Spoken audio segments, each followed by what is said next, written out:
And to those who bleed orange and black, good morning.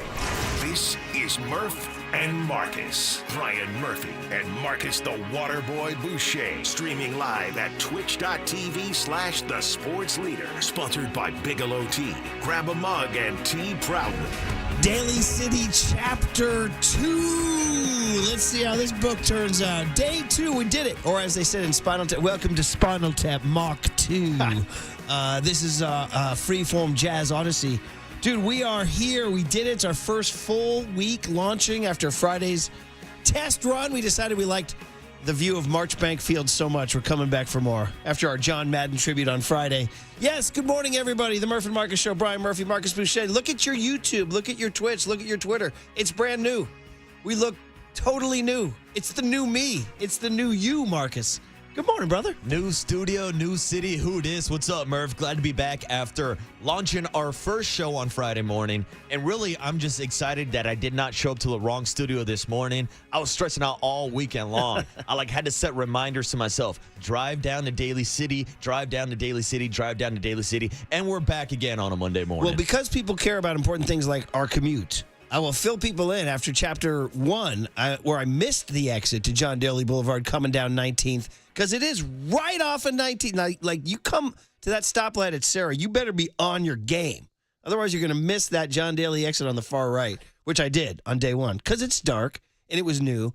But throwing me for a major loop was getting off that exit all the way to Junipero Serra Boulevard, which is where we are, 2001 Junipero Serra. Shout out this Genesis building we're in, which is featuring some interesting side notes.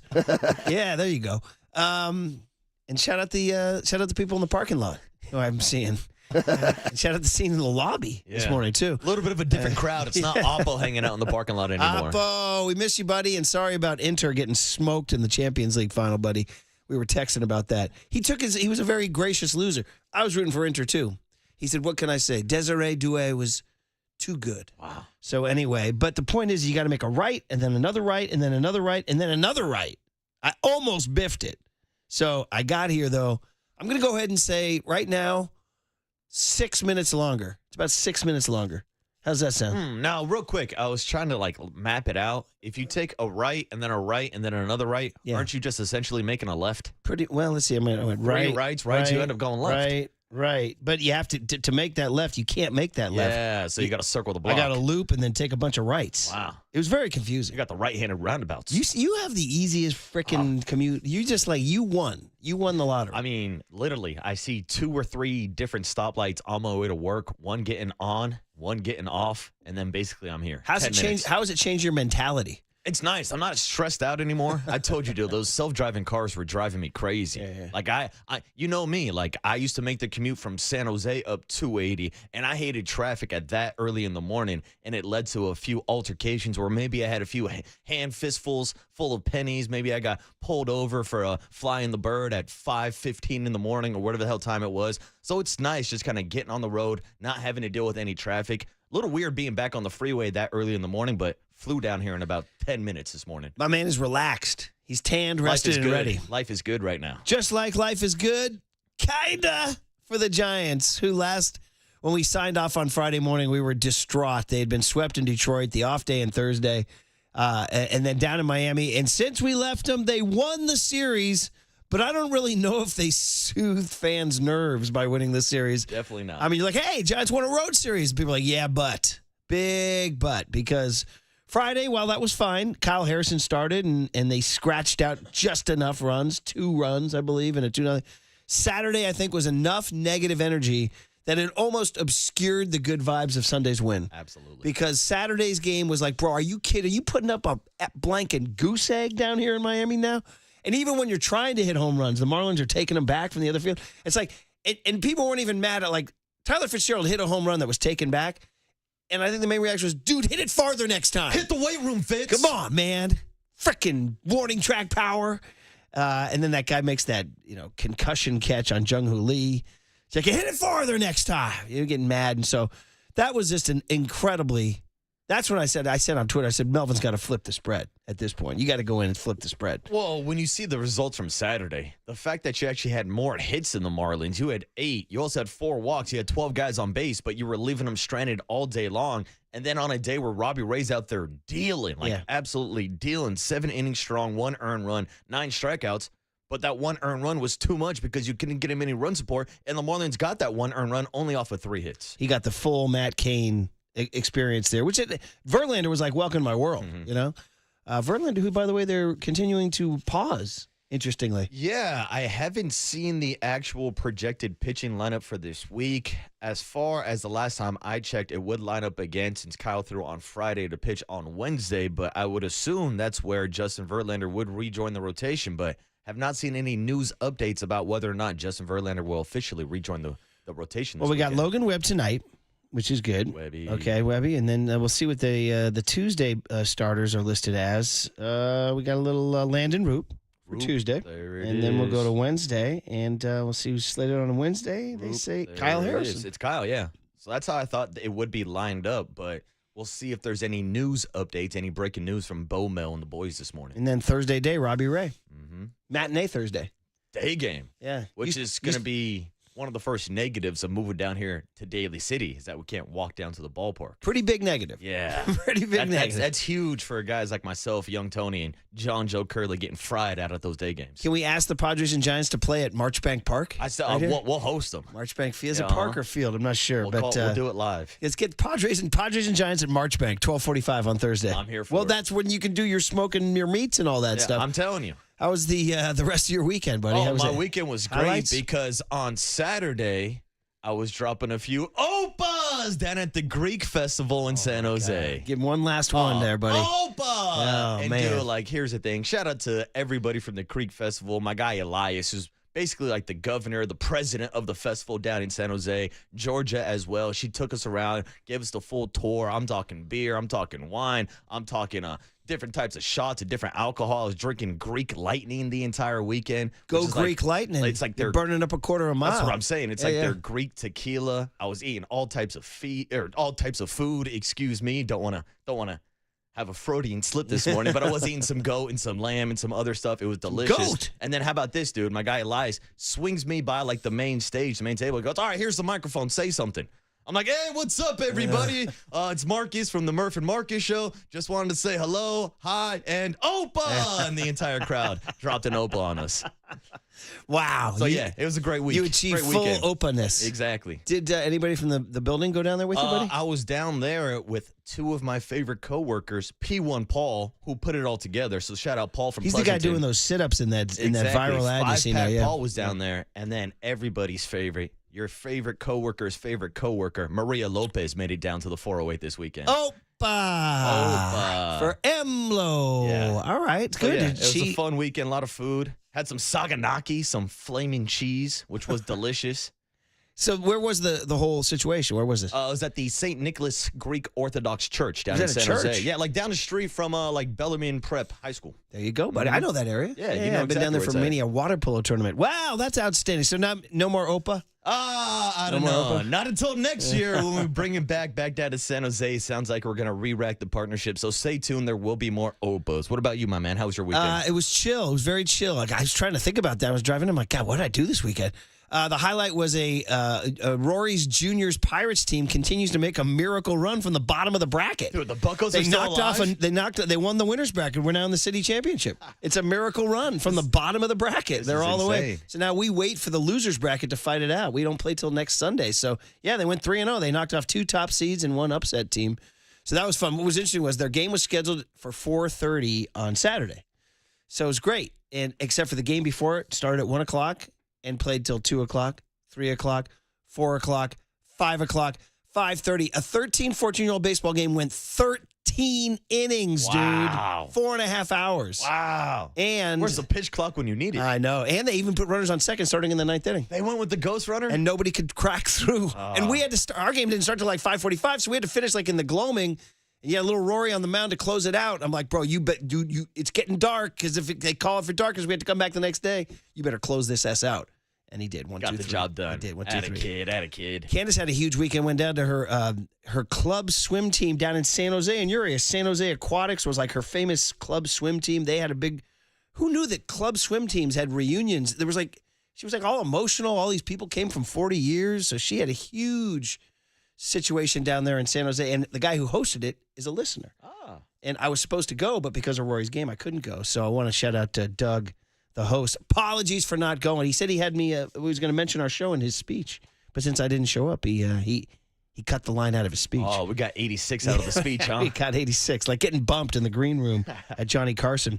All right, well, and then I watched some Giants baseball, which leads us to calling it in for the first time ever from Daly City. We don't know if it's going to work. Hell, for the first time in over a week. Do the we're phones calling it work in. at Daly City? Good Do question. the phones work at Marchbank? They weren't last Thursday. Oh, dude. Can we get a Giants game on the air? Hey-yo. Hey-yo. So Pat Burrell calls Rob Manfred. Manfred goes, is this a 650 area code? Is that what you calling from? He said, that's right. I'm calling you from the bleachers at Marchbank. Shout out John Madden. And put this one in the books, you empty suit. San Francisco Giants 4, Miami Marlins 2. Beautiful baseball. Beautiful baseball. It's a marvelous day in the BAY. I like America. Healthy flow. Winning is fun. Buster was a winner, bro. We want to be a gritty, grindy bunch. CJ West at the end there, 49er fourth round draft pick out of Indiana. And oh my God, it took a guy, maybe the 26th guy on the roster, to lift us out of our muck and mire and depression. Luis Matos, number 4. Big fly. Boom. Man. And as Bob Melvin said, it felt like a 20-run home run. Louis getting the job done, giving us something that we haven't seen in a while, a 3-run home run. I mean, a 3-run home run on the road just felt it felt foreign. It felt orgasmic. Do you have a Marty? Ooh, I can get you a little Marty describing what that Luis Matos home run looked like. It's orgasmic. It was orgasmic. Yeah. And then the rest of the game was a gigantic pain in the rear. Yeah. By the way, too, even on that home run, I was expecting like the Marlins left fielder to climb up the wall and make the catch because they were robbing everything this weekend. Seriously. So we called one in, thank goodness. All right, well, we'll get ready for a big series. The Padres for 4. Monday, Tuesday, Wednesday night, Thursday day. So, and then the Braves Friday. I'm going Friday. I got tickets Friday, taking 3 7th graders. Oh, hell yeah. Yeah. So I'll be Friday. up there tonight with my parents who are coming down to the city. Nice. So Mama and Pops Boucher will be there. And it's just about damn time that, it took my dad coming to town for the dads to actually play the Giants. First time the Giants are squaring off against the Padres. I mean, how about the fact? Well, they played them 2 down there, remember? Oh, yeah. I forgot about the 2-game series. First time they've been in San Francisco. Well, anyways, I was using that rant to complain about the fact that we had a World Series rematch between the Yankees and the Dodgers before the Giants and the Dodgers played this year. That's a true What story. the hell's up with and that? by the way, I could have used one more from your boys. Yeah, they took one. Don't ask me about Saturday. Yeah, it was no good. I was too busy drinking. All Opa! I think the Yankees were too. Yeah. In that loss. College World Series was fun too. We have an NBA Finals set, which means we have a pop culture showdown coming up later this week. Pop culture. All coming your way. We'll say good morning to Young Tone on the other side. It's Daly City Mach 2. That's what Spinal Tap says after David St. Hubbins leaves the band. Or is it Tufnell leaves the band? No, either way, we are here. The Murph and Marcus Show in Daly City on the Sports Leader.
Miami. I get it.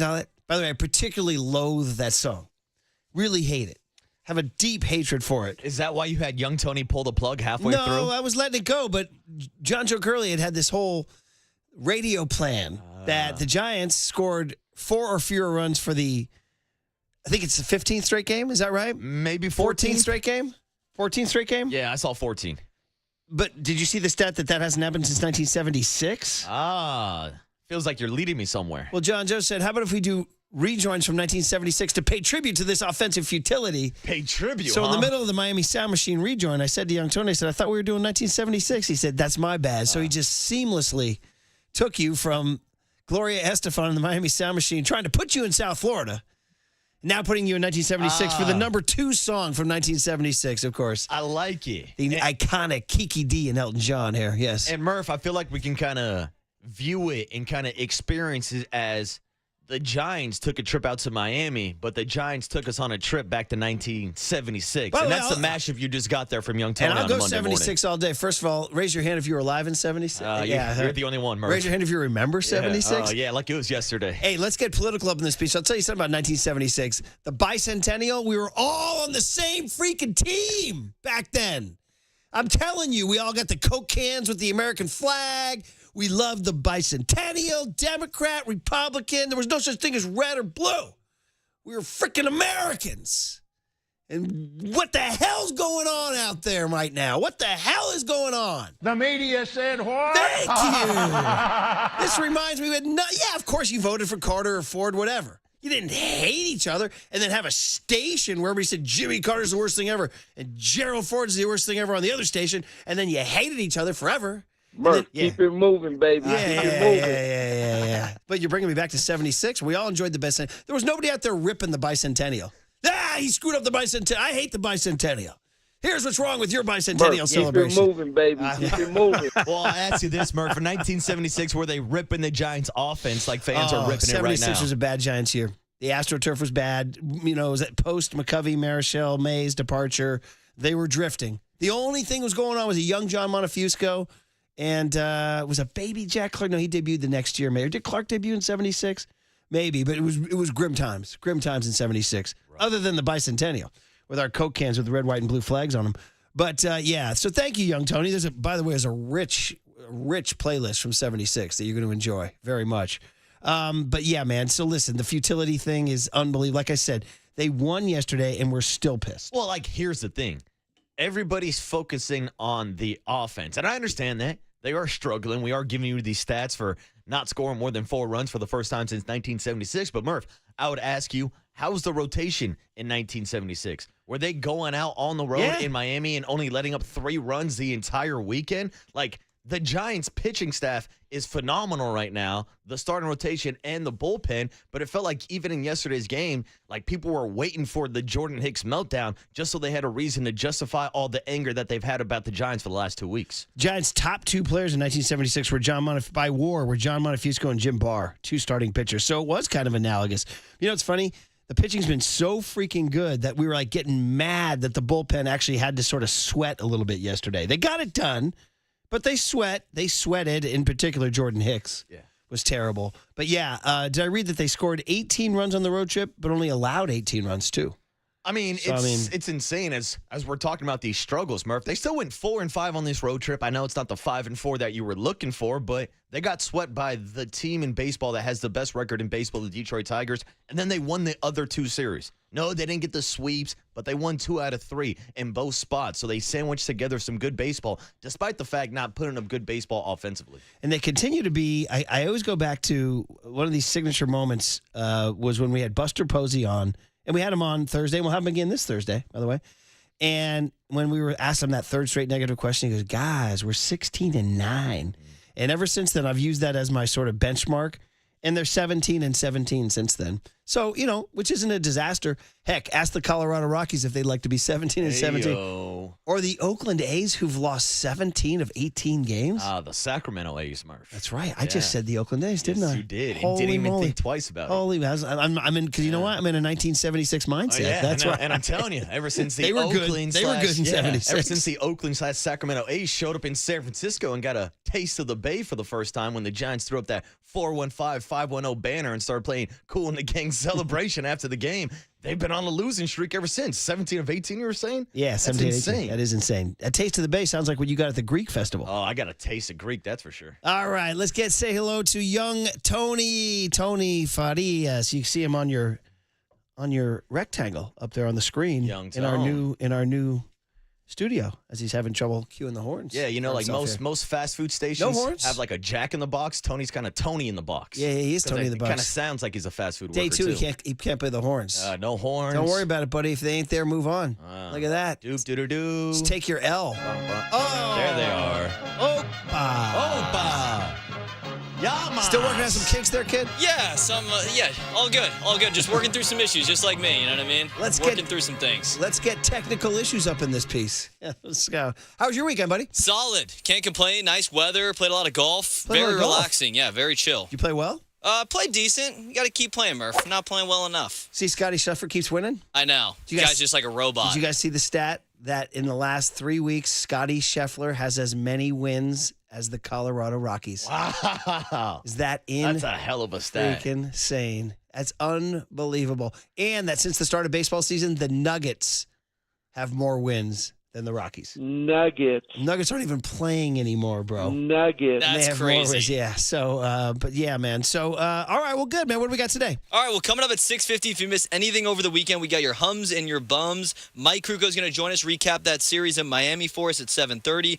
Big Hit's going to be at 7:50. We got cooler content, 8:30. We are going to replay John Lynch. And anybody who missed it, we had him on Friday at 8 o'clock. If you missed it, we're going to replay that at 8:50. And then David Lombardi going to join us at 9:30, break down the Niners' new pass rusher. Yeah, Bryce Huff. In fact, we can talk about that on the other side. And, of course, go over this Giants. Get you ready for a big series against the Padres. First time the Padres are here in town. See if the Giants can get Oracle Park popping the same way Petco is popping down there. Next on The Sports Leader.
to Murph and Marcus on the Sports Leader and streaming live on KNBR.com and the KNBR app. Sponsored by Bigelow Tea. Grab a mug and tea proudly.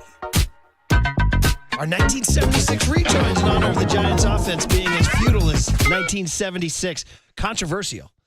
Paul McCartney and Wings, Silly Love Songs, gigantic pop hit, but some true Beatles haters, Beatles and John Lennon people frickin' hated this. I ride with it, though, by the way. It's got a hell of a round and a hell of a bass riff in this song, too. So, well done, Tone. Well done. Silly Love Song. It's KFRC. I should be Dr. Donald D. Rose right now, man. The morning, I feel like I'm listening to morning radio in 76, so I can get used to this. All right, guys. The Giants' futility continues. But the Niners, that's what we're going to talk about this segment, maybe not as futile because they actually went and got a pass rusher right after we signed off on Friday. We happened to be listening to Silver and Papa, and they immediately broke the story that Bryce Huff. Now, raise your hand, Niners fans, if you had a book on Bryce Huff prior to this. Probably not too deep of a book. He did have a double-digit sack season with the Jets 2 years ago. But last year in Philly didn't work out. In fact, he was a healthy scratch at the Super Bowl. And right away, my buddy Schmitty in Philly said, I see you guys are taking Bryce Huff off our hands, is what he said. But for the Niners, as they continue this years-long quest to find bookend pass rushers for Nick Bosa, yes, you drafted Mykel Williams, but you need more. And we can go through the list of all the guys they've run through the years, D. Ford, all the way up through Leonard Floyd, and more and more and more. This is the latest. It's a Bob Saleh production, and he continues to get everything he wants. Boy, they enticed him back and said, we'll give you candy and ice cream and milkshakes and whatever you want. 5 draft picks and a pass rusher. So what was your reaction? Well, first of all, I want to tell your friend Schmitty, you're welcome. And also thank you to the Philadelphia Eagles for picking up $9 million of his contract. Like, they're going to be paying him to play in San Francisco. Now, we're going to find out probably later today or sometime this week what the actual trade exchange was going to be. I saw Nick Wagner from ESPN said it's going to be a mid-round draft pick. But to me, this has a high ceiling and a potential to be a great move because of what you brought up, of Bryce Huff's background with Robert Saleh back in New York, where he had the highest pass rush rate in the entire league in 2023, and a season that resulted in 10 sacks. Now you can go through his football reference page and say, look, outside of that 10-sack season, hasn't produced a lot in his career. That's why I was a little surprised, actually, when Philly gave him that big of a bag during that offseason, and he was kind of being touted as like one of these next unlockable pass rushers, and I thought he would fit in great in the scheme in Philadelphia. Turns out he didn't fit well in that scheme, but it sounds like he had his most success in the scheme of Robert Saleh. When you're running that wide 9, 4-3 system where you can get your defensive ends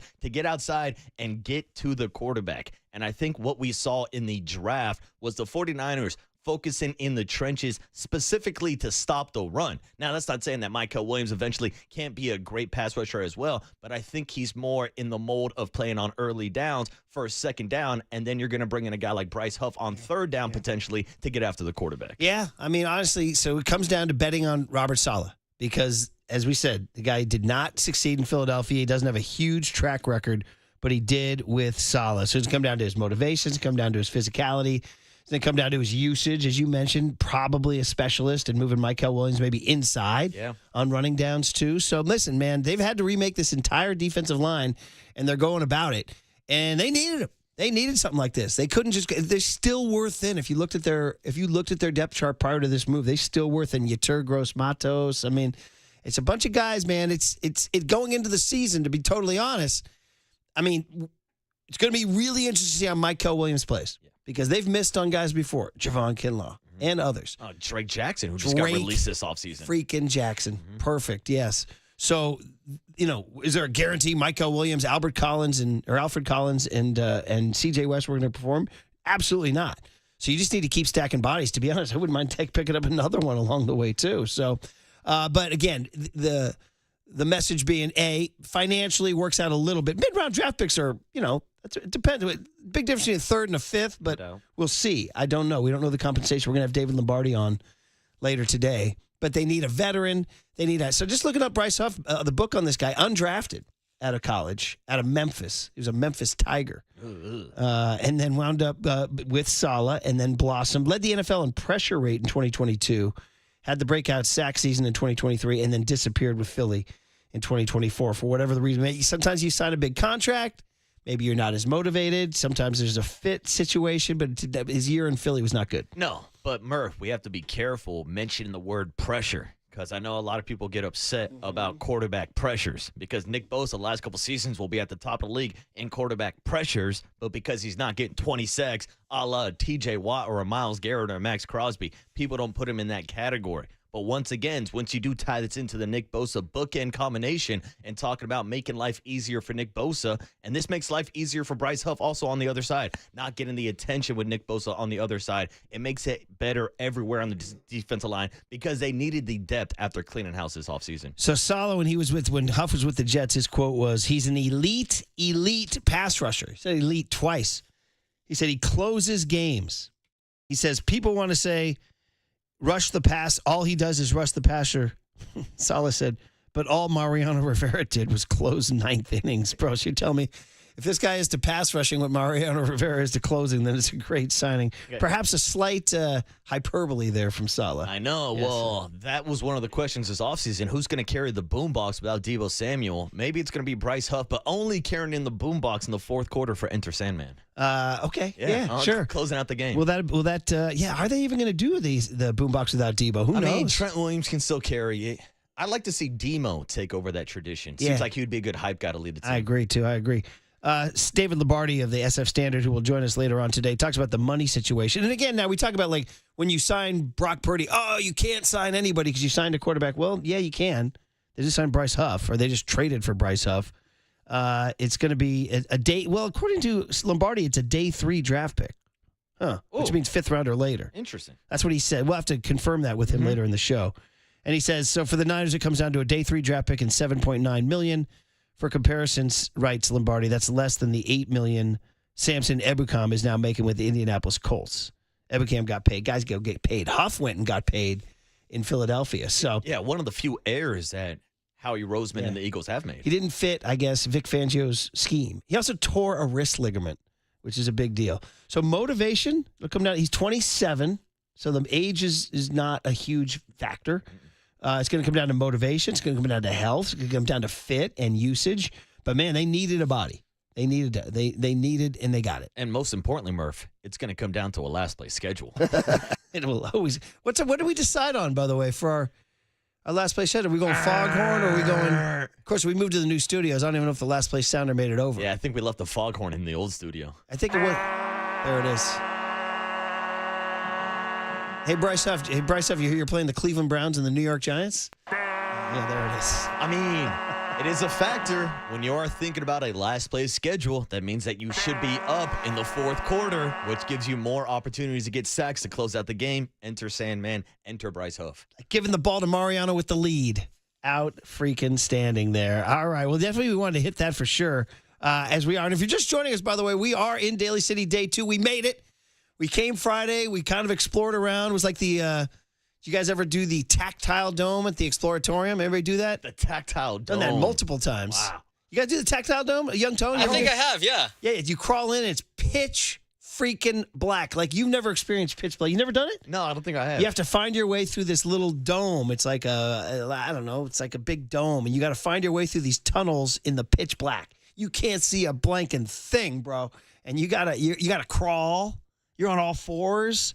And then sometimes there's a part where you like the floor goes out from beneath you and you fall down into like a pit. And then it's crazy. Is it safe? We used to do birthday parties there back when Silly Love Songs was on the radio for Wings. But that's what our day was like here Friday. Yeah, it was like the tactile dome. We were feeling our way around. Trying to feel everything out. Also, it kind of threw me through a loop to do our first show on a Friday. Like you were leaving the studio Friday morning. I said, see you tomorrow, Murph. And then Loader was like, why are you going to see him tomorrow? I said, because tomorrow's Tuesday, dummy. He goes, no, tomorrow's Saturday. Yeah. It kind of just threw me off having a new setting and a new start and a new spot on a Friday. I know. But those are my personal gripes. We're here on a Monday, and if you missed it, we're right next to Marchbank Field or Marchbank Baseball Diamond, which has hosted a lot of WCAL baseball through the years. My cousin Mike DeBenedetti, who was a really good baseball player, he played at Gonzaga. He said, "Oh man, Marchbank." He said there was a string of eucalyptus trees where you guys built where our building is.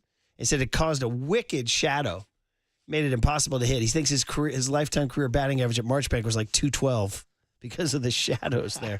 He said his brother, my other cousin John, would sometimes go to the movie theater and get movie popcorn and then bring it over and watch games. That's not a bad way to How watch good is a that? game. Yeah? Go get a big bucket of movie popcorn? Yeah, but I don't know how I feel about paying for movie popcorn and then not going to watch a movie. I'd rather make my own popcorn at home. Now, it's great popcorn, don't get me wrong, but they'll be taxing on that popcorn. Dude, I worked at Sequoia Twin Cinemas, as you all know, on Throckmorton Avenue in Mill Valley, and Sammy freaking Hagar, I Can't Drive 55, used to pull up on occasion in his whatever it was, Lambo, Ferrari, whatever. I lost track. It was one of those $600,000 sports cars. He used to pull up in like the yellow zone right in front, put the hazards on, come in and get a bucket of popcorn, and then put it in his Lambo and take off. That's it. He's just there for the popcorn. He came for the popcorn. Well, when you're driving a Lambo, you can afford movie theater popcorn. I mean, movie theater popcorn is quite alluring. So I think I'd go ahead and buy a bucket and come over and watch a ball game. I like the strategy. Not a bad idea. What do you think, Young Tone? What do you think? I love it, dude. Curly was saying maybe some listeners go out in the center field and just start watching the show from there. Can we get a whack pack out in center field? Well, Al in Daly City called on Friday. He was a garbage man on his route. Al, I'm sorry I couldn't get to Malloy's. I had to go play golf with my buddies. That was another whole situation, is trying to race back for my tee time. We're going to have to change our Friday tee time because of the added commute time. Oh, poor you. You got to change your tee time. Poor you. Oh, you must be falling over. Exactly, dude. Exactly. Just like you got to do some reading. Yeah, buddy. exactly. Will Marcus Boucher please open his book and read chapter 2 to the class? Oh, yes, teacher, if I have to. Now let me scramble and try to figure out what chapter we're on, what page we're on, and let me BS and nonsense until I find it. Yeah, I'm just going to filibuster for a couple seconds before I tell you that the Murph and Marcus Show, live from Daly City, is sponsored by Redwood Credit Union. Whether you're dreaming of a new home, planning your children's future, or growing your business, Redwood Credit Union is a financial partner that feels like home. Learn more at redwoodcu.org. Federally insured by the NCUA. 415 says, is this still KNBR's text line? Yes, it is. Yep, same Just number. because we moved doesn't mean anything changed. We are in the 650, but we're keeping the 415 text line. 808 KNBR. How many phone numbers have you had in your lifetime? I've had the same cell phone number since middle school, since I got my first phone in 8th grade. Wow. Yes, same Really? number. All the girls know it? Yes, they do. Is that good and bad? It's a good thing and a bad thing. I'm hard to find. All right. Not hard to find. Hard to get a response Our from. continued giveaway situation is today a $100 Amici's gift card. That's awesome. Stay tuned through the 9 a.m. hour for your chance to win an Amici's gift card. All right, the tradition moves to Daly City. Hum babies and bum babies. Yes, sir. Yes, ma'am. Coming to you on a Monday morning, as always, on the Sports Leader.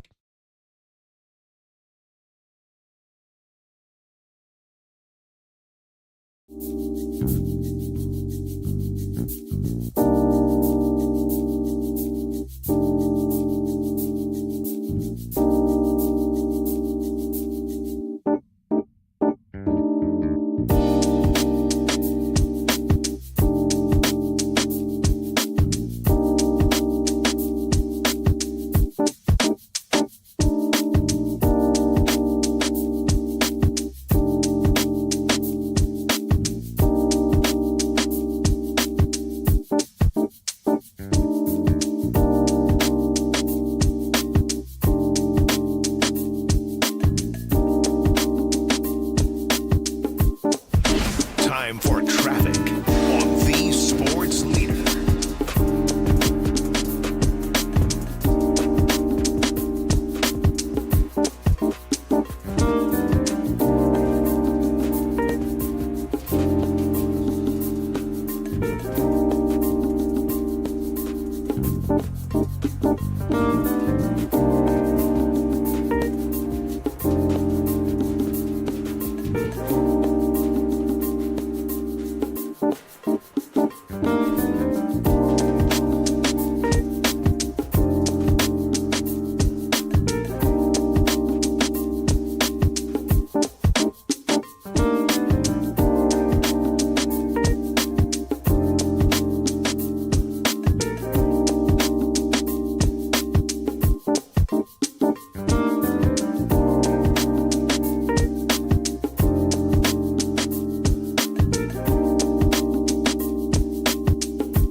It's time for KNBR's Opening Bell Report. Sponsored by Protect Your Assets with David Hollander. Concerned inflation will ruin your dream retirement? Learn more. Listen to David's show every Saturday morning or call 1-866-PROTECT.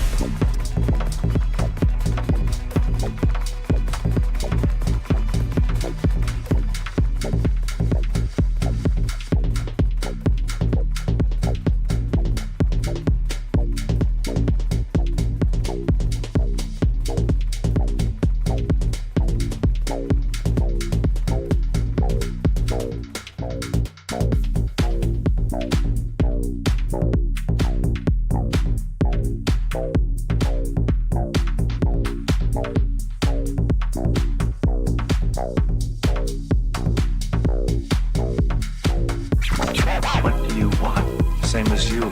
Remember. Time out for Total Recall. San Francisco! A look back at the highs and lows of the weekend in sports. Get ready for a surprise! Murph and Marcus continue live from the KNBR Casino Matrix Progressive Jackpot Studios. Casino Matrix. Progressive jackpots are here. Where are you? Just drop in. 1-800-GAMBLER. True story. We are live in Daly City in our new studios. They're nice. People ask, are they? Very nice. The engineers did a good job. Everybody feels good. And our view of Marchbank Field is pretty darn awesome here outside. We're looking for a whack pack to get out there in center field and picnic and listen to our show as we get through our mornings. But the tradition continues. Hum babies and bum babies from 55 Hawthorne to 750 Battery to 2001 Sarah Boulevard. Here we go. It is time for the Hums and Bums. The wheel turns every week. This is the week Marcus, the Waterboy Boucher, finds him some bum babies, some losers. Marcus, tell me about them losers. Oh, see, Murph, I did not want to come in on Monday morning and kick off the era of hums and bums in Daly City with a few bums because I had a great weekend myself and want to give a shout out to the Greek Festival this past weekend, who definitely would be on my hum baby list after dropping a few live opas, young Tony. You threw me off. Yeah, got to throw that microphone on, kid. But I'm throwing curveballs at you. Maybe some of the curveballs that the Giants couldn't hit on Saturday, because there's where we will start for bum baby number one. The Giants only lost one game this weekend, so surprise, surprise, the shutout performance on Saturday is at the top of our bum baby grievances, because in a day where Robbie Ray absolutely dealt and held Miami to only one run on 3 hits, the Giants refused to score a run on 8 hits on the day. Also had 4 walks. That's 12 runners that were on base. They went 0 for 6 with runners in scoring position and left 11 of those runners on base. So that definitely is a problem for the Giants offense. As good as their defense and pitching is performing right now, we're throwing out stats that take you back to 1976, because on Saturday, it was the 13th straight time that the Giants offense failed to record more than 4 runs. Here was the manager, the skipper, Bob Melvin, postgame on Saturday, talking about the lack of offensive performance and what he saw out of Robbie Ray. It's just the way it goes when you're going like this. Unfortunately, we get 8 hits today and hit 2 balls like that and get nothing to show for it. Robbie gives up 2 hits and gives up a run. We lose. So just got to fight our way out of it, unfortunately. Yeah, Giants need to figure out something offensively. I will say I like the fact that they were running a little bit more this weekend, and they did still win the series, but Murph, Saturday was a tough pill to swallow watching the Giants get shut out by the Miami Marlins. Honestly, I think you can almost put Friday on there too. I mean, they only scored 2 runs on Friday. That thing was scary too. I mean, what did they have, 11 hits on Friday, I think? Yeah, Matt Chapman had the home run. Elliot Ramos had that leadoff triple so, dude, early. Going into Sunday's game, they had scored 2 runs in 18 innings in Miami, coming off that Detroit series. So it was really, really, really bad and continues to be. I mean, there's really no particular reason you think it's going to turn here when we get to Monday. I mean, we'll get to a hum baby, one swing that might have been a hum baby, but really, honestly, are you seeing any signs from anybody? I mean, I guess, you know what?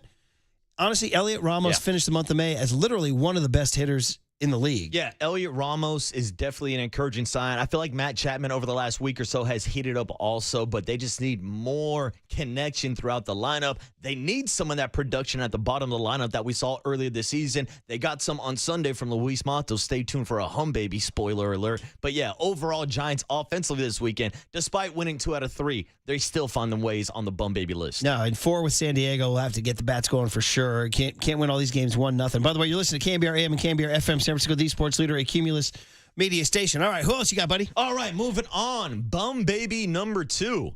It's the Philadelphia Eagles. Now, you might be thinking to yourself, Waterboy, how the hell are you making the Eagles a bum baby in June when they are the defending Super Bowl champions? Well, I can tell you it's because Howie Roseman finally made a mistake by handing out this contract last offseason to Bryce Huff, who was traded to the 49ers on Friday. Now, we just hit June 1st, so we're getting the full details of what exactly is being shipped back and forth between Philadelphia and San Francisco. Reports are that the 49ers will be sending a middle-round draft pick. Who knows if it's day 2 or day 3. We'll talk to David Lombardi later on today at 9:30 to get his breakdown of the trade. But the breakdown that I'm looking for and the breakdown of the reason why I'm making the Eagles a bum baby in this situation is A, because they overpaid Bryce Huff, and now they still have to pay him to play on the San Francisco 49ers. And who knows how this story is going to end up if these two end up playing each other in the playoffs or NFC Championship game. I know that's deep down the road, but we have seen these two teams square off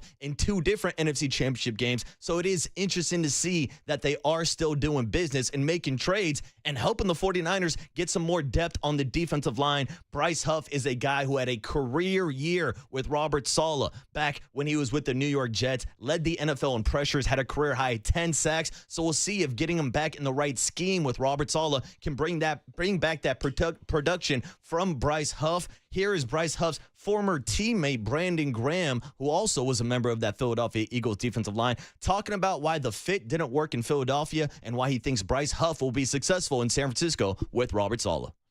With the Jets, it was just that defense, man. I know what it's like playing in that 4-3, wide 9, go get it. Every play, it's always stop the run on the way to the quarterback. That's the slogan in that type of defense. So that's what it's all. I feel like it's all scheme. I mean, I've seen different guys flourish in different systems, and then you see them get in another system.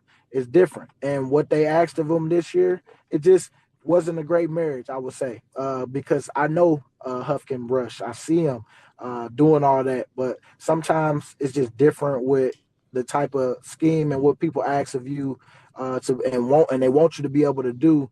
And maybe it just wasn't that for Vic Fangio or I mean, you don't really know. I mean, I just know that he a baller, man, and he hopefully for him, I want it to be a win-win for the team and win for him. But in this case, I want him to be happy, go out if it's here or somewhere else, for him to be able to go show what he can these prime years for him. Brandon Graham giving the endorsement for Bryce Huff, rejoining Robert Saleh's system. And who knows, maybe this is a win-win for both teams, but I'm making the Eagles a bum baby because they gave him a 3-year, $51 million contract, and now they're going to be paying $9 million this year for Bryce Huff to play on the Niners, Murph. I like you just swerving off the road to make the Eagles a bum baby. Yeah, why the just hell to not? piss off the Eagles. Yeah, why the hell not? They're like, we're Super Bowl champs. You're like, so what? Yeah. Mm-hmm. By the way, that was really good Brandon Graham sound. Where's that from? Oh, so that was from Fox Sports 1 on Friday, I believe. I think it was Colin Cowherd's show. The Ross Tucker Football Podcast. Okay. Shout out friend of the show, Ross Tucker. Shout out Ross Tucker. Extensive breakdown. Yeah, great breakdown. Yeah, We'll and later. it could be, that's the hope. Because I'm looking here. I made a list of, since 2021, guys the Niners have had to try to fill that role. So ready? Samson Ebukam, Charles Omenihu, Kentavious Street, Kerry Hyder, Drake Jackson, Jordan Willis, Clee Furl, Leonard Floyd. I mean, it's been a lot of dudes. Add Bryce Huff to that list. It feels like we're like kind of on a dating show trying to find Nick Bosa a bookend. How about, what do you give me for the Nick Bosa bookend search and Giants starting left fielders on opening day? Yeah, exactly. What's going to happen first? A bookend to have 10 sacks playing opposite of Nick Bosa, or someone to hit 30 home runs for the Giants? Whoo, baby. We may be waiting for neither. How's that for neither? How about neither happening? Wow. So next up is the Niners. John Lynch will go acquire Nori Aoki and Travis Ishikawa out there to play left. Get him out there. Put him in the NASCAR pass rusher. package. Yes. All right. What else you got, buddy? All right, moving on to bum baby number 3, Murph. I'm gonna need some help here because it's all about the Bruins, dude. Because you gave me the update on Sunday night. Oh, you're going here. That there was a bum baby situation in the world of college softball. After UCLA, down to their last strike in the 7th inning, hit a 2-run home run to tie it all up. Wait. Not so fast, my friend. Turns out the woman who hit the home run for UCLA softball did not step on home plate. What? Which led to controversies, I should say, led to replay reviews that lasted, 5 to 10 minutes? Bro, Murph? longer than that. Oh, almost 20. Even longer. And get this, after the replay confirmed that she missed home plate, they said, actually, according to rule G, something blah, blah, blah in the rule books, this play is non-reviewable. UCLA ties the game. It goes to extra innings where Tennessee does end up getting the walk-off. But what a moment this was in the world of college softball. So here's the play-by-play and the explanation from the umpires of what happened in the 7th inning of this College World Series softball game. Looking for her first hit of the World Series. Grant, first pitch swinging, and she sends it out. And UCLA ties it up with 2 outs in the top of the 7th. So they're looking at 2 elements here. One is whether or not the runner touched home plate on her initial pass. It looks to me like she may have missed it. And then the second issue is whether or not she was physically assisted by her teammates. However, the rule specifies they can't be physically assisted by a runner who has not yet crossed the plate. So this is going to be a tough interpretation for the replay officials. After review, the calling on the field is upheld, and the run will score.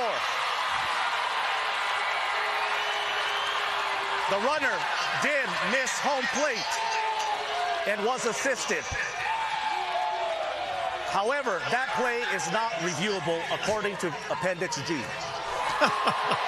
Dude, this thing is crazy. Appendix G saves the day for UCLA. Somebody get their appendix taken out. So it's the best appendix, dude. I'm so glad you put this in there because this causes tremendous talking points here. Number 1, shout out the Clutch Tank. Great package there, Tony. Good job. The Clutch Tank from Megan Grant. I mean, that's like storybook stuff. College World Series elimination game. 2 outs, 2 strikes, down 2 runs with a runner, and she hits an absolute missile into the bleachers. Mayhem to tie the game. Bro, how do you miss home plate? And it was clear and obvious that she missed it. She jumped over like she was playing hopscotch. Yeah, she tried stomping on it. She missed the entire plate. Marcus, have you ever missed home plate? No, never. And, like, that's the thing. As a pitcher, you're always watching. You're always paying attention. Yeah, because that's another. See, there's so many different aspects. Well, it's supposed to be the pitcher and the catcher. The catcher has to be on top of it. But I get it. It's harder when people are surrounding home plate. But now this leads into the digression about whether or not replay got the job done or not. What's the point of having a replay? There's so many different if you angles can't of review this. it? Yeah, number 1, shout out Tennessee for watching it and calling it out. I mean, I got to say, I coached a lot in big all-star games and all that stuff. And we talk about it, but when things happen really fast, you're not always on it to look at. You got to stay calm and cool to watch it. I will tell you this, though, having spent 20 years coaching youth baseball, bro, it is not a given that your runner will touch home plate. It is not a given. They will forget. Sometimes I'd be like, guys, we got to touch home plate. What are we doing out here? You guys how are we missing home plate? Kids will miss home plate. I mean, kids. Shohei Ohtani just hit a home run on Friday night against the Yankees. Missed first base, had to go back and run and touch it, and then go back to second base again. Shohei freaking Ohtani. Shohei Ohtani's out here missing bases. So the other angle is, if you miss home plate, you can go back and touch it. That's okay. You can do that. However, it was the on-deck hitter who noticed, and if you go watch it, the on-deck hitter grabs Megan Grant, who hit the home run, by the elbow and steers her back to home plate. But here's the catch to the whole thing, and this is human nature. When the on-deck hitter steers Megan Brent to touch home plate, the on-deck hitter sneaks a look at the Tennessee dugout, and that's the moment. Dead giveaway. It might have been that caused Tennessee to ask to review it because she was like, try to do this without them looking. But she looked to the Tennessee dugout. It's like returning to the scene of the crime. I mean, that was my question, whether or not Tennessee caught it live or if their people in the replay booth saw it and said, we got to challenge this. We got to do something here. I had a situation, I'm going to leave names entirely out of this, in a semifinal all-star game, elimination game, where one of our runners scored from second to tie the game. He missed third base. Somebody in our team shouted at him, "You missed third base." Oh. The other team heard that. Oh, no. They hadn't seen it. Oh, come on, kid. And they went back and touched third, and the umpire said, "You're out." It was the last out of the game. We lost 1-0. No. It was a semifinal of a 10-year-old all-star district. So you just sometimes I wonder if the girl had not escorted her back, if anything had happened. It's like, yeah, he's got to sometimes go, nothing to see here. Move along. That reminds me, there used to be that commercial about like sportsmanship where like the kid who's playing basketball admits to the referee that, "Ref, that one is on me. I touched it, went out of bounds." And me and my buddies used to roast that commercial. Like, if that guy was on my team, bro, there's no way in hell you're telling the referee that you touched the ball left. That kid can't be screaming out, "You missed third base." The final angle of it all is that this isn't reviewable. Now we're through this Orwellian looking glass of like, what? Wait a minute. How is that not? What's reviewable and what's not? And like, even in the big leagues, is a foul ball not reviewable? Like, isn't that right in the big leagues? Well, I know a check swing right now is not reviewable. Yeah. I know they're going through tests in minor league baseball to make it reviewable. But yeah, there are certain things that you can't review, but everything's on camera. The other angle to this is you can be assisted back by somebody who has scored. So the gal who was on the bases that scored ahead of her could have assisted her back legally. But because it was somebody who had not scored, it was illegal. Oh, bro. A lot of rules. And said, how is that not reviewable? Like, what's the whole point? Like, what are we doing here? I mean, so that was my first takeaway. I was like, how is this not reviewable? But then my second thought was, all right, well, if there was just no replays in baseball/softball altogether, then we wouldn't even be talking about reviewing this play potentially. Yeah. So it's almost like going back in time a little bit. 510 points out 1976, which is our year today. Chris Chambliss hit a walk-off home run for your Yankees and is so mobbed, I don't think he ever touched home plate. Yeah, but no replay review back then. Yeah. They're not going back to the replay. And I want to say the famous Merkel's boner play, didn't that involve? Merkel's what? Hey now. Hey. Pause. Yeah. I believe didn't they return to the field to complete a double play because the runner never went from first to second? I'm not sure. You have more Merkel's boners knowledge than I do. You got to know your boner, buddy. You got to know your Merkel's boner. Bone up anyway, on I'm so Merkel glad boner. you made it. And a lot of people think, I read some guy saying, well, it's karma that Tennessee won. I said, I don't see it that way, dude. She was just helping a friend in need back to the plate, dude. Right call.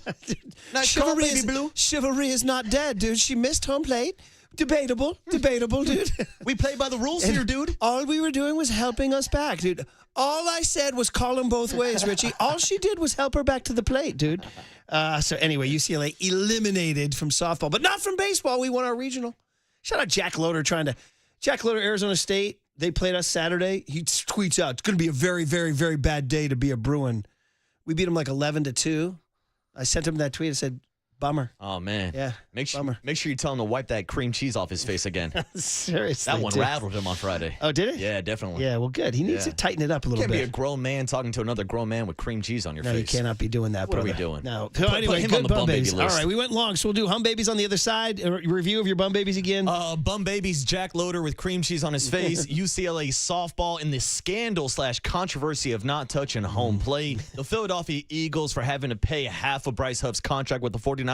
And the Giants offense this weekend that got shut out on Saturday after having 8 hits. All right, Marcus bringing you down. We're bringing you up. Hum babies on the other side on the Sports Leader.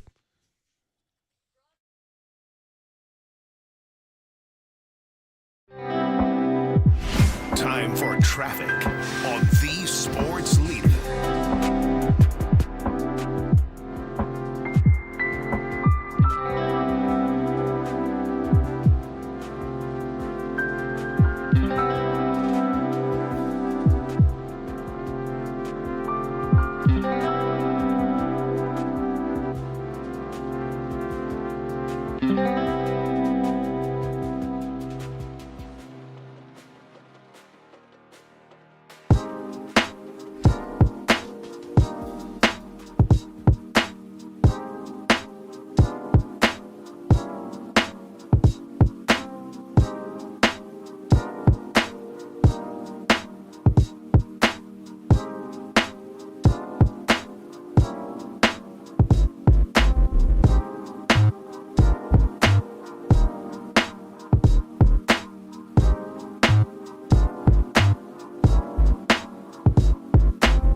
Okay, bright and early on a Monday morning, we have our friend Steve Moskowitz on the line. Steve, good morning. You want to talk to us on what to do if you didn't get your ERC check?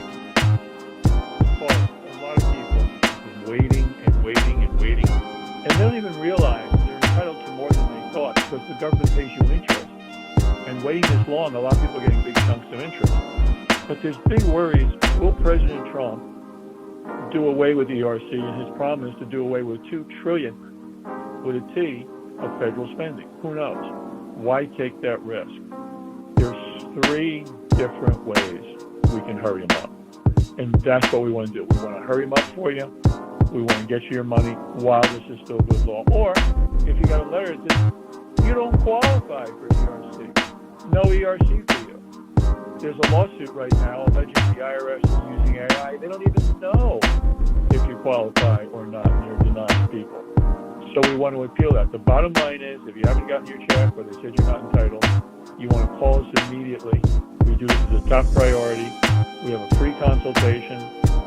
We'll explain everything, and the only thing you have to do is say, hey, Steve, I want my ERC money. There he is. That's tax attorney Steve Moskowitz. He's my tax attorney. He should be your tax attorney, too. Give him a call at 888-TAX-DEAL, 888-TAX-DEAL, or go online to moskowitzllp.com.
Business and Technology Report with me, David Huff.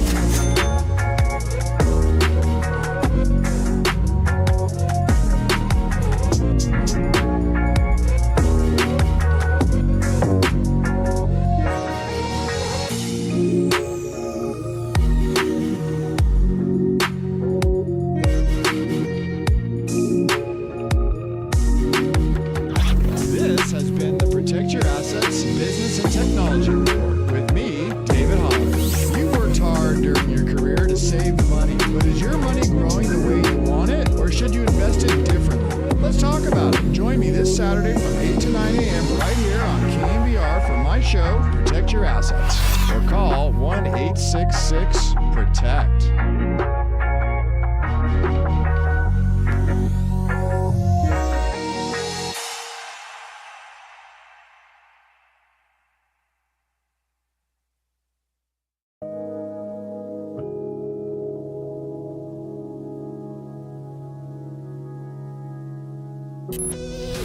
Now back to Murph and Marcus on the sports leader and streaming live on KNBR.com and the KNBR app. Sponsored by Bigelow Tea. Grab a mug and tea proudly. These 1976 rejoins, because the Giants' offensive futility.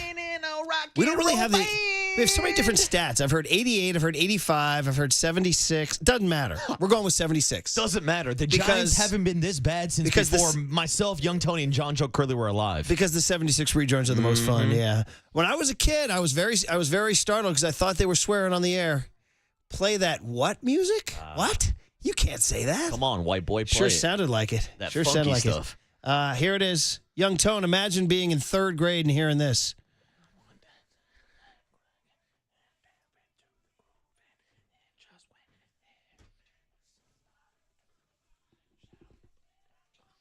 I was like, what? What? You can't say that. So anyway, all right. Back to the Hum Babies here. Play those funky Hum Babies, Play white the boy. funky Hum Babies here, yes. All right, here we go. Hum Baby Central. We start with one man and one man only. This man was sent to save us.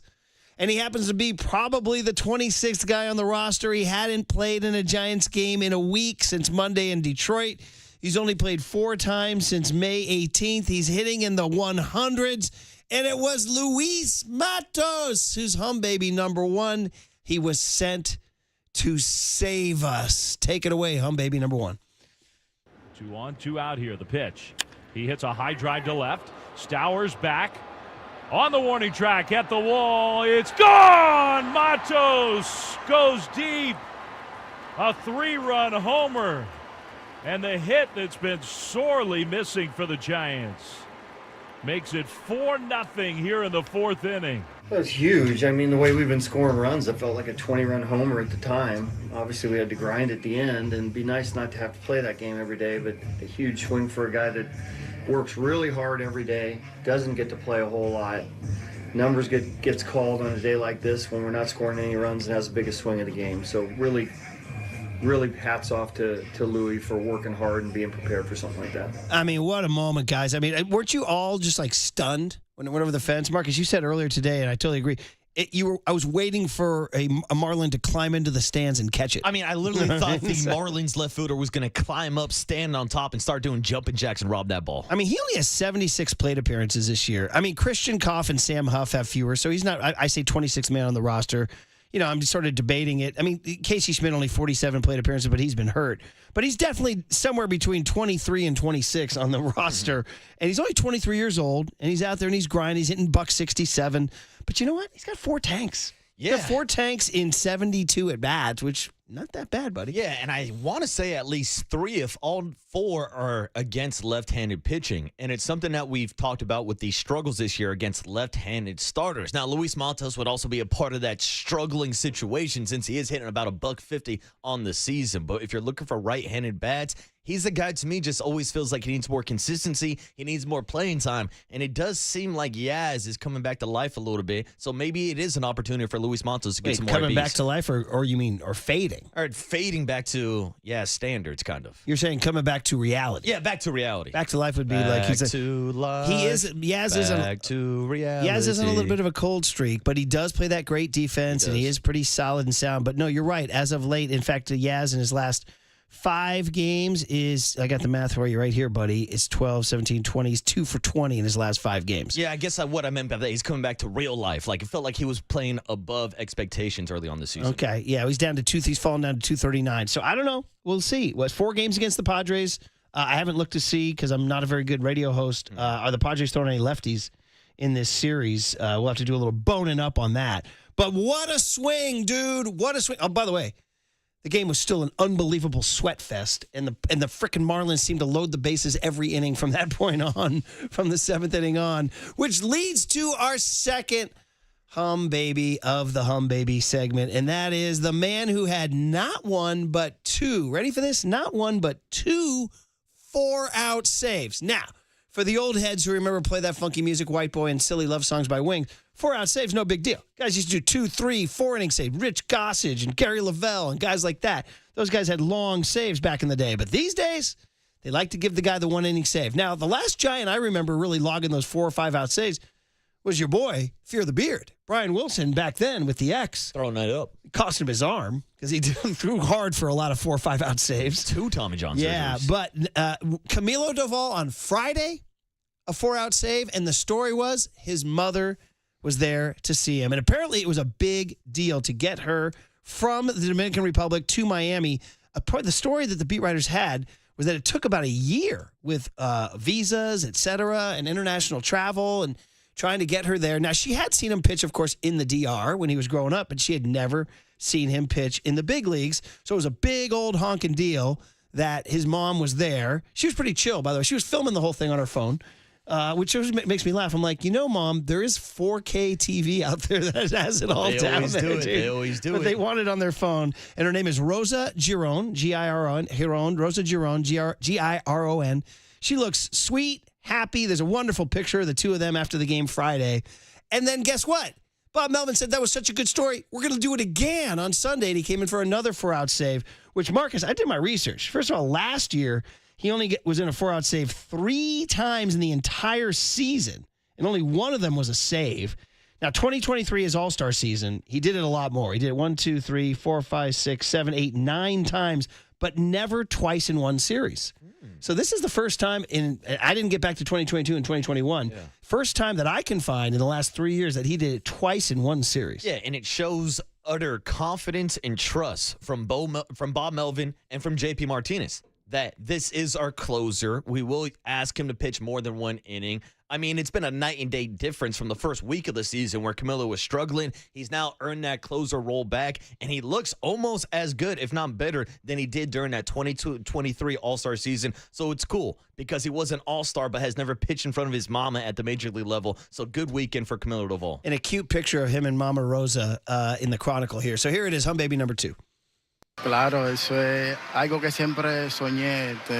Para mí es un sueño ahora traerla aquí y verme en primer juego aquí en Grandes Ligas. Eso es algo muy importante para mí y muy orgulloso de eso. I'm very proud of it. It was something that I dreamed about, to have my mother come to the United States and see me pitch in a big league game. So that's very important for me, and I'm just very happy.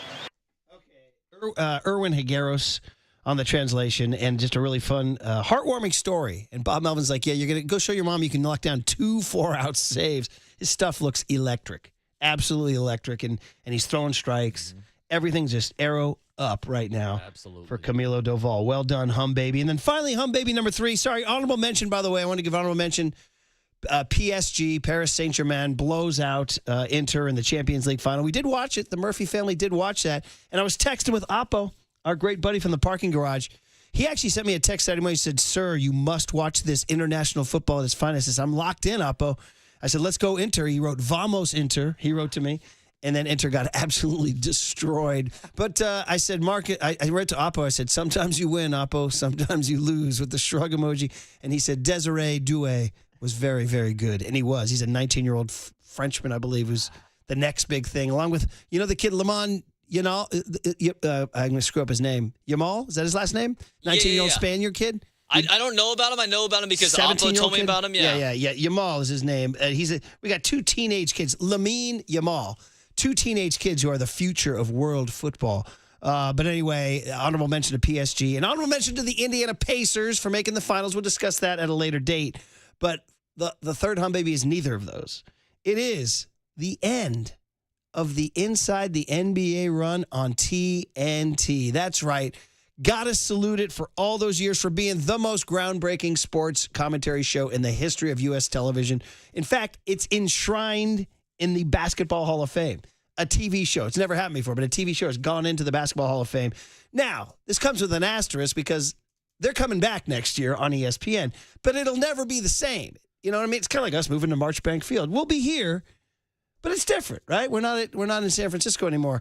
And so what will the studio look like? What will ESPN allow them to say or not say? Will they give them as much time? Will they keep Stephen A. Smith off the stage? Will they keep Stephen A. Smith off the stage? All of those things. Like, it'll never be the same. And then, of course, just the whole TNT vibe of Kevin Harlan and Allie LaForce and Stan Van Gundy and all the voice, Brian Anderson, all the voices of TNT. Man, even Underdog, their producer behind the scenes. I hope he makes his way over, too. Put that on a T-shirt, Underdog. So the background is Ernie Johnson started in 1990. Kenny the Jet joined in 1998. Charles Barkley joined in 2000. And Shaq only in 2011. He still seems like the new kid to me, truthfully, because you watch it for so many years without him. But it's the best. So just a little inside the NBA TNT tribute. This is their, what do we have here? The sign-off here, Tony? So this is Shaq's sign-off. I do have the police presence clip, as everybody loves, queued up. So I'm going to play one at a time. Here's Shaq's send-off. Chuck, I love you like the older brother that I never had.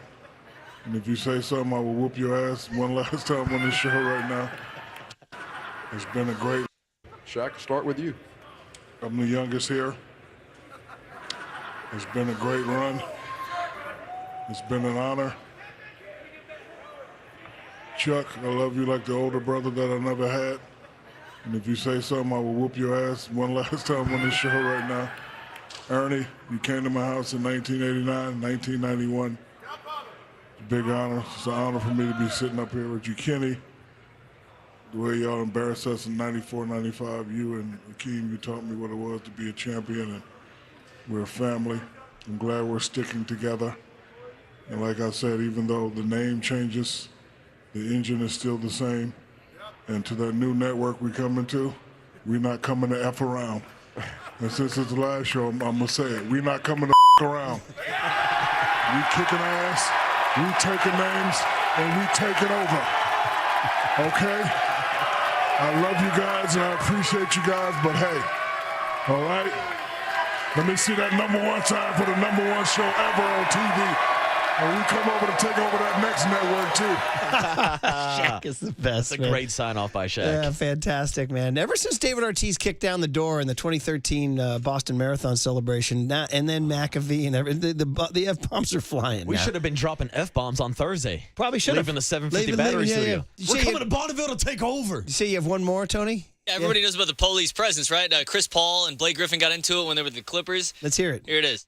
They're laughing at the inside. They don't believe these two guys. Charles, laugh. I know why you're laughing. I played in the NBA for 16 years, and I've been on TV for 18 years. This is the first time I ever heard police presence. They got, wait. They got a police presence? Are you kidding me?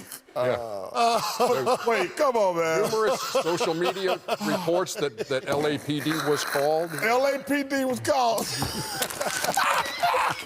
See, these two, man. Come on, man. You know why they're laughing at? Come on, man. Because they would. man. No, the issue is y'all gotta stop it, man. They would relish Come on. for a guy to come in and after them. Hey, Chuck. Oh man, I funny. I'm looking up the incident on the internet, and there's a still shot of Shaq just howling in laughter. It's really funny. Police presence. Hopefully these guys carry the same vibe over to ESPN. Bring that chemistry over. Yeah, so good. There's our final hum baby there. The end of that incredible run. And inside the NBA on TNT. Simply the best. And Camilo Doval doing it for Mom. 2 4-out saves with Mom in the stands. And then, of course, Luis Matos sent to save us and save our sanity. Those are your hum babies for a Monday. Mike Kruko's a hum baby, and he's next on The Sports Leader.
That's why Murph and Marcus catch up with crew right now.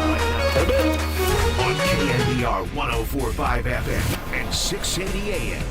All right, the Murph and Marcus Show is sponsored by Bigelow Tea. Grab a mug and tea proudly. Big 4-game series with the San Diego Padres starts tonight at Oracle Park. We'll talk about that and a full weekend of baseball in Miami where Mike was on the broadcast with Dwayne down in Miami. So a lot of fun stuff to get to. But first and foremost, Mike, good morning to you. How are you? Hey, morning, Mike. Yeah, good morning. I can't wait to get to a real ballpark tonight. Sitting in the studio, kind of it's getting to me. I need some fresh air. I need some sensual pleasure. Yeah, the sensual pleasures of Oracle Park will be right there in front of you. But first, we got to review the humid, weird pleasures of a Miami empty ballpark. Luis Matos, just talk to us, Mike, about that swing, how it felt for you, what it meant for him, and his role maybe going forward. Well, it was therapeutic. I got to get my opinion of him is extremely high. I think this guy could be an everyday player. And we saw him when he came out of winter ball, and he was the rookie of the year down in the Dominican. He showed up in camp, and he just was a different guy. He never got off his back leg. He never went out of the strike zone, and he was a threat. I mean, it was solid contact the whole spring. And I mean, I really got excited about him. And then just, the one thing that is very difficult for a young player to do is to sit on the bench and not get playing time. When the season started, he wasn't in the starting lineup. And, I just think that, he was sort of handicapped by the assignment, by the role. I don't think he was ready for that type of a role, given he's still young. And it's more of a role that you prefer to have a veteran who knows how to stay sharp. The big leagues is not fair. If you're a long reliever and you go 14 days without pitching and you finally go out there in a game, do you know what they expect you to do? They expect you to do well. They expect you to deal. And it's the same thing for a guy who sits on the bench for 10 days and doesn't get an at-bat. When he finally gets that at-bat late in the game, they expect him to get a hit. So that is a role that you have to learn how to do. And it really is a difficult thing for young guys to do. Because of that, he lost his swing. He lost his eye. And but anything he does on a field, I'm not surprised by. I do think the guy's got 25 home run type power per year. And, I just like to see him get more at-bats. But it's difficult to find him right now. Mike, big picture with this offense. The streak is now up to 14 games since the last time the Giants scored more than 4 runs in a single game. They were shut out on Saturday despite out-hitting the Miami Marlins. But it does seem like there are some encouraging signs with guys like Elliot Ramos and Matt Chapman starting to heat up, and Luis Matos, as we were just talking about. So do you see any of those encouraging signs that this offense might start to heat up? Or what was your breakdown from the offense over the weekend? Well, they're not living up to their expectations. And if you're watching Adames, his body language right now, it's killing him. He just doesn't even know where the answer is. I mean, we thought that when he shortened the leg lift that he had in his stride step to the ball when he was in the batter's box, that it would change things, and it did for a while. But now, I mean, he seems lost again. So the only thing that I can say is positive, in that guys are going to get their numbers. And you look around this year, some of the free agents that signed, big free agents. And there's a lot of guys who are struggling, really struggling, not even hitting 200. So, I mean, all you can do is be patient, know that Willy Adames, has the numbers, he has the history to turn things around, and then, just kind of stay with them until they finally come. And there's about 3 guys right now who are completely stone cold. Obviously, Lamont Wade Jr., but Mike Yastrzemski has really cooled off as well. And they're just not getting a lot below the 5th spot in the lineup. So that all has to change. And I do believe it's within their abilities. And that's kind of the attitude that Bob Melvin has. You keep throwing them out there. The one thing that gets said is trust the process. And that's said every day to guys who are going through slumps. It's being said right now to Jordan Hicks. It's being said right now to about 5 or 6 guys who make a living with a bat in their hand. And it's really hard to do. But that's what you do. And the process is do your tee work if you're a hitter. Concentrate on backspinning the ball. Use the whole field. hone your eye down, get good pitches to hit.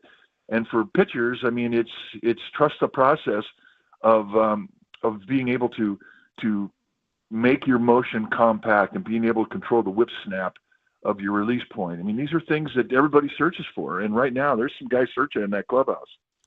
They are for sure, man. And it was, even though these are 2 of 3, it still feels frustrating. That's why the Mato swing was so gigantic. Mike, Camilo Doval, 2 4-out saves over the weekend. We were looking at his numbers. That's unusual. I mean, in 2023, his All-Star year, he did it 9 different times, but never twice in one weekend for saves. A breakthrough for him? Well, yeah. I mean, he's really in control of himself. I mean, it was a little sloppy in yesterday's game, but on Friday night's game, he just mowed guys down, 1, 2, 3, 4. It was an emotional weekend for him because his mother was seeing him for the first time live in his career. So, he wanted to perform well, but he really did. The other thing, too, is he's a guy now that can go weird with his command for 4 pitches, and now he can get back into it.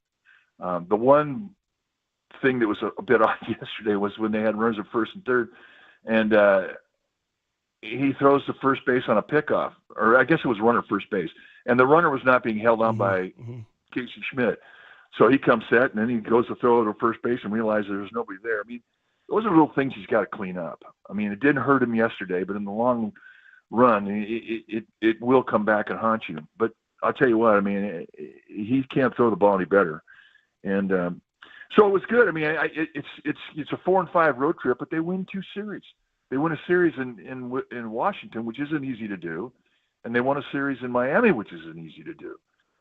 Any series win on the road is big. The fact that they got swept in Detroit kind of tainted the whole trip, but I think that they had their heads up when they walked off the plane last night.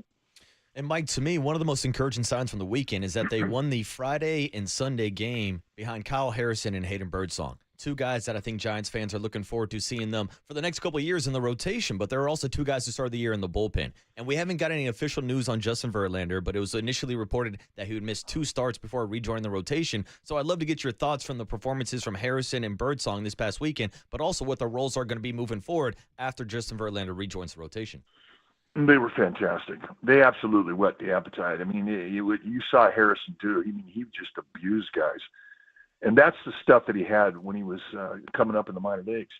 It's not the stuff we saw last year, but he's got it back.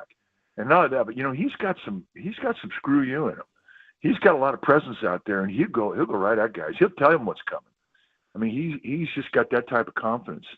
And it's the same thing with Birdsong. He goes out there at age 23, and he's got presence. These guys are going to be monsters. I mean, Roop's going to be a monster, and don't forget Keaton Wynn. I mean, these are big arms that are going to go, they're going to go distance in their career. They're going to play a long time if they stay healthy. And I think they're going to put some really impressive numbers up. And I think they're going to accomplish things in their career together. It's exciting. In regards to Verlander, this is all good news because now Verlander doesn't have to come back too early. He can take his time and get completely healed. And when the time comes to find out what the rotation is going to be, I mean, this is something you're just going to have to address when it happens. And right now it's just crazy to try and speculate because everybody's throwing the ball well. This is such a nice problem to have for Buster Posey and Zach Minaya and Bob Melvin. So I mean, too many arms throwing well, never an issue. Mike, just one of the things that might be an issue is Jordan Hicks. JP Martinez and Buster Posey both told us, he wasn't happy when we took him out of the rotation. They both said that on the radio. So you saw him out there, and he just didn't have it. I'm wondering, is there a mental thing going on? Has he been discouraged? Because, they can't afford outings like that. No, they can't. I mean, you can't afford to put him into a high-leverage situation now because you don't know what his command's going to be. The good news about yesterday was that he had the best slider, I think, in the group of sliders that he threw. They were all consistently pretty good. And that's something he's not been able to do. He's been throwing hard. Really hard. We know his velocity's been up high 90s into the hundreds, and it's the hardest guy to try and correct because in order to throw 100, you got to have a lot of things working the right way. You got to be maximizing your hip speed. You got to be cracking the whip. He's not been able to carry that same motion into his slider and his split. He didn't throw a split. Split is non-existent right now. So the fact that he was able to find the slider That was the good news. The other good news was everything he missed was down. And he got pinched a little bit, but basically he didn't have control. You go into a situation here when you know it's really a must-win for this club, and you walk the bases loaded. That's a horrible outing. But there were good things that I saw that enables me to believe that he's getting closer to being able to figure it out. And once he figures it out, then he's going to be an asset in that pen. And for not only to have the ability to eat up innings should a starter go down early in a game, but when he's right, I mean, he's closed before. So he knows the pressure of the 7th, 8th, and 9th innings, and he's succeeded in that before. But right now he's got to get his tools. He's got work to do, but I do think he's making strides. It'll be interesting to watch it unfold, too. Shout out Ryan Walker and Tyler Rogers for some great efforts yesterday, too, to get through it. Giants 1-0 in June. No June swoon so far. And then finally, Mike, the Padres, man, here it comes. Now Giants got kind of smacked down there in that little 2-game visit in San Diego. They go with Webb tonight against Steven Kolek from the Padres, a righty. Padres have a TBD for Tuesday. The Giants go with Landon Roop. Padres go Nick Pivetta Wednesday, another righty against Kyle Harrison. And then Thursday, Robbie Ray, who's just been amazing, against Dylan Cease, who's not having the year he wanted, I think, and he's a righty too. So right now, I see no lefties. That's good. And you got your 4 guys lined up. I mean, Mike, is there anything to the Giants trying to answer that little 2-game spanking they took in San Diego from them? Oh, 100%. I mean, the teams to beat in the National League West for the Giants at the start of the season were the Dodgers, the Padres, and the Diamondbacks. So every series against those 3 teams is going to be huge. And the fact that they did get swept those 2 games down in San Diego I don't see them coming out flat tonight. They just wanted to get home off that road trip. And yesterday's win salvaged the trip. They have momentum coming into tonight, and then they get the Oracle Park crowd. They get the fans into it, and the fans are going to have a lot to say with the energy this team's going to have tonight. I'm looking forward to this series, and I know they are too. For sure. And then finally, Mike, just from the sports world at large, I don't know if you saw the highlights. I was watching it live. Did you see the UCLA softball gal hit a home run to tie the game and miss home plate? No. Oh, you didn't? Oh, it was all over ESPN. No, but I watched the one that the home run hit in the bottom of the 7th against, what was it? Was it Texas Tech? I forget who it was they were playing. Well, I guess it was Oklahoma, right? Oh, you mean when they walked it off, you mean?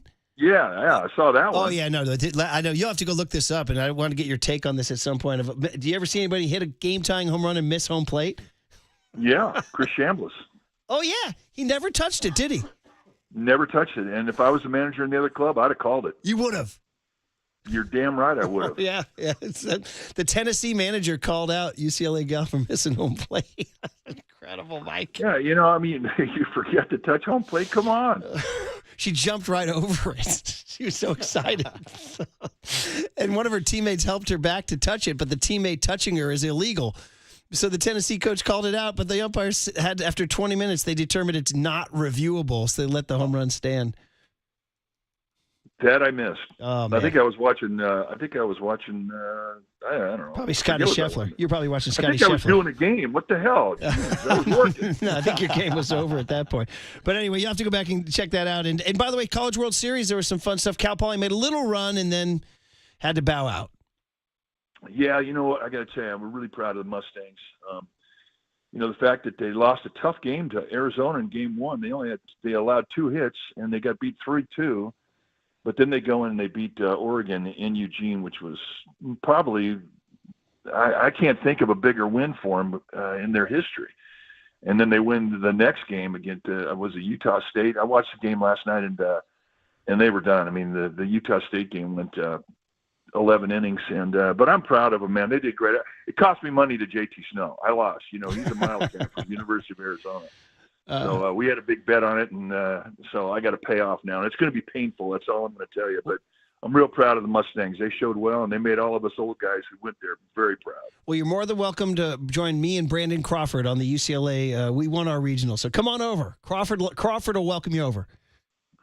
Okay, I'm in. I'm always rooting for the Pac. Well, I guess there is no Pac. I know. What used to be. All right. Well, listen, fun series ahead, man. By the time we talk to you Wednesday, 2 really juicy games will be in the book. So have a great call. We'll talk Wednesday. Had a bit. Mike Krukow every Monday, Wednesday, and Friday on The Sports Leader. Now, from the O'Donnell Financial Group Sports Desk. Learn more at odfigroup.com. O'Donnell Financial Group, because planning is a process, not a product. We are still giving away one $100 Amici's East Coast Pizzeria gift card, and we want you to stay tuned through the 9 a.m. hour for your chance to win. And when you hear the cue to call, the number to dial is 415-896-KNBR. And if you're caller number 10, that means you win. It is all brought to you by our friends at Amici's East Coast Pizzeria, and you can find official rules on thesportsleader.com.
big hit.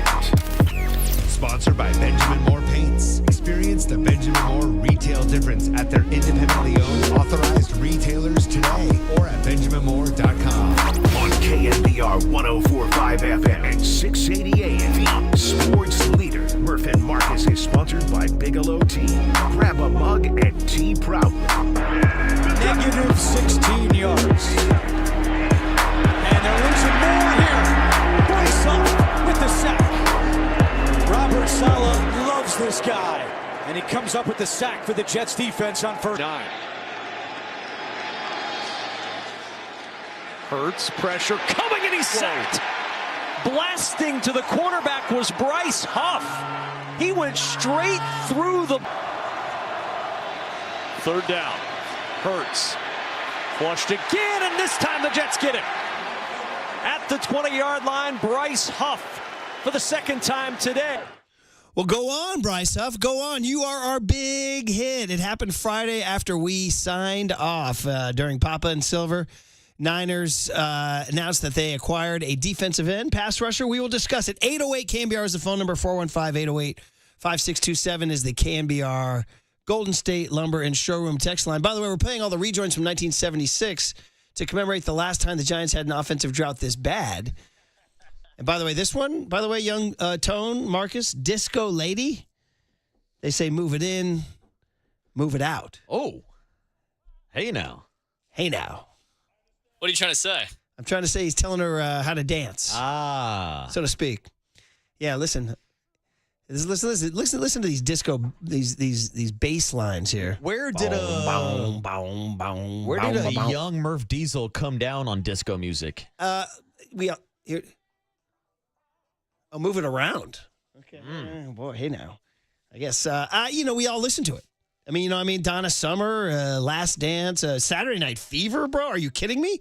Saturday Night Fever, honestly, took over the nation. Took over the nation for an entire year and certainly for an entire summer. So, yeah, we were all in. Yeah, but what would you say about a rock and roll guy like a Paulie Mack? Was he pro-disco or he would have been anti. He would have been anti. That's what I thought. Fact, I know there was a big rock and roll my good buddy Chris Roberts, who, by the way, I've told you guys that script.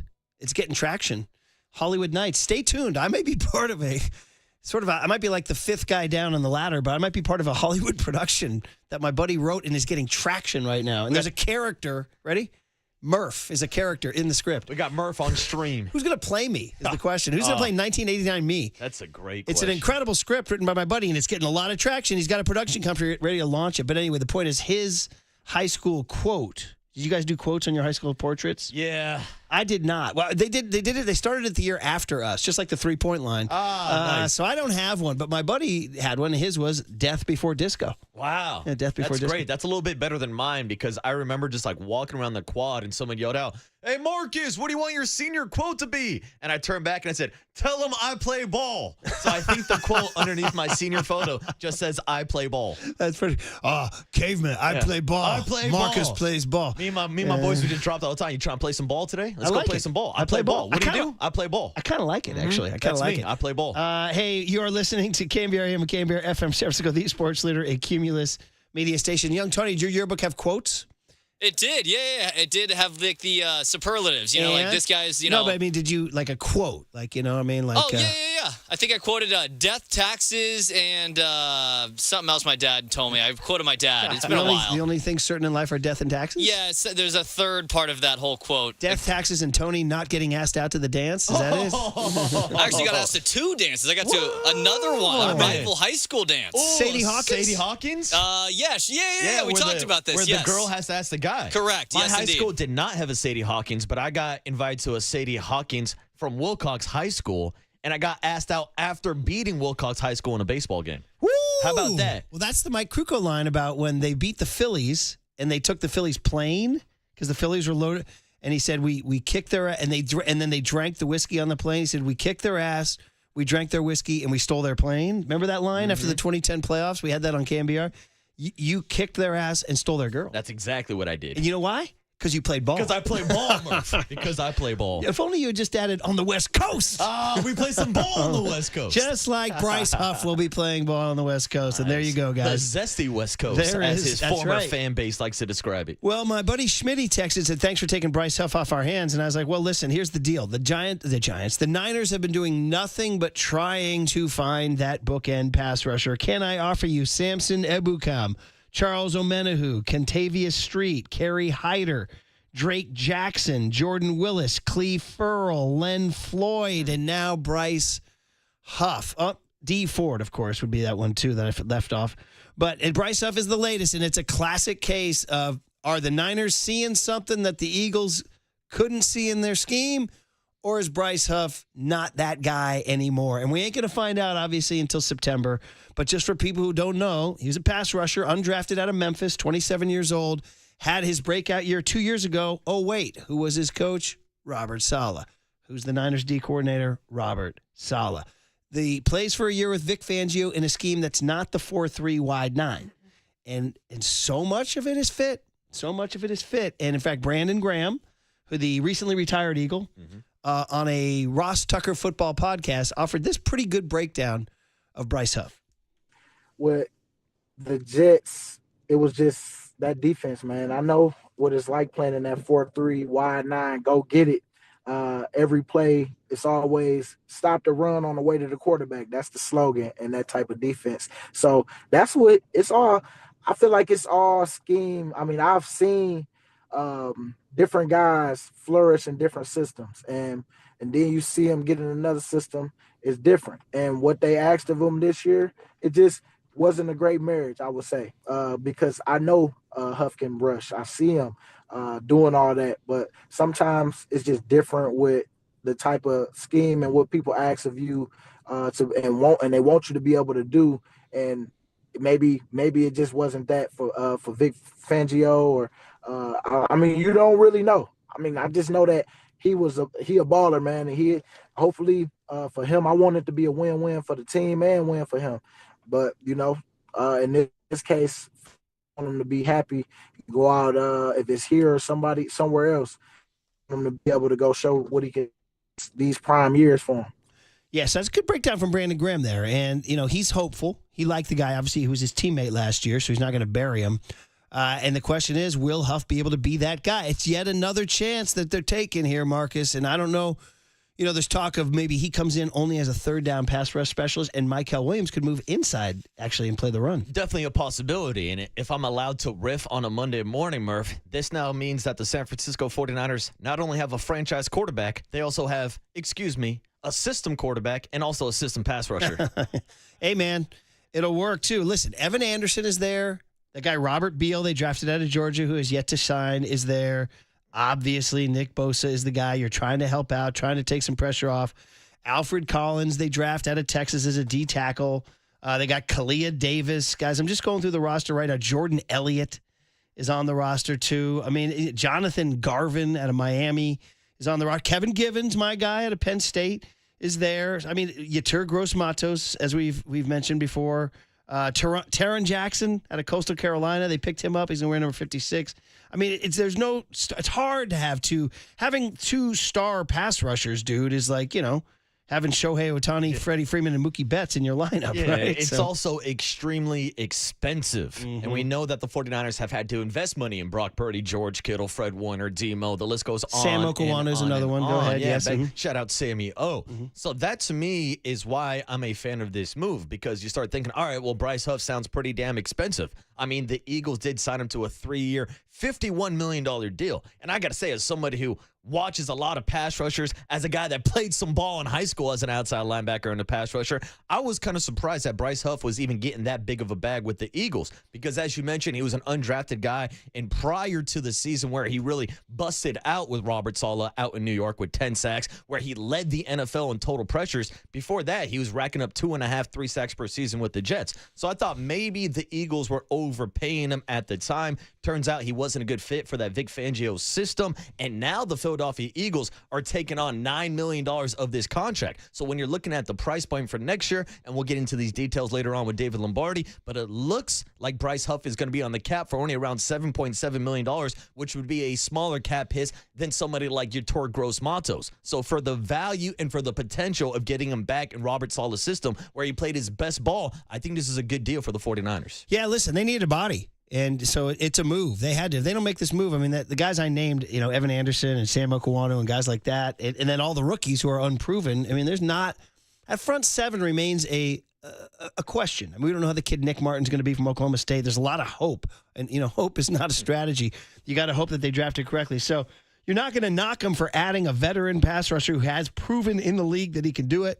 It's just which one are you going to believe? You're going to believe the Eagles version of Bryce Huff, who they were like they couldn't wait to get rid of him, or the Jets version of Bryce Huff, who Robert Saleh couldn't wait to go get. Yeah, and it's going to be interesting to see the combination of not only Robert Saleh, but Chris Kasarik working with him now, who I think is one of the best defensive line coaches in the league, and just so to see how you're going to use him, if he's a three-down guy, if he's a pass rush specialist. But also, it goes back to the draft this year. And it felt like the focus was on stopping the run with the defensive linemen that they drafted. Well, now maybe this is a situation, as you're pointing out, where you have Micah Williams and some of the bigger boys out there first and second down. Then you get other teams in a third and long situation. And that's when you put Bryce Huff in the game. They'll pin the ears back and go straight for the quarterback. Yeah, so props to the Niners. I mean, listen, you made it a hum baby or a bum baby for the Eagles having to pay $9 million. But the Eagles don't really. Eagles are like, what do you mean? We're Super Bowl champs. What are you talking about? Yes. But he was a healthy scratch in the Super Bowl. Again, didn't fit in the system, but it's one of the few mistakes that Howie Roseman has made because it seems like he's been pressing all the right buttons out in Philadelphia. By the way, another guy left out in the endless line is Chase Young. So that's the case. Is you don't want to have Bryce Huff turn into Chase Young. Now, again, another thing I'd say about this is that we had John Lynch, and you're going to hear John Lynch at 8:50 because we had him on Friday morning, and not everybody. Much to our dismay, you don't listen to us every minute of every day of your life. Oh, come on, bro. But for those who missed John Lynch, we got a good 20-minute block of John Lynch football coming your way at 8:50. But the thought being that, when you sign Brock Purdy, you're dead. You can't field a roster. Well, they went ahead and added Bryce Huff at $7 million. I know the Purdy salary cap hit doesn't really kick in until 2026, but still. So listen, they've done everything they need to do in terms of, well, I shouldn't say they've done everything they need to do, but they've done what we've asked them to do, which is address the damn front seven, which was so bad at the end of last year. I mean, listen, last year was a lot of things. It was injury. It was fatigue. Hargrave was out. Everything just went. Freaking Dre Greenlaw went down in the Super Bowl, man. I mean, listen, we said it all last year. It was a freaking cursed year, and it was the Super Bowl hangover. Everything. But everything since then has been arrow up, except for in March when they hemorrhaged those bodies, Hufanga and Dre Greenlaw leading the list, Malik Collins and obviously Hargrave, but they've replaced those guys with younger versions. They definitely have, and it seems like injury concerns were the number one factor last year, and there are some injury concerns going into the season, not having Brandon Ayuk to start the season. We talked on Friday with John Lynch about Ricky Pearsall dealing with the hamstring. Now, this is still the beginning of June that we're talking about, so we'll see how that plays out throughout the summer, but it is something to keep in mind when we ask John Lynch about the wide receiver market and the wide receiver room, because even after this Bryce Huff $7.7 million has been added to the cap, the numbers that I'm seeing is that the 49ers still have around $38 million in cap space for this season. So maybe that does lead to a veteran wide receiver like an Amari Cooper or a Keenan Allen, or maybe even another veteran pass rusher like who were we talking the other day? Jadeveon Clowney. You mentioned Jason Pierre-Paul. Like, there are some other names out there, and you're just looking for more depth offensively and defensively with maybe some of these cheaper veteran options. Yeah, and the guy we haven't even mentioned is a linebacker they added from the Jets named Chaz Surratt. We'll see how that one goes. Another Robert Saleh guy. I know, dude. At a certain point, though, you're like, okay, so you're mimicking the Jets? Is that what we're doing here? No, the Jets had a good defense. That's the thing. Go look at the defense on the Robert Saleh. That wasn't the issue. That wasn't the side of the ball that was the problem. No, it was the other side of the ball. Well, at least we know there's one guy he's not bringing to San Fran. Oh, by the way, what's up with that guy? San Francisco. It's freaking, what is today, June 2nd? Do you know where your Aaron Rodgers is? Egypt, the Amazon, I don't know. Is he going to be the Steelers quarterback?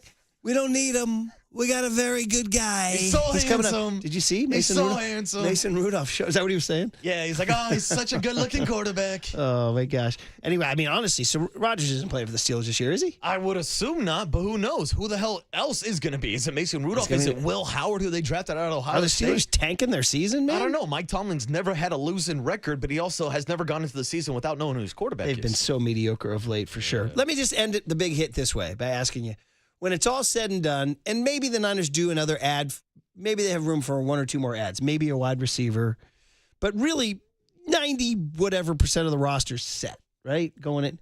When it's all said and done, is this team in the hunt for a Super Bowl? With the last place schedule, the answer is yes. I mean, honestly, hey, Young Tone, we said it. Drop the duck. There it is. Keep it handy because what does it mean? You look around, like who are the best teams in the NFC? Well, obviously the Eagles. Okay, we know that. That's a tough situation, right? The Commanders are on the rise, right? You look in the Central. We know the Central's well documented. The Detroit Lions. And I don't wonder about the Lions now. They've had 2 very emotional years in a row. I wonder if they are ready for a 3rd straight emotional year. And now they've lost Ben Johnson, the mastermind behind that offense. Now he's down with the Chicago Bears. So they might take a leap this year while Jared Goff and the Lions could step back a little bit. This is true. The Vikings, of course, out there with quarterback now. It's going to be J.J. McCarthy. Yeah, How about which that? unproven, right? He did not play at all last And then year. you look in your own division, and look at old Matt Stafford, like his high school teammate Clayton Kershaw, still out there doing it.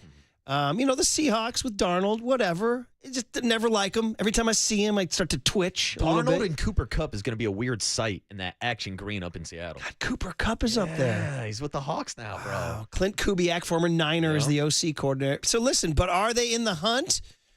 I mean, how's Brock going to be? How's Christian McCaffrey going to be? How's this defense going to be? But you said it, buddy. The last place schedule. That's the key, Murph. That's our sounder. And that's why I was a bit surprised even when you are asking about how realistic it is. I mean, Vegas has the 49ers the favorite to win the NFC West. Now, I was a bit surprised with the addition of Devontae Adams joining Matthew Stafford down in L.A. And as we just talked about, Sam Darnold and Cooper Kupp up in Seattle also. But you look at the NFL odds for Super Bowl winners, the 49ers have the 6th best odds in the entire NFL, 3rd best in the NFC, right behind the Eagles and the Lions. Is that because there's so many Niner bettors out there? I mean, I do understand that argument, but again, I don't think Vegas wants to lose money. It does seem like house money is on top, and they do have the Niners to win over 10.5 games with that last place schedule. And you and I each did with that what? Thank you. Well, there's your big hit. The Niners add Bryce Huff. And, listen, if Bob Saleh can tap into it, it's going to be everything they need. Can't be too many negatives about this. The cost is affordable. It's a short-term deal. He's playing for a contract. All this stuff out there for the Niners to try to take advantage of Bryce Huff. I got 2 other things to add to you. One, it's our second show in Daly City. Where's the fog? We're getting some blue skies in Daly City. It is number one. sunny in the city to today. the point where I got to ask again, second show in a row, do we bring down the shade? I think we got to drop the curtains. Got to drop the shade to create the handsome lighting for us here, too. So, all right. Cooler content, 8:30, has a lot of fun stuff. Johnny Lynch, 8:50. David Lombardi at 8:30. But Giants fans, we'll review what Mike Krukow had to say and get ready for this big series. What are your expectations for the series? And John Joe, I got to make my prediction. There he is, Mac tonight. He's right there in between. It's that sliver. It's that sliver of moon I see right between those 2 laptops there. See that chin, huh? Got to make our prediction for the series. All right? Coming up on The Sports Leader.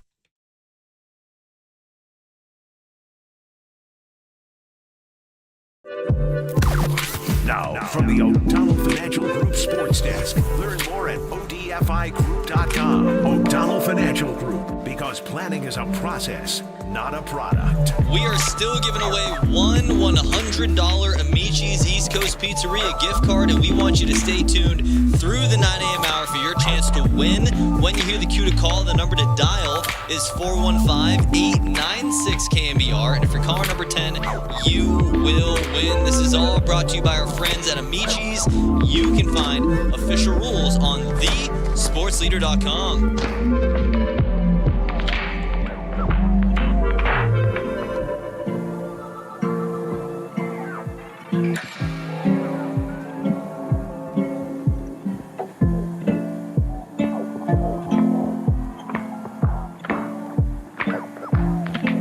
let's talk about the North Bay. That's home sweet home. And let's talk about Marin Health. World-class healthcare.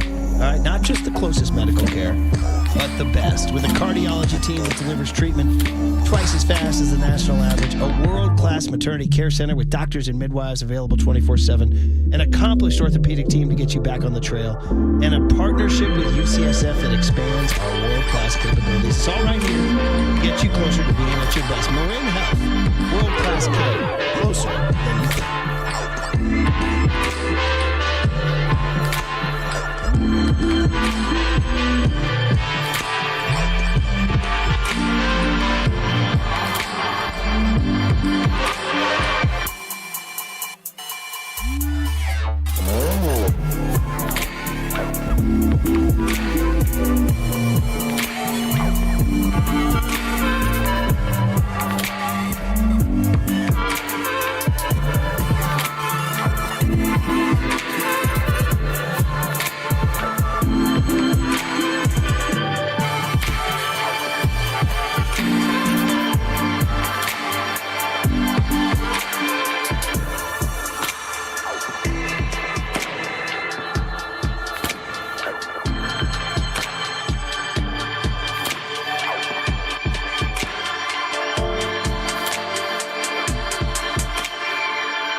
Protect Your Assets Business and Technology Report with me, David Hollander.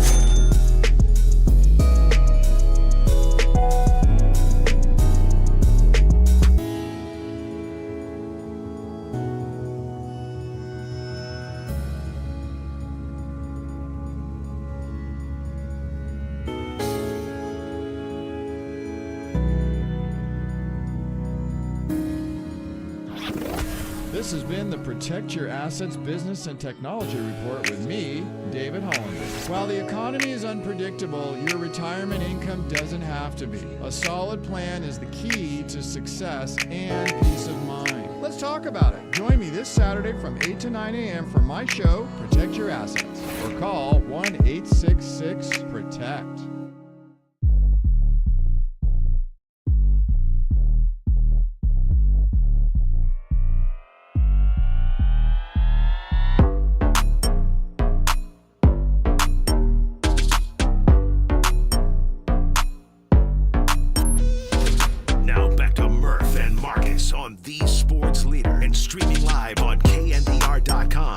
KNBR app. Sponsored by Bigelow Tea. Grab a mug and tea proudly.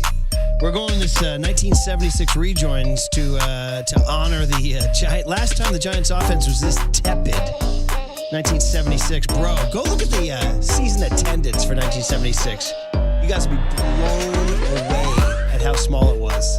I'll look it up for you guys right now. I virtually guarantee you it was under 1 million for the season. Yeah, 81 games, bro. So probably averaging like 9,000 a night, something like that. That's the thing that like always got me.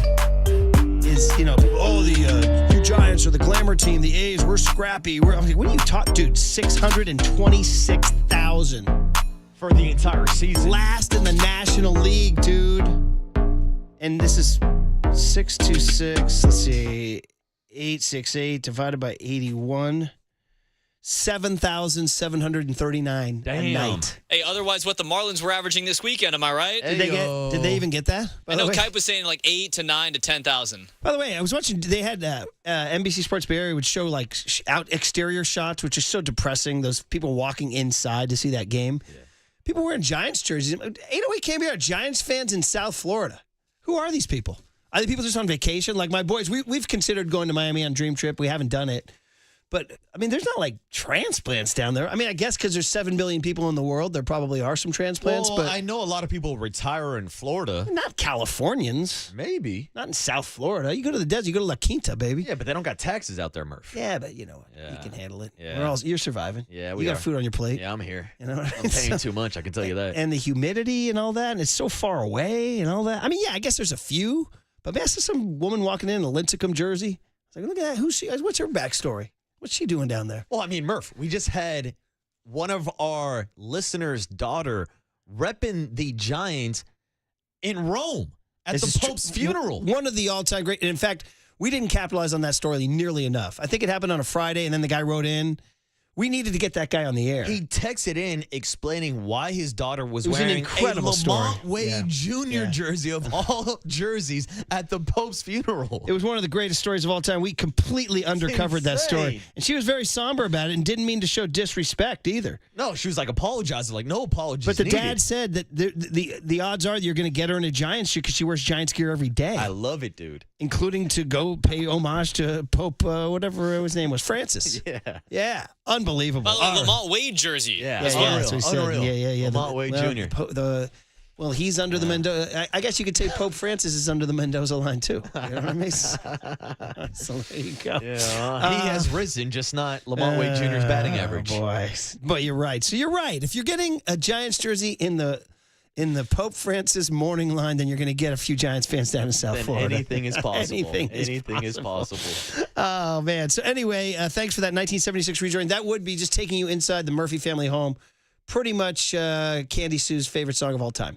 In fact, she put it on her post. She had a big emotional reunion with her swim club. This San Jose, buddy. They were down in San Ho. Should have told her to stop by the Greek festival. Oh, and it was all San Jose people. She should have been at the frickin' Greek festival. Opa! Wait, I know you're a big fan of the song too, right, Murph? Who isn't? Who isn't a fan of this song? I thought you said in the break that you're not a fan. No. Disco Lady, I said, was not good. My fault. Yeah.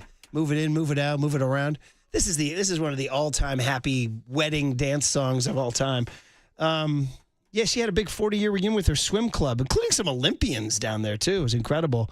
But shout out to her. She was down in the right near Mitty, West Valley, that whole area. Oh, yeah, right where I used to live, my old neighborhood. But, Murph, it's because we swim some laps in the South Bay. You do. We swim some laps in the South Bay. You do, for sure. But meanwhile, our attention is focused on the which we call it the Central Bay, the West Bay, where the San Francisco Giants will be taking on the Padres tonight. Okay, 4 games.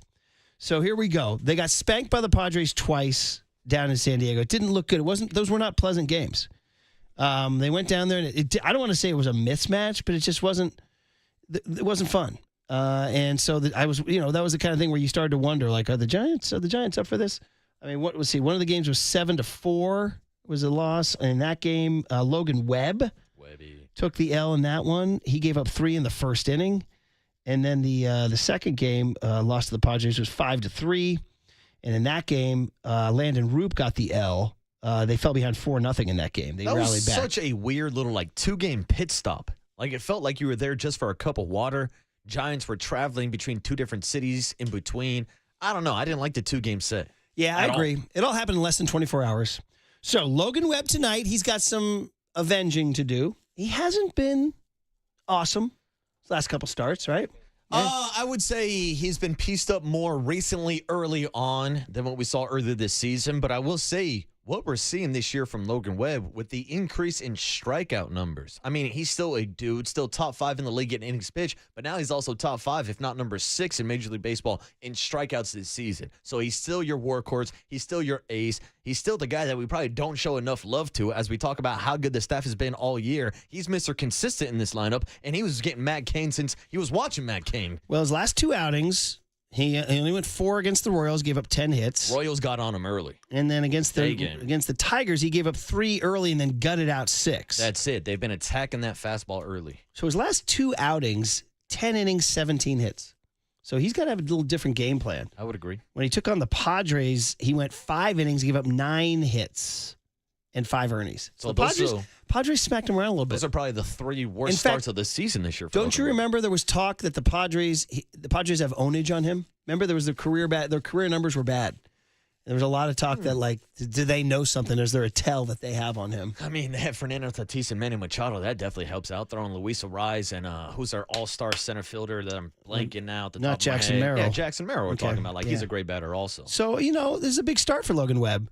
So, to be totally honest, I told you guys the 4 games, I was like my predictions. I wanted the Giants to go 5-4 on this last road trip. They went 4-5. So they failed. And you can really look at the frickin' Saturday game when they lost 1-0 to the Marlins. That was just terrible. Yeah. Or the Tiger game, one of those Tiger games that they should have won.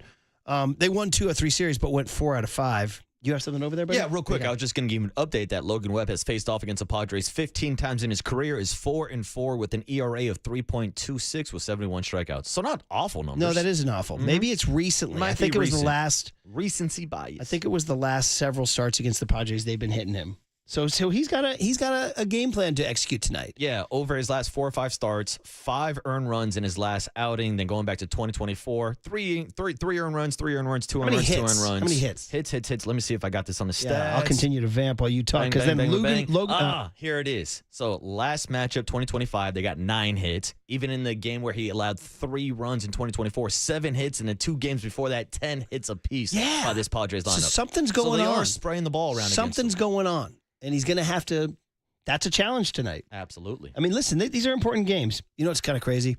In all likelihood, they're going to split the 4 games. Most likely. And that means you play 4 games and nobody gains any ground. We're right back where we started. If you're the Padres, that's a win because you're ahead of them already. You're 2 games ahead in the loss column. So really, the only way to make this a successful series is to win 3 out of 4. And I'm not sure the Giants have it in them to win 3 out of 4. I think, to be totally honest, guys, I think I might have to settle for a split. Well, I'll say and I'm not happy about it, but they're not hitting the ball, brother. That's the key. They're not hitting the ball, brother. That's the key, because I would disagree and say that the Giants have enough pitching to win 3 out of 4, but then it comes down to timely hitting and whether or not they will execute in those late-game situations where this Padres bullpen was great to start the year, but they've been having some issues later. So maybe that's how you're going to see victories in this series, kind of like the Giants have been fighting back all year with their 13 comeback victories. They're going to have to keep it close. They're going to have to play great defense, and they got to hit, and they got to execute with runners in scoring position. Listen, every baseball game ever, give me the timely hit. Mm-hmm. Every freaking baseball game ever. Give me Mike Morse tying the game with a home run against the Cardinals, you know? Give me Marco Scutaro freaking doing what he did throughout the 2012 playoffs, right? So looking at this homestand in general, it's 7. They got 3 against the Braves. Going Friday night. I'm excited. I haven't been in a few weeks.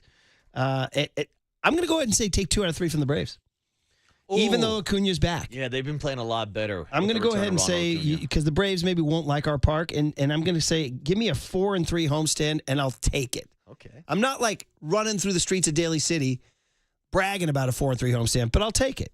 That would get you back up to your 7 games over right now. That would get you to 8 games over, and then you chip away. But is there any way you see with Logan Webb on Monday, and he struggled, Landon Roop on Tuesday, they haven't announced their starter, Kyle Harrison on Wednesday against Nick Pivetta, who's 6-2 with a 2.74, brother.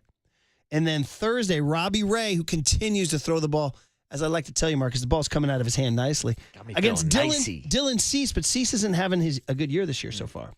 I don't know if there's something wrong with him. Wasn't he a little bit on the injured list, I think, earlier this year? Possibly. But anyway, so is there any way they take 3 out of 4? Yeah, I think these are going to be low-scoring games. I think it's going to be competitive baseball. The Giants need to execute, as we were just saying. They've got a few hits, but they're not stringing it together well. I guess maybe one of the positive news is that Gerard Encarnacion could be back in the lineup as soon as tonight. Yes. He had a few more home runs in Sacramento over the weekend. They're back in town, so I'd like to see Big Gerard over there at first base. And we talked about the possibility of maybe getting Luis Matos a few extra at-bats. Yaz had a great start to the season. Didn't have a single home run in the month of May, and we're seeing his numbers drop back down to what we've seen the last couple of years. So maybe there's a little bit more of an opportunity for some of the younger guys like Gerard and Luis Matos to maybe provide a spark for this offense. The Gerard Encarnacion story is huge. If he's at first base today, and he could very well be. Absolutely. He could very well be at first base He had today. a great spring training. There was a lot of excitement about him. This is a guy that has a great story of being in the league, was kind of a high prospect, had to go down to Mexico to find his footing, and we saw him have success last year. I'm not saying he's the one guy that's going to save this lineup and turn him into an offensive juggernaut, but at this point, you need help anywhere offensively. Dude, if he gets you one timely hit, you don't have to save the lineup. Dude, their level of what we need is so minimal right now. Like you don't have to save anything. You just got to get a knock. That's it. Dude. Bring me Gerard. You don't need to go 4 for 5 with 2 bombs, dude. That's it, dude. Can you go 1 for 4 with an RBI? I want to watch the Giants game tonight, and I want to see those bright yellow cleats of a Gerard Encarnacion. Yeah, I always had a little bit. Did he hit a bomb over the weekend? I think my kid told me that. Another one out in Sacramento. Yeah, my kids follow those minor league things too.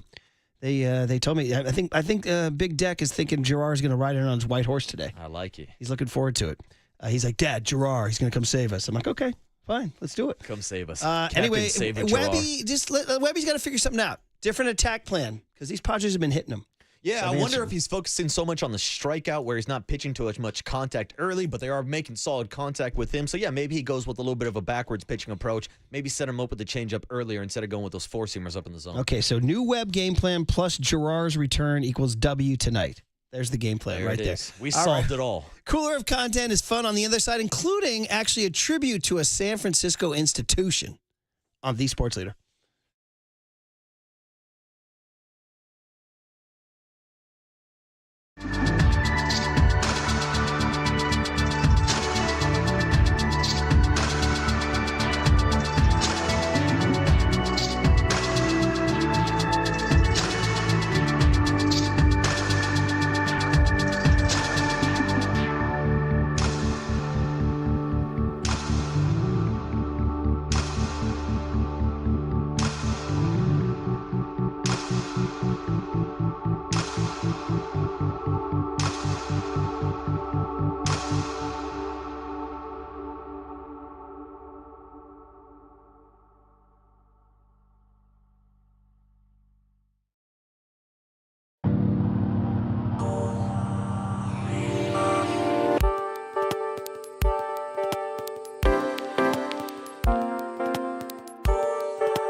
All right, everyone, chill. This is the cooler of content. Of joyful news. Am I on it, son? Yeah, baby! Murph and Marcus is sponsored by Bigelow Tea. Grab a mug and tea proudly. Well, I mean, dude, what are you going to do? This is American culture at its best. This is like peak American culture here. The Manhattans, of course. We're doing our 1976 rejoins because this is statistically the last time the Giants offense was this weak was 1976 when they were the last team in baseball in attendance. So we've been playing our silly love songs, Wings. We've had Oh What a Night, December 1963, Frankie Valli and the Four Seasons. But here you go. It doesn't get any better than the Manhattans. Raise your hands if you've seen the Manhattans in concert. It's just me. Hold raising my hand. Just you. Cooler of Content sponsored by Marin Health with top physicians, surgeons, and clinicians right here in the North Bay. Marin Health puts you closer to your best health, world-class care, closer than you think. If you want to just play this for the Cooler of Content, I'm cool with that. You know what I mean? Come on, Marcus. Absolutely. The best part is the spoken word intro. He says, I can't see you anymore because of my obligations, is what he says. So I believe they've been having a little illicit thing, and they got to break it up. Hey, now. They got to break it up. A couple obligations. He's going to miss her, though. He can't lie. All right, on we go. This is sounding good, though, dude. Right? Man. You down? Well, This is incredible. if you want, I could give you a whole playlist, buddy. I could send you a Spotify playlist. Just looking through the 76 bangers, a lot of things going on behind closed doors. Let's just say that. We haven't played Afternoon Delight yet. A lot was happening in the 70s. Didn't Papa Tony. and Lund have a whole segment called Afternoon Delight, yep. or was that Fitz and Brooks? No, that was Papa and Lund. I believe the show was actually called Afternoon Delight for a portion of their tenure together. And every day at 12, when it turned over to the afternoon, they would play a different version of Afternoon Delight. So 9-year-old me or 8-year-old me, I turned 9 later that year, 8.5-year-old me had none idea what they were talking about. It was just like, oh, there's a song again. Gonna find my baby, gonna hold her tight, gonna grab a little afternoon. Oh, cool. Oh, they're Maybe getting a they're snack. I said they're going to get an ice cream. Yeah, I'll get some graham crackers. So, by the way, Rich Samini. I know Rich. He's a good dude. He's going to join Papa and Silver at 11:50 talking about Bryce Huff. He covers the Jets for ESPN. That's good booking. I'm looking at you, Curly. Half his face. David Lombardi will join us at 9:30. Yeah, Mac at night. Get us a Jets guest. I told you guys that a San Francisco institution. So I read my Chronicle on the digital side now. I am a digital subscriber. I admit there is something lost in the process, but bro, you get the print edition. You might as well. I'm in. You might as well find out that William McKinley was assassinated, bro. The news is so freaking old. Bro, you get the print edition. They're giving you stats from the 1976 Giants box scores. Exactly. Bobby Mercer went yard. But anyway, so I go to sfchronicle.com, and it's the headline story. It says, storied institution closes after 40 years. They never put it in the headline anymore. You always have to click now. You have to click. That's how they get you. Well, it's like your tease. You got to stay tuned. Well, you're right. Good call. Murph's I guess I'm a clickbait guy. I would say he's a master clickbaiter. Good point, Tony. Good point. Dude, stop. I almost got that one by you. Well, it's all good, right? It's healthy. It's Woody Allen said. I know. Woody Allen used to say, hey, don't knock it. It's sex with someone I love. Keep it moving, Murph. You know what Keep I mean? it moving. So, there you go. So I click on it. It's Fog City Diner. Right there on the Embarcadero, that chrome and neon paradise that represented San Francisco at its late 20th century peak. And it was awesome. And my dear, dear, dear buddy Harmsy, Brian Harms, who we lost to cancer, he was the man. He ran Fog City Diner. He was the GM. He was the front guy. And so we went there so many times.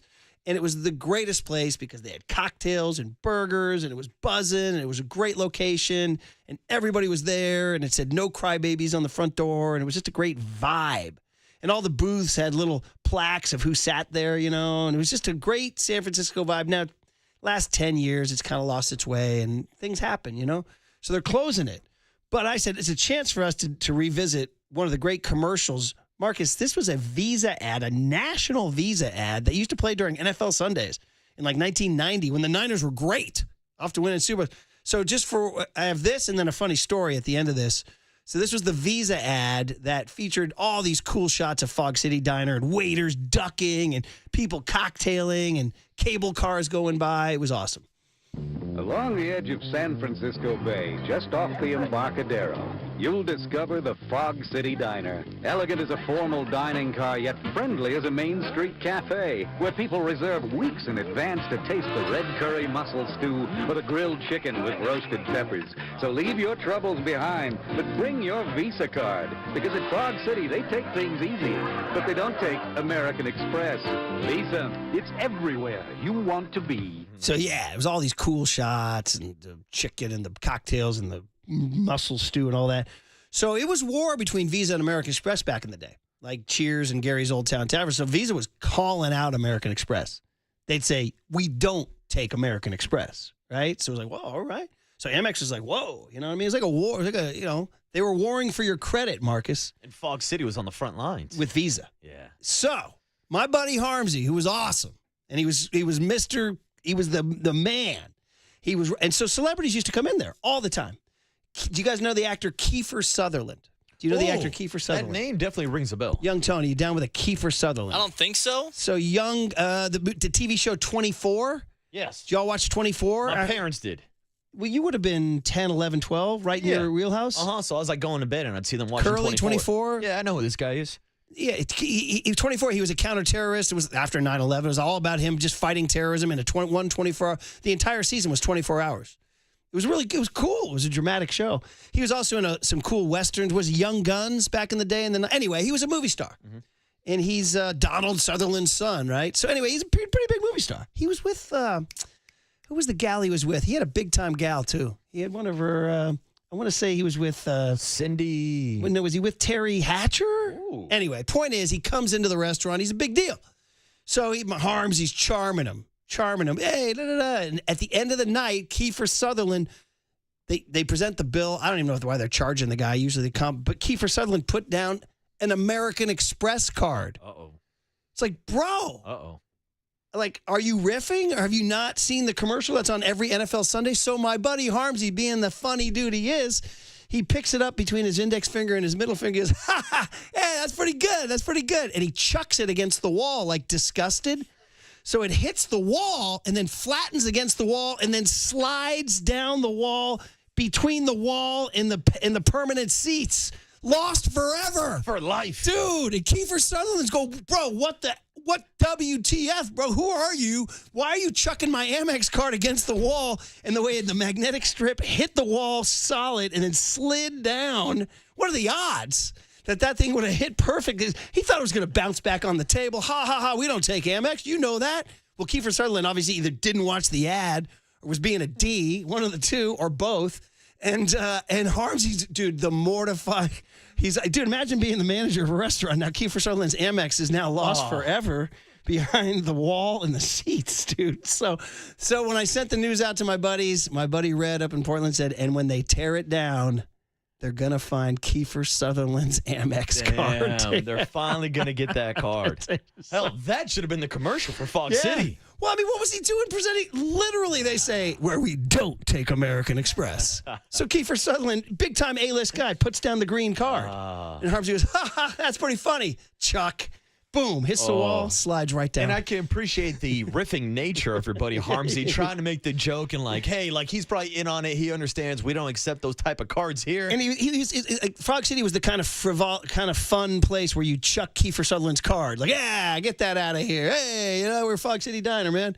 We're having some fun here. It wasn't like a formal restaurant, And it took a turn. Damn, did Kiefer Sutherland ever close out? How big is that tab I'm now? not sure what happened. I know it was awkward, and there's some apologies. I should have ran by. Yeah, here, put my beer on Kiefer's tab. His card's behind the booth. The endless tab of Kiefer Sutherland. It never ends. It just keeps racking up all these years. Young Tone, what do you think? So you didn't get a follow-up on what happened after? Like, well, you don't really need a follow-up. pissed? See, I mean, see stories like that, you don't even really need a follow-up. That's the story. It's an urban legend. You know what I mean? Yes. No, it's so funny. I was just curious. I mean, Sutherland must have been pissed. Well, yeah, like, but I mean, the point of the story. See, this gets to the point of like when you tell a story, people say, well, then what happened? You're like, well, that's not the point of the story. Yeah, just enjoy the story. The point of the story is the story. You know what I mean? I don't know. There was apology. See, now we've killed the story. Yeah. Because now I got to say, yeah, you got to apologize, whatever. I don't know. You had to cancel the card. I don't know. Turns out Sutherland actually opened up a whole lawsuit, and that's the reason why Fog City Diner's closing now.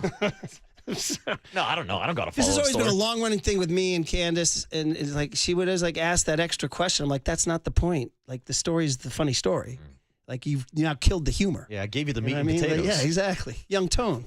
You just ride the wave. I thought it's a great story. I mean, Curly's over here howling. Tony wants more. I love follow-ups, you know. I'm You've curious got to the see what happens audience next. feeding out of your hand right now. What's the next page? What if I told him that, Kiefer, then they had to do some paperwork and, and now that, how funny is that? Like, yeah, he had to call and cancel the card, Well, I guess. here's I don't know. a better follow-up question. That's not the funny part of the story. Did Kiefer's name... It peaked when the card hit against the wall and slid down, and Kiefer looked at him like, bro, what the...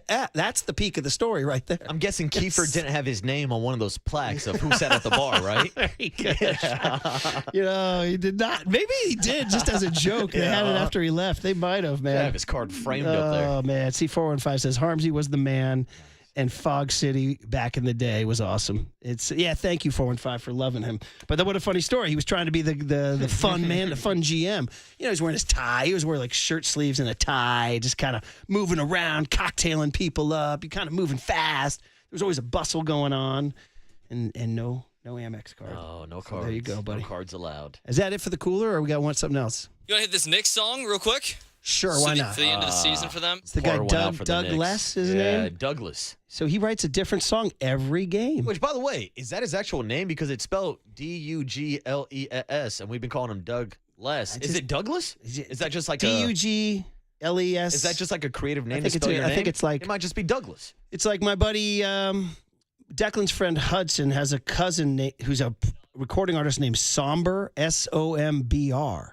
Like Somber is his name. And so it's always a good time at a Somber concert. Everybody's dropping vowels these days, Murph. Exactly. Everybody's dropping Isn't that vowels. kids all go up and get the cookie called Crumble, Crumbl? So this is what this guy's doing. A lot of calories, a lot of sugar, not enough vowels. So anyway, he's walking down the street lamenting the end of his Knicks here.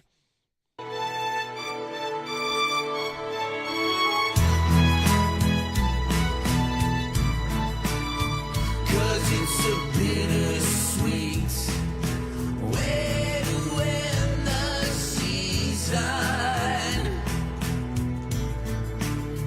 Beat the defending champs, make the ECF get beaten. What if we didn't boot away game one? I wonder.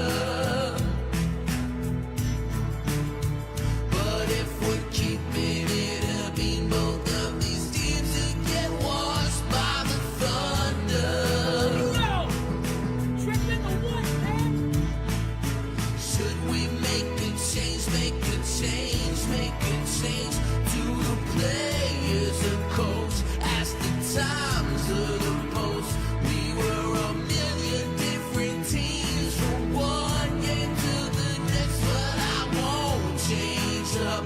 I'll be here next fall. I'll always be a Knicks fan. All right, there it is. Not bad. Not bad. Bittersweet Symphony. You down with the Verve, Bittersweet Symphony, Young Tom? I am, yes, indeed. All right. Yeah, what do you think?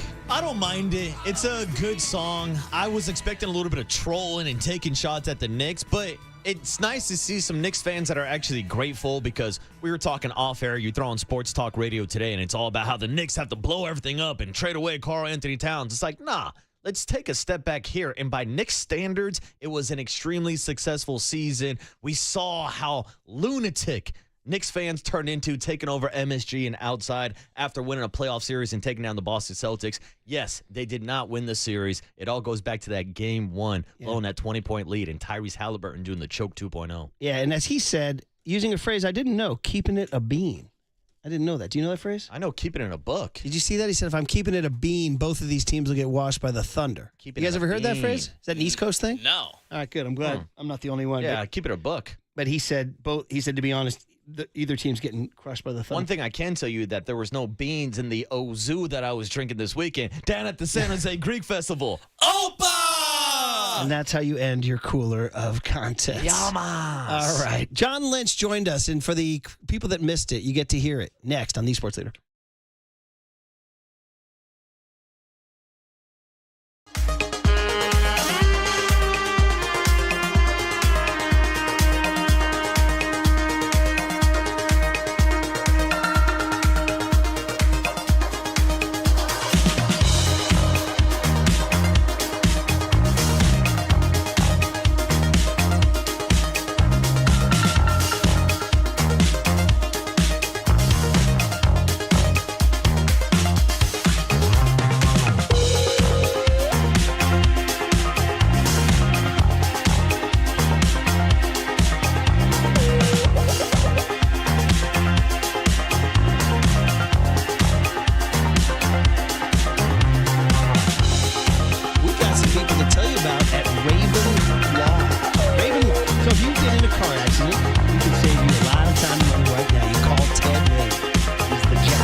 Or head to thegiantlawyer.com right now. Fast, free, confidential. You got one shot to get this right.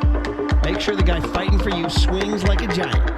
Call 415-888-1043 or visit thegiantlawyer.com.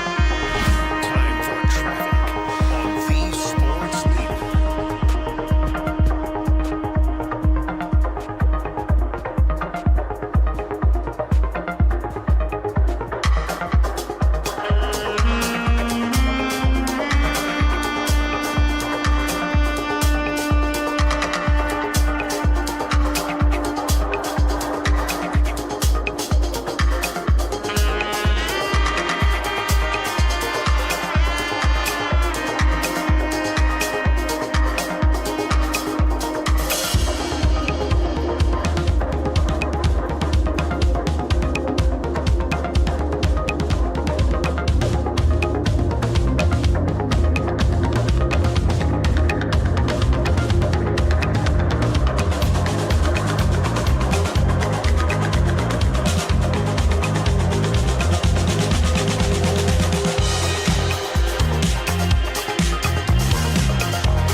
anywhere, anytime. Download the KNBR app. Murph and Marcus continue live from the KNBR Casino Matrix Progressive Jackpot Studios. Casino Matrix. Progressive jackpots are here. Where are you? Just drop in 1-800-GAMBLER. Yeah, look at Tony. 1976 rejoins because the Giants' offense hasn't had a streak this bad since 1976. So John Joe Cody said, well, let's make something fun out of it. Love Machine. So we had Disco Lady, Move It In, Move It Out, Move It Around.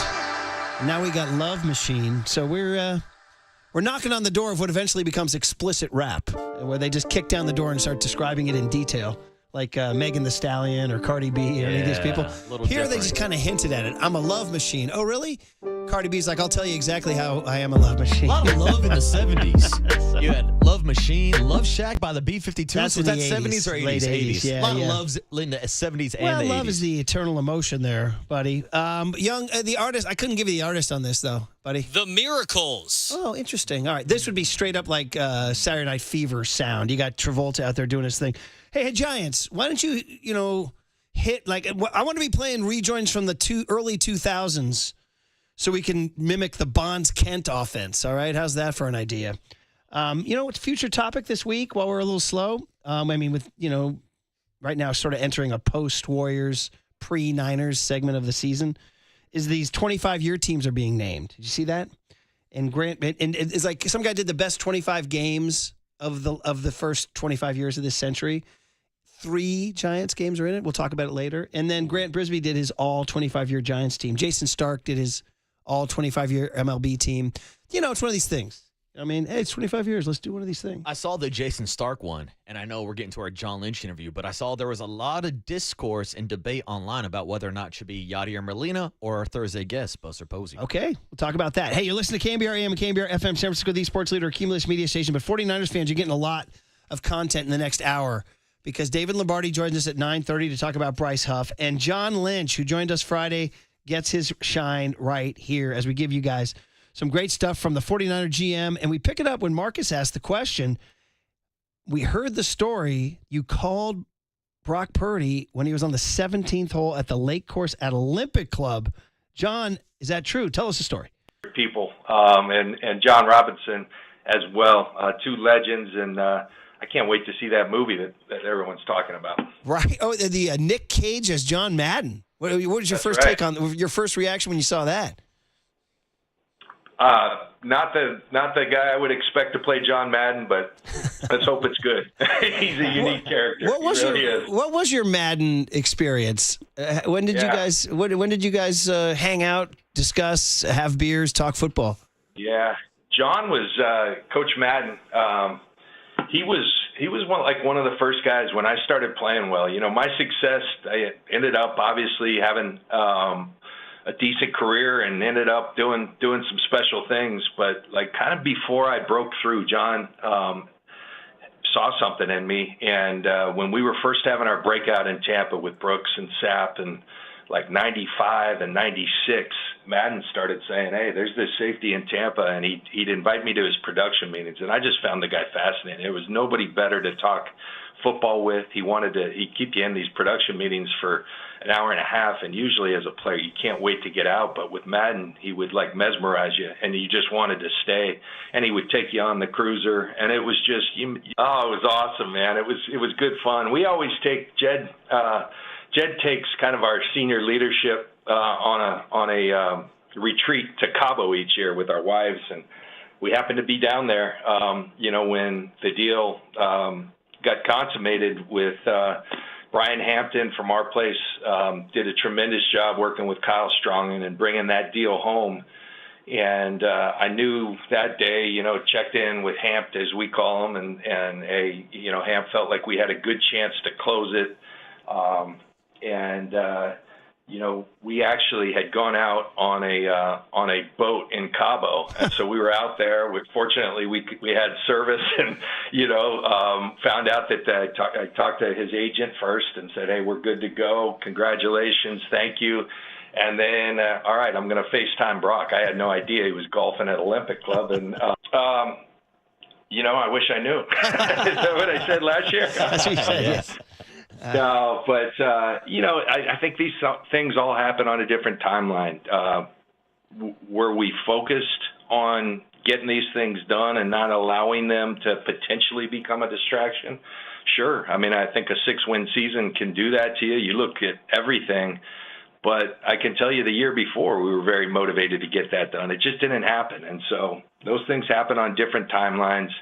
I'm just really happy, where we're at. And, to get Brock done, then to turn to get Kittle done, and then to get Fred Warner done. It's just been a tremendous boost for our organization to have that certainty with those type of players, those type of leaders.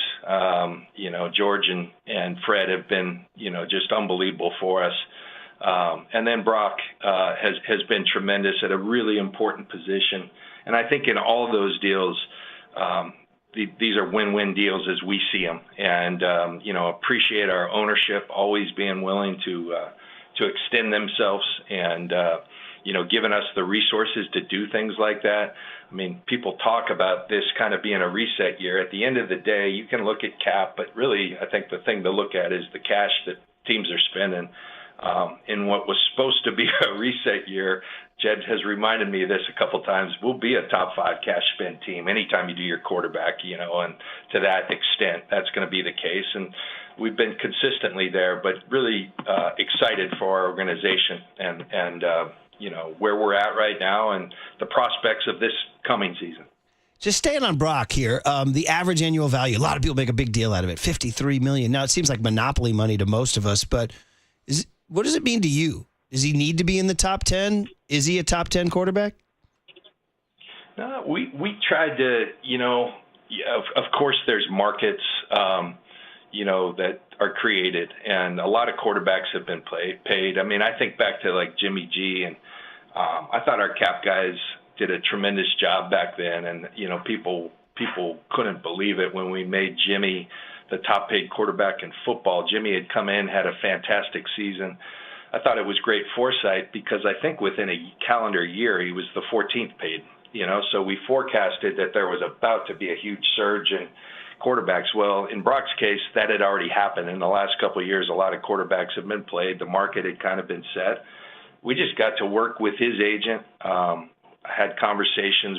Kyle had conversations with Brock about the way we wanted to approach this. We started really early in the game and made no promises, but said, let's go to work. Let's find a deal that works for both sides, and when we're comfortable with that, we'll finish it. And that's exactly what happened. So is it a lot of money? Of course it is. It's crazy, but you love to see a guy like Brock with his story, always kind of been the underdog and going to Iowa State, not being highly recruited, coming to us with the last pick in the draft.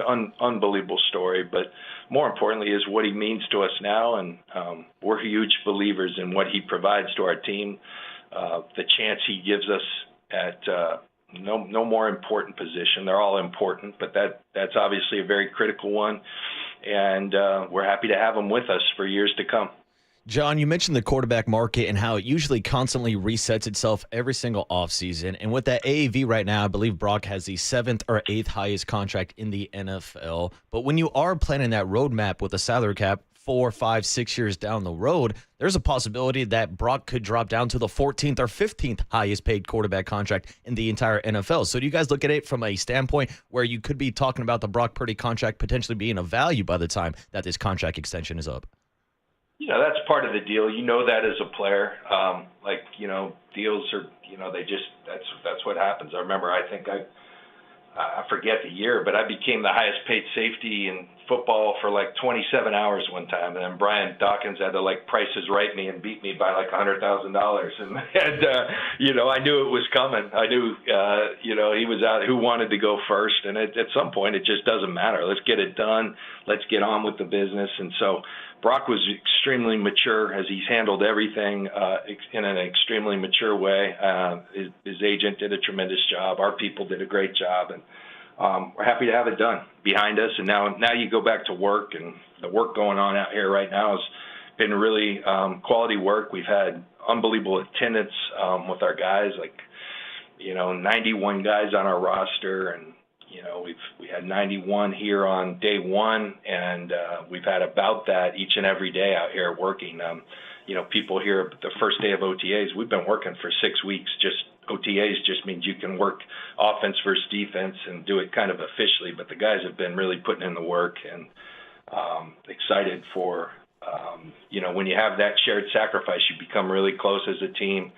And I felt like, the last few years we played deep into the season, so you kind of need a break. People need a mental break and need to get away. We had too long of a break this year, and so it was appropriate that everybody got back together. Kyle did a tremendous job of these are voluntary, but man, it would mean a lot to our team.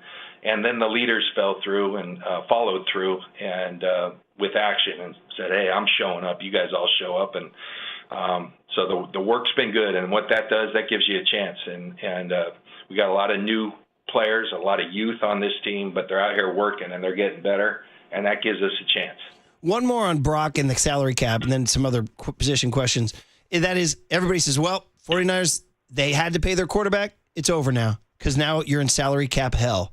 Are you guys in salary cap hell with the new contract? No, not at all. I mean, I think we're now.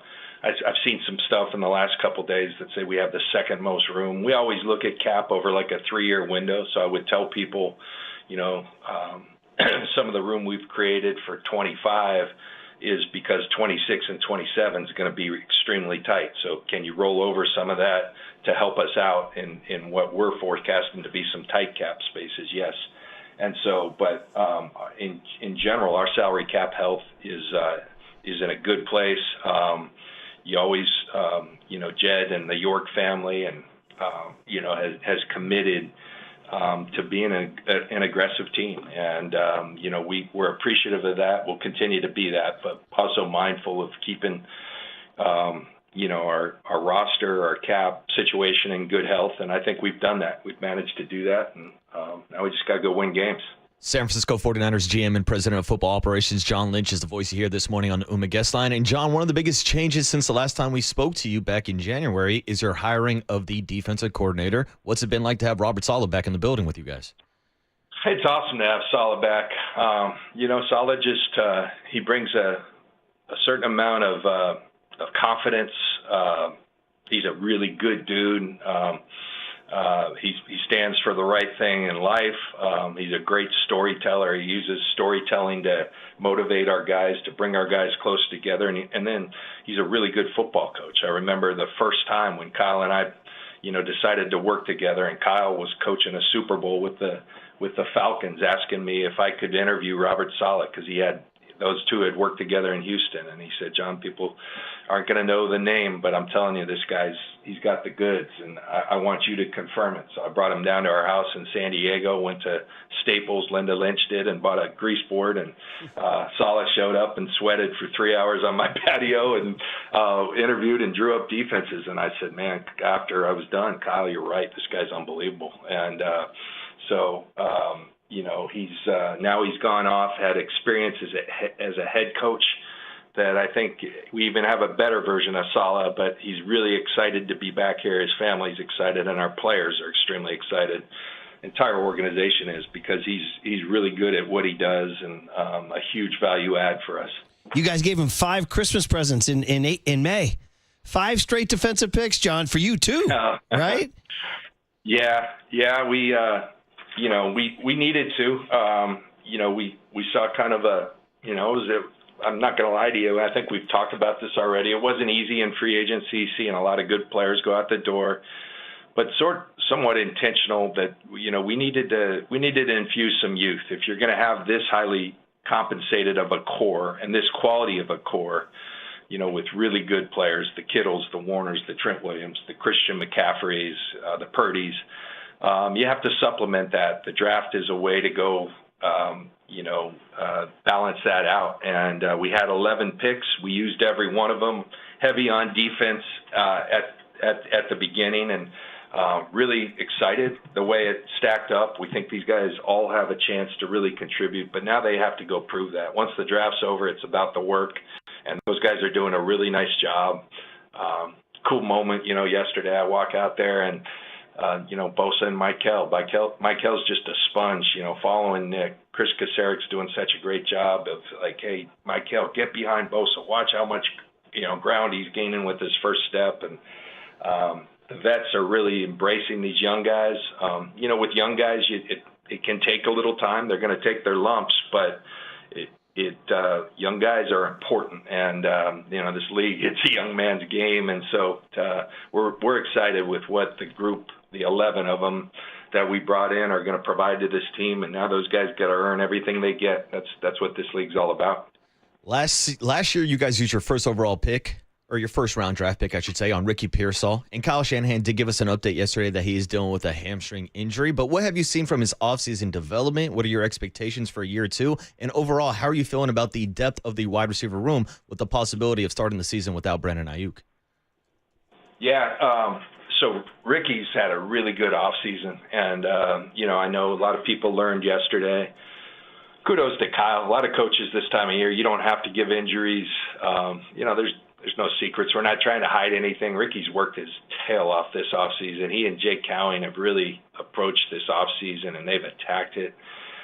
It's a shame he kind of got tweaked, but like I said, we've been out here working hard, and you're always going to have a lot of caution this time of year, and I think it allows us to have a little more caution when we know the work Ricky's put in. He's in great shape. Ricky's going to be a really good football player in this league, I think, for a long time, so we're excited about that.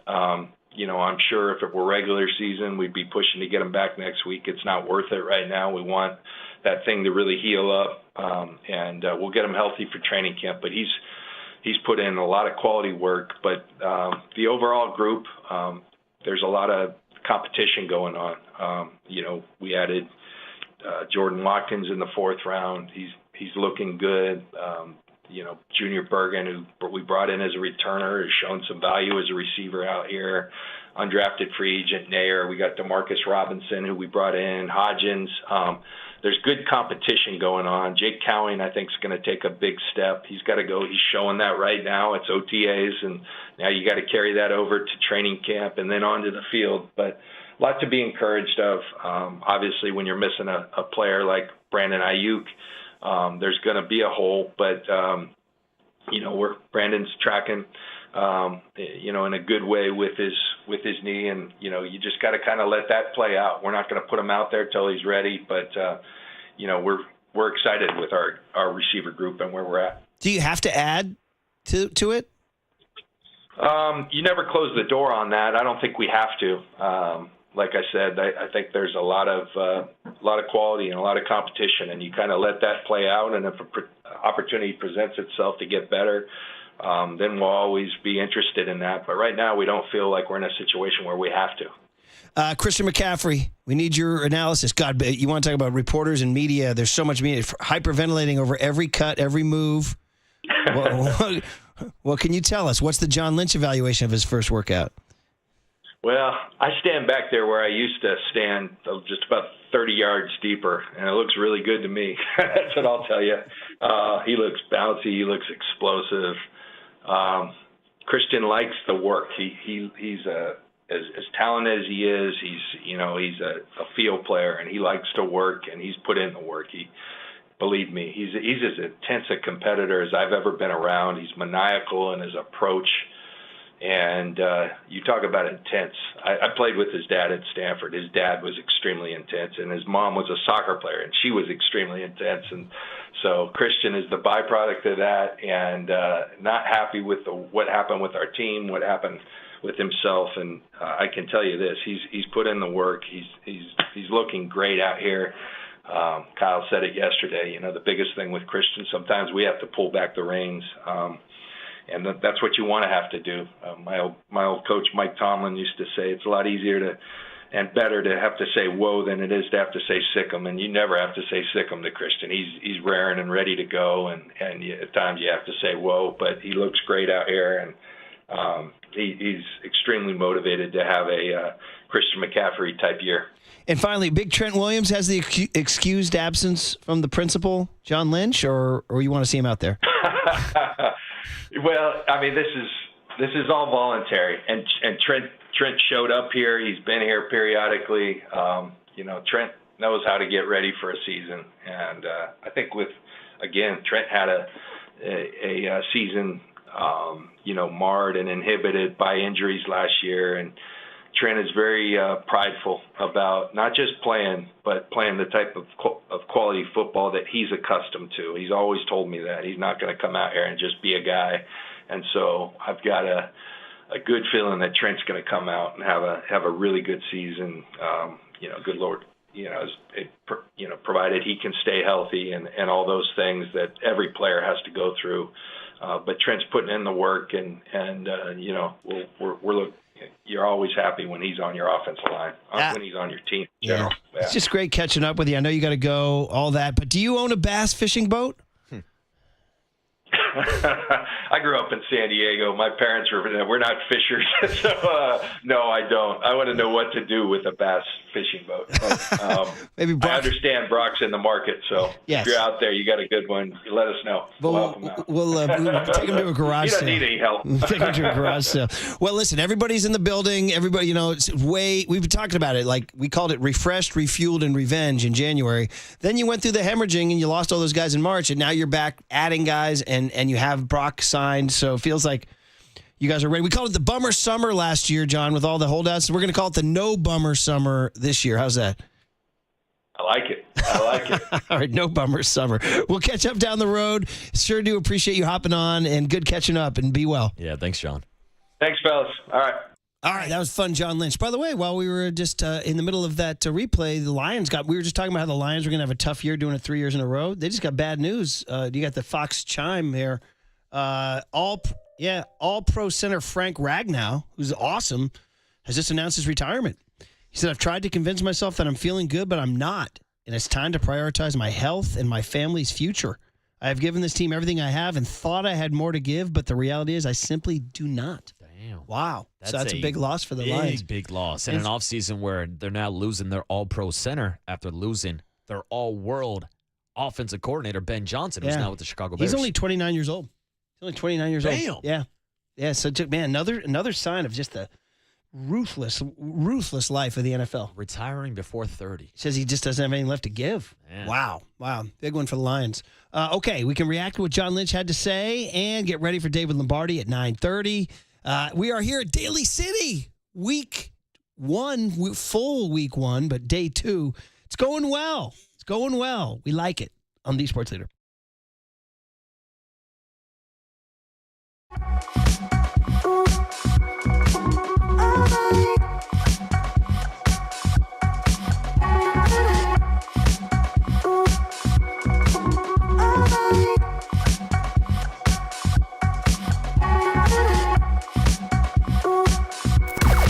Now, from the O'Donnell Financial Group Sports Desk. Learn more at ODFIGroup.com. O'Donnell Financial Group, because planning is a process, not a product. We are still giving away one $100 Amici's East Coast Pizzeria gift card, and we want you to stay tuned through the 9 a.m. hour for your chance to win. When you hear the cue to call, the number to dial is 415-896-KNBR, and if you're caller number 10, that means it's your lucky day and you win. This is all brought to you by our friends over at Amici's East Coast Pizzeria. You can find official rules on thesportsleader.com.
right, always happy to talk about the good people at Provident Credit Union, where you can make smart, safe, and secure decisions with your money. We're starting with Provident Credit Union's Pick a Term certificate.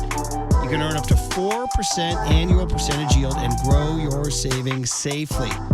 So if you're building an emergency fund or planning ahead for college costs or home projects or just looking for financial peace of mind, choose a term that fits 3, 6, 9, or 12 months and lock in a great rate risk-free, because where you put your money matters. This 4% offer is only available for a limited time. Visit providentcu.org or stop by your local branch to open your account. Provident Credit Union recently named one of America's best regional credit unions 2025 by Newsweek. Another reason you can trust where you bank. This rate is effective as of May 1st, 2025. Minimum balance required of $10,000. Early withdrawal penalties may apply. Federally insured by the NCUA. Discover the best in retail and business banking right here in your community. Learn more at providentcu.org.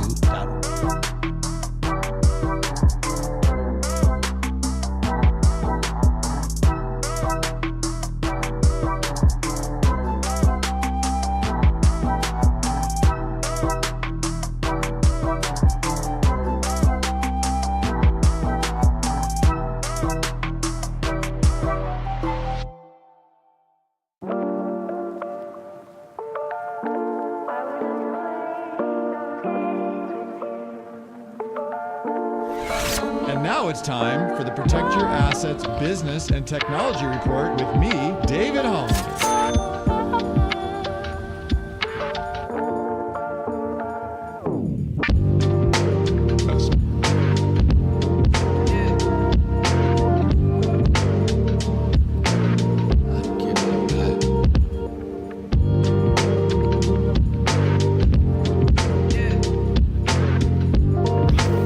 This has been the Protect Your Assets Business and Technology Report with me, David Hollander. What's going to happen in the stock market in 2025, and how will those ups and downs impact your savings and your retirement income? Let's talk about it. Join me this Saturday from 8 to 9 a.m. for my show, Protect Your Assets. Call 1-866-PROTECT.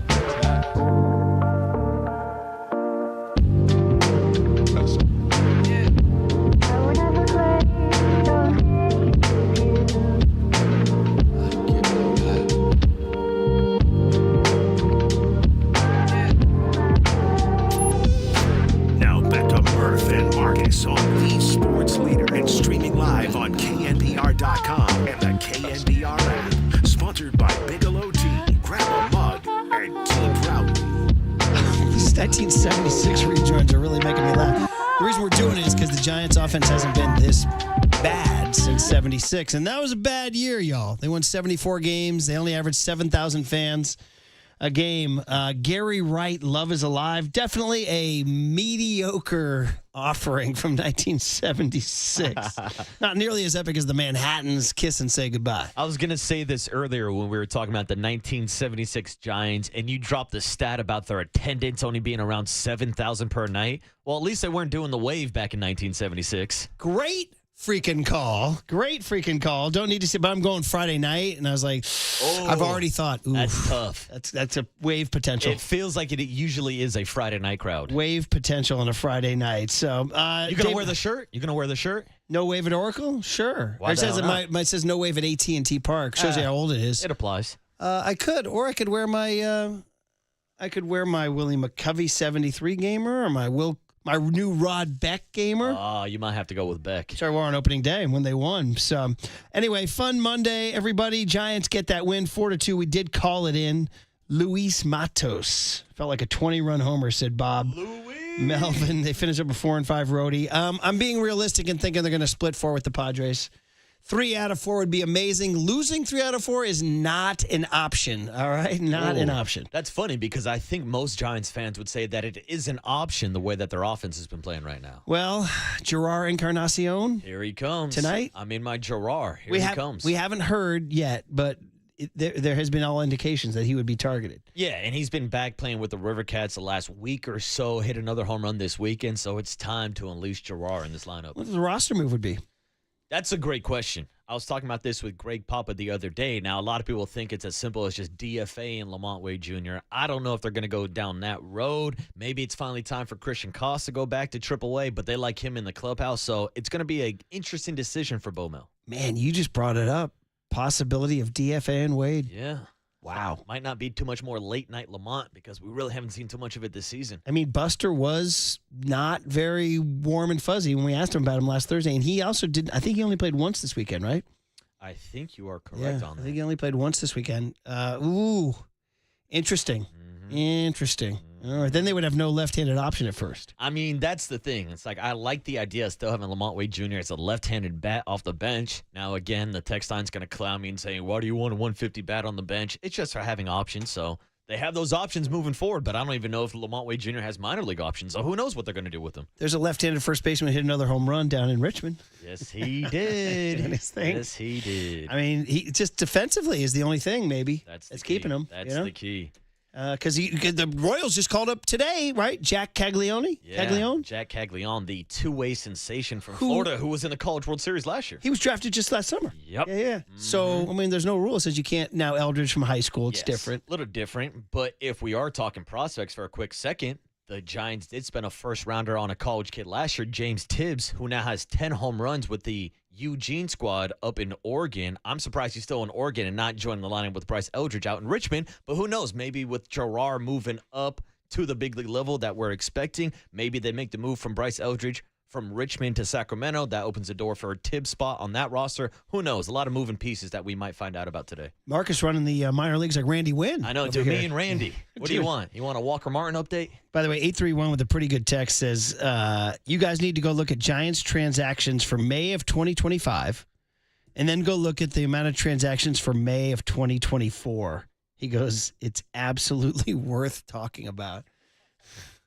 And you know what else is worth talking about? $100 Amici's gift card. I want one. Call John Joe Curley right now. Caller number 10, 415-896-KNBR. Caller number 10, 415-896-KNBR wins $100 Amici's East Coast Pizzeria gift card. That's awesome. Now, Amici's East Coast Pizzeria's 12 Bay Area locations offer dine-in, takeout, and delivery of your favorite New York and Detroit-style pizzas, pastas, and flame-roasted chicken wings. Check out the menu and order online at amicis.com. Pretty darn good, too. I just want some pizza. 408 says the wave is what ownership wants, means they filled up all the day of game seats available. Yeah, Okay. I mean, that kind of gets into the argument of diehard fan versus casual fan. But Yeah. at the end of the day, owners just look at them as fans who are buying tickets, buying hot dogs, and buying beer. I've been through this. I remember in the early OOs, I was upset at the Fairweather fans. The guy told me to sit down in the 02 NLCS. And I remember going when they hit bad patch in 06, 07, 08. I'm like, good, clear out the dead wood. Yeah, see, that's the thing. Is like I don't have as big of an issue with bandwagon or even casual fans because at the end of the day, you do want to sell at the ballpark, but you got to know your role. You can't be telling people to sit down in the middle of a playoff game or any of that nonsense. Know your role and shut your mouth. The Benito Santiago Rick White at bat, which is always worth replaying, too. 408 says platoon splits don't matter if you can't hit from either side. I agree. And 415 says Bryce Eldridge went 0 for 3 last night with 2 strikeouts. I love the kid, but he needs work. And Buster will be that way. Buster will be very patient with it. Yeah, exactly. Especially when we are talking about the up and down shuttle from Sacramento to San Francisco last year. And hell, really over the entire Farhan regime. We saw what that did to the development of some of the top prospects in the system, whether it was Elliot Ramos being cut from spring training and then turning into an all-star. Luis Matos has gone up and down. Marco Luciano is moving to different positions all over the place. Joey Bart, Patrick Bailey was put on the accelerator route also. So we have seen some of these stunts in development with some of these younger guys. Let them have their time, give them a longer leash, and make sure that they are fully ready to go offensively and defensively before making that call. Dude, Buster told us Thursday, have patience with Willie. He's a dude. So he went 2 for 10 in that series. Didn't score a run, didn't drive in one. He struck out 3 times. So I sent out a tweet when he grounded into a double play, or he struck out with the bases loaded on Friday night, right? With 1 out. Yes, he did. Sent out a tweet saying, he told us to be patient. I said, I'm currently activating turbo level patience right now. I'm being really patient. I'm being patient. Can you be patient and aggro at the same time? I've been patiently waiting for Willie Adames to explode. Man, oh man. Patiently waiting for a track to explode on. Give me a June Willie Adames, man. So there you go. Hey, All right. well, at least they've avoided the June swoon to start the month. 1-0, baby. 1-0 in June. June boon coming your way. 1-0. All right, we teased from Niners and got caught off with some Giants there, but David Lombardi, he does such a great job for the SF Standard covering the 49ers, talking about what he's seen at OTAs and what this Bryce Huff deal is all about. Niner football next on The Sports Leader.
KNBR.com and the KNBR app. Sponsored by Bigelow Tea. Grab a mug and tea proudly.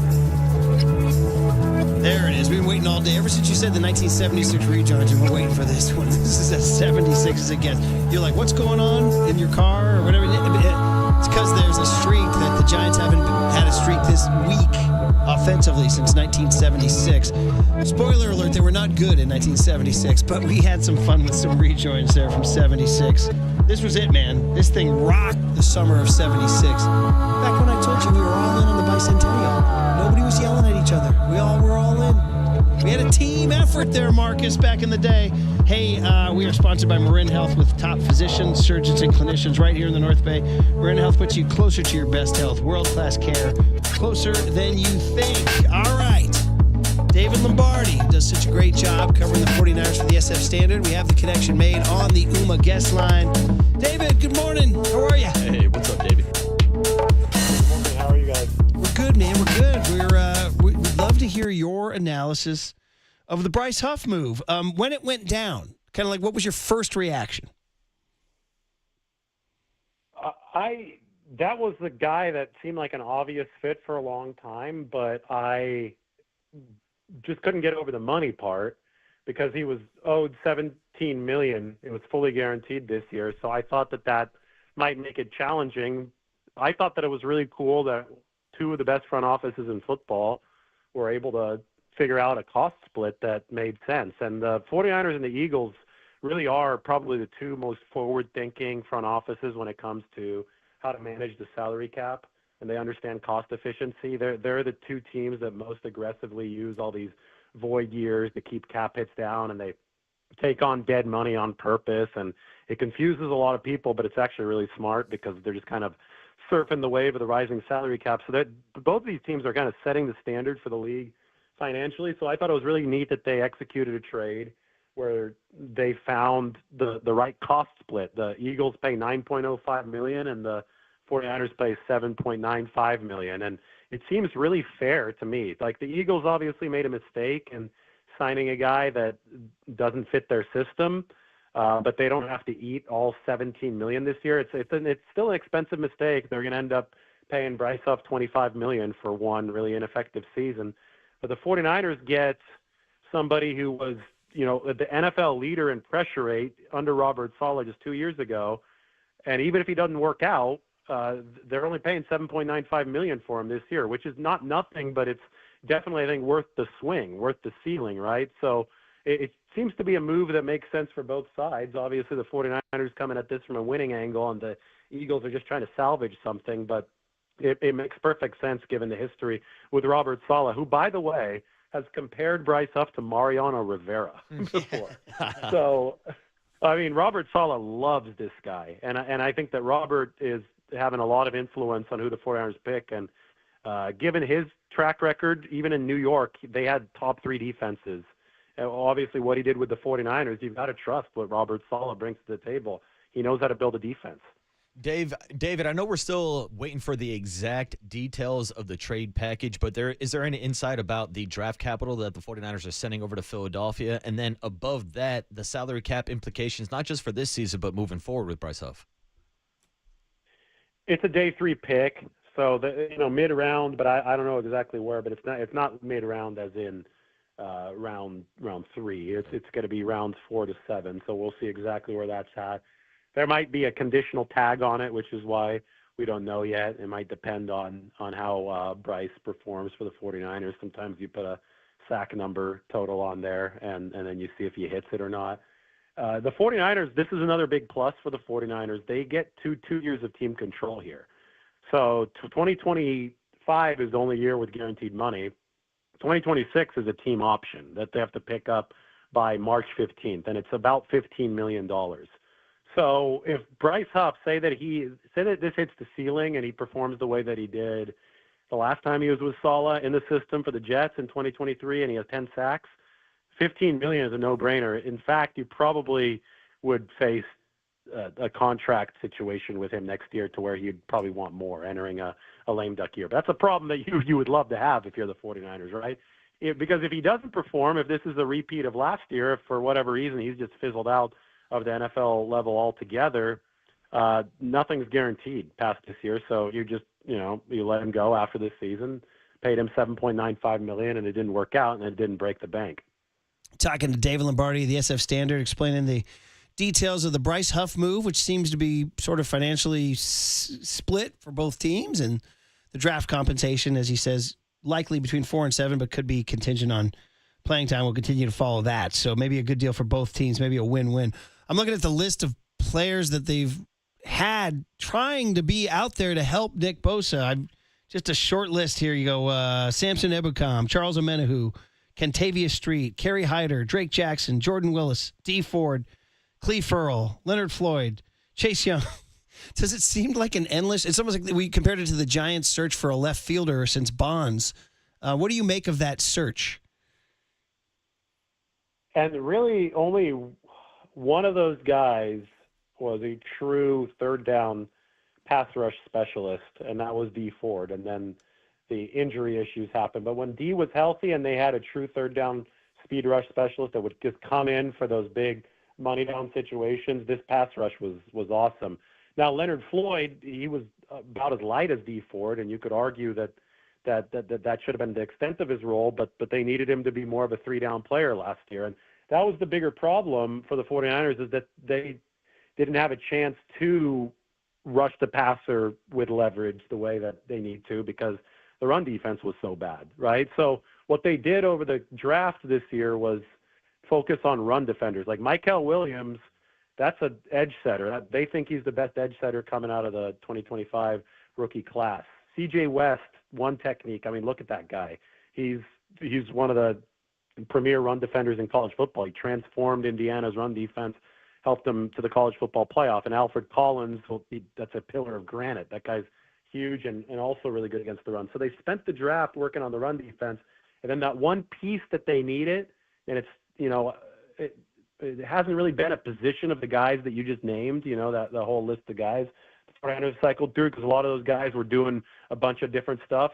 But that one piece that they needed as a cherry on top to building the fortification of that run defense was the edge rushing specialist that's going to come in that lightning package. It's like a NASCAR package on third down, and it's Bryce Huff. So for the first time since D. Ford, they've got a truly dedicated guy for that role. David, do we know if Bryce Huff is in town yet? Are there any expectations of being on the practice field for OTAs this week? Well, the trade can be finalized today, so I would expect him to be in town today. And they actually moved the public practice back a day this week from Tuesday to Wednesday. I don't know if that has anything to do with it, but so I'll be down there tomorrow. We're interviewing all the assistant coaches. I'm sure we'll get good insight from them. And then the 49ers will be on the practice field on Wednesday. And why not? I mean, the trade, again, the Eagles had to wait until post June 1st for the salary cap hits to be smoothed out on their side. So they could finally pull the trigger on it today, but I wouldn't be shocked if Bryce Huff already flew to the Bay Area earlier, just knowing that it was procedural at this point. David Lombardi, the SF Standard, talking to us about the Bryce Huff edition, the third down speed edge rusher the 49ers hope can bookend Nick Bosa. Other things from the first few days of OTAs, David, everybody wants to know how Christian McCaffrey looked. Beauty is in the eye of the beholder. Everybody sees something different. What did you see? Well, I think that almost everybody saw what I did, and that's that Christian McCaffrey looked bouncy. I think John Lynch came on KNBR the next day. I don't know if he reads the Standard, but he used the word in my headline. He said bouncy, but I'm not accusing him of plagiarism. I think that when you watch Christian McCaffrey, it looked like he was running on a trampoline. Like that, there was this bounciness to him that he didn't have last year, all the way up until the Buffalo game. I thought that he was like still working back. There was the Tampa Bay game, then there was the Seattle game, then the Green Bay game. Yeah, so there was 3 games, and then there was the Buffalo game. And the first 3, it was still a little sketchy. You could tell that he was working himself back into form. I don't think the Achilles was fully back and ready to go, and his conditioning wasn't back and ready to go until the first quarter of that Buffalo game, where he just looked springy, even in the snow.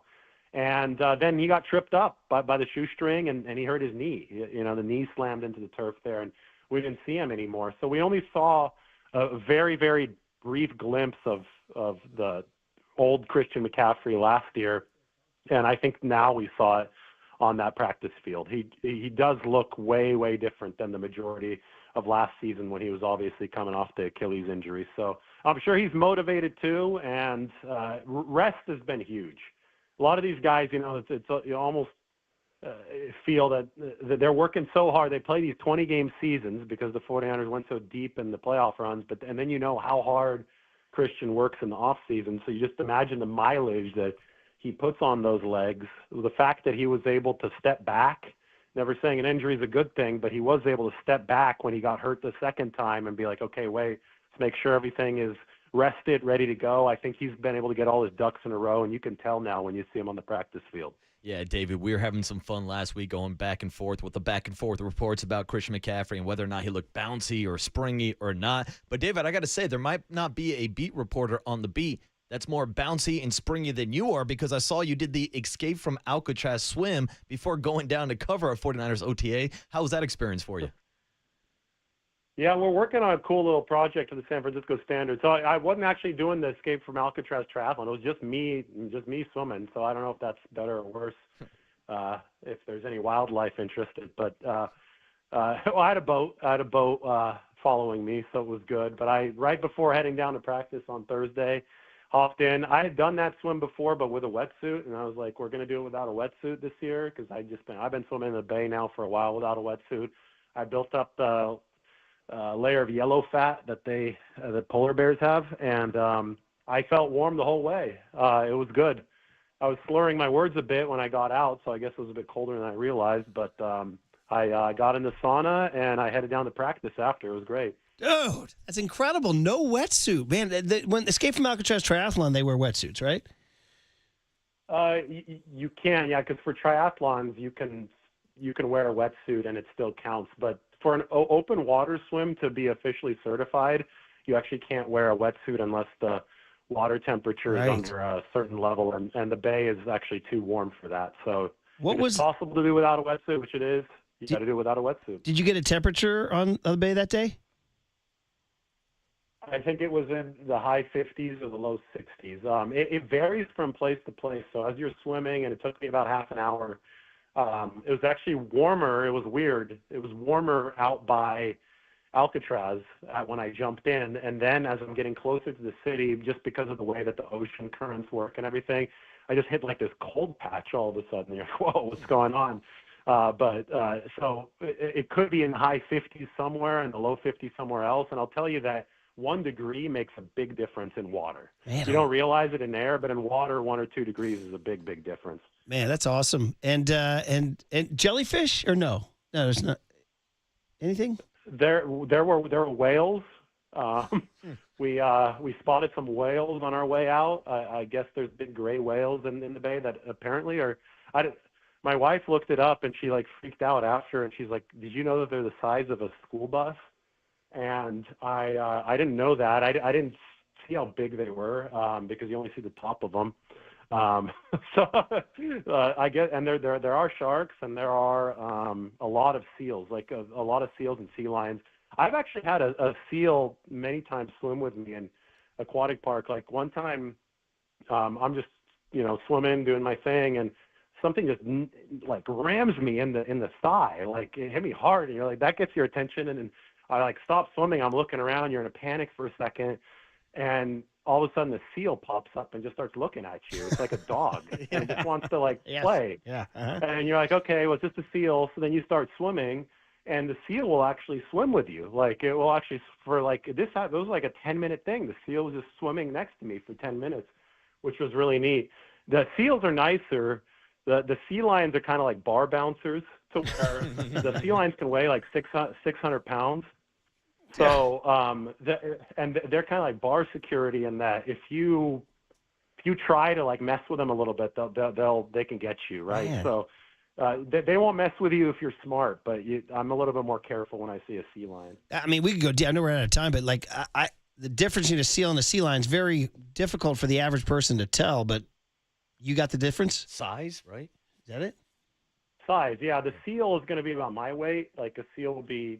I'm like 210, so the seal I think is about 200, but the sea lion is about 3 times that. Wow, that much more, man. Oh man, well that's fun. I'm glad Marcus brought that up, man. That's awesome.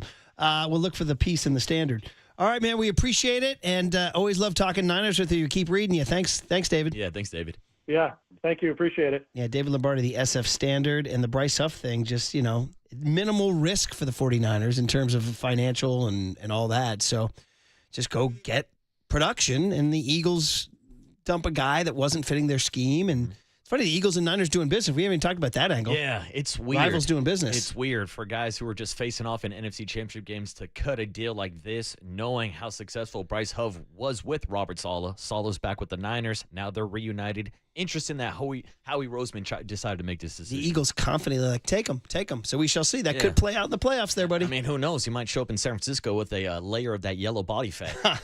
Well, I know we're out of time, but longtime listeners of the show know that one of my best pals swam the English Channel, and we had him on the show as a guest. Yeah, Neil, my buddy Neil, the guy who went to the wedding in Scotland. Wedding number 3. Incredible stories from swimming the English Channel too, like 12 hours, and we could go on and on and on. We won't. I've already told the Kiefer Sutherland Amex story, but that's because Fog City Diner is closing. It was newsworthy. Okay, well, we'll hand it over. We'll figure out what young Tony learned today. Could be anything on the Sports Leader.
Well, this is it. Our 1976 Rejoins ends with one of the disco classics, A Fifth of Beethoven by Walter Murphy.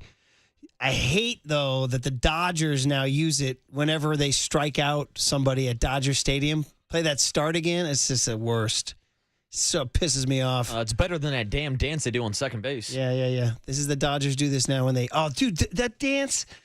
last night, Tommy Edman or Andy Pages hit a home run. Bro, in the middle of the home run trot. They're doing it in the middle of the home run trot. Like as they're rounding second. Yeah. No. Stop on second. Keep it the doubles. Oh. Gotta stop. It is the Dodgers. Yeah. Thank you for getting one. Yeah, they got one. I could have used two. Yeah, bro. don't even ask about Saturday.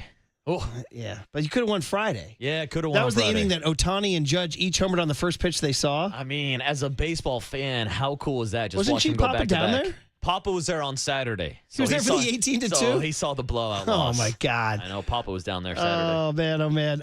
Young Tone, it's been a fun day of 1976 Rejoins. Why do I have a feeling that's going to be what Young Tony learned today? Yes? Murph and Marcus want to know, what did young Tony learn today? Well, so the joke is he's very, very young and innocent. Hey, I know that now, okay? All right. Sponsored by Bigelow Tea.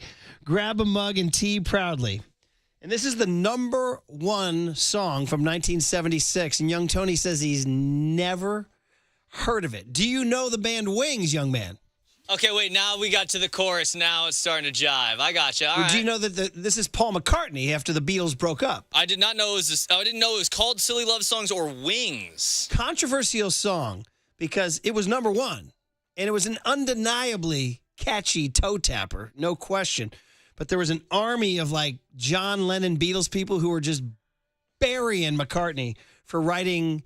And this was McCartney's answer to the haters. He said, some people say that they have a problem with silly love songs. I don't have a problem at all. But he wrote a musical banger because the rounds and the bass riff are like high level. But people say it's stupid because he's like silly love songs. He's like, oh, really? What's wrong with that? I'd like to know. So I remember when we saw Paul McCartney in 2010 at Oracle Park, or AT&T Park back then, I remember a guy called in to the show and said, well, what didn't he play that you wanted to hear? And Paulie broke out a couple of like deep cuts from the Beatles and everything. Sure, and I go, yeah. well, this may cost me all my credibility, but I kind of wanted to hear silly love songs. No way. Yeah, because it's a fond childhood memory. And I remember saying that at the time, too. My lovely bride will ride with this song till the end of the earth. She loves it. So, well, good to know because I'm riding with young Tony. I don't think I knew this song before today. This was a number one. This has been a big hit for a long, long time. My parents were not in the Beatle crowd, though. Your parents know this song. Most likely, yes. It was number one in our bicentennial year. Let the jam go, baby. Turn it up. There it is. McCartney's just a tunesmith. He has melodies for days and days and days and days. And the Lennon crowd couldn't handle it. They were like, yeah, where's the angst? Where's the edge? McCartney there is no angst. There's no edge. It's just simply pop. It's simply pop. We're having fun. Did he have the same haircut with his band? Yeah, he had the same haircut pretty much forever. So he kept that look. Yeah. And it keeps rolling. It's a long song, and then he does a lot of fun stuff with the vocals. So there you go, Tony. 1976 rejoins. Let's hope the Giants go out and score some freaking runs. I want to be doing rejoins. See here, this is where it gets a little musically complex. A little silly. I want 2000 rejoins, 2001 rejoins from the 73 homer season. How's that? I'll take that, Murph. Gerard Encarnacion tonight? It sounds like there's a possibility, nothing official, but get Gerard back in the lineup. Get some run support for our guy, Logan Webb. Let's light the beam. Let's talk about a victory where the Giants score more than 4 runs tomorrow morning. And if you care, Vegas does have him as a 1.5 run favorite tonight. All right, Tone, play us out, baby. When it's time for a change, think Speedy Oil Change and Auto Service. Engine light on, we can fix that. You're listening to KNBR AM and KNBR FM San Francisco, the sports leader, a Cumulus media station. 4 hours, 3 faces, 2 Gregs, and 1 place to be. Excellent. Greg Papa. Touchdown! San Francisco! And Greg Silver. Let me tell you something. There is no such thing as being calm. I am fired up to be here. This is Papa and Silver.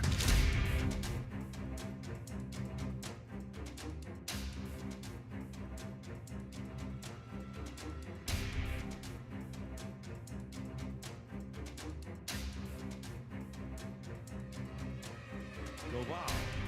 kicks, throws. Strike three call on the inside corner. And Ramirez slams the barrel of the bat on the ground in the batter's box, hollering at Corey Blazer because he thought that one was not in the zone. That might have been the only two-seamer that Camilo threw in the whole inning, and it had that movement hitting the inside corner. And the game is over, and Camilo Doval gets it done with a 4-out save. The Giants beating the Miami Marlins 2-0. The pitch. And a chopper up the first base side. It's a fair ball, and he does not run. Wagaman comes down the line, and Lee, I'm not sure why he didn't run. He seemed to think it was going to be a foul ball, or I thought maybe it had hit him. Anyway, the game is over. He's ready. He throws. Tapped out in front of the plate. Camilo goes out to barehanded and fires to first in time for the out. And the game is over. Camilo took it himself, made the play, and his mom, maybe you can hear her down in the stands, has seen him got a couple of saves here as the Giants take the series 2 out of 3. Camilo Doval pitching in front of his mom. Happy Monday, everybody. Good to be with you. Papa and Silver. I don't know what the Silver Linings playlist is going to be later. Actually, I do, but you got to wait till 1:15 for that. If I could throw a couple titles at you, it's not from the year 1976 like the morning show was ripping over and over and over. Shout out to the album Hotel California, because that is the gold standard right there. We are building this thing, dare I say, Kelly Clarkson piece by piece. Dare I say, Paramore brick by boring brick. We got the audio portion of the show ready to go on the stream. You can check us out. We'll get Greg Papa connected here in just a bit. Still kind of getting situated in my own little Daly City setup here in the studio, but everything's good. Young Tony's bringing the vibes. Walter is here, and we are here to talk about the Giants to start things off. Yeah, they take 2 of 3 in Miami despite the continued hitting struggles. They look ahead to a big week, which starts today with 4 against NL West foe, the San Diego Padres. They trail them by 1 game in the standings as of right now. And as you know, in these division games, every win and loss counts as 2. You dish one out, it goes to the other team as well. So it's good to be with you, Papa and Silver. One thing that is working for sure is our phone lines, 415-808-5627, to join the conversation immediately. And Greg Papa, if this is a prime time to be naked once again, look, I'm never going to know as we get things connected here. So good to be with you. Michael's working on the streaming right now, so I could pop up, literally, a pop-up at any moment. So I have my puffer jacket on with the Giants because we're sticking at our chest. And I know, the offense is still what it was. Montos' big 3-run homer yesterday, but they were able to take 2 out of 3 over the weekend. I predicted when I left you on Friday, they're going to score, 6 runs? Yeesh, they did get 6 runs, but they took the entire weekend. I was meaning in one game. The Dodgers scored 18 runs in 8 innings of offense. It takes the Giants 8 games to get there, but winning is the bottom line. They won 2 out of 3. They hit the ball well on Friday night. They had 11 hits. They just couldn't come up with the money hit. Wilmer brings in a run, obviously, after Elliot Ramos' mad dash, and then, the triple, and then the home run by Matt Chapman. But I think as we get ready, and we'll talk a lot about the Padres series, Bob Melvin going against his former team. This was Bob Melvin's weekend. I'm not going to say his finest hour as manager of the Giants, but you could tell when Bruce Bochy just started to manage regular season games like playoff games, it was go time. And usually it was later in the year, although I do remember Boch pulling Barry Zito 1 July start like 4 2/3, and he is not screwing around today. He wants to win. And Bob Melvin managed the Friday night's game and yesterday morning game, our time, like it was a playoff game. And he was just masterful. Kyle Harrison got through 5 and through with high velocity. We'll talk more about it. I just wish that Robbie Ray would teach him the Scooble changeup. It could be a real eye-opener and a game changer for him. But Kyle, with the high-end velocity and Miami young hitters, were able to blow them away. But, Greg, the way Bob Melvin used that bullpen on Friday night was like vintage Boch. Bob Melvin's been great managing bullpens. We could see it across the bay with the Oakland A's, and he just went for it. I mean, right away, Kyle goes 5. He brings in Tristan Beck, gets a couple of outs, but a couple of walks. And then we talked to Sergio Romo on Friday. How are they going to use Ryan Walker now? He's no longer the closer. He used him as a fireman in the middle of an inning with runners on base, and he didn't jimmy jack around at all. 2 pitches, he got out of the inning. What a performance on Friday. Went right to Eric Miller, got a couple of outs, then went to Tyler Rogers again. The way he brought relievers in, not to start innings. Ryan Walker went from the closer to the fireman, and then Tyler Rogers in the middle of the inning comes in, throws 5 pitches. If John Miller thought he was hurt, why only 5 pitches? He got out of the inning quickly. And then Spencer Bivens, used in a high leverage situation. Randy Rodriguez was not available. He gets a couple of outs, and then Camilo, with his mom watching, was able to get the 4 big outs, and he pitched really well in that game. And that was Bob Melvin. There's the puffer jacket. We got it going. Thank you, Michael, with the streaming. We're back on the stream. And then, what happened on Saturday, Robbie Ray, wow. Honestly, Yamamoto got banged around last night by the Yankees. Robbie Ray's pitching as well as any pitcher in all of baseball. I think he's going to be an all-star this year if he keeps this up. He may have a chance. We'll look at where the rotation is leading to the all-star game, whether he pitches the Sunday or Saturday before. But he has a chance to start the Midsummer Classic. He has been that good. He is so locked into this mechanics. Again, teach that Scooble change-up to Kyle Harrison, and it could be a game changer for him. And then Bob Melvin does it again yesterday. Obviously, Luis Matos with the big, he got a change up right down the middle and was able to blast that for a 3-run homer. But you had a lot of work to do. Hayden Birdsong does not have his pitch, count built back up. He pitched really well, and that guy's just got such poise. But once he went through the lineup a third time, and he got tired in the 6th inning, and here comes Bob Melvin again with the bullpen arms, just using them all, and they all weren't effective. He got Ryan Walker in there for a couple. Ryan Walker has gone from the closer starting the 9th inning to coming in the middle of innings with runners all over the place. What a transformation for that guy. He gets a couple of outs. Jordan Hicks, wow, walked the yard. And we'll talk about the corresponding roster move. Gerard Encarnacion is going to be activated by the Giants today. He will be back on the roster. I assume he'll be in the lineup. We'll see. I don't think they'll send Jordan Hicks down. Can they do that as far as, sending him down and keeping his rights? But he really would be best served by trying to lock back in mechanically down there. But we'll talk about that later. Tyler Rogers comes in, chopper off the plate for a run, but he gets a couple of big outs. Eric Miller got through it. It was not great. And then Duvall. Bob Melvin asking Camilo Duvall, just re-minted, as Justice De Los Santos put it, as the closer. And he gets a 4-out save on Friday night with his mom watching for the first time ever. What a story. Made me cry. And then yesterday he does it again. He was not Tranquilo Camilo yesterday. He was all over the place. He was wild. He's trying to pick off a runner at first base with nobody, with Casey Schmidt not holding on. What's the deal there, bro? And it was a 4-2 game, so it wasn't a big deal. Mike Yastrzemski had a sneaky big play early in the game when chasing down that fly ball down the line with a runner at first. He threw up his arms like, dead ball. It was not a dead ball. But the Marlins third base coach got deked. I think he would have held the runner anyway at third base, but they went second and third. Pop up, inning over. Just a smart play by Yaz. He'll start swinging the bat better, but he's so cagey. And then Duvall in the last out of the game, let Patrick Bailey take that, bro. Patrick Bailey's coming off the mound, going towards the ball. Easy play for him. Camilo got to it, and a great play by Casey Schmidt to stab at it, going towards the runner. That could have gotten gnarly. But they get 2 on Friday night, nothing on Saturday. Get 4 yesterday, 3 on one swing. They take through 2 out of 3. But really, watching Bob Melvin work the best bullpen in baseball, we're going BBB, not the Better Business Bureau or the Birmingham Black Barons. We're going baseball's best bullpen, and they weren't all knocked in, and Bob would go get them.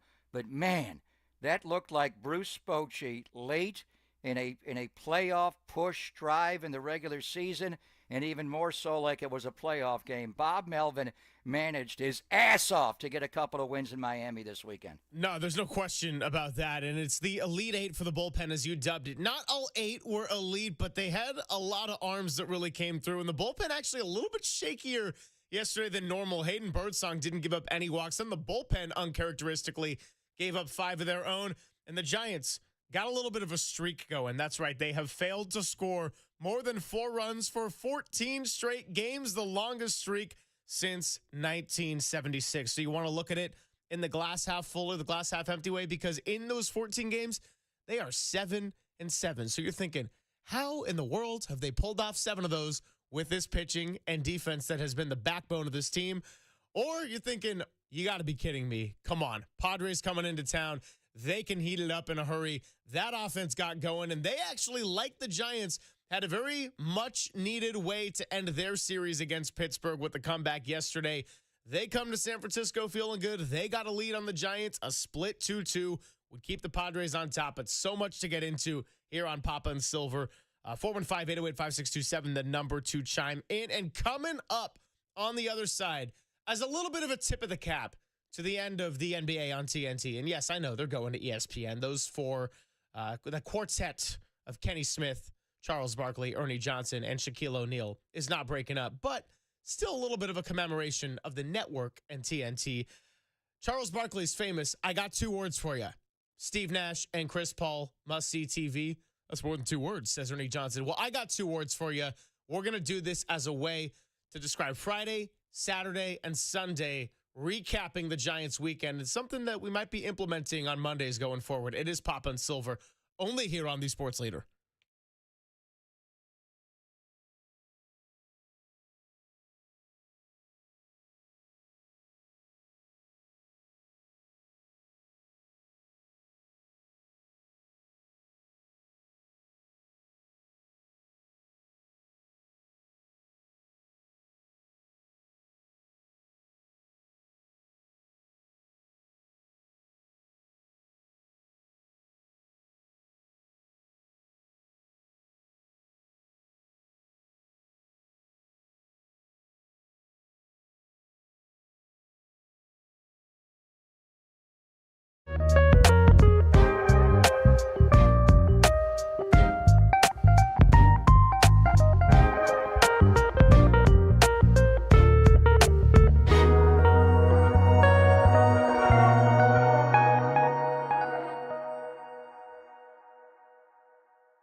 Hey, stream is up and working, so go check us out and join the conversation on the YouTube chat. The Giants take 2 out of 3 in a big week coming up with 4 against the Padres, 3 against the Atlanta Braves. And if you've been itching to get back out to Oracle Park, well, guess what? The Giants are back at home. 6:45 first pitch tonight. We'll be getting into each and every bit of it only here on Papa and Silver.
Part of it all, they don't get paid until you get paid. They live here, they work here, they win here. DolanLawFirm.com.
Two and two. Swing and a miss, strike three. Well, he went right back toward the outside. 97. Man, that's impressive from Kyle Harrison. And that's a guy who's hot and has been the Marlins' best hitter.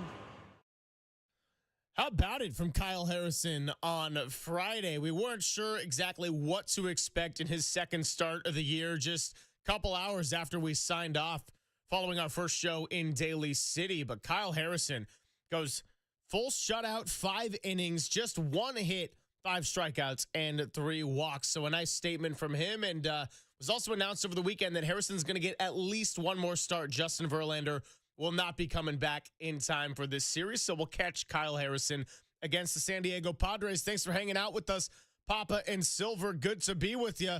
Let's talk a little guest list on a Monday. Why don't we? Well, Zach Beirudi is going to be joining us at 10:50 and talking a little Gerard Encarnacion, who may come back and provide a lift to the offense that surely needs it.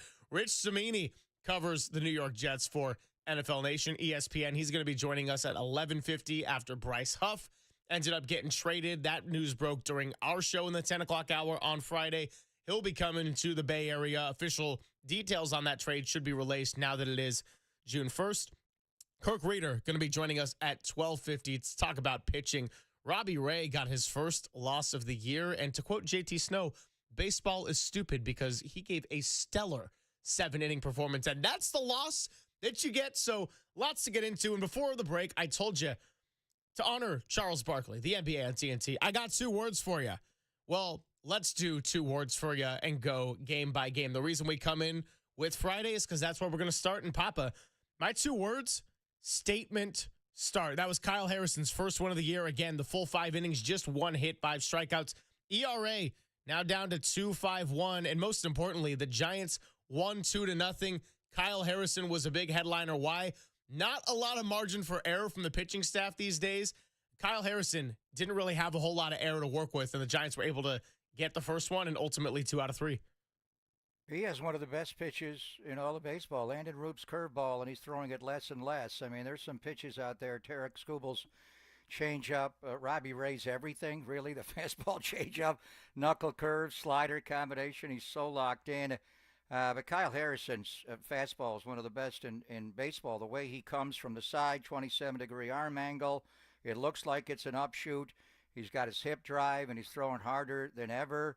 I remember, Kyle's first start in Major League Baseball. We made a big deal at his high school coach on in Philadelphia. But his first home start against the Reds, he just overpowered them. And we were giving him, nicknames. Should we call him Prince Harry or Harry Balls? I would call him Harry Fastballs right now. And that is the pitch. But Kyle, you have got to have more of an assortment of pitches. He went against 2 very young lineups on this road trip. The Washington Nationals, they wanted the strike zone to chase that 4-seam fastball, one of the best pitches in baseball. If they're going to chase it, go get it over there. Good luck. And then obviously, over the weekend in Miami, good hitters but young hitters. You got to deal with the Padres in your next start. And I remember shortly after those first 2 starts, I remember him going to Petco and giving up 4 bombs in a game. It is difficult to go through. And the Padre lineup right now is struggling. They came alive late yesterday, but they had a month of May. Fernando Tatis Jr. is in a big slump. Manny Machado is at 4 homers in 9 games. Luis Arraez just personifies their team the way he goes opposite field. Now they're all going oppo. But hairy fastballs, you need more. The slider is weird. The slurve slider, he can move it all around. It's not a traditional, like, Robbie Ray's back foot slider, or Madison Bumgarner's was always to a right-handed hitter, back foot slider. His, I don't know if he just can't control it, but sometimes it's up and away to a righty, sometimes it's in, sometimes it hits the bottom of the strike zone. I mean, he can move his slurve around as much as he moves his fastball around, but he needs to lock that pitch in. He threw one devastating changeup. It was so great. But one, brother, you need more. Honestly, Robbie Ray, can you teach him in the middle of a year, maybe in the offseason, teach him the Scooble changeup or just a changeup? If he would just be able to throw his slurve with more command and not, you can't be flat with it the way it was, obviously in Washington when he gave up the home run. But the changeup could be just, you can't pitch with one pitch. You can't pitch with 1.5 pitches. You need 3 to get through a major league lineup. But the one he's got is overpoweringly good. His fastball is blowing people away. They do square it up a little bit because they know where it's going to be, top of the zone. He threw more low on Friday. He got a little bit out of the strike zone with 3 walks, but he, by and large, has solved his arm side command issues. So he's going to get one more start. But let's see what he does against the San Diego Padres. But please, Kyle, use your other pitches more. You cannot go through a major league lineup. Maybe young lineups like the Nationals and Marlins. You're not going to get through San Diego's lineup with just that fastball. No, there's no question about it. And you made the point that Miami is a bit of a younger lineup, as was Washington, the 2 teams he's faced. Toughest lineup that he has yet to face will be this series in San Diego. So I would like to see more of a pitch assortment from him as well. But as far as getting it done, going shutouts, a complete 5 innings, no earned runs allowed, and just the 1 hit, that was some damn impressive stuff when the Giants needed it, because Chapman homered, but really outside of that, you didn't have a whole lot, and they were able to win it 2-1. All right, got 2 words for you. That's our Friday. You're going hairy fastballs. I went statement start. Either way, congratulations, by the way. Speaking of Kyle Harrison, De La Salle, 15th section title in baseball, as our guy Pat H points out in the YouTube chat. Moving to Saturday, my 2 words, just plain and simple, look away. As well as Robbie Ray has played, the other side of the ball made that one of the toughest losses of the season. I'm putting that one up there with the loss to the Colorado Rockies, just in terms of the frustration factor, how hard it was to watch at the very, very end.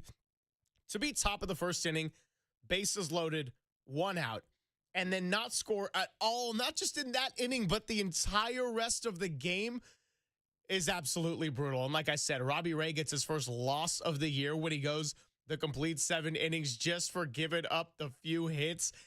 And that's a tough one to have to swallow. Now, if you win that game, you sweep the Marlins. We're talking about a 5-4 road trip going home, being, what would it be, 8 above 500 at this point, 7 above? So, no, 8. They went back to 7. Anyway, so, yeah, I'm going to say look away, because the offense was just another illustration of, yeah, I know Miami's not necessarily a big hitter's ballpark, but it didn't exactly make you feel great about the way things were trending. Even with Friday's win, the hitting was really tough to come by. Saturday happened, and then even yesterday, and we'll get to that in a moment with Luis Matos being opportunistic, the offense is still stuck in the mud right now.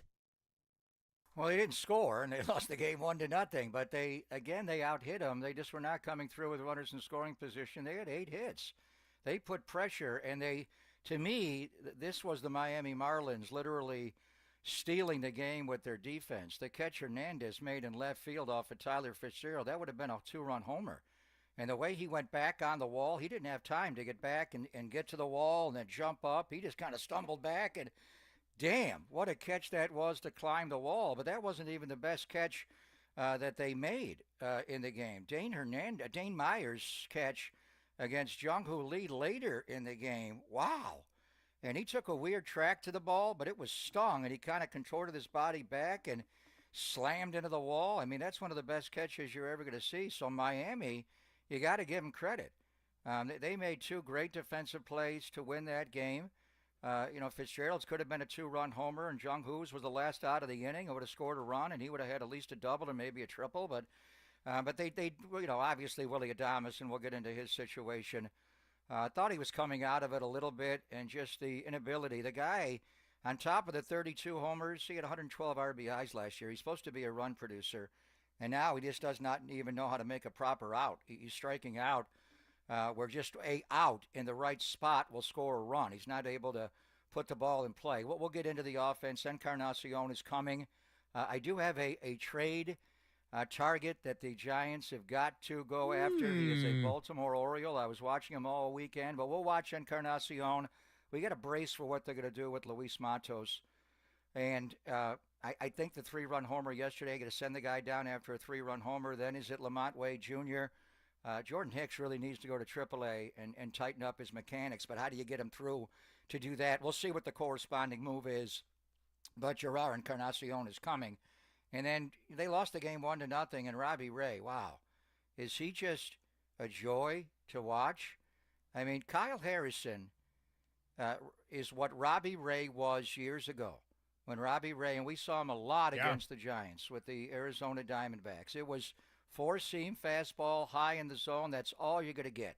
And the guy had years where he was the best pitcher in the league, led the league in wins, came back the next year, led the league in losses, and his ERA ballooned, and he gave up bomb after bomb. But to watch the older, tight pants, Robbie Ray, grunting, but the way he is so in command, had the 3 walks, the 2 in a row, and the base hit, scored the 1 run. But, geez, his combination of fastball changeup, but he's got that back foot slider and knuckle curve, but really, he could Jason Schmidt you.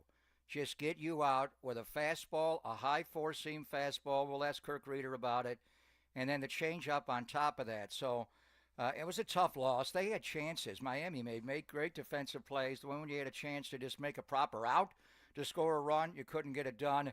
But Robbie Ray, 7-1, really easily could be 8-0, 9-0 on the year. ERA is 2.43. Well, we'll see how many All-Stars the Giants are going to have. Right now, Elliot Ramos and him would be the top candidates. But not only to me is Robbie Ray an All-Star, they've got a month to go. But right now, he is pitching like he's not just going to represent the Giants in the All-Star game. He may, in fact, start the damn All-Star game. Robbie Ray is such a polished pitcher right now. I mean, Robbie Ray is a huge reason why we're talking about a team for as much as they've struggled to hit the ball in the month of May. They're a team 7 games above 500 because all throughout spring training, I kind of felt like Robbie Ray was the one getting swept under the rug a little bit, just kind of slipping under the radar. It was a lot of we know what Logan Webb is. Then there was talk about Roop, Harrison, Birdsong, Verlander, Jordan Hicks. Robbie Ray was just kind of there. And then even at the start of the year, for as well as a year he has had, walking was still something he was struggling with a little bit. Now, you mentioned the 2 in a row, and that's what led to the 1 run. That still shouldn't have been the reason that the Giants ended up losing the game in this one. So he did have 3 walks there on Saturday and this last weekend. But for the most part, Robbie Ray, the pitch variation, incorporating that changeup, the scoopable changeup, and then on top of that, the way that he's just able to stack up the wins, go deeper into games, went the full 7 innings. He absolutely is on track to be an all-star for the San Francisco Giants. On the other side, let's continue this 2-word activity. I'll tell you my 2 words for Sunday, and then Zach Beirut is going to be joining us at 10:50. If you'd like to join the conversation, 415-808-5627, the number to do so, 925, text in, and I'm going to make a little 2-word combination out of this text. Vintage Kane. Yeah, that was a vintage Matt Cain stat line. It is Papa and Silver on the Sports Leader.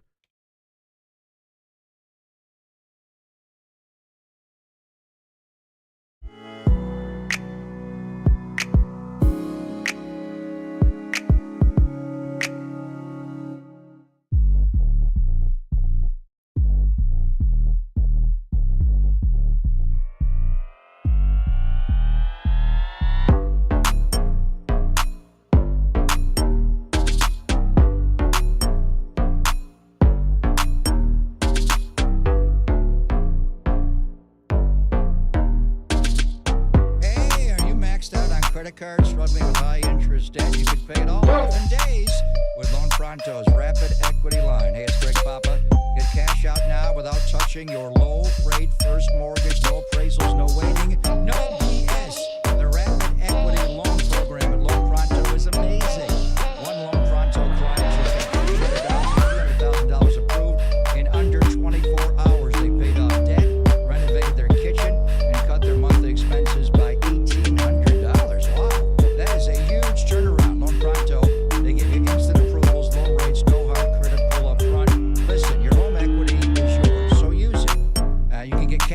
it to consolidate your debt down to one easy low monthly payment. Call Loan Pronto now for a free instant appraisal for your home and see how much cash you can get today. Loan Pronto is A+ rated by the BBB, Better Business Bureau, and have nearly 2,500 five-star Google reviews. Their service is off the charts. So call now to start the conversation. 415-808-5721, loanpronto.com, 415-808-5721. Get debt relief now. loanpronto.com.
The set. There they go. The pitch. Swung out and missed. He struck him out with a slider at the knees.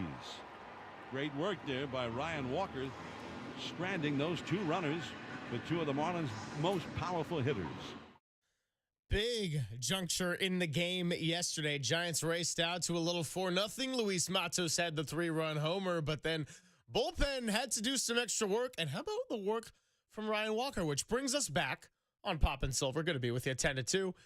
Brings us back to our I got 2 words for you bit. And also, there's a little tip of the cap to Colin Cowherd's 3-word game. That was a big COVID staple for me, but he stopped doing it, got a little bit punny. Like, Walter, if the Pittsburgh Steelers had a bad effort, he'd go, that was pitiful. And I'm like, okay, you know what? It was a good pandemic activity for me, but I'm trying not to go that play on wordsy. Though I will say, my 2 words, Papa, for Sunday are Tranquilo Walker.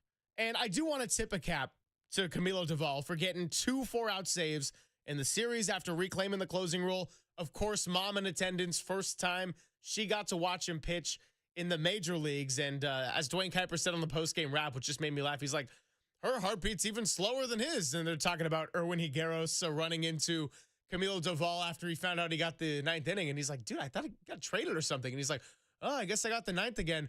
He actually got part of the 8th and the 9th over the weekend and did a great job. But I got to say, Ryan Walker gets a lot of credit for getting taken out of the closing role. Always tough. If you're getting taken out of the closing role in general, it's because things are off. The mechanics are a little bit off. That also can definitely mess with you on the mental side of things. And he came in and ultimate traffic jam in the 6th inning after Hayden Birdsong got taken out of the game. And then to get Ramirez and the strikeout you just heard on Stowers there to end the inning, limit the damage, that was pretty big time for a guy that just got taken out of his 9th inning role. And to throw him as in the fireman role, I mean, that's the Randy Rodriguez role. And Randy was not available, largely this weekend. So how about using Spencer Bivens on Friday night in a high leverage role? You haven't seen that. I think he's got to go back and be the long man, obviously. And then, the closer is going to be, the fireman is Randy Rodriguez. But Ryan Walker, just an amazing transformation. The guy was able to get his out throwing 2 pitches on Friday night. Just think about you're the closer. You start the 9th inning fresh. You come in with nobody on base. Then all of a sudden you get the call in the bullpen. You got to heat up. You're not pitching in the 9th. You're pitching in the 6th inning. It's an entirely different role. There's runners on base, and he just looked unflappable. His mechanics coming down the hill, and then to do it again yesterday and get a couple of huge outs with a strikeout after Hayden Birdsong tired a little bit after getting the 1 out in the 6th inning, and then Jordan Hicks, walking the yard, set it up. Tyler Rogers off the plate. Miller did not have a great outing. And Duvall, Tranquilo, Camilo, he wasn't as much. And we're seeing the guy smile more this weekend. I think his mom, and I know she's going back home, but bring her out to San Francisco. The guy lightens up a lot. I don't think I've ever seen him smile this much. But he had a couple of mistakes. He wasn't as locked in yet. It's hard to get 4-out saves. And for Bob Melvin to ask him to do it 2 out of 3 games and both wins is really hard. Normally you start doing all this stuff later in the year. He wasn't as locked in. He gave up a hit and he had a couple of walks, and it throws over to first base when Casey Schmidt was not holding. Are you not aware that he's playing behind the runner there? And then he should have let the last out go to Patrick Bailey. But anyway, Casey Schmidt shaved him there. But they got it done. It's baseball's best bullpen, which leads to, and we are going to check in with Zach Bayruti, our guy, the voice of the Sacramento River Cats, and a lot to get to. Mainly it's about Gerard Encarnacion. And they're flying to Houston in about a half hour. They're already on the bus and at the plane, and Gerard's not there. Gerard is coming to San Francisco. He is going to be activated. We'll see if he's in the lineup. We'll ask him about Gerard. We know he can hit, and he's hit some oppo home runs. But, where is he defensively?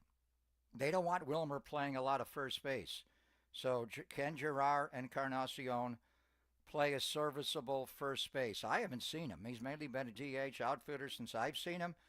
Zach sees him all the time, and not a lot. He was only there a couple of weeks or so in a handful of games, but he made one bad error. We'll detail it. Marco Luciano playing first base is really interesting. Both these guys are right-handed hitters, and I think the other part of it is when they activate Gerard Encarnacion, we're going to get a Matt Chisholm trail.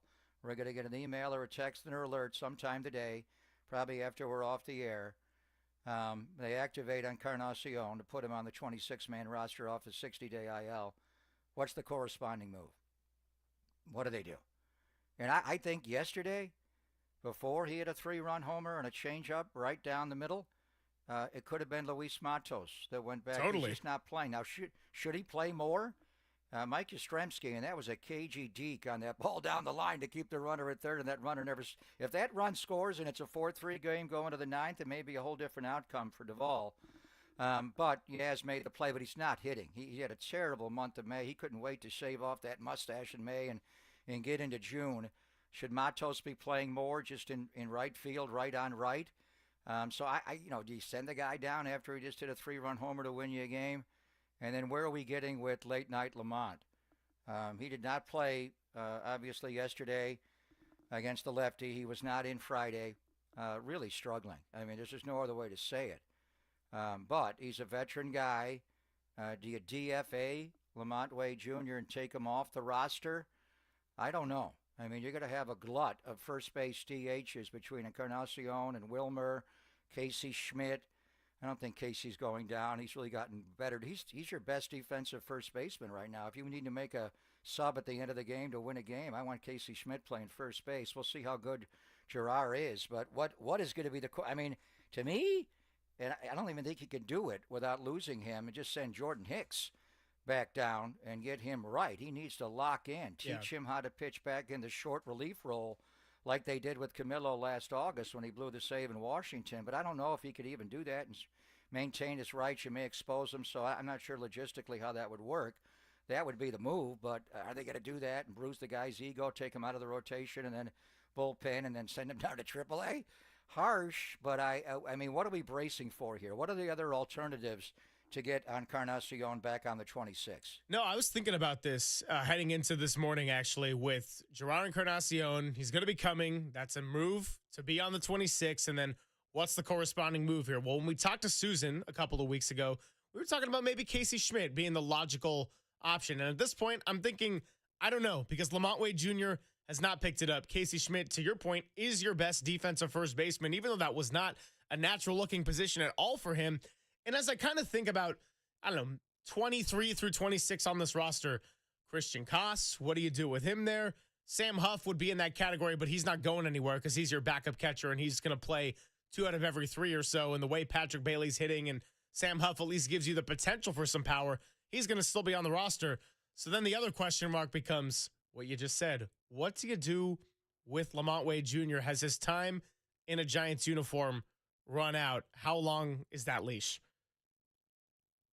I don't know. Honestly, I don't know. I mean, you can make the point. If you DFA'd him, you probably wouldn't get much back in a trade. If he clears waivers, would he go down to AAA and going to be a good veteran? They got Jake Lamb down there. We'll ask Zach Beirute about him. He's hit a couple of homers and a little bit of a hitting streak. He was a really good major league hitter for a while, but he's not done anything to distinguish himself down there. I honestly don't know. I think this is where you got to make a call. And if Lamont had a better weekend in Miami and played more, the swing is long, brother. It's not just the swing. He's talking about the timing. It's the leg lift. It's a little of what Adames has been battling. He lifts that front leg, and there are times he does not get the leg down. He is still hydroplaning. The front leg is up, and he's swinging at the ball, and we know he's a good hitter. Whenever he's struggled before, he just hasn't had his legs. A hamstring injury, a knee injury. When he didn't have his lowers, he couldn't drive the ball. As far as we know, he's completely healthy. He's tracking the ball decently, but he's just a lot of swing and miss, and he's not the same hitter. And then defensively, he's not been strong enough. So but then, he's a veteran. So are you willing to say goodbye to late night Lamont? And he was on where we gave him that nickname, late night Lamont. It was when he came up in 21, Memorial Day Monday. He had a homer against the Yankees. I mean, he came up late that year, and he got 18 home runs. Buster was a teammate of his. So Buster is loyal. Buster knows what kind of hitter he can be, but he's not right now. Can he get there eventually? So we'll see. I think Matos' 3-run homer is tough to send him down. I don't even know if you can move, Hicks off the roster and getting him tightened up. I don't know. Honestly, I don't know what they're going to do. I do have a trade candidate we'll give you later on from the American League. Got to look at the teams that are not very good, but that'll be a little bit down the road. If they do move Lamont off the roster, then you do want a left-handed hitter, and there's a good one in the American League that may be available for trade, even now. But right now, the big call is going to be when Encarnacion is put on the 26-man roster, what do they do, and is it time to pull the plug on late-night Lamont? And for as well as the Giants have pitched, you're going against the Padres lineup that, as you saw, if you watched any of the series against the Pirates this weekend, they are capable of making some big comebacks. They were down 4-1, made a big push. That hasn't exactly been the Giants' bread and butter here in this season. So on the other side, let's get into it with Zach Beirute, voice of the Sacramento River Cats, knows a lot of these guys, both in the minors and, of course, at the major league level, and going to be a great perspective to have to kick off a guest list on a Monday. It's Papa and Silver on the Sports Leader. Time for traffic on the Sports Leader.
And the big story with this team, for as well as it might look in the standings, the offense has really struggled. So some guy named Gerard Encarnacion is going to come back, who had a stellar spring training and then fractured a finger, went to the 60-day IL, and he could be back as soon as today. We welcome in the voice of the Sacramento Rivercats, Zach Bayruti. Zach, I know you and Papa are in touch all the time, but great to have you for the very first time on Papa and Silver. Hear nothing but awesome things and love your calls for the Rivercats. And by my understanding, you're just starting a 3-week road trip as part of the Major League Baseball athletics using the field that you know as home. Yeah, thanks for having me, guys. 21 straight days on the road is pretty unprecedented. I've been doing this for about 20 years now, and I've never had one like this. So this is for sure unique. But yeah, Houston, Seattle, Salt Lake are our destinations for the next 3 weeks. Wow, just 3 cities, and you're going to be away for 3 weeks, staying in each 3 one for cities a week through or the so. week-long series.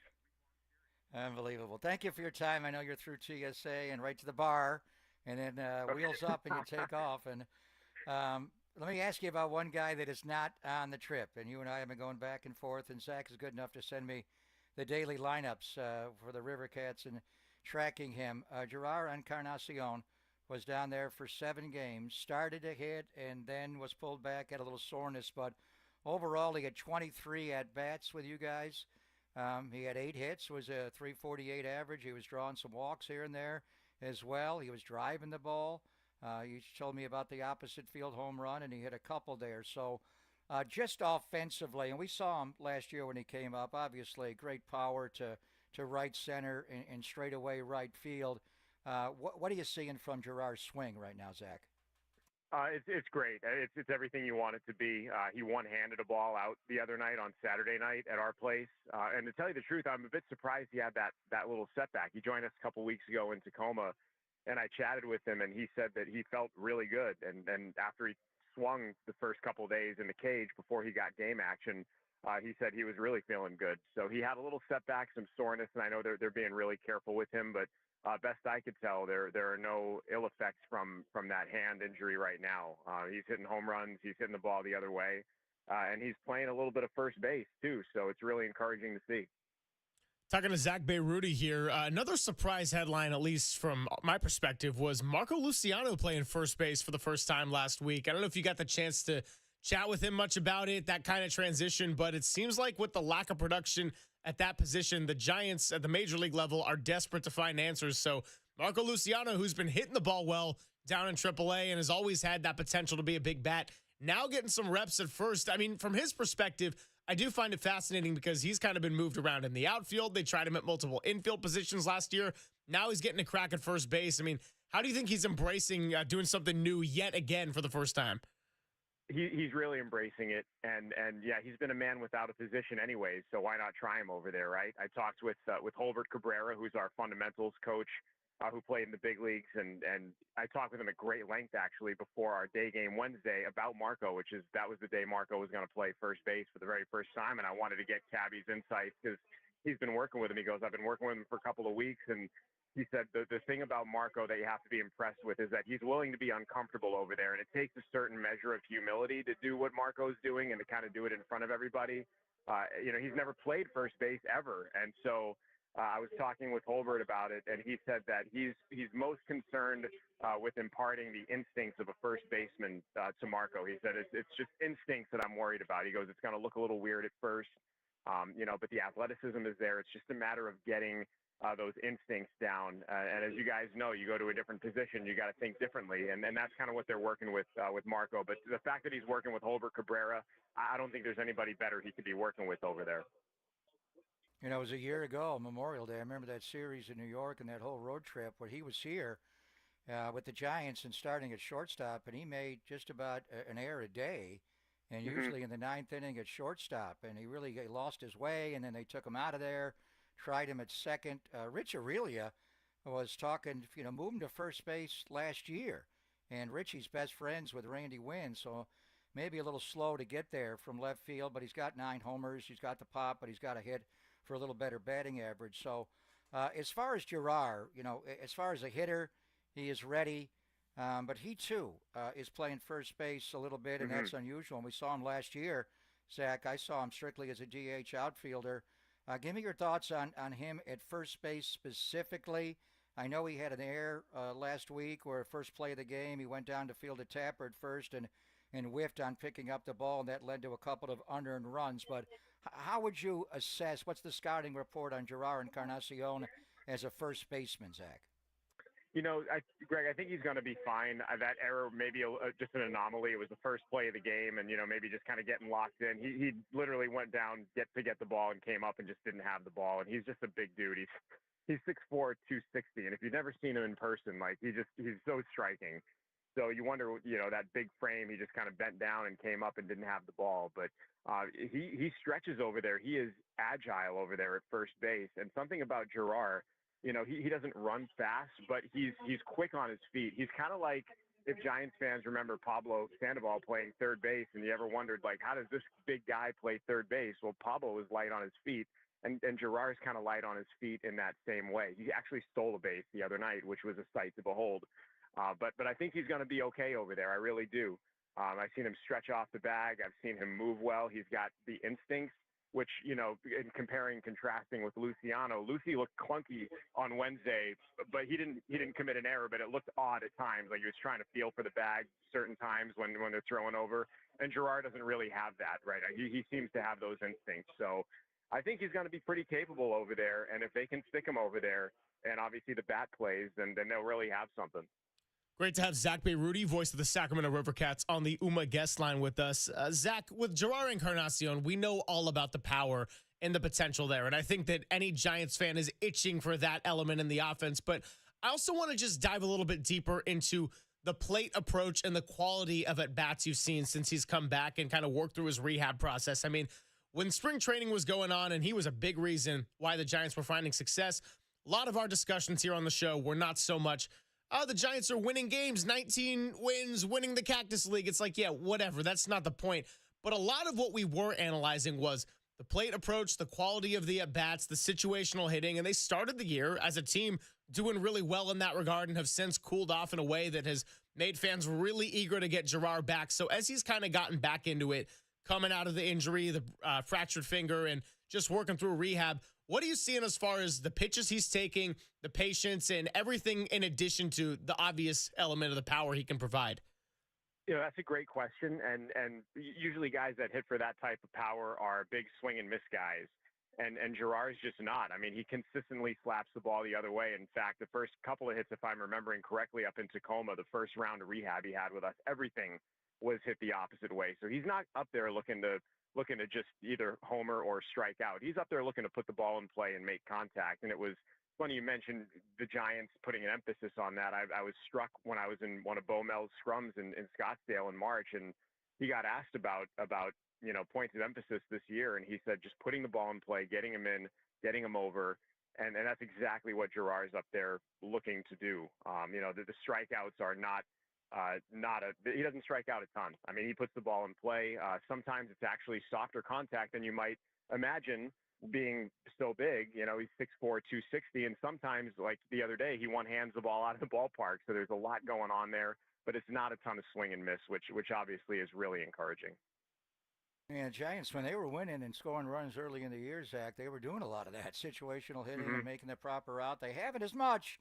Did better over the weekend, even had a double steal yesterday, and Wilmer able to drive in a run. So that's the update on Gerard. Let me ask you about some of the pitchers, and let me just start with Carson Whisenhunt, because a week or so ago we were wondering when Verlander went on the IL, would they leave Kyle Harrison in the bullpen? Would they bring up Carson Whisenhunt? He had just been named the Pacific Coast League pitcher of the week. He had 4 great starts. The numbers overall this year are really strong. For Carson, obviously, you told me he's added a little velocity to the swing and miss changeup. So where is he at, and how much longer do you think he'll be pitching at AAA? The Giants don't have a big need to bring him up, but do you think he's major league ready right now? I really do. I mean, the changeup, you could make the argument his changeup is the best changeup in baseball at any level. I really firmly believe that. It's a pitch that he developed at a very young age, and he was not allowed to throw a curveball when he was a kid. So he developed a feel for a changeup, and now it's gotten to be a very advanced feel for that pitch. And he says he's a pronator and not a supernator, which allows him to kind of stay on top of that changeup, which is his secret sauce with throwing it. And it's just a devastating pitch. And he brings a fastball to the table that's like 93, 94, and then he's added a tertiary pitch this year, which is a slider, and he's had that, but he's refined it a lot more this year, and he's getting a lot of swing and miss on that. And I do think he's ready. I just think the need, like you said, Greg, it hasn't presented itself yet. But he was, I think, on pin needles last week, wondering if he was going to get a phone call while we were down in Oklahoma City. And I would say that I see him as major league ready for sure.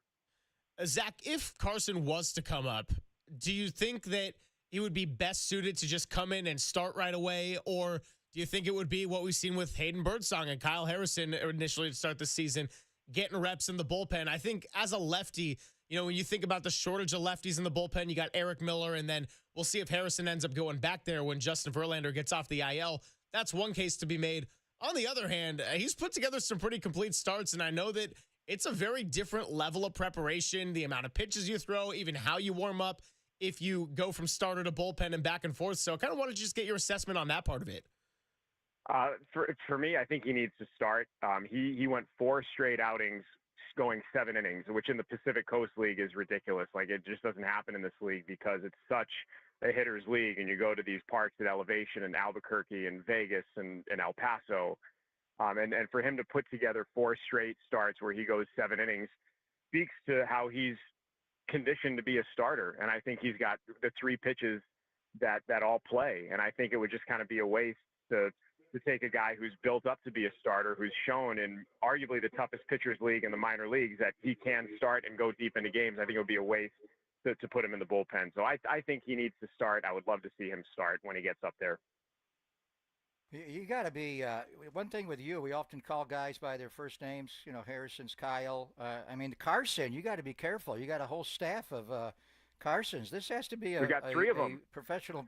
I know, professional baseball record. How did you keep Seymour, Ragsdale, Wisenhunt all straight? And all 3 are in your starting rotation right now. So as we broaden it out, and I think there's going to be a point, because the organizational depth obviously is they're so loaded in the bullpen, but it's starting pitching.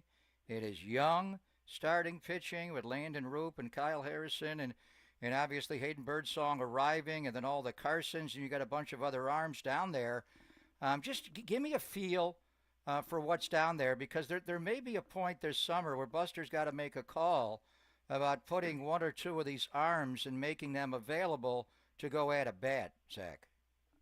Yeah, so the thing of the Carsons, the ironic thing we're talking about Wisenhunt, he's the only one of the Carsons who's not on the 40-man right now. You have Ragsdale and you have Seymour, and they've both been pretty good, but Wisenhunt has been the ace of the staff. But in Carson Ragsdale, you got a 6'8" righty who actually had a pretty good outing his last time out and needed it, but his curveball really was snapping pretty good, and he was getting swings and misses on that. So that's big for him. He was on the IL for about a week and a half or so. And then Carson Seymour is just built like a Coke machine. Like he's 6'6" and very durable. Last year he did not miss a turn in the rotation, which in this day and age in baseball is unheard of. You have guys that are breaking left and right.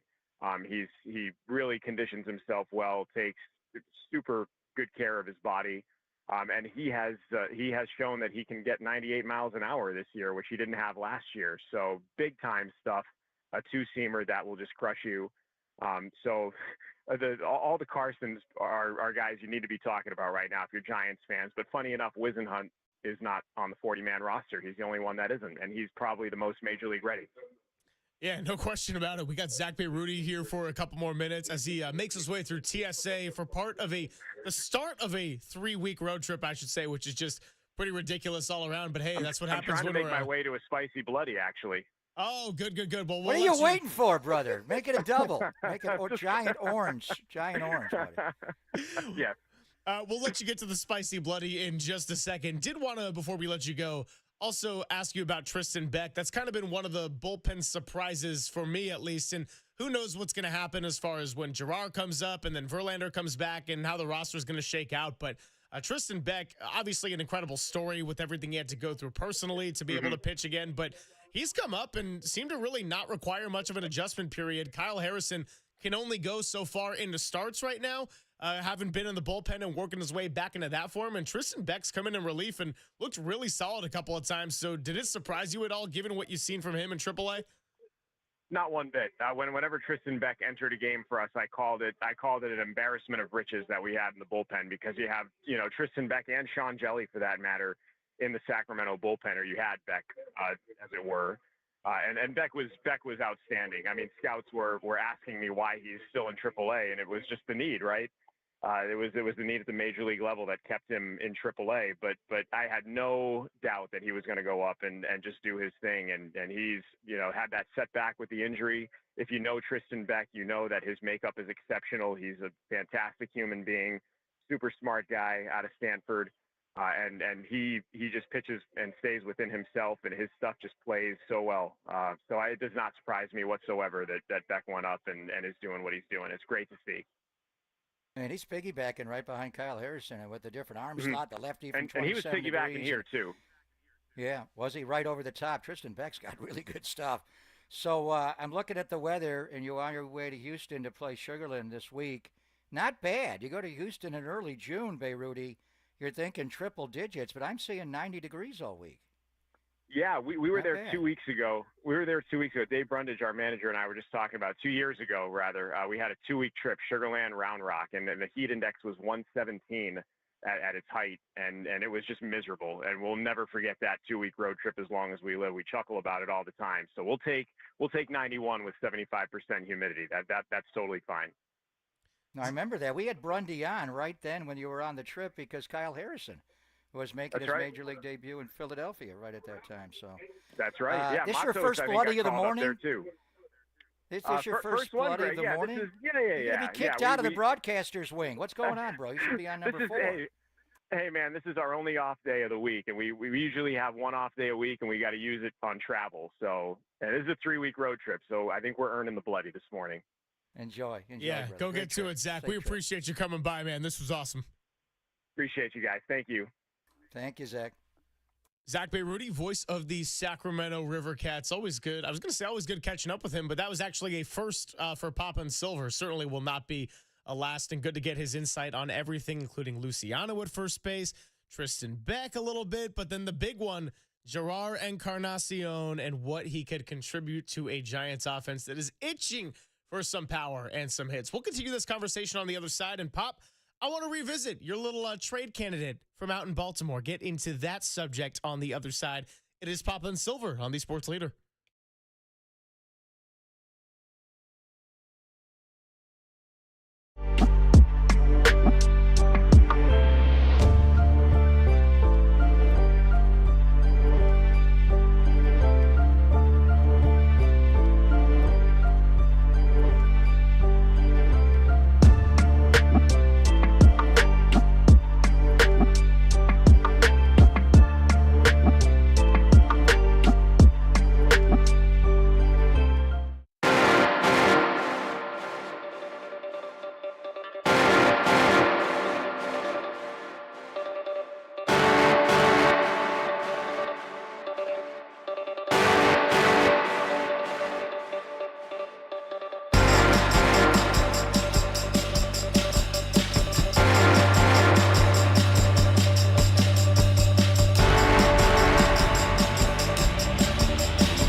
Thanks for joining us. Happy Monday, everybody. I got to say, we're 2 for 2 as far as Daly City and the sun being out. I don't know how many days of the year we're going to get this beautiful view of Marchbank Park out the window. The view is always going to be good, but we got blue skies and sun. Zach B. Rudy just joined us, and that was fantastic. He is on his way to get a spicy bloody. Speaking of spicy bloodies, by the way, Walter, myself, and Papa will all be out at the patio. It's been a while since we did it. We had the controversy is the wrong word. We had the conflict with the NFL draft, and then we had the logistics of the move. So now we finally are going to be back at the patio on Thursday. I was like, what controversy are you talking about? Yeah. No controversy. The Michael Williams controversy. Yeah. The only controversy conflict. we'll have We've been busy. Only controversy we'll have on the patio is not finishing a bloody in time. 1 per segment? Or 2. Or 3. Yeah. And we see our girls, Barbara and Mary Jane, which is what we want. And they'll have their Jameson going, and we'll bum it off of Mary Jane. So anyway, that'll be the finale of a 4-game series, and it'll be a big series. Obviously, we'll get into it a lot. I've been watching a lot of the Padres lately, and Logan Webb, they have an opposite field approach. Luis Ariz has changed their team. They all hit like that guy. He's Tony Gwynn all over again. He's just trying to go to the 5.5 hole and slap it the other way, and they're all like that. So big series, but it'll be good to be back at Oracle Park on the patio on Thursday morning.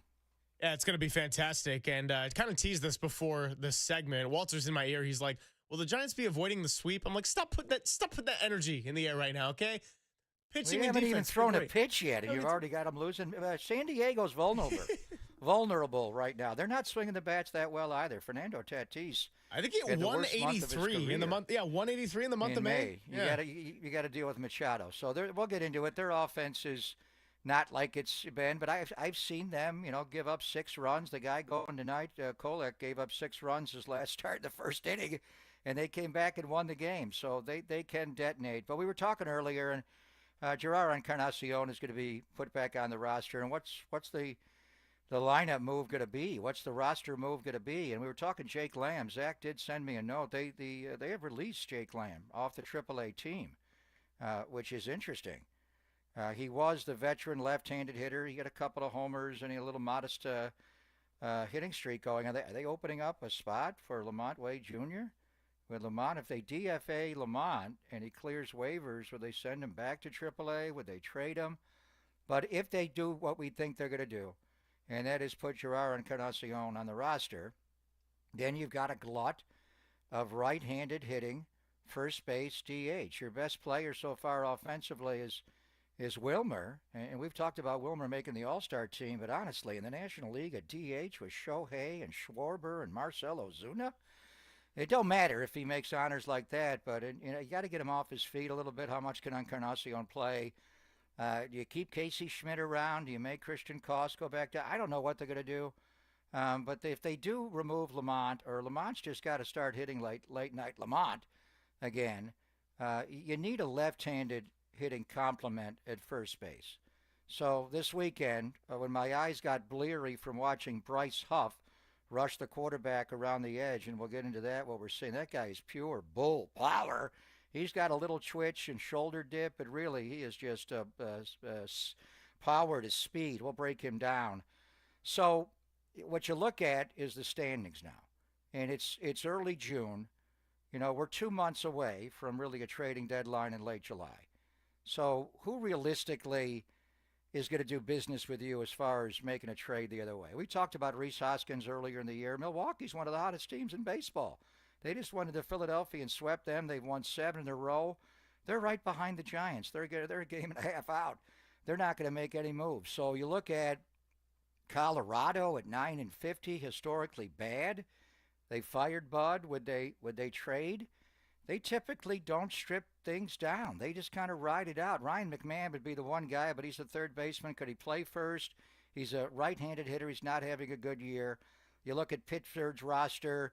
Miami released Matt Mervis. He is free right now. The guy had 7 home runs the first 19 games of the year. Then he just got cold, and they released him. Would you just bring him in? Maybe send him down to AAA.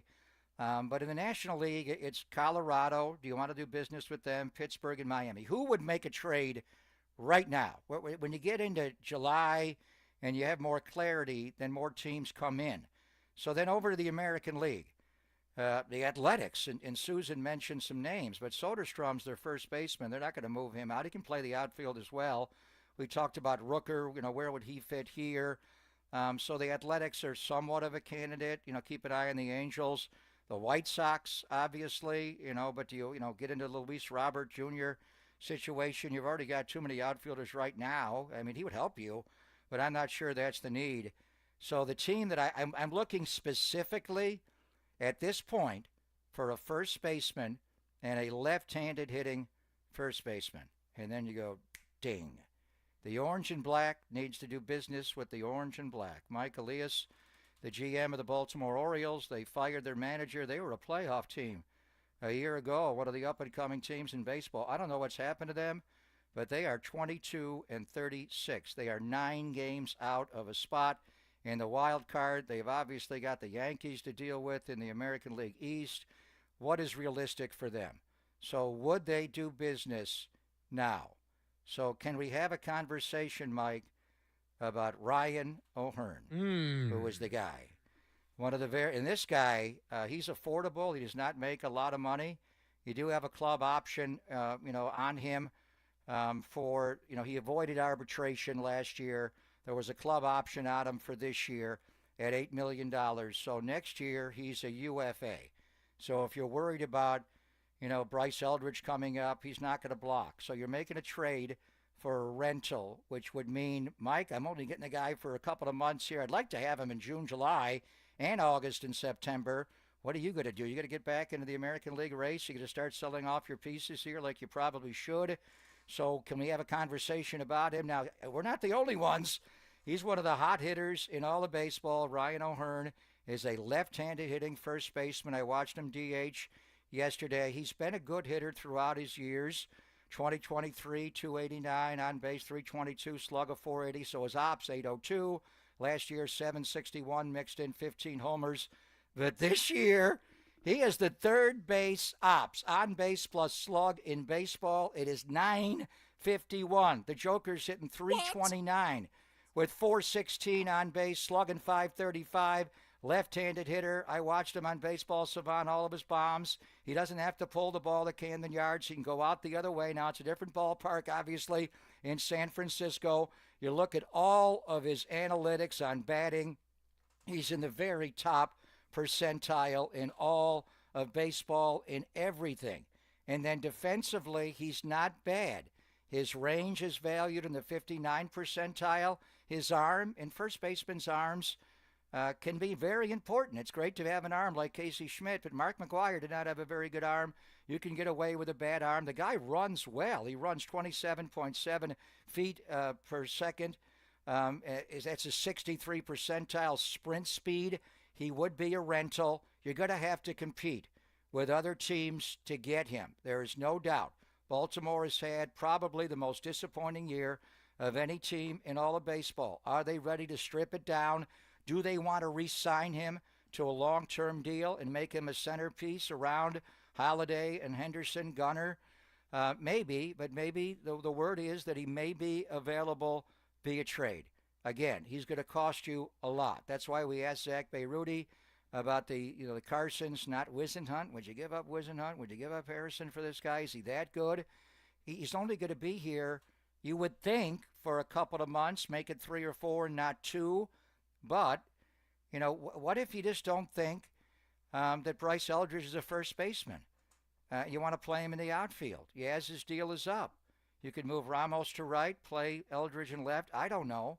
And you also have a DH component, obviously, universal DH. O'Hearn's a good fielder, but he also can DH as well. If you remove Lamont Wade Jr. from the roster, you got all these right-handed hitting first basemen DH. You need a left-handed hitter here. And even if you don't remove late-night Lamont, he's a long way from being late-night Lamont. He's not himself. Maybe he's BP, 4 o'clock in the afternoon Lamont. We don't need you before the game. We need you in the game. So Ryan O'Hearn is the guy looking at it this weekend. He's going to cost you something. He's quietly one of the best left-handed hitters in all of baseball. Specifically, you need a first baseman. So Zach Manassian, get on the blower. He probably already has, and call Mike Elias in Baltimore. The orange and black, make a trade with the orange and black. What would you be willing to give up? Yeah. How many of those young, would it take arms or just a single arm? And maybe it wouldn't be one of your top prospects. You ever heard of Ryan O'Hearn before I brought his name up? You honestly ever heard of him? He's good. I mean, look at 951 ops. And he can defend and he can run, and he's exactly what you need to stimulate this offense. So now the question is, we want him. What do we have to give up to get him, and who do you have to outbid? Because I'm not the only guy that came up with the name Ryan O'Hearn. He's going to be one of the top sticks available via trade, so you're going to have to compete with other teams. Who else needs a first baseman out there and hits from the left side? It seems like it's a spot that all the good teams already have a lot of money invested, and the Giants do not. So Ryan O'Hearn is the name, Greg Silver. We got to figure out a way to get that guy in a new shade of orange and black. Okay, so I like this discussion, right? Because every discussion in May about possible trades, it's like, okay, maybe it's a little bit early. We're officially turning the calendar, and now we're in June, and you do have to think about teams that could be looking to be sellers at the trade deadline. The Giants could absolutely look to buy. Look at the position they're in. They got a huge week coming up. And as far as a June week goes, this is a big one with 4 against the Padres, 3 against the Atlanta Braves. These are 2 teams you could potentially be competing with for a wild card spot, or in the case of the Padres, maybe even an NL West crown if they're able to kind of hang in there with the Dodgers, who just went nuts against the Yankees over the weekend. But Ryan O'Hearn, now I'll admit, haven't watched a ton of Orioles baseball this year. Haven't really felt the need to. I got one orange and black child to worry about. Then we got the Baltimore Orioles. But Ryan O'Hearn, so I'm kind of been looking through his numbers too. In the 951 ops, first of all, that feels like foreign language out here at Oracle Park. But the OPS plus, a stat that we were fixating on with some of these Giants players, because it adjusts to the ballpark, and also you got that nice even number of 100 for the average. Giants got some players well below that 100 mark. Ryan O'Hearn, 176, already at a 1.9 WAR, which is just shy of the best of his career, but a 176 OPS plus when the average is 100. That's saying something. Yeah, the Giants are not playing Baltimore until later in the year, and they're going to come. Giants went to Oriole Park at Camden Yards. What a cathedral that is. They're going to be there in late August. The deadline is late July. So he is coming, though, to Northern California this weekend. If you want to go look at Ryan O'Hearn, Zach Bayruti and the River Cats have vacated Sutter Health Park. The Athletics are playing there, and Ryan O'Hearn will be there over the weekend. How many bombs will he hit in West Sacramento with the weather and the way the ball is flying? So, and as far as the deadline and all of that, you need this guy now. You can play the game of poker with Mike Elias, and Buster's got to learn how to do it, and Zach will help him. But you can wait till July. Mike, what are you doing? Are you seriously going to get back in the race? You're going to catch the Yankees. You're 9 games out. You fired your manager. It's a reset year. Do you want to re-sign this guy? Go ahead, re-sign him in the offseason. Give him to us for 4 months. You sign him back in the offseason. Like Detroit did. Like a Jack Flaherty, yeah. With Jack Flaherty. We just had Scott Harris on. And I'll send you a flyer on Sandy Alderson, Ricky Henderson. He traded them every damn year and then re-signed them every offseason. If you want O'Hearn back, sign him back. He's not going to be offended, but he's not going to play in the playoffs. Give him a platform to play in the playoffs again this year. Do you make the move right now? Yes. I think as far as the Giants are, why do you make the move now? Because you want him in the lineup now. You want to wait till July, August? It may be too late then. You got to solve this offensive problem now. Do you want to give late night Lamont a little bit of time to figure it out? Brother, how much time does he need? I was going to say, I don't know. Realistically, he wasn't playing. 2 of the 3 starts over the weekend, he did not play. Casey Schmidt played over him. Now that you've got Encarnacion, you've got Wilmer, and unless they do something odd with Casey or Christian Koss, maybe they make a move there. I don't think Schmidt's going anywhere, but maybe you don't need Koss. You can move him off the roster. Casey could back up at second, short, third, and also place him first and back up. He can back up everywhere. But realistically, how much is late night Lamont going to play? Why did they release Jake Lamb at AAA? Maybe they figure we can DFA Lamont, send him down to AAA. When his swing is back to late night, we bring him back. But in the interim, We got to score some runs. I don't want to hear the stat about 4 or more for 2 solid wins. It's 4. Forget they've had so many zeros, 1s, 2s, 3s. When they score 4, they win. Forget about that. 4 score and 7 wins ago. The book of Sabi saves, the Sabian address. That's what you need. If you want to boost this offense with a left-handed hitter that can play first base for you, go get Ryan O'Hearn right now and not wait until late July. All right, so there we go. Big trade candidate possibility there for Buster Posey, Zach Manassian, and the San Francisco Giants as they look to get some help on the offense. Encarnacion may be coming back. Is that enough? What does he look like on the defensive side at first base? And I'll tell you this, not liking the idea of a 4-way timeshare that Buster Posey teased last week at first base. You got to figure out something sooner rather than later if you want to be competitive, and competitive within your own division, as you're going to see the Padres coming up for the first of 4 tonight. So lots to get into. We can revisit this conversation because I think you opened the door to some great talking points there, Pop. But Rich Zamini going to be joining us at 11:50. So that's coming up. And on the other side, do a little bit of a reset back into the 49ers and get back into that breaking news that we found out around 10:30 on Friday. Bryce Huff being traded from the Philadelphia Eagles to the San Francisco 49ers. Let's get into that story and more. It's Pop and Silver on the Sports Leader.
going on, everybody? Thanks for hanging out with us on a Monday. Rich Cimini, ESPN NFL Nation reporter who covers the Jets, is going to be joining us. Actually just wrote a story about Steve Wilks, who is now with New York. So the crossover between the 49ers and the Jets continues. But, of course, the big focus here locally is that Bryce Huff, who spent a few seasons with the Jets where Robert Saleh was, then went to the Eagles. They signed him to a 3-year deal. It didn't quite work out the same with the Vic Fangio scheme, and then switch over to John Lynch, getting off the phone with Murph and Marcus on Friday, dialing up Howie Roseman.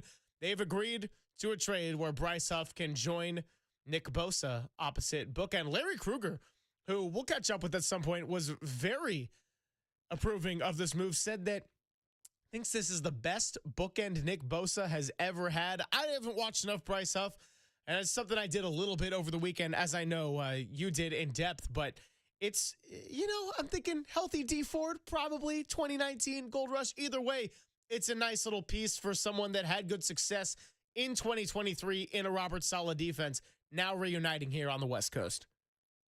So early in our show on Friday, they agreed to terms on the deal, and Bryce Huff redid his deal with Howie Roseman to lower the number for the Niners, and but it had to be done after June 1.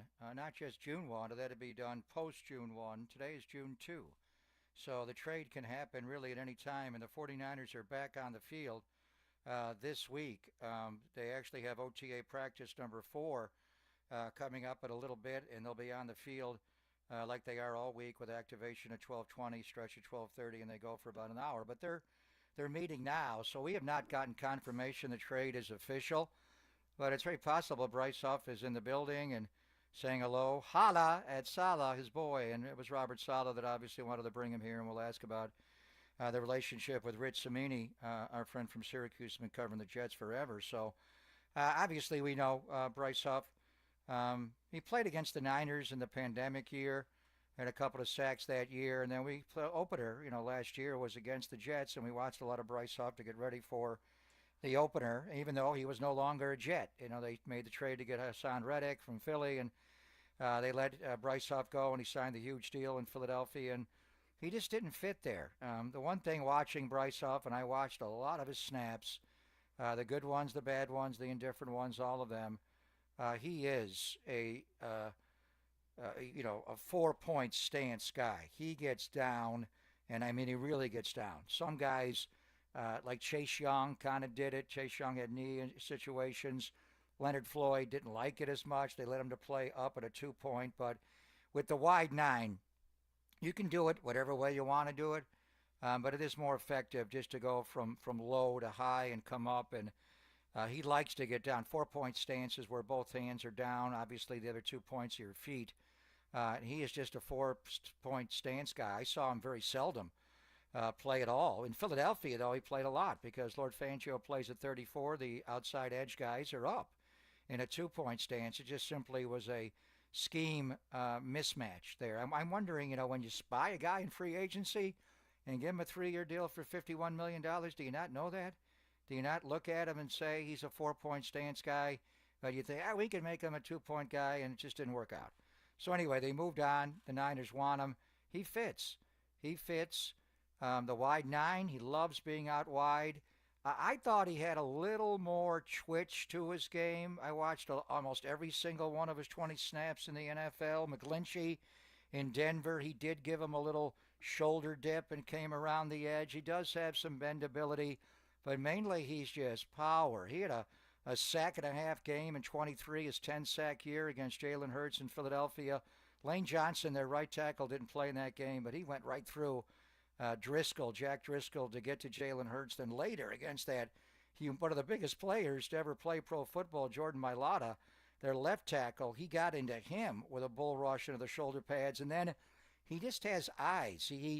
He's a little bit like Leonard Floyd, or has a lot of cleanup sacks. He's built completely differently than Leonard Floyd, but he just has eyes on the target. He knows where he's going, and the lineman's not really there. He'll go there and take him on and go into him mainly with a lot of speed to power, but he keeps eyes on the target. He's trying to get to the quarterback. He's not trying to get into the tackle or whoever's blocking him.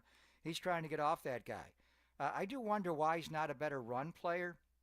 He does look, he's not like Leonard Floyd. He's not like D. Ford, although he has D's get off just different. D. Ford was so damn fast, and a lot of it, I mean, he was like Vaughn Miller fast. A lot of it was D would jumped off sides or light up in the neutral zone. We always called him 1st and 5. This guy is back a little bit, but his first step, I do want to see, the GTFO, not his 10-yard splits, but his 1, 2, 3-yard splits. He just gets off the ball. He beats so many guys, and a lot of his sacks were just guys turned him loose. They didn't anticipate. They didn't slide out. You're playing a tackle position, and you got a tight end over you or outside of you, and this guy's way out at wide 9.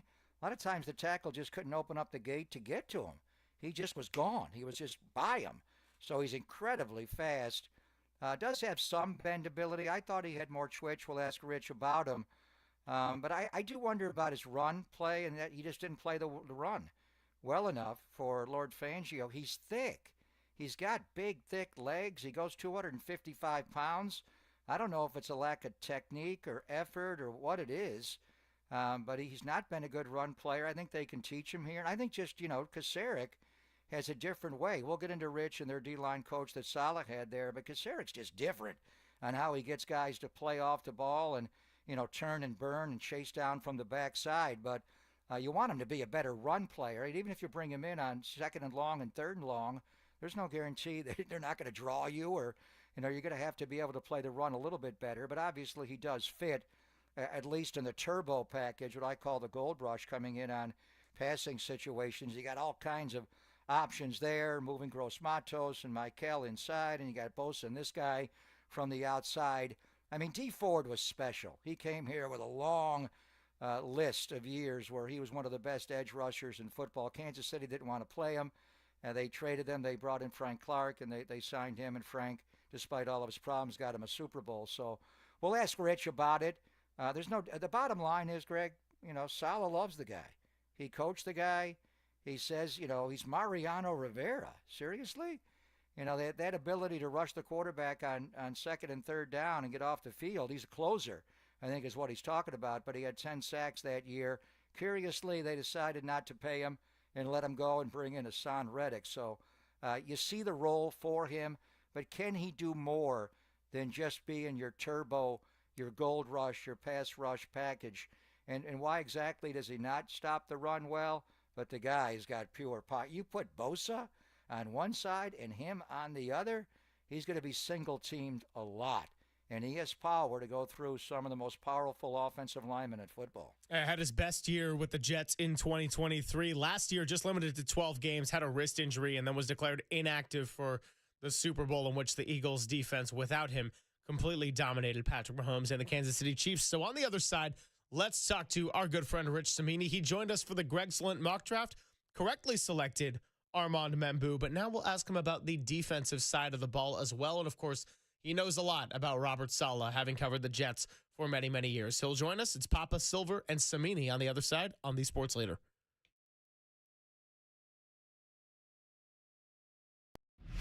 Time for traffic on the Sports Leader.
Greg Papa always on KNBR, as Bay Area sports fans know all too well. Sometimes the season can go the way you want it to. Injuries, setbacks, tough breaks. It's a reminder that life doesn't always go as planned. One moment everything is on track, and the next moment an unprecedented challenge turns your world upside down. That's when you can see you can count on, like Abbas Law. 35 years, Omar, Tarek, and the Abbas Law team have fought for people blindsided by life's toughest moments. Right here in our very own community. When the odds are stacked against you, Abbas Law steps in, taking on big insurance companies with relentless determination to deliver life-changing victories. Abbas doesn't just settle cases, they rebuild lives, fighting with compassion, grit, and unshakable drive to make things right. When life knocks you down, call Abbas Law at 800-INJURED. That's 800-INJURED, or visit AbbasLaw.com. That's AbbasLaw.com. Abbas Law, they will fight to make it right.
Everybody, Papa and Silver, almost at the midway point of the show on a Monday, talking a lot of Giants baseball, getting ready for the first of four against the Padres. First pitch going to be at 6:45 tonight. We'll be back out at the patio at 58 Social on Thursday, which is going to be a lot of fun. But right now, little focus over on the football side of things. And it's time to welcome in once again our good friend Rich Cimini, ESPN NFL Nation reporter covering the New York Jets, and most importantly, as what is becoming a borderline requirement to be part of the show, a graduate of Syracuse University. He joins us on the UMA guest line. Rich, what's happening? Good to be with you. Greg Papa, Greg Silver again, and how's it going? Always good to be with you guys. I am not in the Syracuse Media Hall of Fame or AER Hall of Fame like Mr. Papa is, but hopefully one day they should start a newspaper Hall of Fame at Syracuse. Don't they have a Daily Orange Hall of Fame, Rich? Don't they have the Daily Orange Hall of Fame? They do not, actually. They do not. We got to work on that. Got to work on it. But congrats on your enshrinement. Yes. Thank you. And when we do go back for the induction, we'd love to have you there. That would make it a lot more special. But you've been a regular on our show. You know, our draft coverage, and you nailed Armand Membo, and obviously all these New Yorkers, are starting with Hala at Salah, are becoming 49ers. But the latest is the Bryce Huff news. Now, before we get into the breakdown, and I want to get your expert opinion on him as a football player, trade not official quite yet. We are post June 1. It is June 2. Niners are on the practice field in about a half hour. I don't know if he's in the building down in Santa Clara. But when do we expect this trade, Rich, to be official? Well, there's a lot of paperwork on this one because he redid his contract and everything like that. So I don't anticipate any holdups. It could be logistical, travel, or whatever. But yeah, for cap purposes, they had to wait until after June 1st to get it done. I was not surprised at all. And some of the Jet writers were talking last week at practice about how long it would take Bryce Huff to end up with Robert Saleh in San Francisco, and it happened a little quicker than we thought.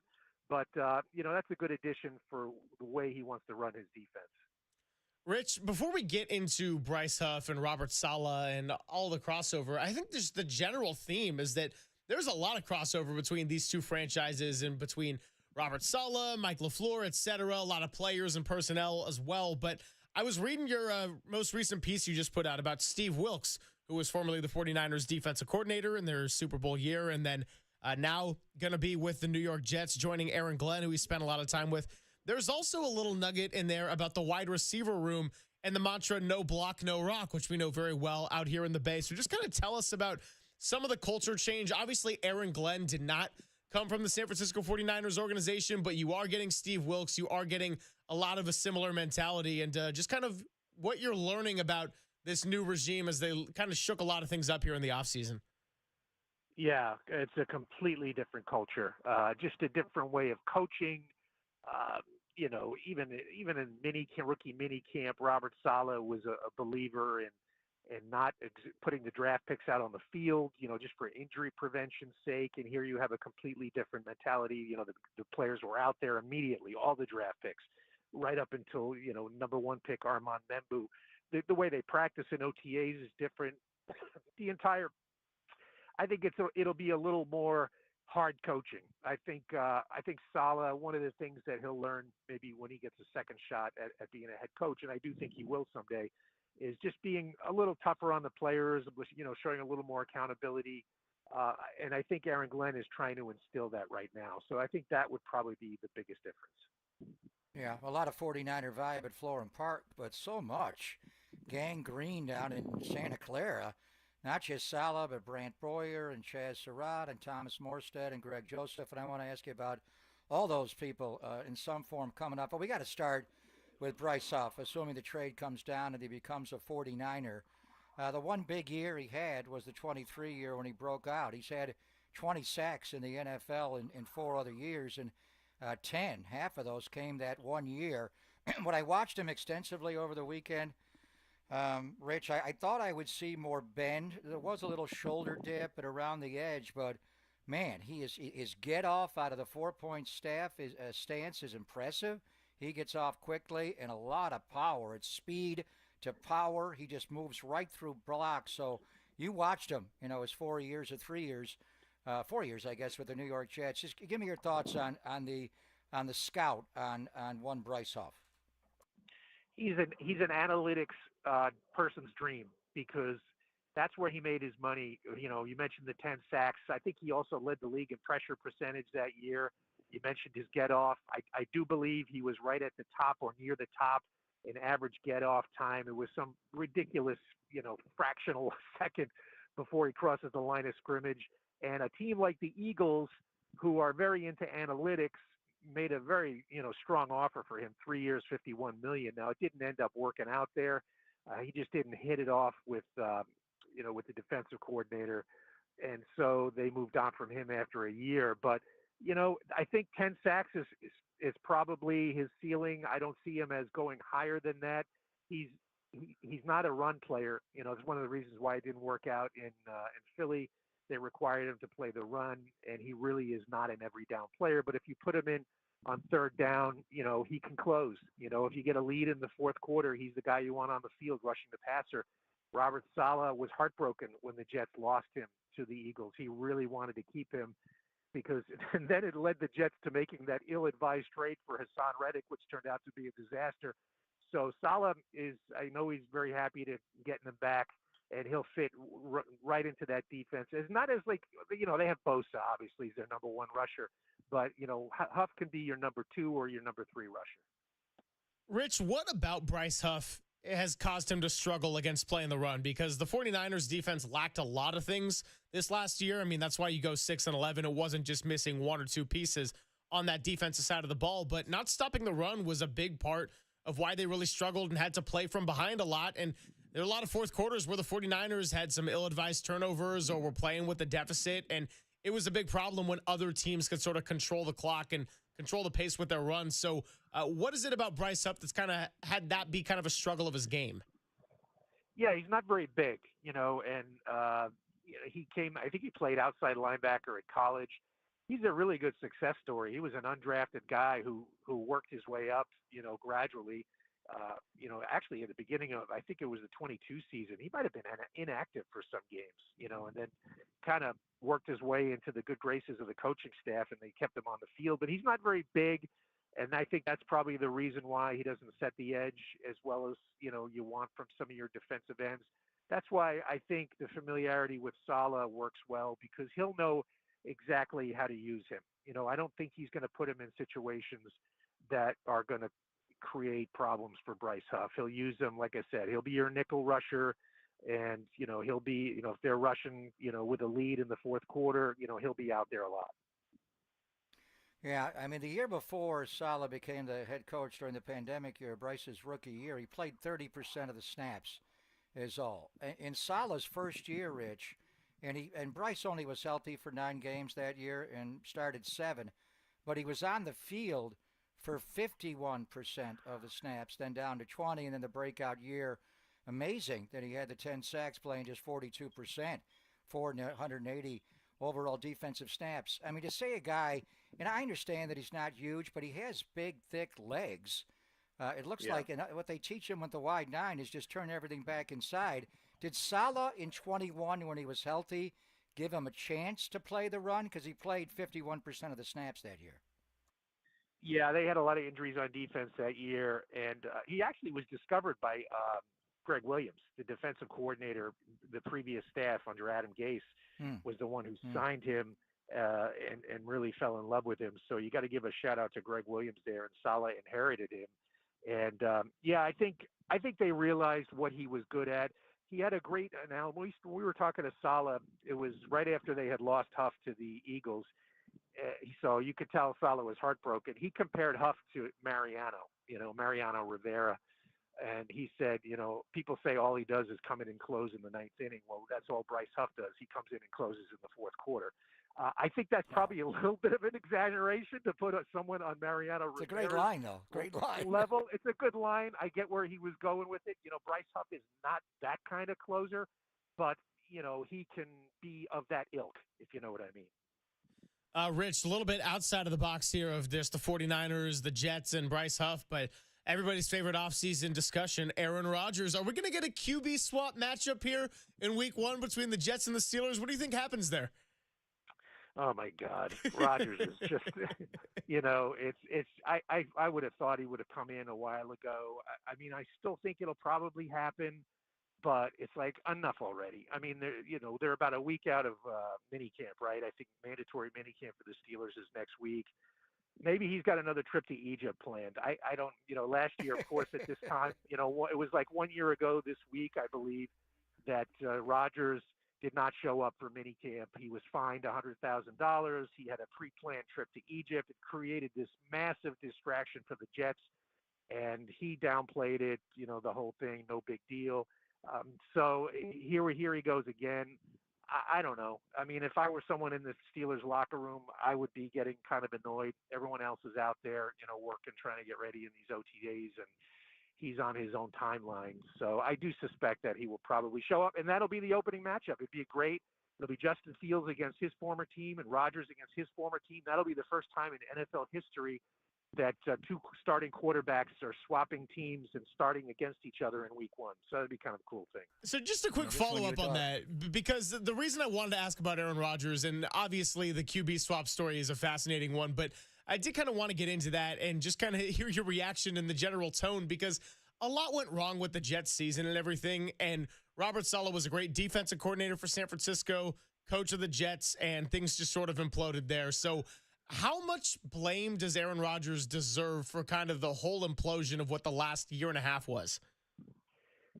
Yeah, certainly his share. I mean, not the whole thing. I mean, if you ask some Jets fans, they'll want to put the entire thing on Rodgers. He didn't play that poorly last year. Now, he didn't play winning football. They won 5-12, so it is what it is. So it was just the culture. They catered everything around him. So Saleh has to take some of the fault for that, but they felt like their best chance to win was to make him as comfortable as possible, to bring in players like Alan Lazard and Randall Cobb, and then making the big trade for Devontae Adams, which was too much, too little, too late. And so that they basically made him the center of their universe for 2 full years and did everything to appease Rodgers, including letting him basically run the offense and call the offense. And so they figured if we're going to go down, we're going to go down that way. And sure enough, they did.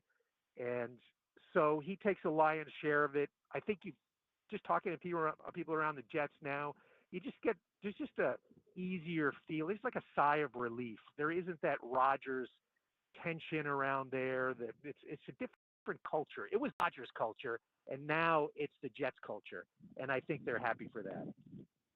Well, if you want to point fingers, point him at Leonard Floyd, then a Buffalo Bill. 4th game in Rodgers' tenure, he tears his front leg Achilles, and he was never the same. And obviously Leonard Floyd was a Niner last year. Now he's a Falcon, and they bring in Bryce Huff. So we were talking earlier about all the Niner influence at Florham Park. But the Jet influence, when you bring in Robert Saleh, you figure you're going to bring a lot of gangrene here. Brant Boyer, just your thoughts on him, the special teams coordinator. Man, is he no nonsense. He is a hard-ass football coach. Yeah. And the emphasis on special teams, even in the OTAs, Rich, they're opening practice with special teams. And then, you got both the specialists. Thomas Morstead, the veteran, comes in and takes Mitch Wisnowski's job, and Greg Joseph has been brought in to push the young guy, Jake Moody. But talk about Boyer and the 2 kickers, the punter and the place kicker, because they were all New York Jets last year, and you know them well. Yeah, Brant Boyer's been a coach with the Jets for a long time. He is a good special teams coach. He was he survived so many different regimes, and then I guess they just wanted to go in a different direction here. But he had a good long run in New York. They had a period there where they were among the top special teams. He's a hard-nosed coach. He's a former player. He was really good on special teams in his days with the Colts and the Jaguars. And so he brings that intensity to it. And I don't know how much he had to do with this. I mean, they had no real stability in the kicking game. They went through a stretch until they had 2 years ago in 23. Greg Zuerlein had a really good year. Other than that, it was like a merry-go-round of kickers through Florham Park. It was laughable. At one point, 1 year they had, I think it was last year, they had 4 different kickers, in the season. So it was because Zuerlein got hurt and he went off the rails. And so I don't know how much of that was Boyer, but, they were obviously not picking good kickers there. But I think the 49ers special teams are in good shape with him. Morstead was kind of a surprise that he got released. I think Jet fans were really upset. But I think if you drill down on the numbers, he did not have a great year last year. I mean, he was essentially an average. His numbers were very pedestrian last year. His hang time was only 4.2, which was among the lowest in the league. He did have an outstanding year in 23. I thought, frankly, he was one of their most valuable players in 2023. I mean, he was like dropping kicks inside the 10 and 20 automatic. But last year I did sense a fall off in his efficiency. He obviously still thinks he can play. The Jets are going with some totally unproven punters right now, so I'm not sure of the wisdom of that move. But I was not surprised at all when Morstead ended up in San Francisco. Boyer loves him, feels really comfortable with him, and hopefully the 49ers can get a little bit more production out of him than the Jets did last year. How about Greg Joseph? I mean, they brought him in to certainly compete with Jake Moody, but he has a strong leg. He made a 61-yarder as a Viking. What'd you see from him? Yeah, he did. Unfortunately, not a great. It was like a cup of coffee with the Jets. He was in the merry-go-round of kickers, and so they were just scuffling last year. Zuerlein probably cost them 2 or 3 games. I mean, we talk about Rodgers getting the blame. The Jets were in position to win 2 or 3 more games, but Zuerlein missed late field goals that cost them. So it was a team-wide collapse last year. So unfortunately, Greg, I can't give you a lot on Joseph. He just wasn't around that long. He was just part of that revolving door of kickers that they've had. Well, we don't like to blame Greg's. You know, Greg Zuerlein can get his fair share of blame, but Greg Joseph, if he comes in and ends up being the 49ers kicker, he's going to be our favorite on the Papa and Silver program. I promise you that. Well, Moody's really good. I watched a lot of Michigan games. My son went there, so I've watched. I know how talented he is. Now I know he hasn't quite equaled what he did as a rookie, but I think he's a really talented kicker. So that'll be an interesting battle. Yeah, no question. He's no Gary Anderson, but he's pretty damn good. Were you at SU when Gary Anderson was so good? Vague, it's funny, Greg, you mentioned that. I caught the tail end. He was leaving as I was coming in, but I did actually cover. He played on the soccer team occasionally, when he had some time. He would pop in and play a little soccer, and I was covering the soccer team for the school paper. So that was my interaction with Gary Anderson. Rich, really appreciate you coming by with us as always. I'm sure we'll do it again. We'll call you actually first thing when Aaron Rodgers ends up going to the Steelers, and we'll be getting ready for week 1 all collectively together. All right.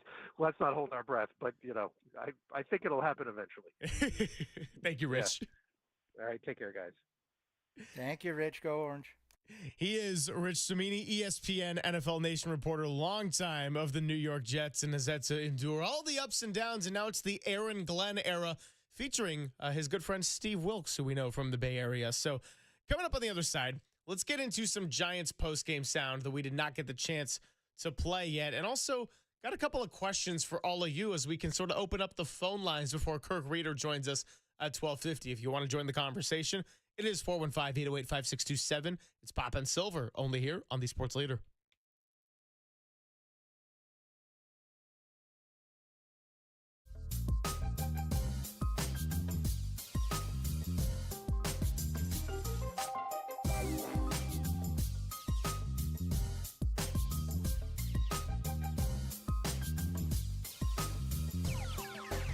It sound right, boys.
Sound right, boys.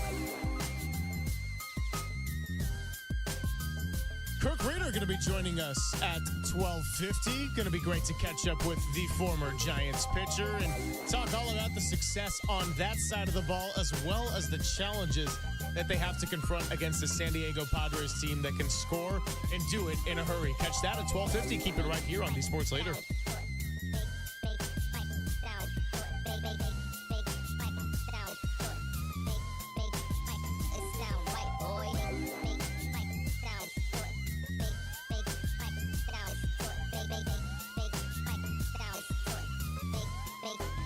It sound right, boy.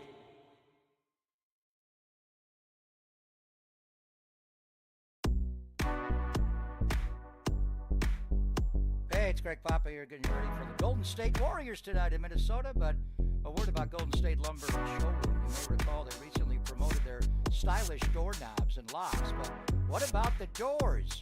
Golden State Window and Door Showrooms offer an attractive selection of doors that will certainly appeal to the clients of designers and architects. Explore the latest trends and modern solutions as highlighted by Robbie Meyer, Golden State's architect concierge. You'll find premium brands like Marvin, Milgard, Anderson, and La Cantina, alongside top-tier doors from Rocky Mountain, Baldwin, and Cavity Sliders. Looking for something unique? Van Air Designs ventilated doors promote passive airflow through the door, enhancing indoor air quality, HVAC efficiency, and humidity management in damp upgrade your client's home interior, check out the Golden State Windows and Doors showrooms. Find locations at goldenstatelumber.com under Windows and Doors. Family owned for 3 generations. I learned a lot. Golden State. When you succeed, we succeed.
Happy Monday. Papa and Silver hanging out with you, coming off the heels of the Giants taking 2 out of 3. They finished the road trip 4-5. Not the best. The sweep in Detroit, certainly a frustrating one. But the good news is they get to come home for 7, and that's 7 in a row. They faced the Padres twice already in San Diego this year. They lost both of those games. Now they see them 4 times in some high leverage NL West June games. And then the Atlanta Braves come into town for the weekend series Friday through Sunday. Want to play a couple of clips from Bob Melvin, but I also opened up the phone lines and invited everybody out there to join the conversation in Daly City. Got some great calls on Friday, and our good friend Mike out in San Francisco wants to chime in on both the orange and black and the red and gold. So we welcome him in. What's going on, Mike? You're on the Sports Leader. Homies. Okay. Sorry, brother. I need like 69 or 79 seconds. Excuse me. GCP, how are you, Godfather? Yes. I am well. 79 seconds, timer, go. Oh my God. Okay, I'll hurry. I'm sorry. It's the Italian. I'm sorry. 78, 77, 76. I was talking about. Take your time, brother. What do you want to talk about? Well, anyway, you're playing with my emotions, bro. You're talking about the old boy from, and I forgot his name, from the Orioles, who's a stud. Ryan O'Hearn. You want him? Do you know who he is? Do you want him? Great minds think alike, because on the tattoo of my late grandmother on my back, that'd be great. But you really think just a cheap rental or an expensive rental would be the way to go, and you can answer it offline or off the air. But also,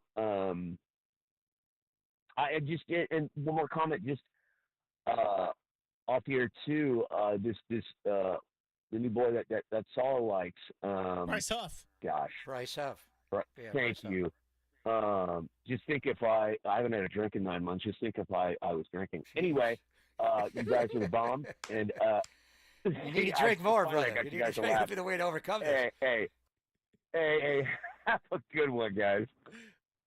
Hey, Mike, we appreciate it. And question, he likes Ryan O'Hearn. He likes Ryan O'Hearn. He said, "Do you want to get a cheap rental?" I guess. I mean, that was a big conversation, but I don't know if he's going to be cheap. I mean, I'm not the only one to think about that. That he's available, and Baltimore's having a bad year. So, I mean, how much would it cost to get him? Would you have to give up any of the Carsons? I mean, Zach Beirut had me going. We know about Wisenhunt, but Ragsdale and Seymour go 6'8", 6'6". I'd trade him to Mike Dunleavy, and there's your Warriors center right there with those two guys. So, I don't know. I think the thing we're bracing for now is, what's the roster move going to be? What are they going to do when they activate Gerard Encarnacion? I mean, does it have to be Lamont Wade Jr.? Why did they release Jake Lamb to open up that spot at first base? Could be totally unrelated. Did they think Lamont would clear waivers? Could you trade him? Would he accept to go back down? How long would he need to go? He's a veteran guy. He's also in a contract year. This is the last year. Does he want to get sent down to AAA? I mean, look at Camilo Duvall. He got sent down last year. Now he's your closer again. So I don't know. We'll see. But if you do take Lamont off the roster, you need a left-handed component in some form, don't you, at first base DH? And Ryan O'Hearn is no question. He's the best available out there. And, if we're talking about doing a trade in July, that's different. Then more teams will be involved. If you want to do a trade on the second day of June, you got to look at the teams that are realistically sellers. I think Mike Elias and the Baltimore Orioles are having a terrible year. They fired their manager. This guy's contract's up. So, would they answer the call right now? And we want him now. We don't want him July 2nd or Bastille Day or July 31st. We want him now. We need him in our lineup now. He's going to be a rental. Sign him back in the offseason if you want. So if we get him now, we'll give you a little more of a prospect. If you wait till middle July, you're not going to get as much back from us. One thing I did kind of consider over the weekend was seeing Camilo Duvall back in the closer role, getting the multiple 4-out saves, his mom in attendance. First of all, very happy for Camilo Duvall, but I did wonder if his value keeps increasing, is he also a possible trade piece if you think Randy Rodriguez could be a closer of the future? Now, that's just not saying you do it. Obviously, depends on what the deal is, but that's certainly another arm. And I'm kind of thinking about who was considered as a possible trade piece in the offseason. And unlike some guys like maybe a Mike Yastrzemski or a Lamont Wade Jr., Camilo's value has gone anything but or has gone anything but down. It's going up this year. So just another piece to consider. Bruce in Palo Alto also wants to join the conversation. So Bruce wants to talk a little Giants trade scenarios as well. What's happening, Bruce? How are you? Doing well, you guys. Greg, I appreciate what you said about Ryan O'Hearn. It's definitely a great, solid suggestion. Other teams are going to go after him, as you said, and Baltimore's may want to build from where they are because Elias is more of a builder than a seller. So I want to throw out this idea. The Giants need to keep Harrison in the rotation, making the assumption, of course, that he continues to progress, obviously. And they got a problem because when Justin Verlander is healthy, where does that leave Harrison or even down the road Wisenhunt? So here's my thought. Ben Rice of the Yankees plays first base. He DHs, and he actually came up, I think, originally as a catcher. He's 25. There'd be team control over him. So here's a thought. With Duvall, actually, as Greg just said, having a good season and having value, what if the Giants, with a healthy Verlander, once he shows he's healthy over the next 2, 3, 4 weeks, propose to the Yankees trading them Verlander, Walker, and a young prospect, not Wisenhunt, not Harrison, of course, for Ben Rice? And then will you have team control over 25-year-old? Yeah, Ryan Walker, who closed last year and was really effective. Verlander, maybe attractive to a veteran team like the Yankees. At least it's the start of the discussion. I'd hate to see the Giants give up one of their stud young pitchers in a trade like that. Maybe that's something. But Buster has said he wants to build with youth. Rice is young. He's got 12 home runs, and he bats behind Judge. But the Yankees have Bellinger and Goldschmidt, who's having a terrific year. So I think Rice could be available. What do you think? Yeah, I mean, if he is available, without question. But I mean, the Yankees are not going to be. They don't have to worry about payroll. You're talking about moving salary to take salary on. He doesn't play as much, although he's played 50 games this year. He's up to 250 with an on base of 340. The guy's a good hitter. If something goes wrong with Goldschmidt, you're going to need that. So I don't know if the Yankees are going to sell off any of their pieces. They are going to be in the market for starting pitching. There's no doubt. With Garrett Cole down, and right now they're lacking arms. Yarborough threw the hell out of the ball last night, but Max Fried gave it up. They're going to have to add pitching. I don't know if they're going to be in the mood to trade Brand. And the big thing with Verlander, he's got to show that he can pitch. I mean, you're basing it on resume, and you're going to bring a fly ball pitcher to that's it's called the big ballpark in the Bronx, but it's not. It's a bandbox. He's got to prove he's healthy, and for Kyle Harrison. To me, I am not convinced he's a starting pitcher in Major League Baseball. He's got to throw more than a 94-mile-an-hour high fastball, 95, 96, whatever it is. To have a one pitch as a starting pitcher is difficult. The Padres closer, Robert Suarez, they call him Bobby Fastballs because that's all he throws. But you're getting 3 outs, and he's got a top rail. And if you make Kyle a closer or a short reliever, he could do it. I'm not convinced he's a starter. Verlander's got to prove he's healthy. I think you're in the market for all these names, but would Brian Cashman seriously sell off Ben Rice? I mean, the Yankees don't sell off. They're the ones that are buying, and they take on additional payroll. Hey, appreciate the call from Bruce out in Palo Alto, and a lot of good points he brought up. I will just add for the context, by the way, that Justin Verlander's Giants contract includes a full no trade clause, so he would have to give consent if they were to end up moving on from him. Not sure that he would necessarily do it. Probably would if it was a good deal all around, but that is just an extra nugget and a hurdle if we're going to be throwing his name out in discussions. Yeah, I don't think that's the guy. The Yankees may want a veteran arm, and he may have value if he comes off the IL. And something happened in his bullpen when they flew him back from San Francisco. The word was the ball didn't come out of his hand right. So he's not, who knows when he's going to come back, but he's he's kind of squirmed a little bit this year. He's had that one blow-up inning, and some outings have not been good. He's got to prove he's healthy. As far as trading Camilo Duvall, I'm not trading our closer. I know you have a surplus in the bullpen. We're not trading Robbie Ray. You're not trading Camilo Duvall. This is a team right now that thinks they're a playoff team. So, and that's not the kind of pieces the other side are going to want back. if you're trading the Yankees Verlander, and you'd have to convince the Yankees he's even worth it. This is not Justin Verlander of Cy Young form. But what everybody else is going to want is all your young arms. Give me all your Carsons. You're not getting all the Carsons. You're not getting any of the Carsons. Go down the list a little bit. You want Sean Jelly? What do you have to actually give up to get Ryan O'Hearn? And maybe you have to get into a bidding war. So, these names are interesting, but you have to look at it from the other side. Does Justin Verlander make the Yankees rotation that much better? Does he even make the Yankees rotation? Is he good enough? He's going to have to prove that he comes off the IL at some point, mid-June, July, and strings together 4 or 5 pitch outings like he looks like Justin Verlander before anybody's trading for him. And it's not a big contract, but still, we're not in the market in New York. We're not worried about money. I know George is dead, but still, we need effective pitching. We need frontline starting pitching, to deal with these other teams around the American League. So the Giants have a surplus of pitching in their minor league system. That's why we had Zach Beirudi on. Do you even have to dangle? Normally you go to Elias and you say, we want Ryan O'Hearn. Well, you're not taking these 5 guys. You can't touch them. We'll give you, from 6 on. What will it take to ultimately get him? But I think Baltimore would be in the mood to trade right now. I don't see Brian Cashman trading Ben Rice. Maybe, but I don't see him doing that. What if Goldschmidt goes down? Yeah, that's another possibility. And also, we think about trading for a possible first baseman. Well, maybe Goldschmidt actually isn't the worst kind of idea because that is more of a short-term rental, an older player. He's on a short contract. And if you think that Bryce Eldridge is waiting to go and be your first baseman of the future, but you don't want to bring him up right now, you don't want to rush that process, well, that could bridge the gap a little bit and also give you some hitting in the meantime. So coming up, let's do a little preview of what we got going with the Padres because Logan Webb's going to be on the hill tonight. Webb was all right in his last start against Detroit and then really struggled in the previous one, Giants day game against Kansas City. We were out there for that one.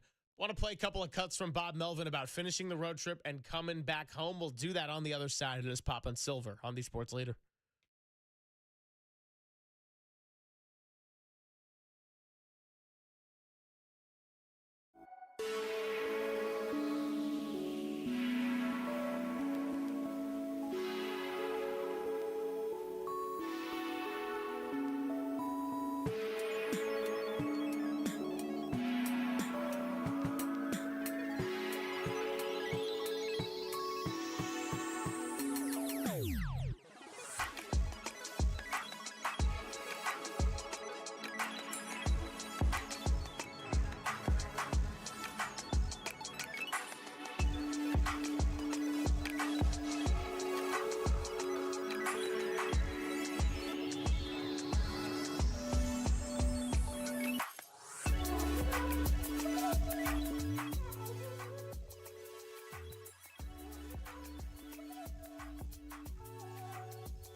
Hey, it's Greg Papa. My family that would be the Laser Eye Center of Silicon Valley. I told you I went down there.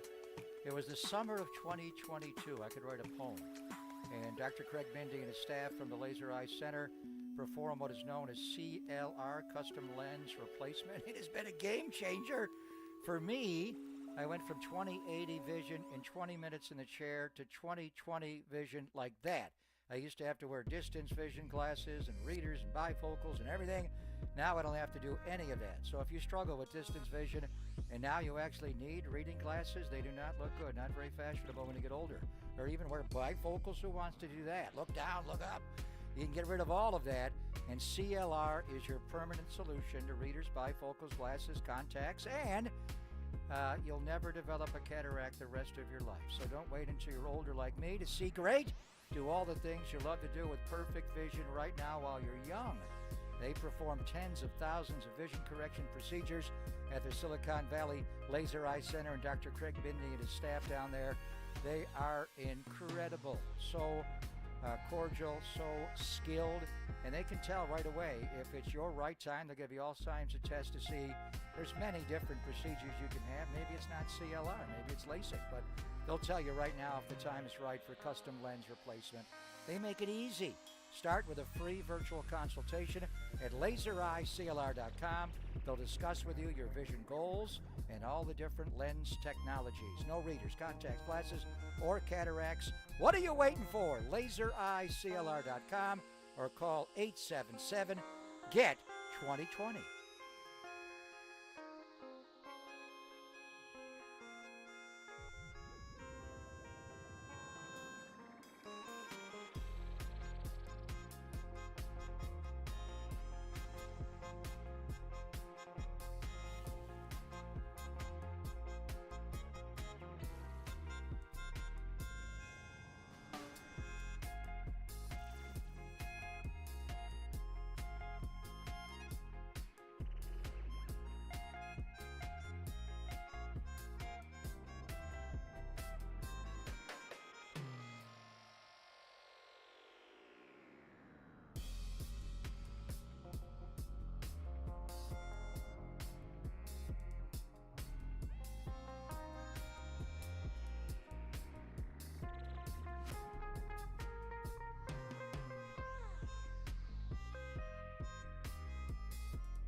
Ain't no love in the heart of the city.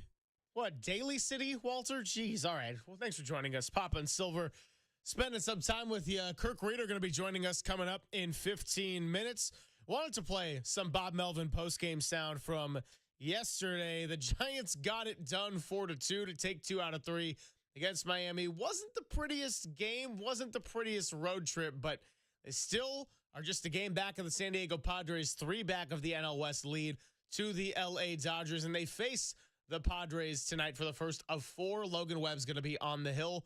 First pitch at 6:45. Bob Melvin going to be facing his old team, and he had quite the weekend as we opened up the show with managing that bullpen, especially yesterday. Here is the Giants skipper talking about the team's mindset coming back home from a long road trip in which they won 4 out of 9 games.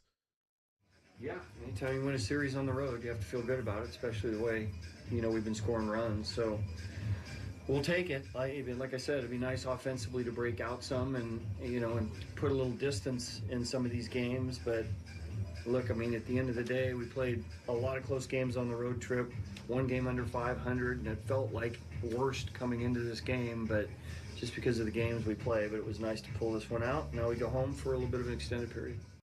Yeah, I think we'll take it is the appropriate response to going 4-5. Ideally, you would have liked to go over 500, a little 5-4, take that one in Detroit to end the series when it looked like you were going to have it. Landon Roop was dealing, and then we all know what happened in that 5th inning, and they were never able to get it back after that. But take 2 out of 3.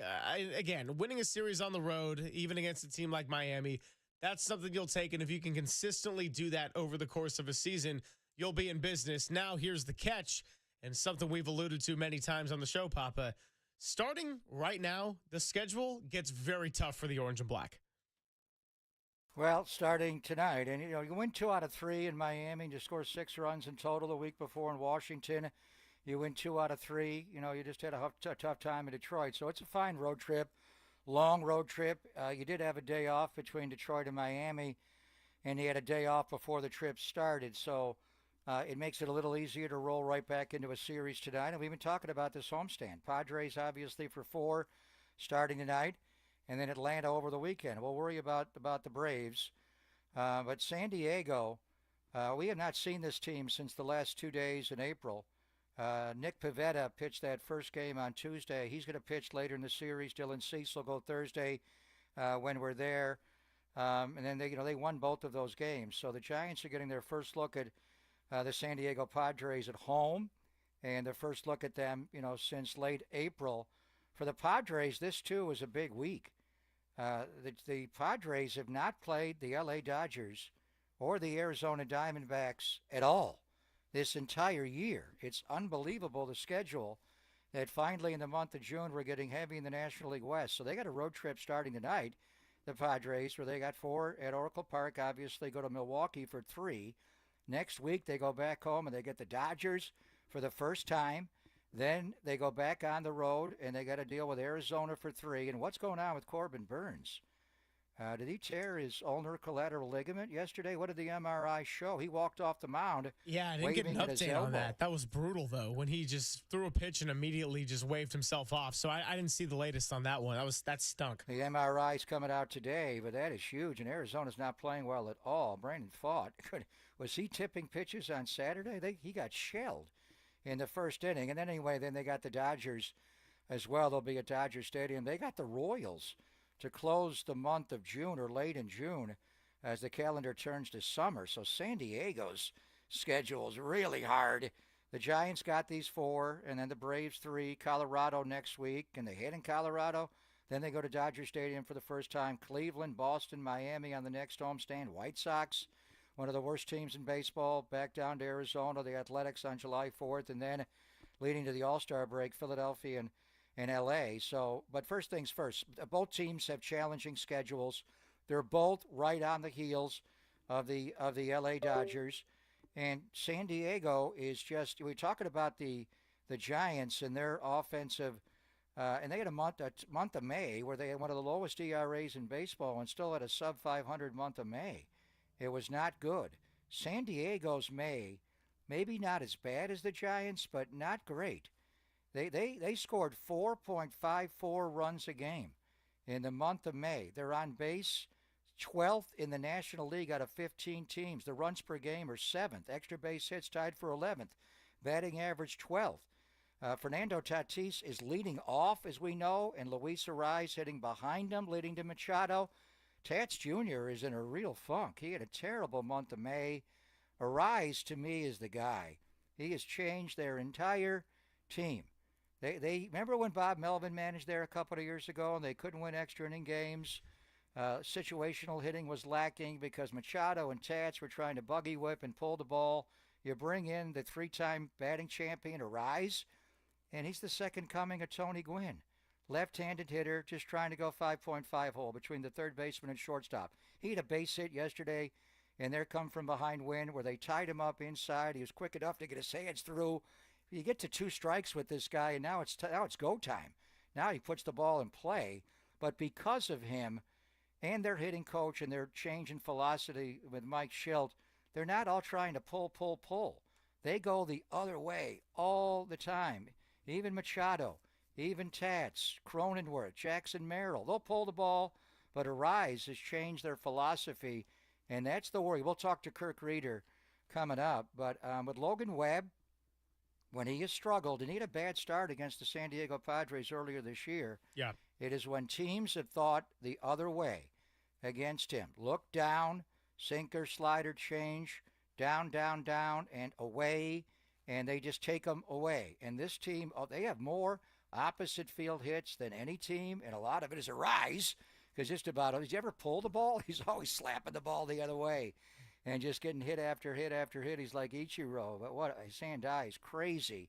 So does Logan Webb go up in the strike zone more? Do you pitch these guys in? Even if you pitch him in, Arraez is still going to take you the other way. So we'll see about the matchup. But this is what we've been talking about. You're into June. You were able to win the first game. The Dodgers are the Dodgers. The Dodgers are playing the Mets, by the way, this weekend after winning 2 out of 3 from the Yankees and scored 18 runs.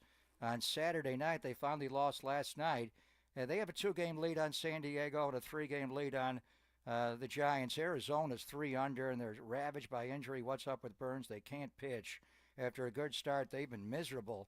But as we've been talking about, somebody's going to win the National League West. Maybe it's the Dodgers. Can you You need to finish ahead of Arizona, but still that may not be good enough. The Mets and Phillies are both going to be playoff teams. We'll talk to Woody. He lives in just outside of St. Louis. How good are the Cardinals? Are they going to be a playoff team? So we can't get haughty and think 4 from the West are going to. That's not happening. Are 3 from the West even going to happen? I don't know. Is 2 from the West. So if it is 2, maybe you don't catch the Dodgers and they get Glasnow back and they get Blake Snell back and they put Shohei back in the rotation and their offense just explodes. And Max Muncy came alive over the weekend.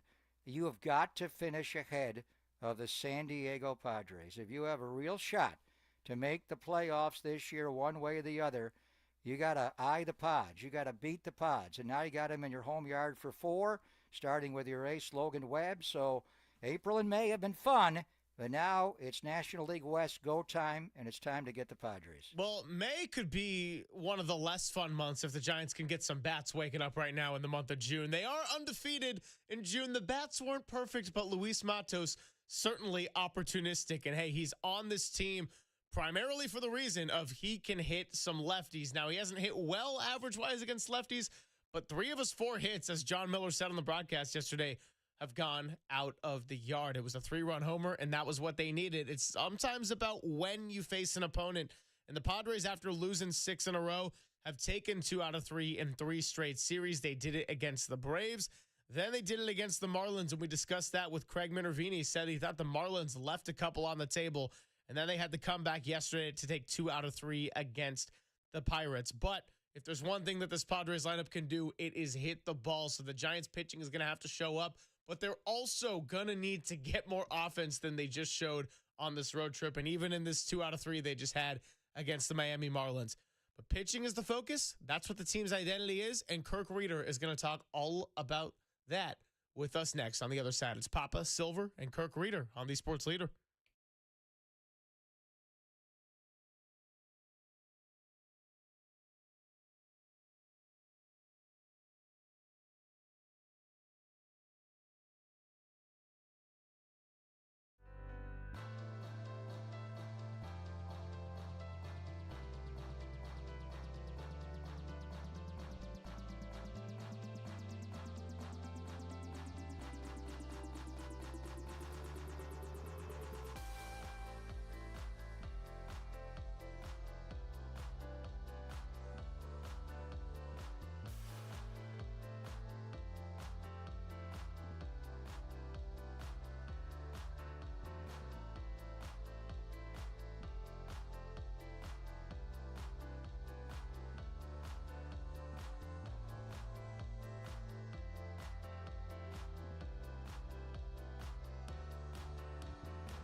Well, if you want to tune in to some Giants baseball, you got to hear John Miller, Dave Fleming over the weekend in Miami, Kruk and Kipe on the television broadcast. But they're coming back home, and we'll have that for you right here on the Sports Leader. So if you don't watch it on TV, you can't make it out to the yard, we got you covered like we do for every single game. First pitch going to be at 6:45. Pregame starts after Dirty Work at 5:45 p.m.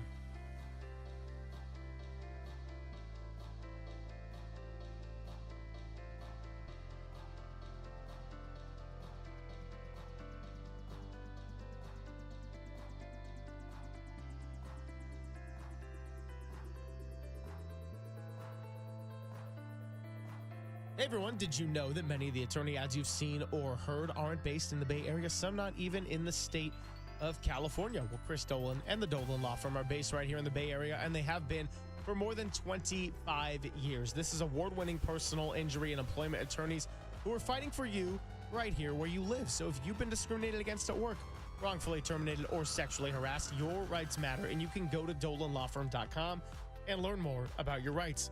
Over the past year, unfortunately, Chris and his team saw a sharp increase in no-fault injury accidents. And remember, with motorcyclists, pedestrians, cyclists, children playing, they're all around us. Yeah, even in Daly City, too. So let's please be careful and work together in making the Bay Area a safer place. But if something happens, feel confident that you're in good hands with award-winning California Lawyer of the Year, because the Dolan Law Firm has secured more than $1 billion in verdicts and settlements on behalf of their clients. You pay nothing up front, you got no hourly rates, and they don't get paid until you get paid. They live here, they work here, they win here. DolanLawFirm.com.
Well, when the Giants are pitching like they are, what we like to do on Papa and Silver is invite some of the best pitchers to get all of that insight on, because the offense is one story, but the defense and pitching is an entirely different one. And it is time to welcome in our good friend, Kirk Reeder. And if you need to fill out your immaculate grids at some point and you got a Washington Nationals, San Francisco Giants crossover, well, he was an Expo San Francisco Giant, spent a decade here in the orange and black, pitched in, had the number right in front of me, 277 starts and 1,614 innings, had 679 strikeouts.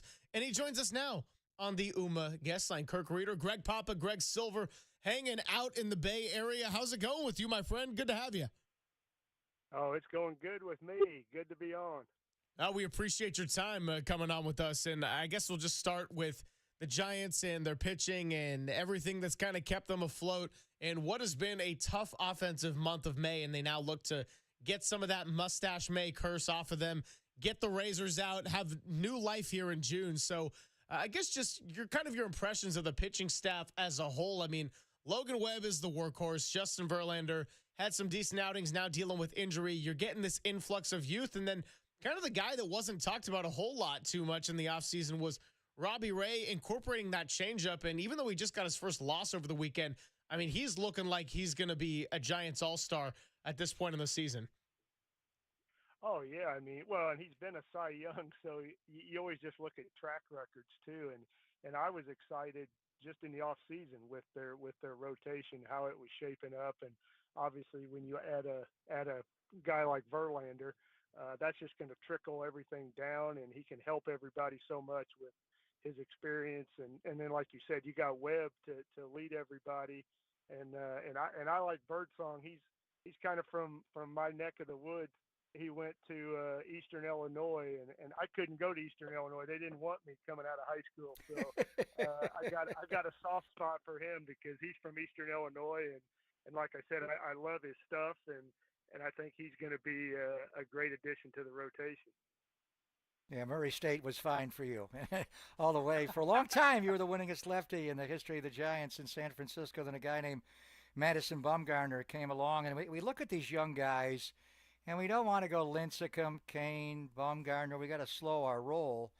But the stuff, Woody, I mean, just unbelievable stuff. And as you know, there's more ways to get hitters out than just stuff. You need craftiness and location and changing speeds. But just talk a little more about what you're seeing from your guy from Eastern Illinois, Hayden Birdsong, and Landon Roop and Kyle Harrison, because they have three young guys in their early 20s, Woody. Oh, yeah. I mean, the stuff that these kids are coming up with is crazy. I mean, you know, back in my day, if you were throwing in the 90, it was like, oh my God, he's hitting over 90. But now it's like that's an everyday occurrence with whoever is coming up to throw, and they're pitching at that velocity. I mean, it's not like just, oh my God, max out, you got to throw 5 pitches. I mean, they're able to sustain it. And, you know, I think the Giants are in good hands. Yeah, I failed to mention Roop. I mean, he's been incredible too. I mean, you got these young kids, and like I said, then you can throw Verlander on there to give his knowledge and just everything that he knows about pitching, and it sets up pretty nice. And the bullpen is coming together too. So anytime you can get all those things together, and like you guys said earlier with the defense, even when you're not hitting like, you know, we hope we're going to once it warms up here, they can keep you afloat, and I think that's what's happened. And I'm excited because I think even the hitters, you know, like I'm saying, pitchers have track records, the hitters do too, and I think that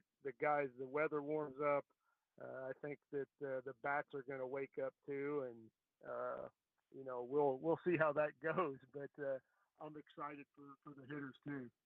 Talking to Kirk Reeder here, and yeah, while the pitching, or while the bats wait to wake up, I should say, the pitching has been holding it down for the time being. Giants still 7 over 500, 3 games back of the NL West division lead to the LA Dodgers, and they trail the Padres by a game. Now, speaking of the Padres, Logan Webb, I mean, just the amount of innings he pitches, I feel like it's almost taken for granted here at this point in San Francisco. He's the shoe-in to be a workhorse on a staff that has had some experimentation, some ups and downs, a lot of turnover, and now the influx of youth coming in this year. But his last handful of starts, for whatever reason, against the Padres have just not gone that well, Kirk. And so, including one this year, was a day game in San Diego. Not that it was disastrous, but he ended up getting a loss, and I think he's got a 1-2 record in his last 5, dating back to his 4 last year and the 1 this year. So I guess, number one, what is it about the Padres and a division opponent that have been able to kind of find a little bit of that secret sauce to hitting Logan Webb? And then number two,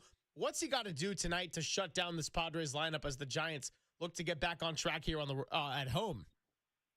Well, I mean, I think sometimes there's certain teams that sometimes they just have your number some games no matter what you do. And I had that with a couple teams and even a couple players that you don't think is oh my gosh, how's he doing this to Webb? But it's still sports, and it's Major League Baseball, and some things you can't really explain. You just keep. I don't think Webb probably worries too much about it. I'm sure he's itching to face the Padres so he can get out there and get all the bad memories out of his mind in one outing. So I don't put too much stock in that. I mean, I just think that the West is going to be a battle. I mean, the Dodgers that are spending all the money and they got the guys, and I just think the Giants just got to hang in there and stay with the Padres and get in that mix and then make a run at the Dodgers, hopefully at the end. And I always told people I didn't start really paying too much attention to the standings until like August and then obviously September. If we were within 5-6 games, I still thought we had a pretty good chance to get into the postseason. And, I think the Giants are positioning themselves, really good right now. And like you said, with the pitching has been kind of carrying them, but I'm looking for the hitters to get going too in the summer. And then hopefully you put it all together and you can stay right there with both the Dodgers and the Padres. And, you just give yourself a chance at the end and that's all you ask for. And I've always said that's why I've always loved playing for the Giants, because I would not want to be the Rockies right now where you got a long season ahead of you that you are not looking forward to the next 4 months.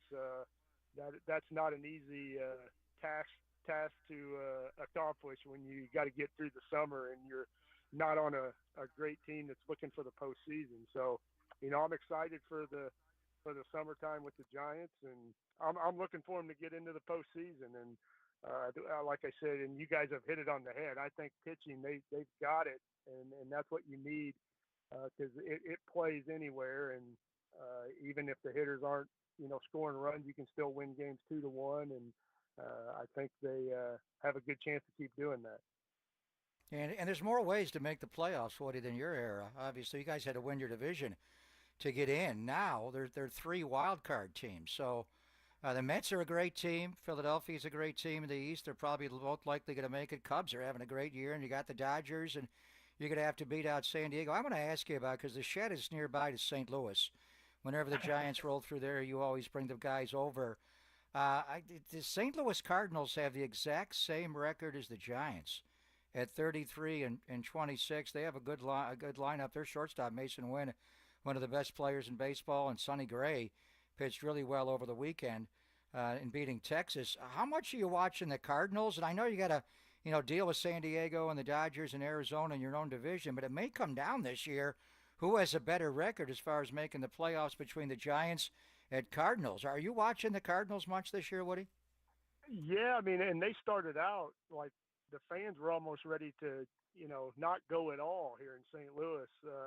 They were not happy, and the Cardinals had come out and kind of said they weren't expecting to do anything this year anyway, and it started out rough, but then they got hot, and then I know Herrera got hurt. He was their best hitter early, but then he came back, and they do have the young guys. Wynn is really good, and they've been trying to unload Arenado, but I don't know if they'll keep trying to unload him if they keep playing the way they are. But here.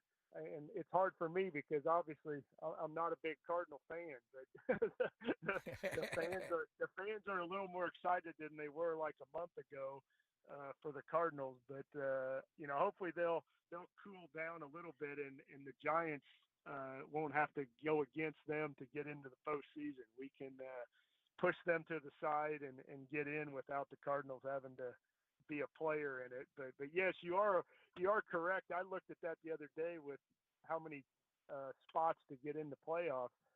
We might have made a few more playoff appearances when I was out there if we had enough spots like they do today. Talking to Kirk Reeder here. Great to have him on the UMA guest line. And yeah, I've been kind of following the Cardinals a little bit because actually, I almost didn't come into work today. I lost to our producer, Walter, in fantasy baseball, even though I have Sonny Gray, and he's been on fire, just got his 6th win over the weekend. But back to some serious matters. Kirk, this time of year fascinates me because the pre-Memorial Day, you're kind of just going along, seeing what you got in the first third. We always say you win 54, you lose 54. It's about what you do with the other 54. And now you kind of get into June, and it's kind of too early to be thinking playoffs, but you also have a real evaluation of your team. And so what's it like just being part of the clubhouse when the team or maybe one faction of the team, such as the Giants offense right now, is going through a slump, and then maybe there's some tension around possible trade rumors or players getting afraid of being sent up and down? And how do you kind of just all work collectively to go day by day and just kind of make this, try to just be a little bit of a steady force, I should say? Well, I mean, I don't think, you got pitchers sitting there, oh my gosh, waiting for hitters. I mean, at that level, you're just going about your business and you're trying to take care of your, what you got to do to help the team be successful. And, everybody, when you get to that level, there's going to be ups and downs. There's going to be, some guys are going to get hot. Some guys are going to, have slumps. And it's just, you come to the park every day wanting to take care of what you got to do to help the team be successful. And, I don't think, the pitchers are going out there thinking, oh my gosh, we got to win, 1-0 tonight, and vice versa. If the pitchers are struggling, I don't think hitters come to the park thinking, oh crap, we got to score 8 runs tonight or we're not going to win this game. They're just kind of going about their business and being professionals. And, just like when it all clicks, it's a really good feeling. Cause then everybody's on the same page, but that's why it's a team and it's a long season and you just trying to pick each other up. And I always told people you have the really good years when, you can win those, 8-7 games, and then you come back and you can win the 2-1 games too. And I remember Stan Javier always told me, he said, when I pitched, he goes, I always liked when you pitch because if we'd score 7 runs, you'd give up 6. And he said, if we scored 2 runs, you'd give up 1. He goes, it was like you just were going to try and win the game, and it didn't matter what we did. You were just going to try and keep us in the game and win that game that day. And I think that's what the mindset is all the time. You're trying to do whatever you can those days that you're whether you're starting or coming in relief, or obviously if you're playing every day, but just to get a W that day. That's why you're Woody. That's why you're the horseshoe. You have a way of winning everything. My foot, no matter what the score, you're like Jack Morris. Jack Morris did that. If his team scored 6, he'd give up 5. If they scored 1, he'd give up none. Pitch to the scoreboard, and that's why you were so great. Game. You got to win. It's the name of the game. Scoreboard, brother, scoreboard. So it was great to see you opening day. Came back for 25-year anniversary. We're into the 26th year. At Pac Bell Park, SBC, Oracle Park, whatever you call it. And the Giants are back home to get a big homestand. But just your thoughts, if you had to pick out one game in your entire career when you guys made the transformation from Candlestick to 3rd and King, 24 Willie Mays Plaza, you pitched there 6 years as a Giant. Can you pick out one game, one moment in your thoughts about 24 Willie Mays Plaza, Woody? Oh, I mean, going to the World Series. I mean, when we beat the Cardinals to go in 2002 in Game 5 in front of our home crowd, that's every guy's ultimate goal is when you're playing and you get into baseball, you dream of being in a World Series, and to be able to accomplish that year and in front of the home crowd going nuts and, celebrating out on the field and, all the family and friends that are there watching gets to come out on the field and, you're spraying the champagne, but it was being like involved in the crowd. They stayed late. I know Dusty had us go back out and go around the track and, just let them soak it up too. So that always stands out because like I said, the main goal is always to win. You can have individual goals and you always set some individual goals at the start of years too. But, the ultimate thing is you're on a team and you're trying to get to the World Series. And, for me, that game definitely stands out at Willie Mays Plaza. Kirk, before we let you go, just as someone that's done this at a very high level and knows what it takes to be pitching and winning on a major league team, the Giants have been, for all the ups and downs, they've been so awesome to watch with some of the young arms they got. So, which of the young arms that the Giants have right now in their system are you the most excited about? And you don't have to single out one particular guy, but I just think about Landon Roop winning that 5th starter spot as an unlikely candidate. I think about what we've seen from Hayden Birdsong coming on the scene, and obviously the Illinois ties there. Kyle Harrison and what he's done, getting some starting reps now, maybe even a Carson Wisenhunt, someone currently in AAA, or maybe it's someone who's not even a starter right now, like a Randy Rodriguez. Well, I mean, gosh, like we said earlier, they're all got such great stuff that it's hard to, like, it's almost like you could say, oh my God, this guy's looking so much better. He's throwing 95, but they all have such great stuff. And so it's almost like you want to see them be put in the situations and see how they respond. And like I said, I'll be partial to Birdsong just because he's an Eastern Illinois guy and I couldn't get in there. So I'll be partial to him, but I enjoy watching all of them. And Wisenhunt, I know they were thinking about maybe bringing him up. I mean, I want to see them all because it seems anybody that comes up nowadays as a pitcher has unbelievable stuff. So that's exciting, and it's kind of crazy for me to see, but I love to see it because it's, like I said, in my day, if you hit 90, you were like, oh my God, he's throwing 90 or he's hit 90. These guys all do it, and they all have incredible breaking pitches. And so it's fun to watch them come up and to be so young. I think the Giants are in good hands with their youngsters coming up. JT Snow just sent me a text. He's listening, loves having Woody on. He said basically, and JT won 6 Gold Gloves at first base. He wants to thank you personally, Kirk Woody, because of all the rockets. How many rockets were hit to first base because your assortment, lefty, soft tosser on the outside, right-handers right down the line. Did you win, JT, like all his Gold Gloves? Hey, I tell him that all the time. He should thank me. And he gave me one, so I do have one of his Gold Gloves in my shed. Did he really? You should have given me one because I don't know if you'd have won them all. Everybody I threw, I said, to a right-hander, you knew it was coming to you. I was throwing everything down and away, and they friggin' smoke it to JT, and all I'd have to do is cover the base. So. Oh, that's incredible. Yeah, I know. I was thinking, well, now it makes sense that JT was like, ask him about the Gold Gloves, knowing that he gave you one. JT, well done. Well played, my friend, showing off the charitable act there. But no, it's all good fun, and we love having JT Where do you have that in the shed? That's one of the most beautiful trophies in sports. He gave you one of his Gold Gloves, Woody? That's right on my bar mantle. Like, so if you're sitting at my bar and looking at the TV, like up above the bar, if you look to your right, you see JT's Gold Gloves. So. Wow. Fill that with Anheuser-Busch and get a straw, and I'm coming in. Well, I got 3 of them, so I got Willie. I know you do. Gold You're a Glove great too, fielder. Wow. And I got Matheny. So I got 3.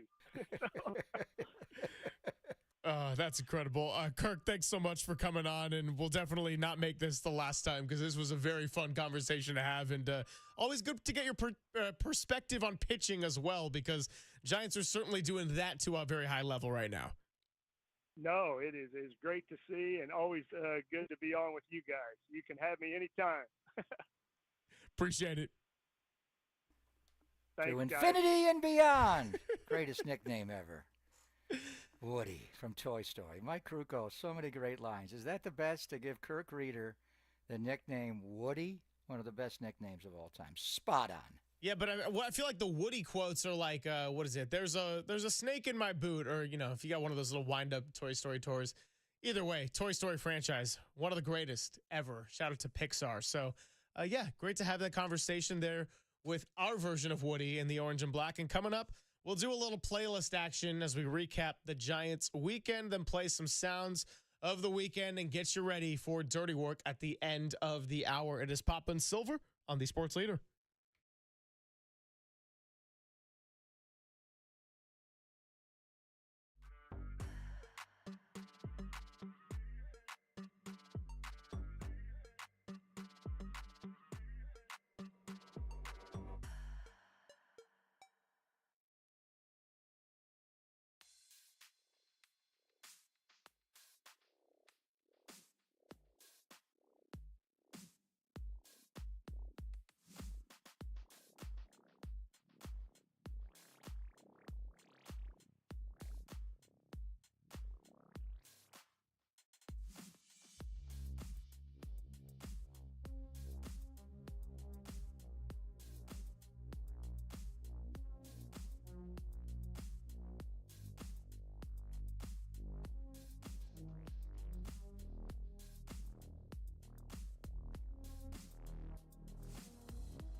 Hums and Bums, the weekend tradition for Murph and Marcus, happened at 6:50, so you can go back and check that out on thesportsleader.com. And not sure what we're podcasting with the sound-wise, Walter, but either way, I know.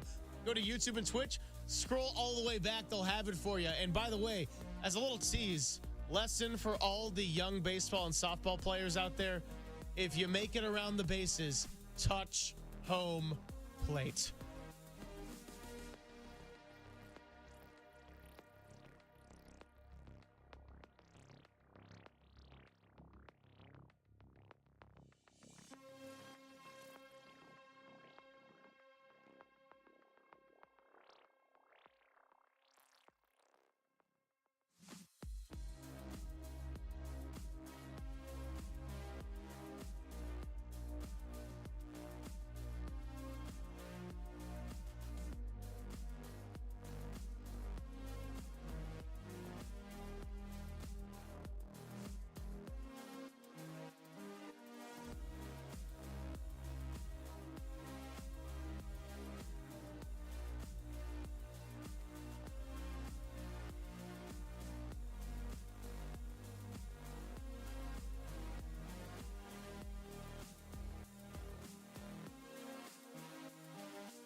Alrighty. Well, I don't know what has come over to the Daily City studio and what has not, but it's all going to be in bits and pieces. And I will tell you that we're still doing a little Silver Linings playlist here on a Monday. Tried to figure out what direction to go into. I did my got 2 words for you section. Friday, I went statement start with Kyle Harrison going the complete 5 innings, shutting down a young Miami team, and the Giants ultimately getting a much-needed 2-0 win. Saturday, I did look away because the offense looked like they were going to get it going early, and they did not touch home plate once, taken after a little UCLA softball in the way that one ended. If you know, you know, hums and bums. Sunday went Tranquilo Walker after he got put in a high-leverage situation that was very different from the closer role in which he started the year. But the bottom line is, got to give some love to both Ryan Walker and Camilo Doval. Sure, it was not the easiest, but he did get multiple 4-out saves. He's back in the closer role, and his mom was there to watch. So we're going to go with Eagle Eye Cherry's 1990s hit, Save Tonight, after Walter hits his open.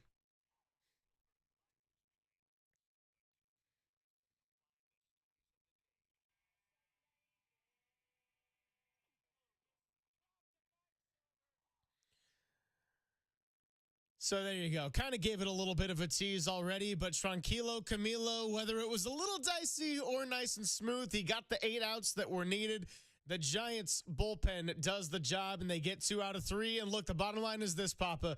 Whether they split with the Padres or whether they're able to take the series, either way, they are going to need this bullpen. And you cannot have a successful bullpen without having a successful closer, or in this case of the Giants season, closers. Without a doubt. And to use Duvall for a pair of 4-out saves as late May turns to June the 1st, Bob Melvin just managed differently. The whole weekend in Miami, 2-0 game, get a 3-run homer and get 4 runs, get shut out. He went to his bullpen aggressively. A lot of it is just, Kyle Harrison and Hayden Birdsong have to build back up. So they're getting deep into games. They're pitching efficiently, but they're not quite at 100 pitches yet, so you got to get a lot of outs. Kyle Harrison went 5, so you had to get 12 outs from the bullpen, and the way he used his bullpen, he used 6 different arms to get those 12 outs, and he used, Ryan Walker in his fireman role. He had him throw 2 pitches and 5 pitches for Tyler Rogers and going back and forth. I mean, he managed that late May game in Miami like it was late September and October, and I'll be anxious to see him likewise yesterday. And Jordan Hicks was not good. Duvall got it done, but some mental mistakes, some physical mistakes he's got to lock in. I do wonder, 2 out of 3 4-out saves, if he's even available for tonight. So, who would you go to close against the Padres? But, one thing is they are home. I expect him to manage the same way against this San Diego lineup from top to bottom. And Tats is not swinging the bat well, but he can get going, obviously, hits well in this ballpark, and then Arise and Machado and all the way through. They just got so much depth to their lineup. Cronenworth and what he has done, and Jackson Merrill right in the middle. The Giants did lose both games, 2 out of 2, when they saw them, back in late April. But now they're home, and the Giants are 17-9 with all the walk-off wins at Oracle Park. San Diego, conversely, they are 13-14 on the road. And remember, they got off to the 7-0 start, 8-0 start, whatever it was. They won all home games, so they're 20-10 at home. San Diego, 13-14 on the road. Giants are 16-17 away. A couple of long trips back to back, but now you're home for this series. 4 against San Diego, 3 against Atlanta. Big over the weekend, but.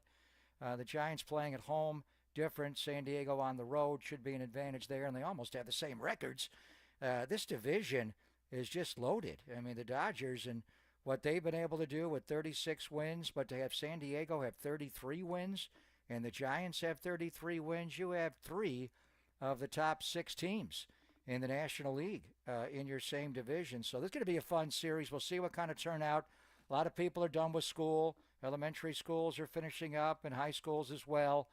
But we'll have a summertime vibe throughout, and we'll be on the patio on Thursday for the day game. But this is going to be big. 4 games against the iPods. We've been eyeing them all year, and now they come to Oracle Park. So this is going to be fun. This will be a National League West showdown. Yeah, no question about it. And if you are out of school and you are in the area and you plan on going to the day game, come say hi. We'll be out there from 10 to noon or so for the Giants, and then we'll take it up to the first part of pregame, and then we'll see where they're at after the first three against the Padres. We'll be getting you ready for the fourth and final game. Robbie Ray going to be on the mound for that one against Dylan Cease, so a great pitching matchup. And then as far as tonight, it's going to be Logan Webb going up against Steven Kolek, but wanted to go safe tonight because even though when we're on the West Coast, the games were more in the morning into the little afternoon part there, but Giants got 33 wins on the year. They've got 17 saves, 10 from Ryan Walker, and now 7 from Camilo Doval. So Walker went 10 for 12 on the saves, but the ERA was all out of whack. The command on the slider was all off. They made the decision to go back to Camilo Doval, who I think not allowed an earned run since, what was it, Bill Lasky told us, April 7th. So now we are in the month of June, and he's coming up on 2 months. And if he can stay tranquilo Camilo and just get through those outs, and hopefully he can just do a 1-2-3 inning and not have to go for the 4 outs, then the Giants got a chance to stay in this playoff picture all the way up until the early parts of the fall. So do we go back to the light show now that he's the closer? No. Yeah? Got to go light show. You think that's a big production? The guy they call Bobby Fastballs in San Diego, Robert Suarez, they got the same show with that guy. Now, that guy is nasty. And San Diego's got a great bullpen. Giants have baseball's best bullpen. So I think getting ahead early, and we'll get Sean Estes on. He's working TV. He was over the weekend. He'll work all week. And he and I have been texting back and forth. Sean loves the stat about scoring first. I like just score 4. Score 4, and they win. But in this is kind of a race to have the lead by the 6th inning or so, 6th or 7th inning. Mike Schilt, they got so many arms out of their bullpen you have to deal with, leading to Bobby Fastballs. And obviously Bob Melvin knows how to work a bullpen, and he managed over the weekend in Miami like it was a playoff game. Now he's going to do it against his former team. But I think, whoever has the lead, these games, we'll talk starters and everything else, but let's face it, these are going to be tight games. Largely will be tied. But if you have the ability to have the lead by right around the 6th inning and set up your bullpen where you're using your high leverage arms. We got a bullpen when we have the lead or when we tied. These guys' pitches, you know who they are. And when we're behind, and, then we throw these guys. So I think the key thing is to have the lead, by the time you go to the 6th inning, whoever has the lead. And then we'll see, because the Giants have baseball's best bullpen, but San Diego's bullpen is right there. And the Dodgers' bullpen ain't shabby. This division, all these wins they have, is because largely their bullpens. No, as far as the NL West goes, it's literally Arizona, the only one that you can count on their bullpen being a little bit shaky. LA, they're going to get a little bit healthier, and then San Diego, we already saw it for a couple of games when they went down for that 2-game series against the Padres. Went down, and it was tough to end up crawling back. So coming up, do a little more Giants sound, but we also got some sounds of the weekend to mix in as well. Want to play one cut from John Lynch, and also congratulations to Greg Papa's Indiana Pacers for knocking out the New York Knicks in 6 games. They are headed to the NBA Finals to take on the Oklahoma City Thunder for the small market battle. It's all coming up. It's Papa and Silver on the Sports Leader.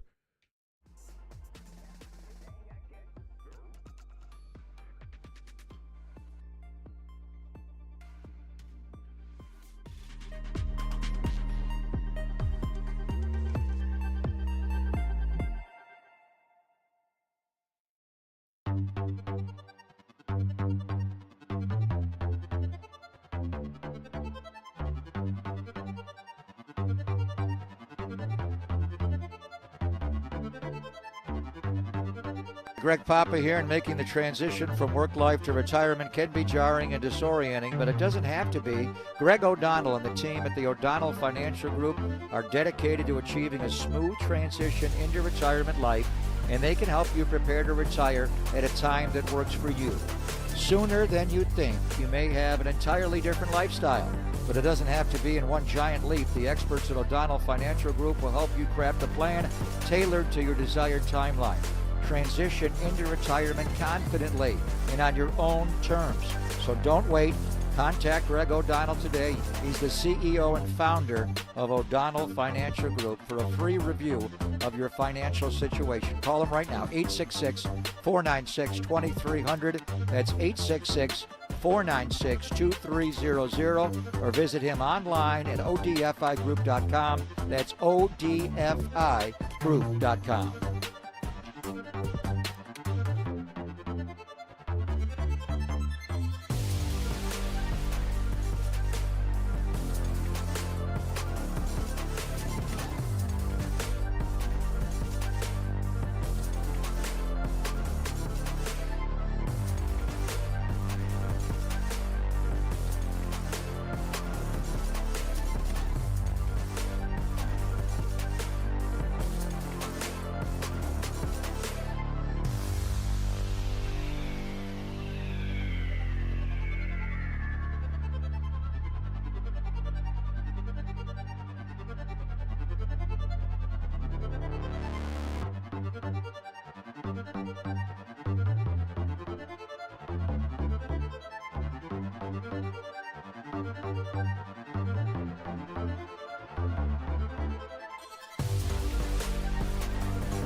Final 25 minutes or so on a Monday, Papa and Silver. Got to tell you, this view, when it's sunny out there of the hill and the whole top of the hill Daly City thing with Marchbank Park, John Madden Field, not too shabby here. Not a bad way to start the week. And Giants are going to try to make it a nice, pleasant way to start the week, but they will not get going until 6:45, taking on the Padres for the first of four. I will tell you that we are brought to you by Redwood Credit Union. Redwood Credit Union's auto loan sale is here.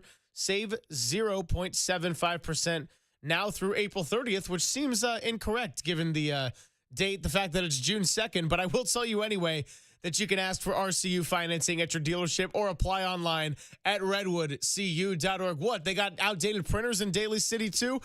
We got some sound, which is going to be fresh for you, sounds of the weekend, or at the very least, coming from the last week. Got a couple of Giants post-game clips to play for you, as well as something from John Lynch. That interview was replayed on Murph and Marcus. And one clip from Eastern Conference Finals MVP Pascal Siakam. Well, I let Walter get situated with everything in the studio, and he's been working like a madman back there, doing a great job since we've done the move. Papa, how about your Pacers taking down the New York Knicks? Sometimes you just get hot at the right time. And I got to tell you, speaking of Pascal Siakam, it does remind me of 2019 Toronto in the sense that everything is just clicking at the perfect time, and they are NBA Finals bound. Yeah, Pascal Siakam is a champion, but that was Kawhi Leonard's team, to be sure, and OG Anunoby and Fred VanVleet, and they took advantage of Kevin Durant being hurt and coming back and tearing the Achilles, and obviously Clay. But Pascal Siakam was a really good player, but it was Kawhi. you had to deal with. And, we'll talk a lot about Jonathan Kuminga now that we're into June, and we'll have, something going on late June into July. And, I remember talking about the Warriors trying to trade to get Pascal Siakam a couple of years ago, and they matched up on a Saturday night, I think it was, at Chase, and Kuminga just couldn't deal with Siakam. Siakam has gotten so much bigger and stronger and more assertive offensively. He was a good player and a good defender, but he kind of, played off of Kawhi. Kuminga was just outsized. And, that's the kind of guy I'd trade Kuminga for, to go get a guy like Siakam who plays both ends of the floor. But what a game he had Saturday night with 31 points. He was the Eastern Conference Finals, the Larry Bird Award winner.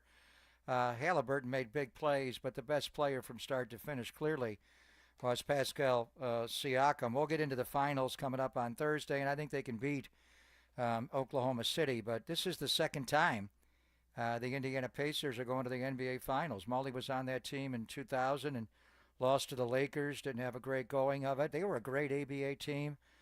They won. Boom, baby! That's my guy, Slick Leonard. They won the ABA championship in 70, 72, and 73. When the New York Knicks were dominating the league in the early 70s, Mel Daniels, Roger Brown, Bob Nedelicki, and the Pacers were winning in the ABA. But this is a great team, obviously, in the NBA, and they were one of the 4 teams to come over in the merger. Remember early in the year, we had our friend Kristen Airy on, the TV voice of the Pacers, and they came in to play the Warriors, and we were talking about trading for Miles Turner. Indiana, at one point this year, was 10-15. Mm-hmm. And Slick, forgive me. Dave Benner, Dave did the beat for me when I was there for the Indianapolis Star, and he was their Raymond Ritter. He died a couple of years ago from cancer. It breaks my heart. But I was actually rooting against the Pacers. I wanted them to lose, thinking maybe they'll trade Miles Turner to the Warriors. Well, the basketball gods got even with me. They went 40-17 to finish the season to get in. They were a number 4 seed. They beat Milwaukee in 5, beat Cleveland in 5, and then took New York out in 6. And I think they got a chance to be like those great Slick Leonard teams in the early 70s of the ABA to win a pro basketball championship. We'll get into it more. Some of the matchups are really good and exciting. This Indiana Pacer team, and not just their headliners and stars, they got guys off the bench.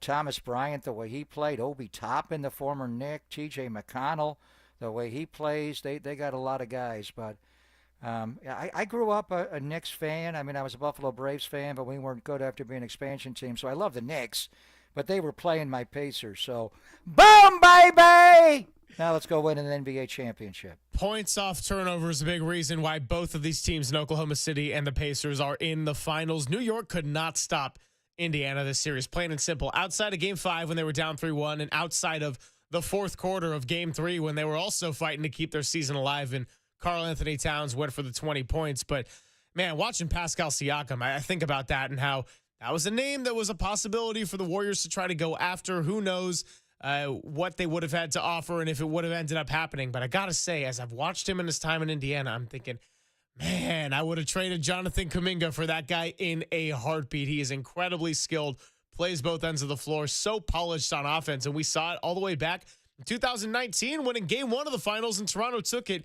He just cooked Draymond Green and that Warriors defense. I mean, he's a really, really talented player, and now he's going back to try to get his second championship. Let's hear from the Eastern Conference Finals, Larry Bird, MVP, about never taking this moment for granted.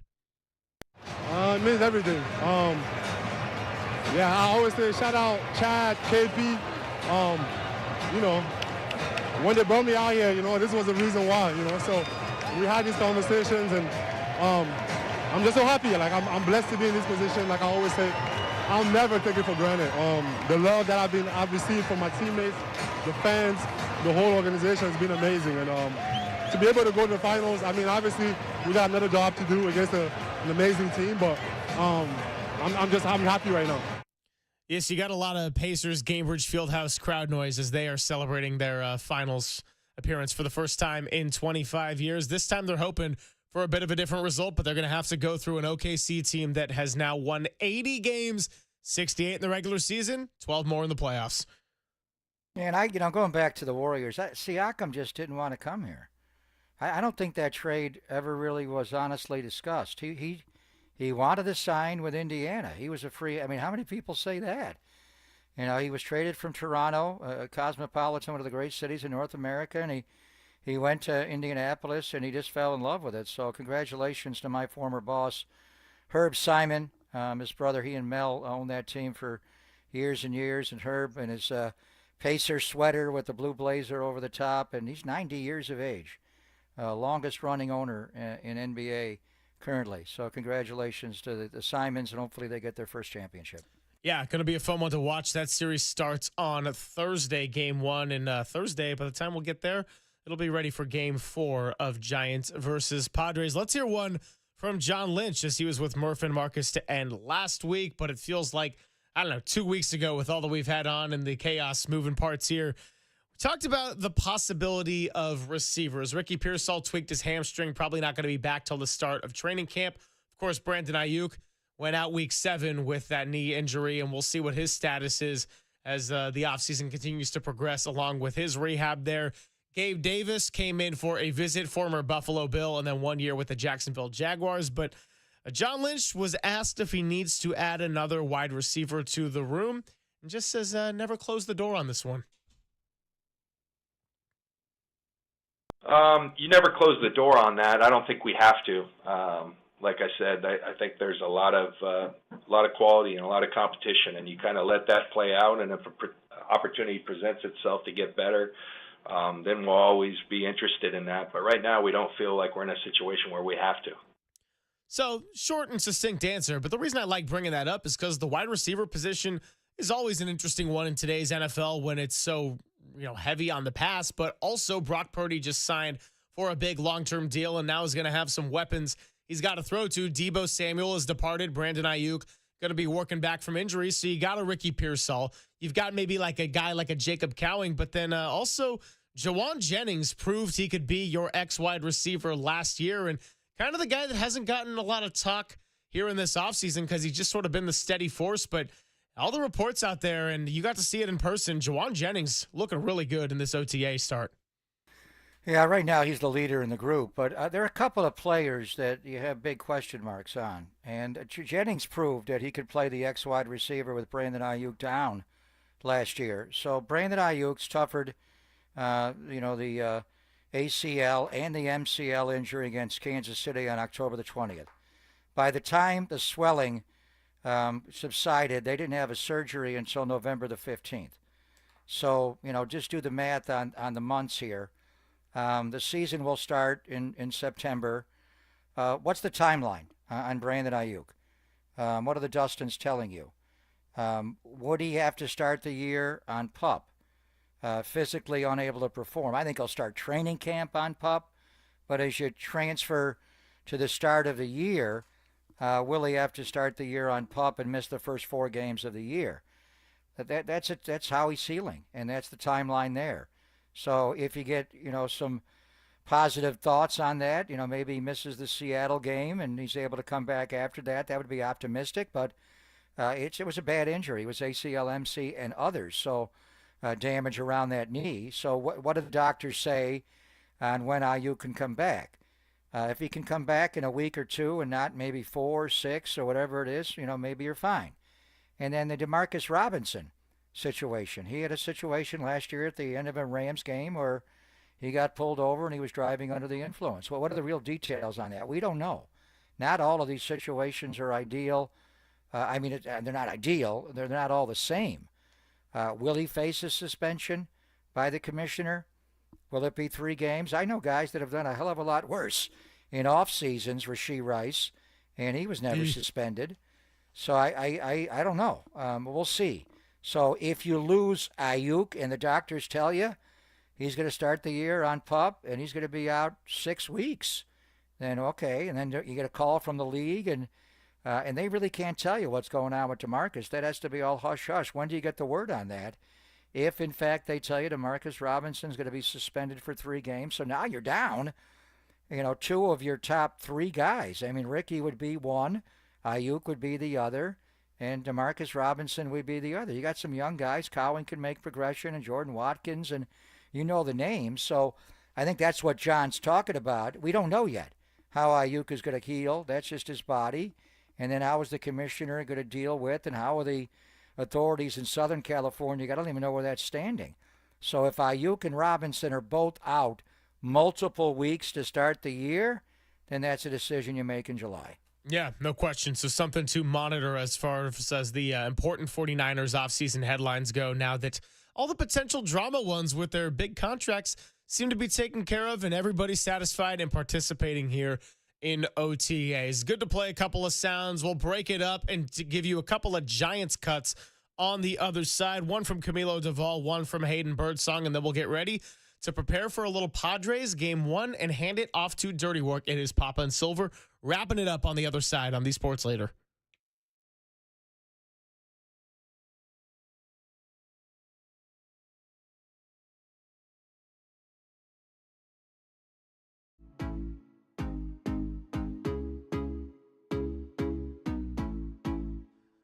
Well, speaking of the 49ers, Matt Mayoko going to be joining Dirty Work at 4:50 today, and then Susan Slusser will follow at 5:15 for your Giants fix. So stay tuned on the Sports Leader as you can hear Dirty Work, Hopes, Depop, Tim Webb, all back together. Catch up with Mayoko, Slusser, and many more.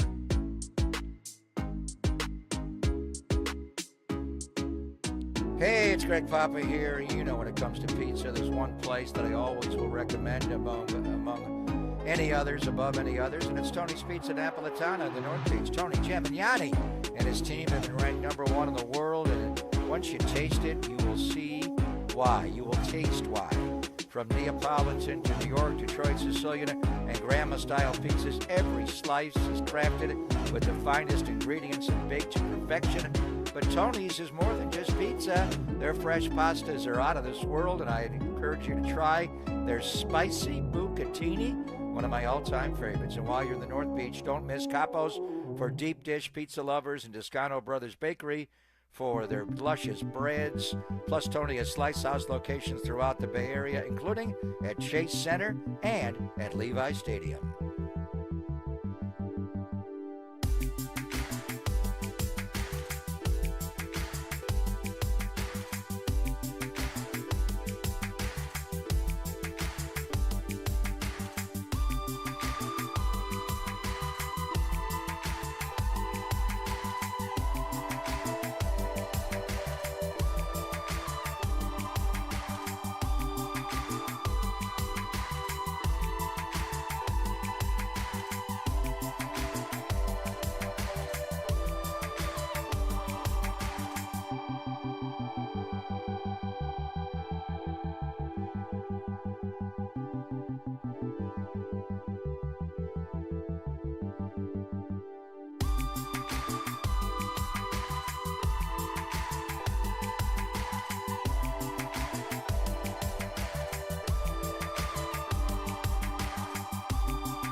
Final segment here on a Monday. Papa and Silver was great hanging out with you. It was great catching up with Zach Bayruti, Rich Samini, Kirk Reeder.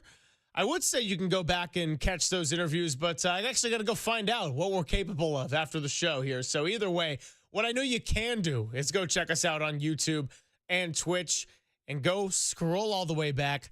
Check out some of the morning show, too, while you're at it. You know, a lot of good radio and Dirty Work's coming up, and they'll be taking you all the way up to Giants pregame, which will start at 5:45. First pitch, 6:45. Logan Webb will be on the hill. Speaking of starting pitchers, wanted to play a couple more pieces of sound as we get ready to look at a little San Diego Padres series and also just some Giants weekend. And this one is actually the one pitcher that is not going to start against the San Diego Padres. It is Hayden Birdsong, and he made his third start of the year over the weekend against the Marlins. Went a season high in 88 pitches, so we kind of like to monitor this Hayden Birdsong pitch count. In his 3 starts so far, went 65, then 80, then all the way up to 88. And then Ryan Walker came in and got out of that jam. He was, as Papa dubbed him, the fireman. Here's Hayden Birdsong on just how he's feeling after a solid 6 innings.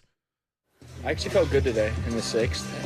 Couple bleeders, couple pitches probably could have been a little better, but felt good. I just maybe 1 or 2 pitches and maybe get a ground ball or something, and it just didn't happen, but it's okay. The bullpen came in and picked me up. In typical Miami fashion, they got some nice club music playing in the background. But yeah, Birdsong continuing to feel pretty good. And he admitted after the previous start that he was running out of gas a little bit. So now you see him going from 80 to 88. And we'll see him start to hopefully ramp it up a little bit more if he can go deeper into games. Because if this bullpen's going to be the backbone of your team, well, you got to keep him fresh going into this big stretch in the summer when you're going to play games and a little bit of hotter weather. This is where we saw Jordan Hicks start to fade last year, Papa, when you get to these warmer temperatures on the road, some day games. So goal is to keep the bullpen fresh and have your starters go a little bit deeper into games. Well, he was in the bullpen. He's only made, 3 starts, so he's got to build back up, and he threw the ball well. He just, that third time through, he'll get back up. The guy's got great stuff. So he'll pitch Friday against the Atlanta Braves.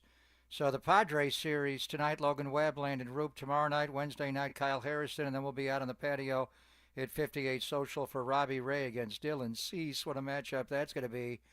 But you were talking to Woody about Logan Webb. He had a rough start against San Diego earlier this year. And there are a couple of guys. Wow. Luis Ariz, and he hits everybody. The guy is a 3-time batting champion. His batting average in 13 at-bats against Logan Webb is .615 with an ops of .1215. Manny Machado, 35 career at-bats against Webby, .371 batting average and a bomb. But the one is Jackson Merrill, 7 career at-bats, and he has a Babe Ruth batting average, .714. What the hell is that, 5 for 7? Career? Yeah. How do you avoid those guys? He's got a couple of guys right in the middle of their order. Bogarts hits him a little bit. Cronenworth hits him a little bit. I mean, right now they're not swinging the bats well, but with their opposite field approach, they have so many opposite field hits led by Luis Ariz. Does Logan Webb change up and go 4-seam fastball and cutter more? They got some guys that, Dwayne and Mike like to say ownage is ownage. This is severe, uber ownage. Jackson Merrill's 5 for 7 career against Webb.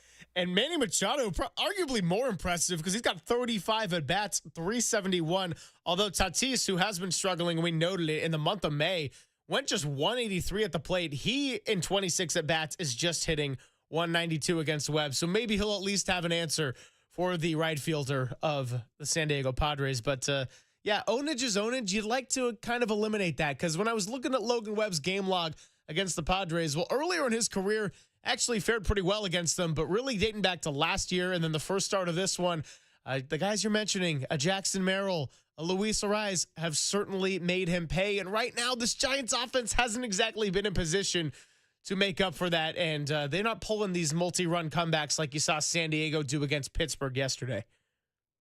And Stephen Kolek is going to go for them, and his last start against Miami last week, he gave up 6 runs. In the top of the first, they left him in the game, and he wound up going like 6+ and winning the game. It's like, what? And this guy, he's got, a lot of ways to get hitters out. There are some nights he throws his two-seam fastball, which is low in the strike zone. But against Colorado 3 starts ago, because they can't hit a fastball as well, he went 4-seam fastball. The Giants, as we all know, struggle against fastball pitchers. This guy does not, it blows me away. He's not that hard of a thrower, but look for him tonight to go top rail with a lot of 4-seam fastballs. And as far as the track record, there's nobody on the Giants team that has more than 3 at-bats against him. Matt Chapman 1 for 3. Willie Adames is 1 for 2 against him. So they haven't seen this guy a whole lot. But Logan Webb does pitch well at home, as we know. But his last start at home against Kansas City did not go well, and they have the same approach the Padres do. Away, away, away. I mean, I would say just walk Luis Arraez, but how the hell do you walk him? Machado's on deck. Who do you pitch around? I mean, they're not scoring a lot, but this lineup looks like a powder keg at any moment where they could just go off on you. Yeah, I'm both excited and a little antsy to watch it a little bit later because I always love tuning into the NL West games. That Diamondback series was a lot of fun just from the perspective of viewing and getting to talk about it on the radio. But I might decide maybe in the second, third inning it's not so fun if the Padres just end up raking Logan Webb. Let's play one more piece of sound to kind of close out the show, and it's a feel-good one. Camilo Doval with translator Erwin Higueros. He's very proud that his mother was able to see him pitch in the United States, and she saw 8 outs, 2 saves, and tranquilo Camilo do his thing. Claro, eso es algo que siempre soñé. Para mí es un sueño ahora traerla aquí y verme en primer juego aquí en Grande Liga. Eso es algo muy importante para mí y muy orgulloso de eso. I'm very proud of it. It was something that I dreamed about, to have my mother come to the United States and see me pitch in a big league game. So that's very important for me, and I'm just very happy. Up next, bring Camilo's mother to Oracle Park. Yeah, she's not there. She's going to be back. So hopefully he'll be able to close. I mean, 4-out saves on Friday and Sunday yesterday. We'll see what he's got tonight. But if not, the T-shirt, you have the great T-shirt out of the Bad News Bears. I say you pull out Amanda out of the bullpen, Tatum O'Neal's character. Oh, yeah. Actually, on Sunday night, up against the Sunday night game of the week on ESPN, the MLB Network plays a full-length feature film. And last night, it was the great Walter Matthau as Buttermaker, and it was the Bad News Bears. So I flipped back and forth. Every time, the Dodgers and Muncy hit a home run, I went right to Buttermaker. So I think in honor of that, Bomel's got to have a can of beer in the dugout, be yelling at all of his players when they make mistakes. Get hit by a pitch like I told you to do.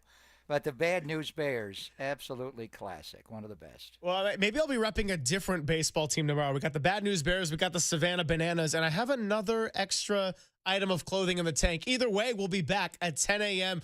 We'll talk to you. Pop, good to connect with you. We'll do it again at 10. Time for Copes, Deep Pop, Tim Webb, and Dirty Work to take you all the way up to Giants pregame. And you're listening to KNBR and KNBR FM San Francisco, the sports leader, a Cumulus media station.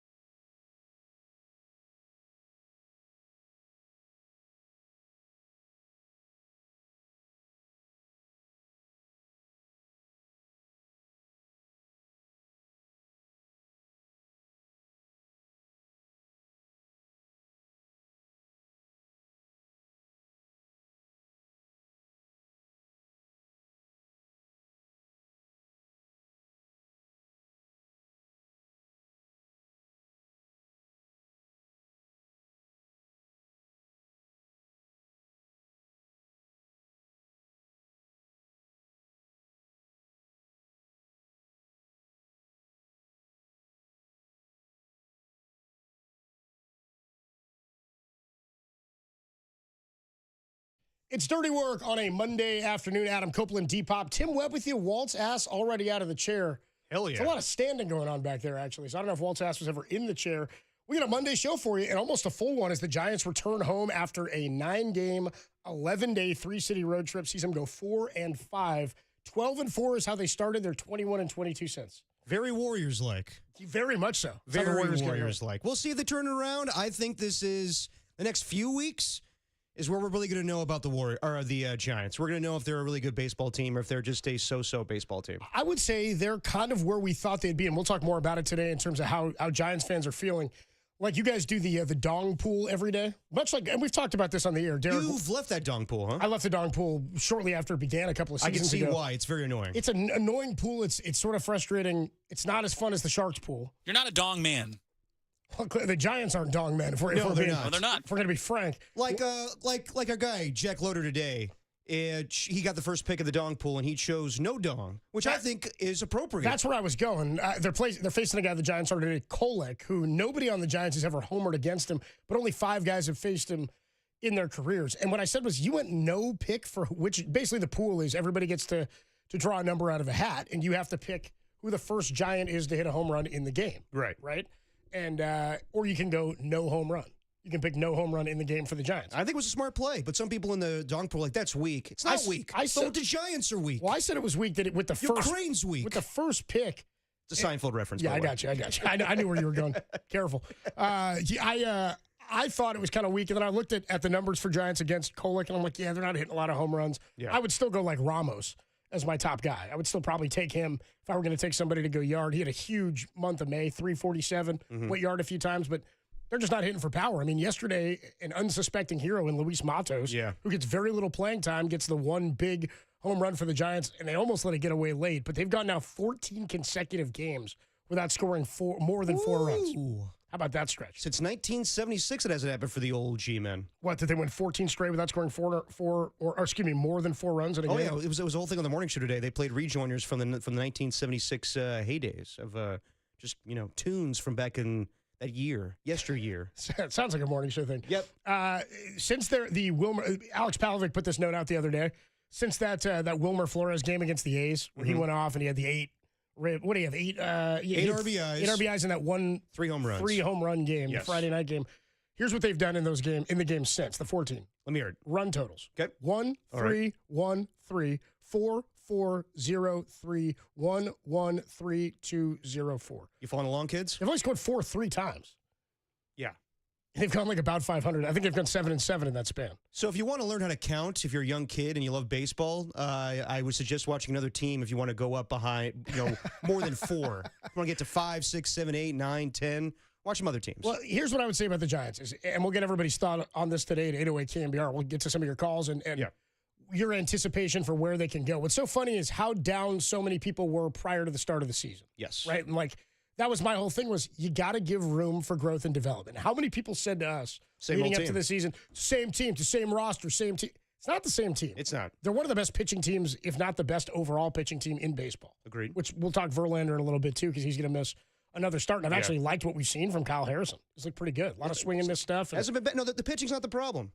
It is the hitting. Pitching is not the problem. The hitting is abysmal. It's akin to 2010, where they just had a tough time scoring. The Bruce Bochy ground attack is what we called it, but they're suppressing teams. And so when you can't pitch, but you can't score, you're a bad baseball team. When you can pitch, but you can't score, you have stretches like the Giants have had, where you can go 500 for a while, you can dominate teams. They've got to continue to win the close games. Going 4-5 on a 3-city, 9-game road trip, not the end of the world. That's about where I want to be. You win 2 series on the road, you got to feel good about that, right? And Bob Melvin said as much yesterday. He goes, it always feels good to win a road series. We'll take what we can get. You got to be happy with that.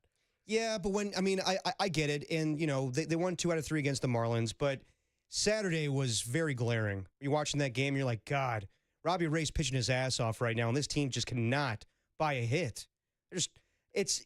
I understand what you're saying. You'd rather have pitching than not have pitching. But then you watch later that day Yankees and Dodgers, and Dodgers put up 18 runs. I wonder what fans think at 808 KNBR. What's more frustrating, having a team that can't hit or a team that can't pitch? Because when your team, if the Giants' offense were as good as the pitching is right now, but their pitching was as bad as the offense, there's going to be a lot of games where, all right, they're up 8-1 or 8. Now that you're going to cough a 7-run lead, you're up 5 runs, you're up 4 runs, and then it's tough to close those games out. To me, it's more frustrating when your pitchers can't get out or can't. Your offense gives you a lead and your pitchers can't close the door or continue to give up runs and allow other teams to come back against you and get right against you versus a team that pitches and you've got low-scoring games. Those seem frustrating because they're not as exciting because your team isn't scoring. So, yesterday, the only hit with runners in scoring position came from Luis Matos, right? Yep. They got an RBI the other day from Wilmer Flores. It was a ground out after a double steal, right? Like, so they get one on the ground out, they manufactured a run. The difference is, and Rich Aurelius said it to us last week, Sean Estes said it to us last week, that early in the season, for the first 2.5, 3 weeks, maybe even month of the season, it felt like if they were down 3 early in the game, you were like, this offense can come back from that. They had some pop, they had some gap power. Now they're down 2 or 3 runs, and it feels like it's a 10-run lead. Yeah, I mean, it looks like an insurmountable lead, and it's a good formula to have for the postseason to have a lot of pitching. You want that. You want that depth. But right now, I mean, you want a little bit of offense. They're getting nothing right now. It kind of reminds me, I'll make an analogy, and I'm sure some people will hate it. It's kind of like the 2006 Oakland Raiders. Really good defense. That's what I was thinking you were going to say. Yeah. Abhorrent offense. Abhorrent offense. Awful. Now, the Giants aren't that level, but it's getting there. It's getting pretty bad. Well, and it's been worse since the first month of the season, right? Yeah. Like, if you're going to run down some of the numbers, and this is what's interesting about the Padres is, for all the frustration the Giants have right now, or Giants fans have right now with the offense, and I'm going back to Jack's dong pool thing, he said, I got no faith in them right now. Yeah. I said, but I don't have faith that they're not going to win games. I just don't have faith that they're going to score a bunch of runs in order to do it. Yeah. When they, I don't know if you heard the note, when I was doing Diamond Notes Friday, I guess the note is probably still the same. There's something like, when they score 5 runs or more, there's something like 19-2 or something like that on the season. Bad. It's like 18-2 when they score 5 or more runs. Now they've played double that, and they've only scored 5 in that many games, which is probably more to the point. But I think part of the reason Giants fans are frustrated is you have such a great element of the team that is pitching, and you're not doing enough to help guys like Robbie Ray. You shouldn't lose 1-0. No, you shouldn't. When Robbie Ray pitches as well as he has against one of the worst pitching staffs in all of baseball. Yeah. They should have done better than 4 runs in yesterday's game against one of the worst pitching staffs in all of baseball. That said, they're a game worse than the Padres. They're 3 games worse than the Dodgers, who still have 15 pitchers on the injured list, which is wild, and probably not even talked about enough in terms of where they are. They had that series against the Yankees this weekend. But the Padres aren't, they're good offensively, but they're not blowing the doors off of teams in the way that you want the Giants to either. I mean, they're 17th in the league in OPS. So they're 17 points better right now than the Giants in OPS. They're 17th, the Giants are 24th. In strikeout percentage, Giants are 9th worst in baseball. The Padres are 2nd best. Now, the difference here in terms of power, like you might think when you look at the Padres lineup, Manny Machado, Fernando Tatis, like they hit for power. Those guys can mash. They hit fewer home runs per game this year than the Giants do, just barely. So it's not like they're a big pitching team too, but they're comparable in terms of what it is that they do well relative to scoring runs. Yeah, I mean, I hear all that, and stats are legit, but also I want to see the eye test, just see, from what we've seen with the Giants this year when it comes to NL West teams, we haven't had a good, gauge on that, and they lost 2 to the Padres in a 2-game series. The only NL West team they've beaten to this point, the Rockies. The Rockies, right? Yeah. Did they get swept by Arizona? Arizona. Sorry, they also won 1 against them, right? They won 1. One of the 3, and then it was a 4-game series and they lost 3. No, sorry, it was a 3-game series. They won 3 of 4 against the Rocks. They lost the first one, won the next 3. Yes. The Rockies, by the way, you see their record now? 9-50. The Rocks are 9-50. Yes. And their run differential's -185. Yeah. Like they're getting. Like, Jeff Passes have a good laugh about it. I'm having a good laugh. I enjoy every day. My first thing I look at is how many games back are the Giants and what's the Rockies record. I understand that from your perspective. You're a Giants fan. Jeff Passes is like going on Twitter and being like, "Can you believe this team?" I'm like, Jeff, and then he's calling out like fans. Like you see that one thing where the guy's like, Jeff, I know the Rockies are terrible right now, but I think my wife's having an affair on me. And then Jeff responds by like, yeah, she says hello. She says hello, dude. Yeah. It's like, all right, Jeff, you're having a good time. Yeah, Jeff Passan actually underrated some good zingers to the point where he's had to apologize a couple times. Who has better clapbacks on? I've got some Jeff Passan in me, or he's got some Copes in his Twitter. Definitely, but okay, but between these 2 baseball writers, who has the best clapbacks? Jeff Passan or Alex Pavlovich? Because Pavs actually has dunked on some people too. Yes, he has, and it's hilarious. I'm gonna go with what's funny is like Passan gets the attention because he's the national name. Yeah. He's also on TV all the time. I mean, Pavs is on TV too. Pavs has a much more laid-back demeanor about him. Yes. So when you see something from him like that, it makes me laugh. And I love the guy. I love Pavs. But I love when I see him clap back at fans like that because I'm like, dude, this guy's got some zing in him, and he's very mellow and very chill. Yeah. Like, doesn't seem to get too high or too low about anything. So when he hits you with a zinger, it seems to carry weight. No, definitely. Like, it was a couple of weeks ago. I forget what it was. Maybe the Giants had a grand slam, and he had a note about how this is the first time the Giants have had whatever the stat was. And some guy's complaining about it, and he goes, look, dude, just take the GD grand slam and enjoy it. Like telling fans, like, just enjoy things. No, I honestly love it when Pabst claps back at fans, and I love it when Pasta does it as well.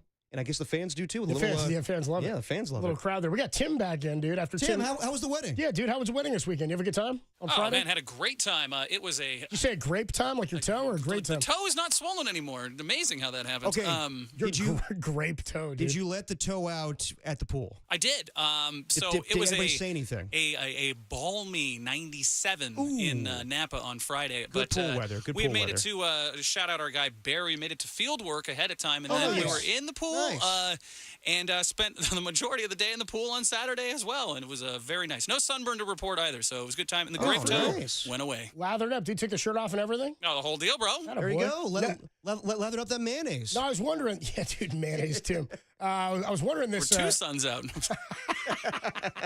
One was white light. I was wondering this weekend. I'm sure Derek was too when thinking about your grape toe. No nail damage to you. No, right? no damage. And also, That's too much I detail. can confirm that the toe was not broken. You never know with some of those small ones because we've got so many little tiny bones and whatnot. But no broken toe. Everything was good. The therapeutic waters of the Silverado Resort Pool did the job. There you go. Those metatarsals. Metatarsals, yes. Metatarsals. Correct. Yeah. Dirty work with you on a Monday afternoon. How about this? We're doing another giveaway. Hey. Did you know about this? I did. Well, you wrote it down, so it makes sense. See, it serves to a reason you would know. Kind of produced the show. How about this? I thought you hosted. We're going to give away 2 Sunday tickets to go see Metallica with Pantera and Suicidal Tendencies. What happened to Limp Bizkit? Seriously, I don't know. Are they not a part of a part about this anymore? The guy from Creed's an egomaniac. Yeah, you wrote this down. I don't know. You tell me what happened to Bizkit. I just remember back in the day when we were giving these away, it was Metallica and Limp Bizkit and Suicidal Tendencies. I thought that was last year. Is this a different concert or the same one? Maybe I'm keep talking. I shouldn't be talking anymore. This is just what the giveaway is. We're giving away 2 tickets to see Metallica with Pantera and Suicidal Tendencies at Levi Stadium Sunday, June 22nd. Hey, now. I will tell you coming up how you can win those tickets. I do have to tell you, we got a guest list for you today. How about this? Marcus Thompson on a Monday. You're going to bookend your week with a little Marcus Thompson. Marcus Mondays. A little Marcus Monday. Marcus Thompson, best sports writer in America, joins us at 3:50. Matt Mayoko, our Monday hit with Maddie on the 49ers. The best football writer in America. Dude, maybe. All right. Shout out our guy Mike Silver, too. I was trading text with this morning. Nice. You love our guy Mike Silver. Okay. Whichever one of those guys is on is the best sports writer. Whichever one's not making fun of best me, football right, writer in Mayoko? America. Yeah. Yeah, right. Still we bitter. got beef now. Still You bitter. and Mayoko are beefing now? No, not even a little. And then at 5:15, Susan Slesser joins us. Hey, the best baseball writer in America. Talking Giant. Yeah, not as many zings as our guy Pavs, though, as Susan Slesser joins us She can sing. at 5:15. And by the way, Gerard Encarnacion, is that happening today? It sounds like it is. We'll get you any info if it becomes our way. If Gerard Encarnacion gets called up, and would that mean the end of Lamont Wade Jr.? Boy, it makes you wonder. Tim's happy. Hey, bells and whistles. All right. Oh, the best part. Gerard Encarnacion could be activated today. We'll find out whether or not that means the end of Lamont Wade Jr.'s tenure with the San Francisco Giants. Yes. And I wonder how Giants fans, if in fact it is the end for Lamont, are going to remember him. I mean, this is a frustrating end. Yeah. If in fact it is to his Giants tenure, but I've got a lot of good memories about Lamont Wade. Late night Lamont, I think, is one that a lot of people will remember. Anyway, Encarnacion, we'll talk more about him and the production or lack thereof at first base. Giants enter play today in 3rd place in the National League West, sitting right behind the Padres, who come to town for 4 games, the biggest 4-game series of the season. Giants 33-26. They're actually tied in the win column.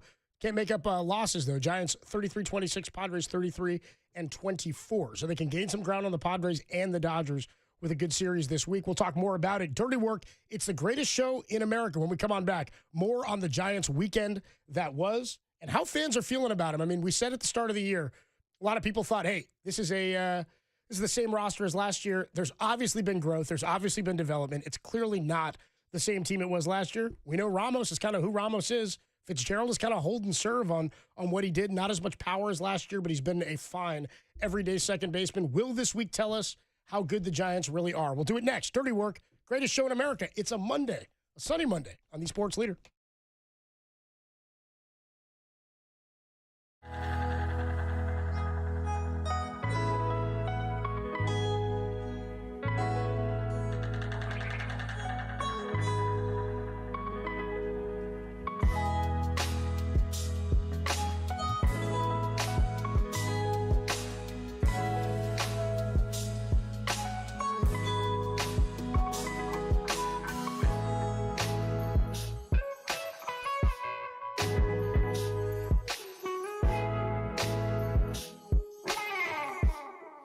Well, the Giants return to action tonight versus the Padres. 5:45 pregame. It's Logan Webb versus Stephen Kolek. But really, stick around for award-winning Diamond Notes right here on KNBR, the Notes Leader.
business, and technology.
Work on a Monday afternoon. Adam Copeland, D-Pop, Tim Webb with you. Giants baseball coming your way. 5:45 pregame, a 6:45 first pitch. Logan Webb on the hill. He's got knocked around as of late. A little bit, against yeah. the Padres. I was looking at his career numbers against the Padres, which I never care that much when a guy like Logan Webb's been around for as long as he has. Like, there are a lot of guys in that lineup that he's faced many times, right? Division opponents he's faced more than anybody, obviously. Dodgers, Rockies, Padres, D-backs. But if you look at his National League opponents faced by, like, bulk number of starts, like, he's faced the Cardinals, I think, 7 times in his career. The Cardinals as a team, since he made it to the bigs, have a higher batting average against him than almost anybody. I think they're over 300 or up at 290, something like that. Padres, though, as a team, have hit him pretty well, but only at the clip of a 680 OPS. The Dodgers, meanwhile, have like a 720 or 740 OPS against him in his career. But it's just really the last start. There's only 2 guys in the lineup for the Pods who have home runs in their career against Logan Webb, and that's Manny Machado and Fernando Tatis Jr., which, you know, you tip your cap. Those are 2 of the best power hitters in the game.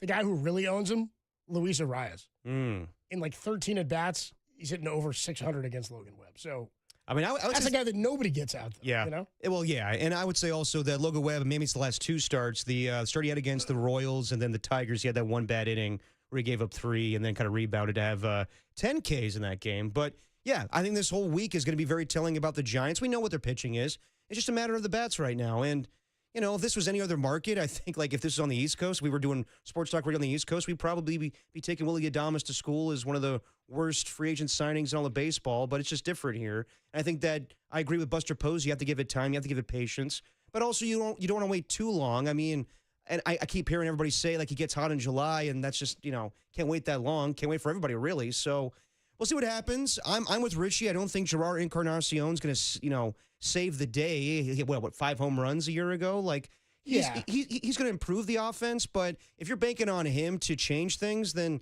I think you're sorely mistaken. I think it's going to be, it's got to have to be Ramos, it's going to be Jung-Hoo Lee, Chapman, everybody. There really is nothing you can do, which is the sad part. They just have to improve. They have to hit better and rely on the defense. And, you know, the pitching has been lights out right now, so maybe that carries you, but My question is, I don't think anybody has the answer for this, is it just sustainable at this point? And I have no idea. I wouldn't be surprised if we see them slide a little bit. I think the pitching is sustainable. I think what we've seen is real success from the pitching staff. It doesn't feel to me like the pitching staff is benefiting from, nobody's seen these guys before. I mean, most of them are veterans, right? With the exception of some of the rotation where Hayden Birdsong's still seeing a handful of teams for the first time through. Landon Roop, a lot of teams have not seen him yet, and I'm interested to see what will happen when they get into the second half. Kyle Harrison was in the bigs for a whole season, right? And plus. So there are a lot of teams that he's already faced, a lot of ballparks he's pitched in. Teams already now start to have a book on him. In terms of the bullpen, again, there's some young guys, but it's a lot of guys who have now established success a time through the league. And Ryan Walker was one I was worried about or had questions about entering this year because, again, I always say I always call it the Ryan Jensen rule or what's the other one? The Dontrell Willis rule, where when nobody has seen you first time through the league, you a lot of times have the advantage as a pitcher. But once they get a book on you, how do you counter to the adjustments that they've made? Ryan Walker, when you're a reliever, that sometimes can be deceiving for a little bit longer because not everybody gets to see a reliever. You might see 3 or 4 hitters or 6 hitters in a series, right? Mm-hmm. Maybe a few more than that. Not everybody has a chance to have a full book on you. He struggled with his location a bit this year, which is a little bit different, but everything about the pitching tells me it's sustainable. You've got a true ace. You have another former Cy Young Award winner in Robbie Ray. Sort of regardless of what happens with Verlander, the pitching depth feels legit. And they've still got another guy, Carson Wisenhunt, waiting in the wings, who I still think is probably going to make his big league debut and at some point make some starts for the Giants this year, just based on the nature of the game. You're going to need more arms to get through it. But I was asking, what's the more frustrating element, or what would you rather be, a great offensive team or a great pitching team? And I feel like great pitching teams are the ones that sort of carry you and give you an opportunity to compete because you don't need to score but more than 1 or 2 runs at times when you've got great pitching. Now, somebody checked it on the text line. I lost the text, but I'm trying to find it here. Somebody had mentioned, dude, it's almost like comparing the 0-2 Giants to the 2010 Giants, where the 0-2 Giants were a massive offensive team. It's so funny. I was at a wedding on Saturday. Somebody asked me, I was having a conversation with a guy about he was a big A's fan, so we were talking a lot of 0-2, 0-3 A's. Okay. And then we started talking Giants, and he said, who was the Giants' ace in 2002? And I said, funny you should ask that. I was thinking about the rotation.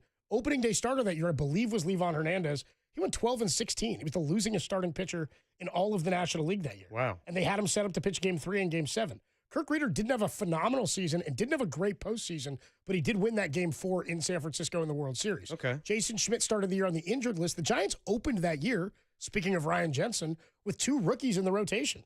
It was Russ Ortiz, Kirk Reeder, Livan Hernandez, Kurt Ainsworth, and Ryan Jensen. Then Jason Schmidt, who they traded for a year prior, comes back, but he hadn't emerged yet as the ace of the staff. That came in 2003 when he really, truly became the ace. 2003, 2004, 2005 is when he was the most dominant, and he had a couple of Cy Young caliber seasons. Lost it to Gagne one year, which was frustrating in and of itself. Giving it to a closer was sort of Bush in my league. But hey, neither here nor there. My point is that was a team that seemed. They lost they won a game in that World Series. I want to say 11-10, which is an insane thing to have happen in a World Series game. They won another one 16-4, where they mashed in Game 5 before confident in Game 6. This is sort of what I'm talking about in terms of if you can score, you've got a big offense like the Giants did that year.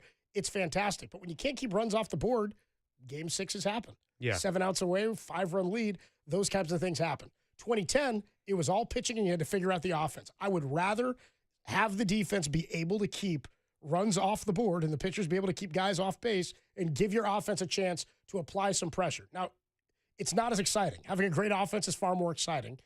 It's equally as frustrating, I think, but it seems like it's a more fixable problem.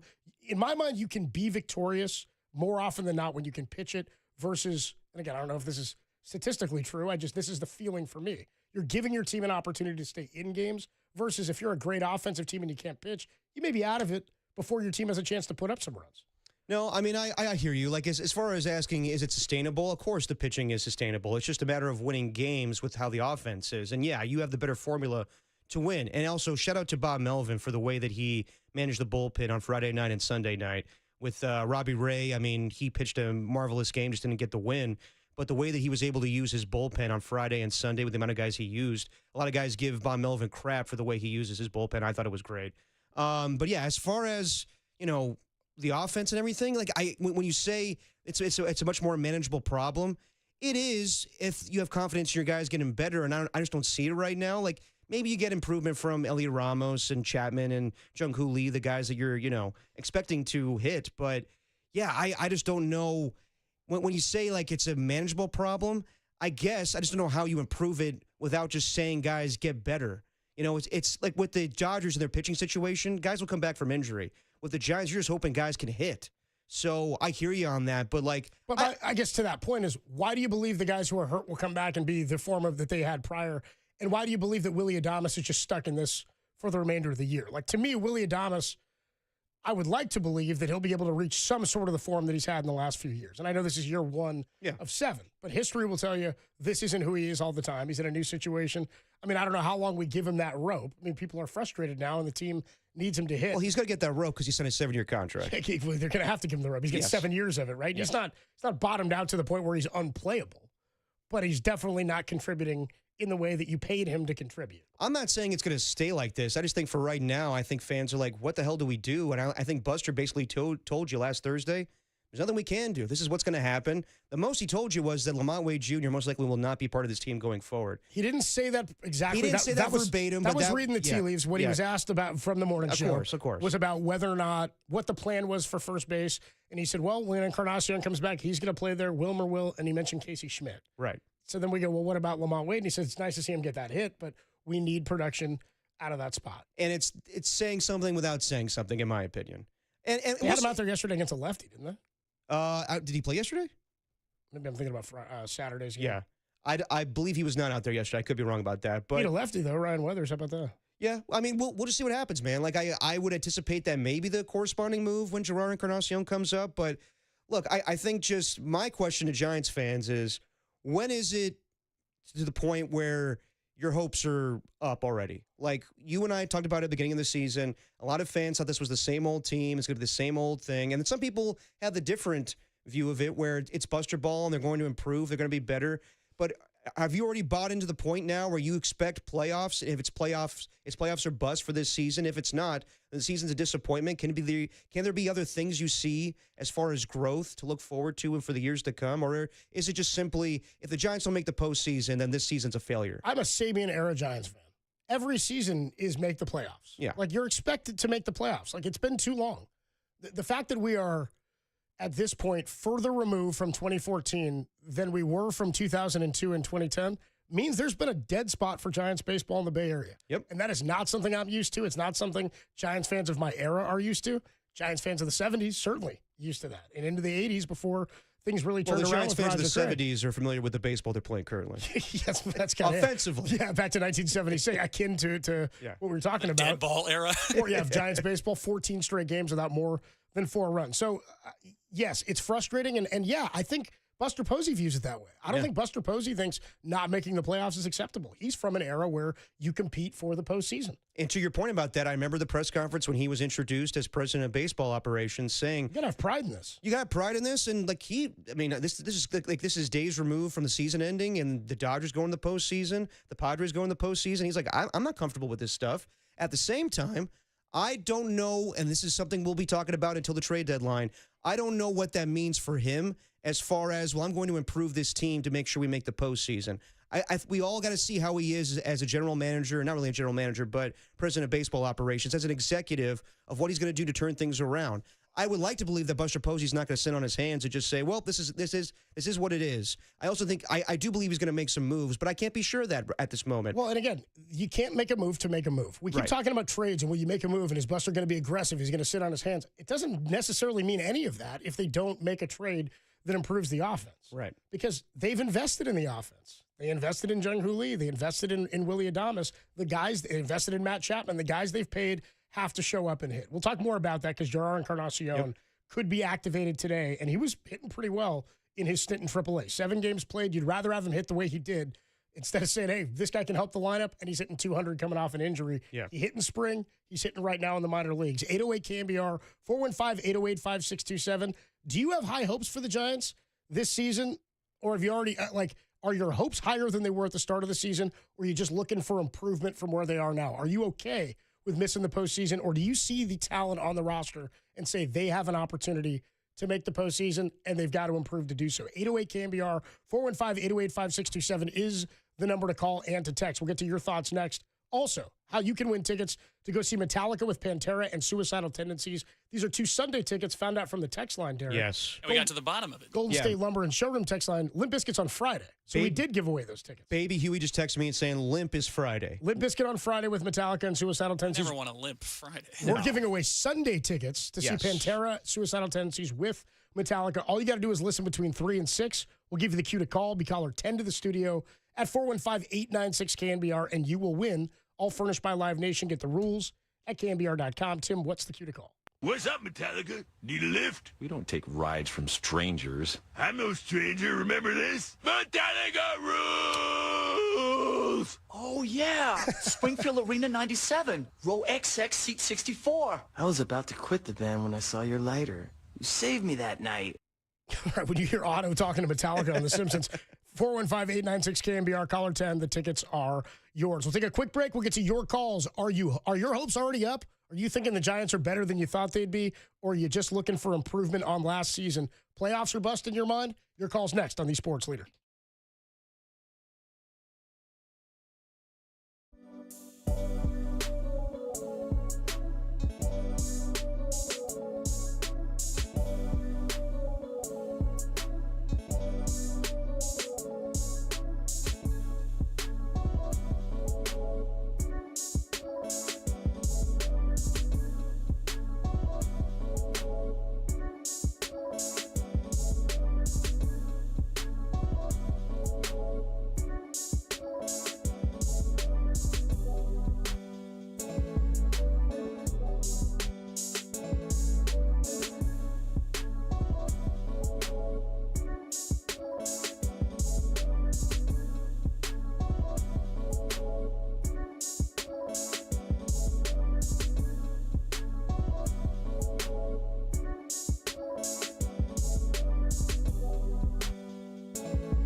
Dirty work on a Monday afternoon. Adam Copeland, Depop, Tim Webb with you. Giants and the Padres starting the biggest series of the season to this point. 4-game series at home. I would say so. Padres come in and Logan Webb is on the hill tonight for the Giants. We'll talk more about that and some of the numbers, and we'll keep you abreast of any roster changes that happen if and when Gerard Encarnacion is activated today. We'll talk to Marcus Thompson coming up at 3:50. We'll speak to Matt Mayoko at 4:50 and Susan Slesser at 5:15 before Giants pregame at 5:45. 808 KNBR 415-808-5627 is the number to call. Is it playoffs or bust? Like, again, I said I'm a Sabian-era Giants fan, and even in this the Farhan era and in the Gabe Kapler era, my expectations as a fan were still make the playoffs. And because they were so mediocre and hovered 500, I mean, in my mind, like a 77-win baseball team is the worst.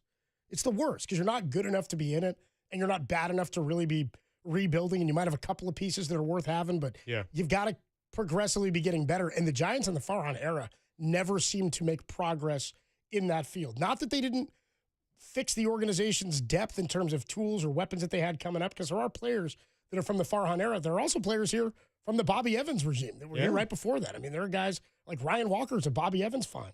You know what I mean? Camilo Duvall, I think, was a Bobby Evans guy. Tyler Rogers, Bobby Evans guy, was in the organization already. Elliot Ramos, Bobby Evans. So there are pieces here that were certainly brought into the organization from the Farhan regime, but I'm of the mindset that this team in this market with this level of success and history, like Buster said, should be competing for a playoff spot. So, yeah, if they miss the postseason, especially based on how they've started, I think that's a letdown. I certainly do, based on the talent that they have, especially on the pitching side. As people check in on the Golden State Lumber and Showroom text line, 323 checks in, says good pitching isn't as much fun as good hitting, but it is more important. It is. And I agree. I'm with you on that front. It's the dirty work of baseball. There's a 408 that checks in that says, 2002 was all offense, 2010 was all pitching. I'd rather have the pitching. It keeps you in games in a different way. It keeps you in games, but maybe as fans not engaged in games. 808 KNBR is the number to call. Let's go out to the phone lines. Tim is taking some calls over there screening for us. Let's go to Avery. Avery's in San Francisco. Avery, you're on the Sports Leader. How you feeling about the Giants? Is it playoffs or bust in your mind? What's going on, fellas? What's up, Avery? What's up, Avery? Chilling, man. How are you, bro? I'm doing good. Just came from the casino. You know what I'm saying? Won a little money, so I feel good. Hell yeah. Real man. quick, Avery, what were you playing, bro? I got to know what you were playing first. And how much? I was playing these electronic craps, and I won $100. That a boy. That's all you need. That's all you the need. pass line, man. That's some good odds. All right, what you got on the Giants, brother? Lunch. So what I got for the lunch. Giants, man, look.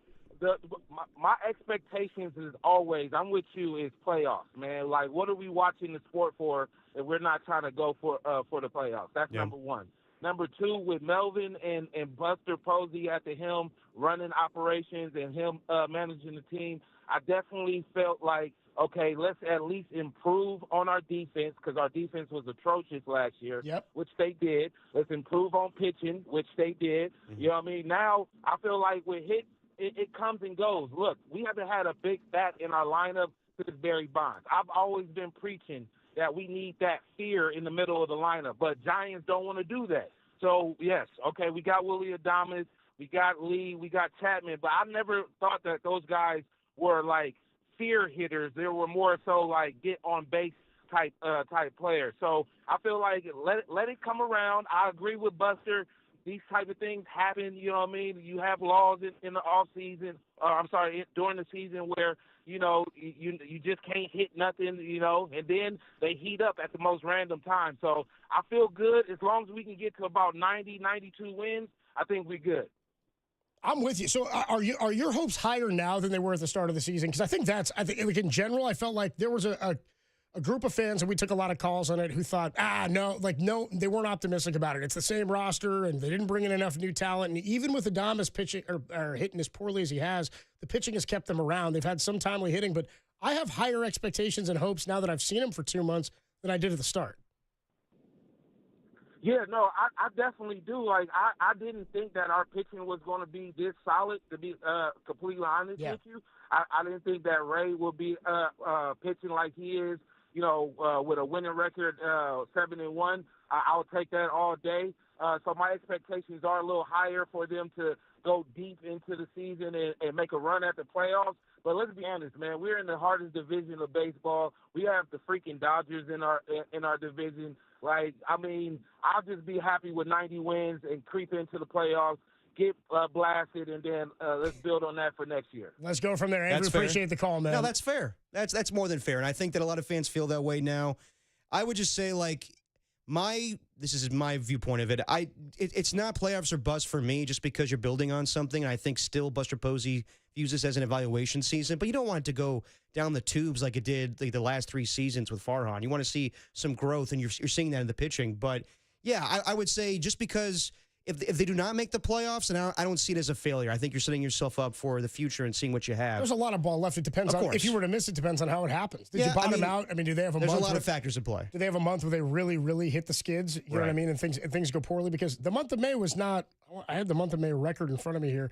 May they're 21-22 since they started 12-4. They went 13-14 in May, so they're hovering 500 for the last month, and that sort of coincides with the amount of offense or lack thereof. But the losing is primarily because of the offense, which is hard to swallow. It's a Monday. You know who we talked to on Mondays? Rick Monday. It's our guy Rick and Hayward. What's and up, Marcus. Rick? Yeah, Marcus and Mayoko. What's up, Rick? You're on the Sports Leader. How you doing, brother? And Susan. I'm trying to compartmentalize all my anger and frustration about this. Well, let's go slow, Rick. I blame management. Okay. All right, I blame ownership. I do. I think everybody got complacent after the Giants didn't go out and sign more than just Adonis and Verlander. I think everybody started making excuses for ownership. They're not being the Dodgers. They're not being the Padres. They're not being the Mets. They're not being the Yankees. They're not even being the Cubs. I mean, this team just basically said, we got to drop $40 million in payroll. And they didn't go after players. Now, I have a question for you, Copes. Okay. If Encarnacion was so good, he came up August 2nd of last year, why did he only play 29 of the last 52 games and only get 113 at-bats? If he's the Messiah at first base, why did he only do that last year? Rick, what I would say is, you make a good point, but I would say this. I don't know who has said he's the Messiah at first base. And I don't think, I mean, we've said on this show, and I know Susan Slusser said it to us, Aurelia did, and Sean Estes last week, like, nobody's expecting him to show up and save the offense. We're just looking for something different, because obviously what they have at first base now is not working, right? Like, they had plans for him to be on the opening day roster until he got injured. He mashed in the Mexican League last year, which is why they signed him and then brought him up. I'm with you. It's not like he beat the cover off the ball. He had a 700 OPS and 5 homers in the time that he did play last year. I'm not looking at him like things are going to change massively. He's just another bat that maybe offers you more power and maybe a little bit more longevity in the lineup. But I'll be the first to tell you, I don't anticipate he's going to save the offensive problems. Yeah, I don't either. And that basically the Messiah thing comment. I apologize for that. That's okay. You're being a little facetious. I got you. Yeah. The point is, everybody that knew the Giants knew that Lamont Wade Jr., who had 34 RBIs and 8 home runs last year, and has never had more than 54 RBIs, and in 2023 had only 45 RBIs and 427 at-bats, wasn't the answer offensively at first base in a position, and a first base is a RBI position. It's a power spot. He wasn't the answer. He wasn't the answer. And you can't have a Patrick Bailey batting 170 after the All-Star break last year and now batting 183 with a total of 2 home runs and 30 RBIs on a team that's this offensively challenged. Yeah, it's just a joke. And then you got Mike Yastrzemski, who had 7 of his 18 home runs and 14 of his 53 RBIs last year in September after the team was 14 and a half games out. Copes, this team is, after the 8-1 start before yesterday, was 24-25. Yeah. And why? 12-4, and they're 21-22 since. Ownership didn't go out and spend on a guy like Pete Alonso, who was available till February 5th, and the Mets got him for $54 million for 2 years. But you know why he was available? But Rick, you know why he was available till February 5th? He wanted to go to the Mets. He didn't really want to go anywhere else. That was part of it. Now, if the argument is, well, if they didn't cut salary and they wanted to overpay, they could have made him an offer to blow him out of the water and say, fine, we'll put the ball in his court. I hear you there to say, we'll give you $30 million or $35 over 4 years a year, and then make him make the decision, that's one thing. I hear you on that front. But anybody who says, I can't argue with you when you're upset that the ownership decided to cut salary, because I'm with you. I don't think there were that many other players that they should have and could have landed, or they would have had to overpay them to get to come. But I hear you on saying, hey, if you don't have enough talent, you got to look upstairs, because it's absolutely true. They admitted and announced they were cutting salary. They made some signings, but nothing big enough, at least to this point, to say it changed the course of the lineup. Reese Hoskins, Paul Goldschmidt, they were available. Reese Hoskins, $34 million, 2 years with a 26 option. Paul Goldschmidt, $12.5 million, 1 year. They've all been saying, not they, but Giants have been insinuating that they want to keep first base open for Bryce Eldridge. If I remember right, Bryce Eldridge was an outfielder. He was actually a pitcher and a hitter, and then they put him in the outfield at one point and then said maybe it's first base. And I don't really know that they have a good defensive position for him. We got to run, Rick. I appreciate the call. If that's the frustration that they didn't spend enough, and there are some guys who were sort of ancillary pieces. Now, Reese Hoskins had a negative WAR last year for the first time in his career, coming off of a full season where he didn't play. So I get it. He's 32 years old. You don't necessarily want to throw money at that when you think you've got somebody coming. You've said many times you thought this was an evaluation year. I think that's part of it, sure. Yeah. It's tough for me in free agency because I now don't ever expect the Giants to land big free agents. Not that these were huge free agents. Pete Alonso's one that people are frustrated with. But maybe down the line with Posey's presence. And maybe down the line when you have a better core of players. And I hear what he's saying. Everything looks more frustrating when you have two players in this spot, like Pat Bailey and what Lamont Wade Jr. has done to this point. 808 KNBR 415-808-5627. Todd in Fresno, Jay in Rancho Cucamonga, Colin in Sunnyvale, and Rob in Alameda. We will get to your calls. How you feeling? Is it playoffs or bust? Are you as frustrated as Rick Monday is? We'll talk about it next. Dirty Work, greatest show in America. Line them up at 808 KNBR on the Sports Leader.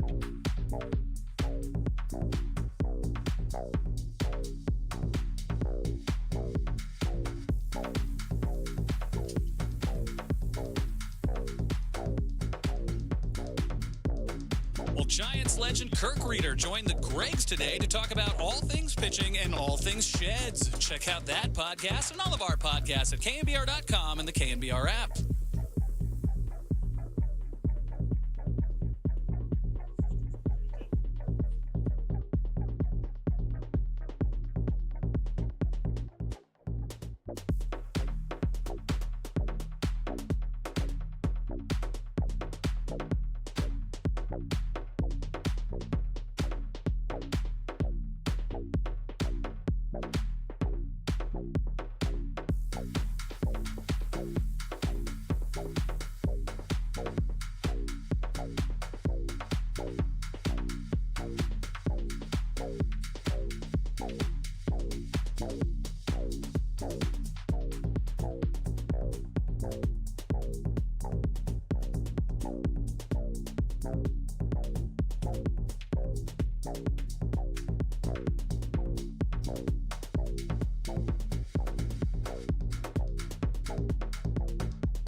Dirty Work rolls on a Monday afternoon. Giants fans, it's tough to hear Rick Monday, our guy Rick, who calls in on Mondays from Hayward. It was a down Monday for Rick. He was down the dumps. Well, by the way, he came with his homework. He knew his numbers and what he was talking about Rick from last always year. comes with his homework. Well, and I understand, I understand the frustration. I think you guys know me, and I've said this to you. I'm just not a doom and gloom fan in general. When things go really bad, I just kind of laugh and scoff and sort of self-deprecating even about my own teams. Yeah. But also, there's a level of frustration that I think, okay, it's early in the season. You're more than a third of the way through now. And obviously, these are problems to the point where the Giants, if they want to remain competitive and remain in the mix in the toughest division in baseball, have to make some changes. So we'll see. And I know what he was saying about Encarnacion, in that we keep talking about him because he's the only thing coming down the pipe right now. That's all we could say. And that's why the only other thing, it's why for years we kept hearing, Luciano, we kept hearing, Ramos, you kept hearing Matos, right? You kept hearing these names because they were the only guys that you had that were sort of brimming near the top of the minor league system. Only one of them is here making a major difference. Matos, a home run yesterday, but he's on the interstate also, right? He's not getting much playing time, and mostly, I guess, is out there for defense and hit for some power yesterday. Bob Melvin, this is how frustrating I think it is internally. As Bob Melvin said yesterday, I don't know if you saw this quote after the game, they're going so bad offensively now that when Matos hit that 3-run home run, he said, felt like it was a 20-run homer. I was like, man, Bob Melvin is pressing, dude. Yeah. Well, remember I said to you in the beginning of the year, my favorite thing for an offense in baseball is the 3-run tank.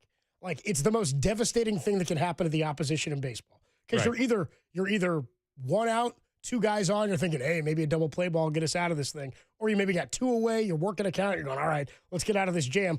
A grand slam, sometimes you're resigned to your fate, right? Bases are juiced. You're like, man, one bad mistake here, 1 ball squirts away from a catcher and a run comes in. But when you're not scoring and you hit a 3-run bomb, which is something the Giants have been famished for over the last handful of years, they can change the course of a day. Giants only got 1 other run outside of that, and it was a ground out by Wilmer Flores, 47 ribs now on the season. Now, the Giants on the year in terms of power, and I'm not anticipating power numbers change. I think this is not a team that's going to hit for tons of power.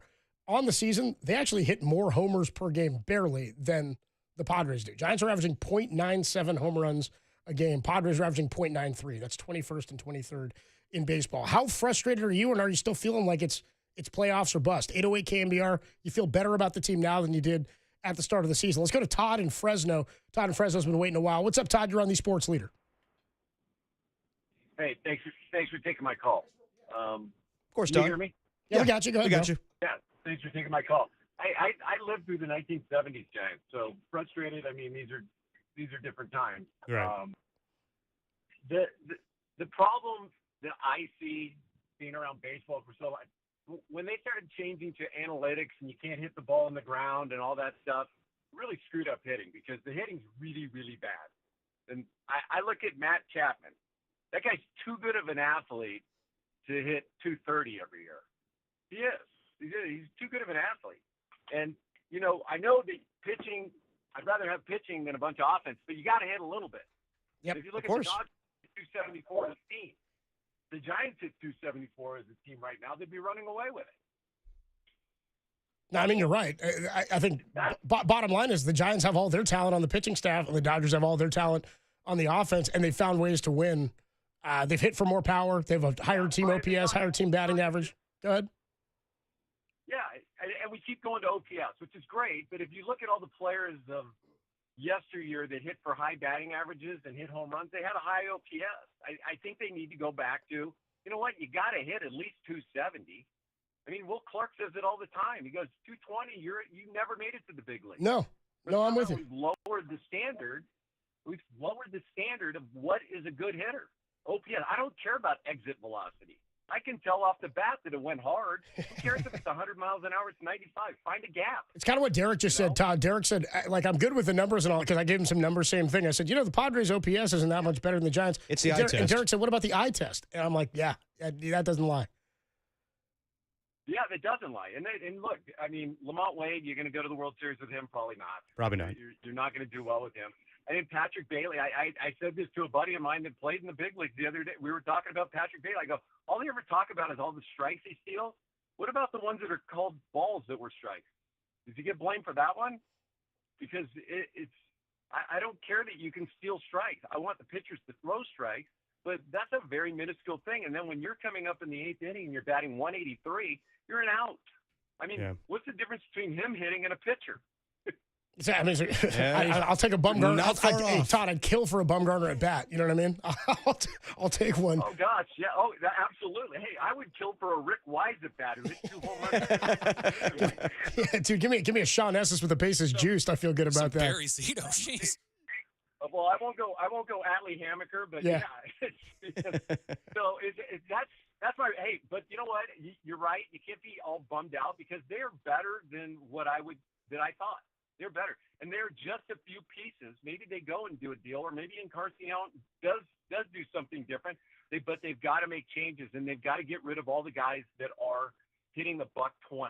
Yeah, you can't have 3 guys in the lineup on any given day under 200, and you certainly can't have 2 everyday guys. Because I'm with you, where if it's Bailey who's hitting the way he's hitting, but he's doing what he's doing defensively, I can live with that. But you can't have that and the first baseman doing the same thing. Who's a great defensive first baseman it's a great thing to have. JT Snow, I didn't realize how big of a deal defensive play at first base was till JT Snow left. But if you're not hitting offensively at all, it does nothing for your team. I mean, he's operating at a negative right now. Appreciate the call, Todd. Thanks so much. Let's go to Jay in Rancho Cucamonga. Jay, what's going on, man? You're on the Sports Leader. Cucamonga.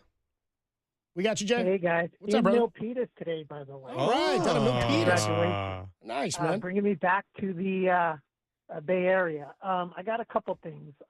First of all, I'll talk about the Giants, but then heard you guys talking about, I spent many years in Daly City. Yeah. And I can tell you some great restaurants. Oh, please do. Please do. Hit us with some Giants first. Yes. First of all, I do expect the playoffs. They're a little bit better.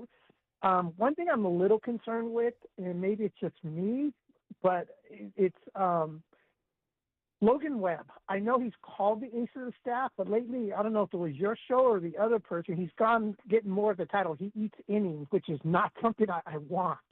And my question is he really now the ace of the staff, or he's starting to remind me a little bit more like Jeff Samorja? Sorry. Where he's just giving up bombs all the time. And I know he hasn't been getting run support, but when you're spending like the first couple innings, giving up 3-4 runs, right away, that puts you and the offense in a hole. But I'm very proud of what's going on right now. I think we're making good progression. And I'm going to tell you right now, being in Southern California now, they're very nervous about the Dodgers. That's all I hear my neighbors like, damn, another injury. So I think we're much better. And I'm going to tell you, I spent many years by Westlake. I used to go running over there by Lake Merced. Yep. I can tell you a couple of restaurants if you like. List them. Vietnamese food right in the Westlake Shopping Center, right across the street from the Safeway. Yep. Legit faux place. Westlake Cafe right next to that theater. Well, that's right next door to us, man. Tim's eating an egg salad sandwich it's from in there his mouth right now. Tim is chewing an egg salad sandwich from Westlake Cafe. Oh, yeah. And then also, I know you worked at the one in San Francisco, but the Boulevards on John Daly. It's fantastic. Great fish and chips and chili. Yep. Okay. The best breakfasts. Good. I like them better for breakfast. Fantastic breakfast sitting at the bar in the back over there. Dude, we had a sandwich from there on Friday, actually. They gave us lunch here on Friday. Dude, Boulevard Cafe, fantastic. Yes. And we got to get I love the show. Go ahead, Jay. Oh, no, I was going to say, I love the show, but what do you guys think about Logan Webb? I mean, he's starting to concern me. I appreciate the call, Jay. Thanks, Jay. I'm actually not concerned. I'm not concerned either. I'm not concerned. I guess what he's talking about is, the last 3 starts. A couple of bad outings. Last 3 starts, 2 starts actually, 3 runs earned in both of those. Now, 2 starts ago was his worst of the season. That's the one where the Kansas City Royals jumped all over. Yes. That was a Wednesday afternoon game before the road trip started where he went 10 hits, 6 runs. He was almost out of that jam, and they had that error at I can't remember who it was. Was it an error at second base where Logan Webb fielded a ball back to the pitcher, turned to throw to second, and nobody was there covering second, really? And so he had to get 1 out at first base, next batter, home run. Yeah. And so 3 of those runs go unearned. They should have been out of the inning. Or they did. He threw to second, nobody was there to tag the base. It's really or that like game because the last game he had against the Tigers, he had a bad second inning, third inning, whatever it was, and he rebounded for 10 strikeouts. Now, to Jay's point, he said you can't be giving up home runs like this. He's only given up 4 on the season. Now, 3 of them have come in 3 of his last 4 starts.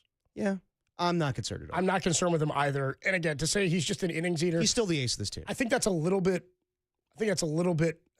misrepresenting who Logan Webb is and what he's done because he gets a lot of strikeouts. Yeah. He is pitching deep into games, and having a guy who eats innings and makes a quality start and giving up 3 or 4 fewer runs, and he's going into the 8th inning. One time this year he went through 6 innings in his last start, 7 hits, 3 runs. They did lose that game, but he's been the victim of a couple of outings where he's pitched well and they have not put up any runs for him. He gets caned a lot, I sort of feel like, right? Like Logan Webb's kind of become that guy. Robbie Ray was getting a little bit more run support and then didn't get it and got caned on Saturday. He's getting caned a lot. So I would say he's still the ace of the staff because to me, ace is yes, you got to be the best or one of the best, but you also got to do things as a leader and the number one guy on the staff. I don't think there's anybody who represents the number one for the Giants more than Logan Webb does. So I agree. I hear what Jay's saying. I hear what Jay's saying, but I'm not really worried about it to this point. Now, today's a shove it day. Today's a Logan Webb's the ace. They got a dude named Kolek going. Stephen Kolek, is that his name, Tim? Yeah, big Steve Kolek. You know what? The last game of the homestand where they were on it was the Wednesday getaway game. That's the one we were just talking about. 2 starts ago. That was a shove game, and it was terrible. Now, maybe it's a day game. Maybe, they're getting ready for the roadie. Who knows? They hit him. He gave up 3 hits to start. He gave up 3 straight hits to start that game. He got like 8 hits or not, and he still struck out a bunch of guys, but it was just... He struck out 5 in that game, but 3 of them came in the first inning. He had 3 straight hits, then he struck out 3 in a row. The feeling about the Giants is it feels like if they get down 3 or 4, in the beginning of the year it was like, oh, they'll come back late, it'll be okay. That's not happening. So you get down 3, you definitely have that feel, where it's like, this could be not great. I see you guys waiting, Colin and Sunnyvale. I know you've been waiting a while. We will get to your call. Rob in Alameda, swear to God, we'll get to your call. And Rob in San Mateo. Plus 2 Robs. Milt, Mort, and Mert. We'll get to all those guys next. Are you feeling better about the Giants now than you were at the start of the season, despite the offensive troubles? And is it still playoffs or bust? I mean, at the beginning of the year, I don't think a lot of people thought that way. In my mind as a Giants fan, and with Buster Posey at the helm, you have to think it's playoffs or bust. 808 KNBR, 415-808-5627. I get the frustration. They're also 3 games out of the division right now. It's Dirty Work, greatest show in America. More of your calls on the Giants, who start the biggest series of the season against the Padres tonight, right here on the Sports Leader.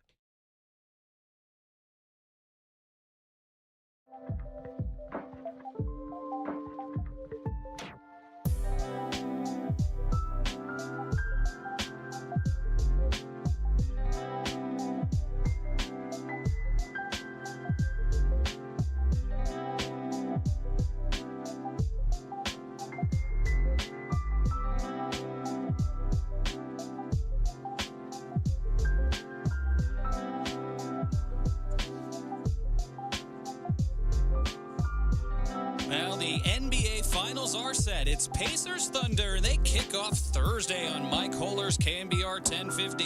How do you feel about the matchup? Tell us about it on the KNBR YouTube chat, the only place for Bay Area fans to laugh at the New York Knicks.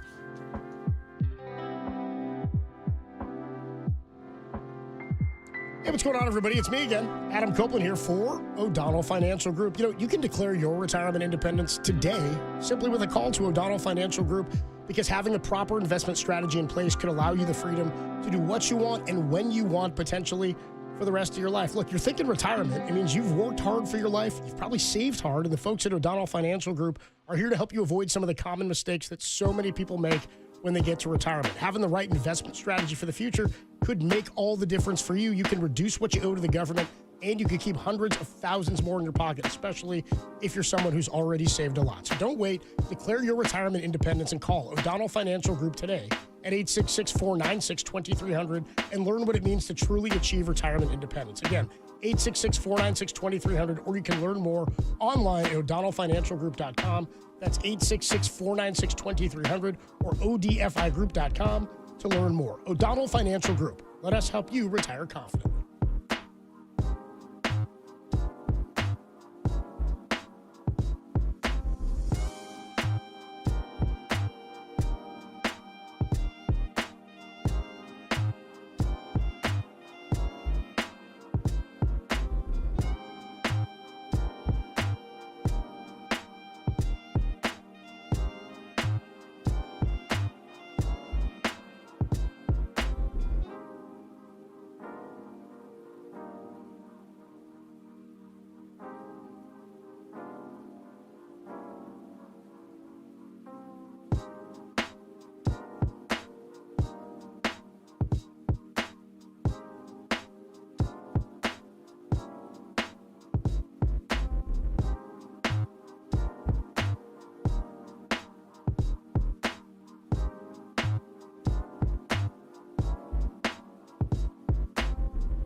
Well, nobody's as happy as Derek is right now, I guess. It's a good song. You're gigging. Rotator's working. Oh, yeah. Love me some doing it well. Give me like a week before you start crushing me on this, okay? Do you have the mistake of the day ready? I do. You do. It's good. You have access to a lot of your drops now. Oh, I thought I did. I don't, actually. Hit the mistake of the day. Wow, unfortunate. 808 KNBR 415-808-5627. Giants started 12-4. They were 8-1, then 12-4. They were 21-22 cents. They finished the month of May 13-14 in the month. Gonna need more winning months than that if you want to stay in the mix. Now, we just had our guy from Rancho Cucamonga, Jay, who calls all the time. And Jay said, down in Southern California, people are sweating the Dodgers. And I don't doubt it. Based on the money they spent on pitching. Yeah. Based on how they were supposed to be a 110-plus win team this year, and they're 3 games up on the Giants and 2 up on the Padres, and the Giants are having these types of offensive woes, they can't be thrilled. And so being that maybe that's part of the frustration too. If the Dodgers were running away with it in the way Oklahoma City ran away with the Western Conference, right? You're like, dude, Houston was the number 2 team by like 14 and a half games or something like that. 15 games or something. They finished worse than OKC. If the Dodgers were running away with it, it might feel a little bit different. But because the Giants are in the mix and they've played, I would say, solid ball.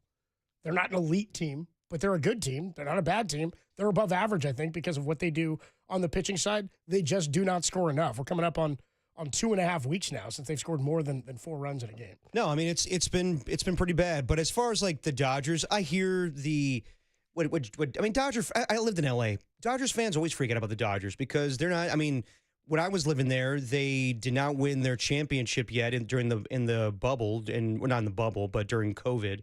And then they just won last year, so they were just given nightmares from their postseason woes. But I have to say, like this weekend, them winning 2 out of 3 against the Yankees and putting up 18 runs on Saturday. Offensively, they're fine. It's just they're going through like a Detroit Lions thing right now, where defensively they're decimated with injuries. So we'll see where things turn around for them. But to that point, though, with the football mentality, like if you're the Packers and you see what the Detroit Lions did this year, you're like, screw them. Exactly. We're doing everything we can to make sure we're the number 1 team in the division. You should have the mentality for the Giants. Now, to go back to our guy our guy Rick Mondays, who calls on Mondays from Hayward, and he was frustrated with the front office saying, you should have done more this offseason. You should have done more. And we all sat on our hands, and we're all content after they re-signed Matt Chapman, signed Willie Adames, and then signed Justin Verlander. I hear him in the frustration in that the Dodgers started their, I want to say dynastic run, their division championship run, right after the Giants went on their big World Series threesome, right? Mm-hmm. The Giants win that trio World Series. The Dodgers basically haven't let up since. The Dodgers, I think, ownership viewed themselves as like, how do we make sure this never happens again? Right. The Dodgers are doing everything in their power to make sure the Giants cannot do what they did. They took that personally as the way I view it as a fan. So because the Dodgers won last year, and even though they won in 2020, we laugh at that and scoff at that, why, and I'm not saying why aren't they, but I, as a Giants fan, think the front office, management, ownership, everybody has to have the same disgust that the Dodgers organization must have had about the Giants winning those titles. And so I get Rick's frustration in saying you got to do more than they've done. And I get why Giants fans are frustrated, because if you have a chance, as I said in baseball, you got to go for it. We didn't know maybe the start of this year or in the offseason that they would have a chance or be in the mix in the way they are right now. But that's the mentality I've got, is you can't let the Dodgers dominate again for another decade, right? And they've paid to plan with plans to do that. With Mookie Betts now injured, they paid for him for a long time. You've got Shohei Ohtani there forever. You've got they brought back Teoscar Hernandez. I mean, they've got loads of talent. Will Smith's going to be there for the foreseeable future. They have so much talent that they're like, we're setting ourselves up to never finish second place again. And even when they did, they won 106 games. That's the personal effect. That's a very big NFL mindset that I think the Giants need to have. I would also argue that, like, to suggest, like, at this point of the season or whenever they have some sort of lull, to be like, well, we didn't do enough in the offseason. Well, it kind of feels like a low-hanging fruit excuse kind of thing. Agreed. Where it's like, well, you didn't do any more back then, so that's why we suck right now. Well, is that the case when you were playing really well? Probably not. The thing, if I'm a Giants fan, that bothers me is you see that the Dodgers are decimated by injuries. Like, their injury list, it fills out most guys' rosters, most teams' rosters. 15 pitchers on the IL. And they're still in first place. Exactly. So if the concern is, why are we not doing enough? I would be more concerned about the idea that they're playing with half their team are still in first place. That's legit, a legit concern. Yeah, I agree with Tim. I think just because the Dodgers are decimated with injuries doesn't mean they're not going to be a factor in the postseason. I still think they're that lethal and they should be probably the World Season favorites at this point. But to your point about the mentality that the Giants organization should have to beat the Dodgers, I agree with that 100%, but it's not going to be done in just one offseason. It's kind of revisionist thinking right now to go back and think like, well, they should do more in the offseason. The formula was fine up until this point.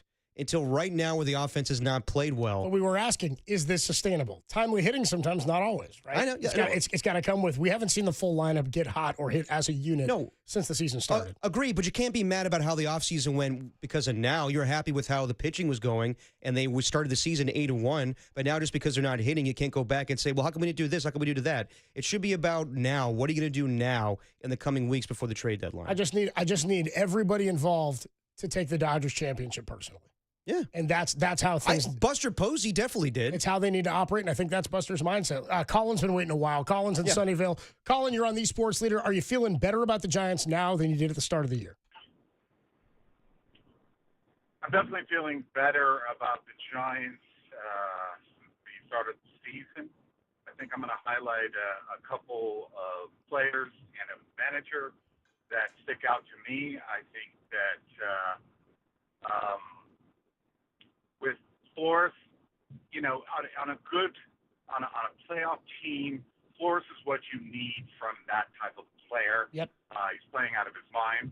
I would put Robbie Ray in that same category. I think he's regained his Cy Young type stuff. I would call him an ace of this staff right now. Sure. He goes out there. He's exciting. But I think overall, the biggest surprise for me and doing the best job is Bob Melton. He's doing a great job managing and trying to motivate these players to hit, but you can't make it happen yourself as a manager. But he's trying to put these players in the best position to hit. They're just not doing it. Now for the negatives, I'm just going to say they are not a playoff team, so they should kind of push down those expectations of making the playoffs this year. They don't hit enough. They don't have the players that you need, the exciting players that give you hope when you see them up to bat. You have too many players that are batting below the Mendoza line that you just can't have. Those playoff teams don't have many of those players. We roll out a full bench of them, and then you have everyday players at a number of positions: first base, shortstop, third base, catcher, center field when you got your rookie or semi-rookies coming in. It's just there's no excitement there, and without Ramos, I don't know if they are even sniffing the record that they have currently. Yeah, I'm with you. Two guys hitting below 200, which would be the Mendoza line, Wade and Bailey. Again, I said I can live with one of them if it's your catcher. First base production, you got to get more out of it. I appreciate the call, Colin. Like, to say they're not a playoff team just based on the numbers you see in the lineup, the record would indicate they are a playoff team. Right now, I mean, they're tied with the St. Louis Cardinals, but yeah, they're right there tied with them for the third wildcard team. So you can't say that just yet. The issue is that there are other teams coming. Now, like Arizona, that was a team we were really concerned about at the start of the year. Like, is it a 4-team division? They had a terrible weekend. Corbin Burns went down with, I think he went into the fifth inning and then exited the game with an elbow injury or elbow soreness, which is not good. They gave Jordan Montgomery that contract last year. Brendan Pfaadt, as Jack Litter was telling me Friday, you see what his outing looked like? No. 10 hits, 8 runs, no outs. So not great. 10 hits, 8 earned, no outs issued or recorded by Brendan Pfaadt in his start on Friday. So there you go. I mean, that's, Jack Loader told me that somebody had tweeted out, it's the opposite of a no-hitter. It was a yes-hitter. He didn't record an out and he gave up like 8 earned before the end of the first inning. They need more offense. I also I think they're in a rut, and I'm not of the belief that they're going to be incapable of hitting for the remainder of the season because we saw what they were capable of for the first month. It's been about a month and a half, and it's been specifically 2.5 weeks of ineffective play, but I'm not going to put all the weight in this basket, just like I wouldn't put every egg in the positive basket at the start of the season. So things need to turn around. Last week it was all about the hitting coaches need to figure things out. As it stands right now, it's still Chapman and Adames for me that have to turn things around. I don't know what Yaz's future holds. He was really, really hot at the start of the year, and he's cooled off considerably. Jung-Hoo Lee hasn't hit in the way that he had hit. His OPS now below 800. So there's a plethora of dudes who have not hit at the level you need them to. But to the point, sort of to counter the point what Colin and Sunnyvale was saying is, you're saying you're not a playoff team with those guys in the lineup. Well, the pitching would indicate they are. You can be an inferior offensive team if your pitching is as elite. You're just putting a whole lot more pressure on the pitching and the defense. Well, if you're waiting for the offense to improve, we'll see if it's tonight because we do have the lineup for tonight, but no moves have been made yet. No Gerardo Encarnacion, nobody, DFA'd or anything. So right now the lineup's going to be Ramos leading off with Jung-Hoo Lee, Wilmer Flores, Matt Chapman, Yaz, Willie Adames, Lamont Wade Jr. at first base, Bailey, and Fitzgerald. So Lamont Wade is in the lineup tonight against Steve Kolek, the righty for the Padres. 808 KNBR is the number to call into text. Let's go to Rob. Rob is in Alameda talking about the poor hitting and the good bullpen. What's up, Rob? You're on the Sports Leader. Hey, how you guys doing? What's up, Rob? Well, I got to admit, I wasn't expecting much from the Giants. I was just kind of waiting for the 49ers season. But they started off great, had a lot of walk-off wins, kept me in. I'm excited. But I kind of feel sorry for him now. The energy, Adames might be great in the locker room, but, he could single-handedly make a huge difference. Basically Flores had 7 home runs. He hit 3. He was the RBI, but, it's kind of sad in the sense that, good defense and a great bullpen, you feel like if one of their starting pitchers has a bad day and it's, 3 or 4 months or nothing like was mentioned, I kind of feel like it's over. I don't really have any hope that, I'm still going to watch the game, but you kind of feel like there's no comeback. And the energy of the team doesn't really feel like there's going to be a comeback. It's kind of like they're just going up there at bats. I think they're very lucky that I did enjoy that Arizona game, down 10-0 in the first inning. And I think they're very lucky Arizona and the Padres haven't played well, and especially the Dodgers, because I just assumed the Giants would be a 500 team by now. But well, Rob, they've won 2 of their last 3 series. Why do you think they're incapable of turning things around offensively? It's been 14 games where they haven't hit. And they're 7 and they've scored. How about this? They've scored 30 runs over their last 14 games, and they're 7-7. I was shocked when you said that they've scored the 11th most runs. I just couldn't believe it because if you follow like Vegas, they have total runs scored in a game. Sure, over-unders, yeah. And the Giants the Giants have been like 7.5 for the total runs, and they've gone under 9 out of 10. In other words, they're holding teams to a few runs, and they're not scoring any runs. So you can only do that, in my opinion, for so long. At some point, I don't feel sorry for the Dodgers. They're going to come back, and they're going to start, pulling away. I hope not, because I hate the Dodgers, just like I hated the Yankees when, they basically buying a championship. But I'm optimistic. I'm going to watch them. I'm going to hold my, but, it's a shame when you got somebody like Duvall and some great bullpen guys that really can't save games when they're losing by a run or two. There's just no clutch hitting really on a consistent basis. They scored 14 runs one game. They scored 9 runs one game, but they could have. I want them to see them beat somebody 7-1 or something. I don't think it's asking too much. No, it'd be nice, and that really is what they need. I appreciate the call, Rob. And for anybody who's on Willie Adames about that now, I wonder where the clubhouse would be and what the locker room would look like if it wasn't Willie Adames there. If you had somebody else who was just hitting 208, I really do think glue guys in baseball are some of the most important in any sport based on how many days you spend together. I'm not saying that's translating into wins on the field. I'm saying I know you didn't give him a 7-year contract to be a glue guy. You didn't. It was part of it, but you gave it to him to drive in runs and to hit for some power, and he's yet to do that in spades. We told you that there had not been, at least 5 minutes ago, a roster move announced. That as it stands right now, Lamont Wade Jr. in the lineup, batting 7th at first base. We do have some breaking news. Doo-ba-doo-ba-doo.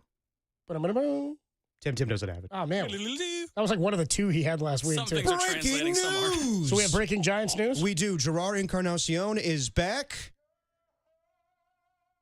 Luis Matos has been optioned. There you go. Luis Matos optioned, and that was one of the names I brought up last week. Yep. When everybody thought it was going to be Lamont Wade Jr., I said, I kind of felt like it would maybe be Luis Matos because he had an option. You have another right-handed bat who can play outfield. So thanks for the 3-run homer, Matos. they were praising him yesterday. He's like, he never gets to play. He showed up. Props to him for being prepared to hit the home run, said Bob Melvin. And now you send him back to AAA. You know what? He'll get some regular playing time. Maybe that'll, get his bat going a little bit. It's got to be impossible to come up here and play once a week. It's just got to be impossible. And maybe even less than that at times. I mean, he wasn't even in there against every lefty. It wasn't necessarily Jungle League. Yeah. Sometimes they were like keeping him in the lineup. Should point this out. Last year, Gerard Encarnacion, for those just joining us, Luis Matos optioned to Sacramento. Gerard Encarnacion activated from the 60-day injured list. Susan Slusser joins us at 5:15. We'll talk to her about all that. Last year, Gerard Encarnacion for the Giants, 248, 5 homers, 19 ribs.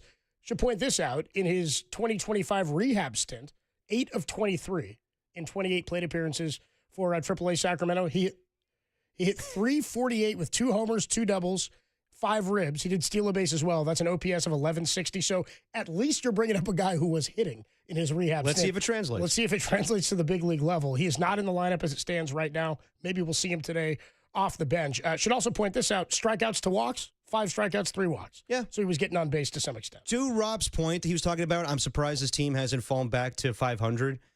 I kind of think Giants fans are just scarred from the last 3 seasons and just kind of expecting the downfall a little He said bit. he was optimistic, but he said, I don't anticipate they'll come back. And I said, well, that's kind of the opposite of what, like, the whole that's kind of the opposite point. of the optimistic. Yeah. I think I am more, I'm more wait and see. I won't say I'm terribly optimistic, but the pitching is what I hinge on. Yeah. Again, if they were a great offensive team and the pitching was as bad as the offense has been, if you flipped the level of success, I would feel more down because I don't care about, I care about scoring 8, 9 runs, but you got to pitch. Yeah. You got to pitch. Top scoring teams in football, top scoring teams in basketball, great. But look at the teams that win it. It's defensive teams. You can't win unless you're pitching. That'll be the difference between the Thunder and Pacers of who plays the better defense. Real quick, Marcus Thompson, not going to join us today. Come on, Marcus.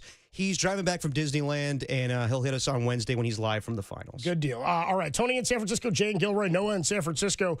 Gerard Encarnacion activated just minutes ago by the Giants. Luis Matos sent down. Are you optimistic about where this thing can go for the Giants offensively? 808 KNBR, the number to call and to text. We'll get to it next on the Sports Leader.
Dirty work on a Monday. Gerard Encarnacion activated by the Giants just minutes ago.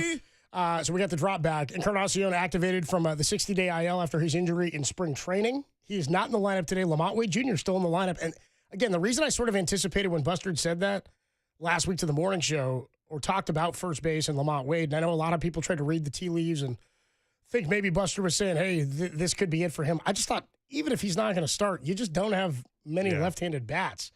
And so do you just go with another righty who, like Luis Matos, who might just keep hitting 180 himself over Lamont Wade? Like, I don't know. I'm not saying there's a better option necessarily there, but you might want to go with the guy who, at least in his career to some point, has proven at times he could turn it around, though 2 months in at this point, it's few and far between. Where the hell would this team be without Wilmer Flores? I mean, seriously. That was kind of my point at the beginning of the year about, like, you got to let things play out. Wilmer, I mean, Jack Loader thought that guy wasn't going to hit after opening day. All that guy's done is drive the runs. What a terrible take by Jack Loader. 47 RBIs. Terrible take. For Wilmer Flores. Awful take. And so, I would say to everybody who's very upset, and it seems like there are some people who are like, I don't know if they can do it. I don't know if they'll turn it around. Wasn't it a month ago that we took calls for like 2 hours on Camilo Doval? Was it 2 hours? And then we just had somebody... we talked about it a lot. I know. We had somebody call in and say, well, when you've got great pitchers like Camilo Doval in the bullpen, they don't get an opportunity to get a save. Dude doesn't give up a run. Fans will always be upset about something. Remember I said pump the brakes? Like, they're better when Doval's going, and he's got the stuff to do it. The difference with the offense is there are some spots where we don't know if they have anybody that can do it. Right. In terms of first base, I'm still holding out hope for guys like Chapman and for Willie Adames. I'm more in the Camilo Doval boat with those guys who have a proven track record, who have found great success in their careers, who have come out of slumps before, to at least put together a couple of months of competent offensive production. Yeah, and we'll see if Encarnacion can steal the heart of Giants fans, kind of like Encarnacion the Nun stole the heart of Nacho Libre. Talking stealing hearts here. Stealing hearts. Good comp there. Let's go to Tony. Tony's in San Francisco. What's up, Tony? You're on the Sports Leader. Hey, guys. How you doing? Good. How are you, Tony? Tony. Very, very good. Love your Giants passion. I mean, I love John Lynch's takes every once in a while, but come on, man. It's baseball. Yeah, it's baseball. I'm with you. What you got, bro? Hey, one thing we've got is some hope this year that we haven't had for a couple of years, right? And that's a big thing for me. I followed the Giants since 1960, so I'll go back to the 60s when we were in the pennant race before it even started every year. But we've got some hope this year. But, the one thing about Encarnacion, it might have been a blessing in disguise, actually, that he got hurt a little bit, because I don't think Wilmer would have been getting the playing time that he had true. Sure. Yeah. And he's had some big at-bats that he may not have had with Encarnacion on the roster. But really, really happy Gerard's back, because I think he's going to maybe give us a little bit of fill-in at first base. No big bat will help unless Chapman and Adames start hitting. Yep. Right? I mean, and first base, what are you going to do with it? Maybe Gerard will be the guy. The one thing, you guys were talking about the Dodgers, I kind of root for them more often than I don't, especially when they play our opponents for the wild card, the Cardinals, the Padres, the Mets, the Braves, so forth and so on. So I'm kind of a little bit of a Dodger fan when they play those. Whoa, Tony, you go back to the 60s, brother. You're rooting for Giants' success. I get that. But you find yourself rooting for them or rooting for the Giants' success? I'm rooting for Giants' success by the Dodgers beating our opponents to make the playoffs. Tony, I might be with you if the Giants weren't only 3 out of the division, though, bro. Like, why are you writing off the division? Well, you know what? Because if you realistic. compare the rosters with the Dodgers, I just don't see anything. I understand where you're coming from. Yeah. I really do. But right now, I'm looking at more of a playoff spot than realistically beating the Dodgers for first place. So anytime I know it hurts to do that, believe me, but I'm a big Giants fan, and I'd rather see them make the playoffs somehow, one way or the other. I hear you, Tony. That's I a hell of a way to appreciate root the for call, it. man. Here's my thing on that is I don't know, Tony. I get the logic, not in May and June, with the division looking the way it does. I get it when you're in September and you're like, we're 7 out of the division, but you're in the mix with a couple of teams that are in the wild card with you, and you're jockeying for playoff positioning and whatnot, and you need some losses. Like, I get that. I understand all that. For example, I want to say, and I could be wrong on this, maybe somebody can help me out. In 2003, the Giants went wire to wire. They were in first place on day 1 of the season, which one of my favorite postgame raps of all time, Joe Angel on the postgame rap opening day 03, says on the rap, I was listening to KNBR. Who they play? I want to say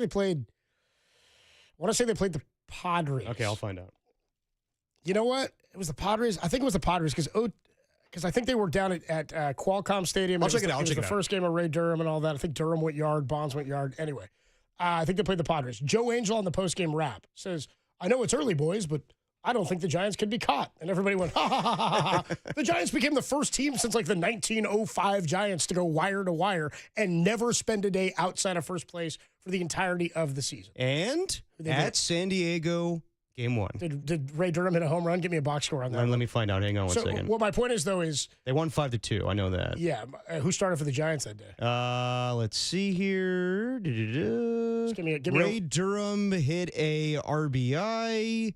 Look at the bottom there. Scroll down to the box score. I'm scrolling. All right, scroll up. hang on. Scroll up. No. Scroll up. Jesus. Because you're on the wrong. Dude, you know where a box. Right there. Where? Dude, on the bottom of a box score.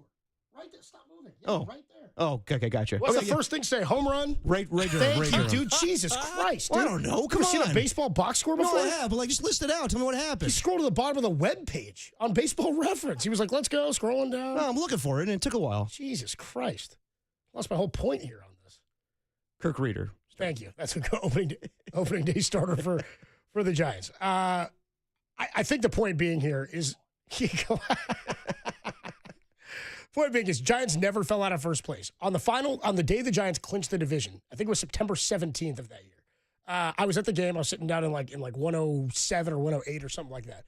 The game ended, and the Giants needed a loss. I want to say it was by Arizona to the Dodgers. Well, yeah, that's what you root for. They put up on the scoreboard the end of the Dodger D-backs game, and I think the D-backs ended up losing. And it was so weird being a Giants fan at Oracle Park, Pac Bell Park at the time. Maybe I think it was Pac Bell still, maybe SBC, whatever. And rooting for the Dodgers to win that game so the Giants would clinch the division. I'm good with that logic when you get to September and October and you're jockeying for position. Not as high on that logic. I'm not wild card playoff spot watching right now. No. They're 3 out of the division. Yeah. They're 3 out, and everybody's going, well, look at their lineup. And look at what that lineup's done for them. It's got them 3 games better. Yeah, Shohei Ohtani, still God. You know? Still got, and they haven't seen the Giants yet. So why is everybody writing it off? Why you writing off the division? So what I mean is, take the Dodgers championship personally and seriously and say they spent all that money and that's only what they're doing. They're going, well, they're lucky. The Dodgers are that the Giants and the Padres played poorly and the D-backs are out of it. They're unlucky. They have 15 guys on the IL on their pitching staff. 15. We'll see how much it bites them in the ass. Yeah, we will see. But I'm saying right now, why are we all writing off the division when they're more in the division now than anybody anticipated they would be back in February? I don't think, if you ask me, June 1st, are the Giants within 3 games, I'd have been like, no. I wouldn't have been surprised. We were all looking at like 85 to 87. I know it's early. So that's what I'm saying is, why is everybody writing off the capabilities of the Giants and what the Dodgers have done? I mean, just I know based on the last previous seasons. Exactly, which is what everybody based this season on, and they're better than people thought. Fair enough. Let's see what happens in July and August and see where all the standings are The at. dog days. Jay's and Gilroy. What's up, Jay? You're on the Sports Leader. Good afternoon, gents. What's up, Jay? I'm not. Hey, guys. So I'm not too anxious about the way that they're struggling. I will say that so just a long season for one. The thing that I get frustrated with the Giants is the farm system. It's been decades. Okay, so we do well with our pitching. We do pretty good with our hitting. With our fielding, but we haven't had a good hitter come out of the farm system in decades. What about Elliot Ramos, who made the All-Star team last year? No. He's hitting 295. What do you mean no? he was. Come on, you're joking. I mean, he's a good kid. He's a good player. I'm not joking. I'm not joking. No. You need to be, Jay, you need to be more specific then, because I'm not joking. The guy started in left field in the All-Star game, and he's hitting .295 right now and will probably be an All-Star again. What level of player are you talking about that they last produced? Who is that type of hitter? So one guy in the last, 15 years, one guy.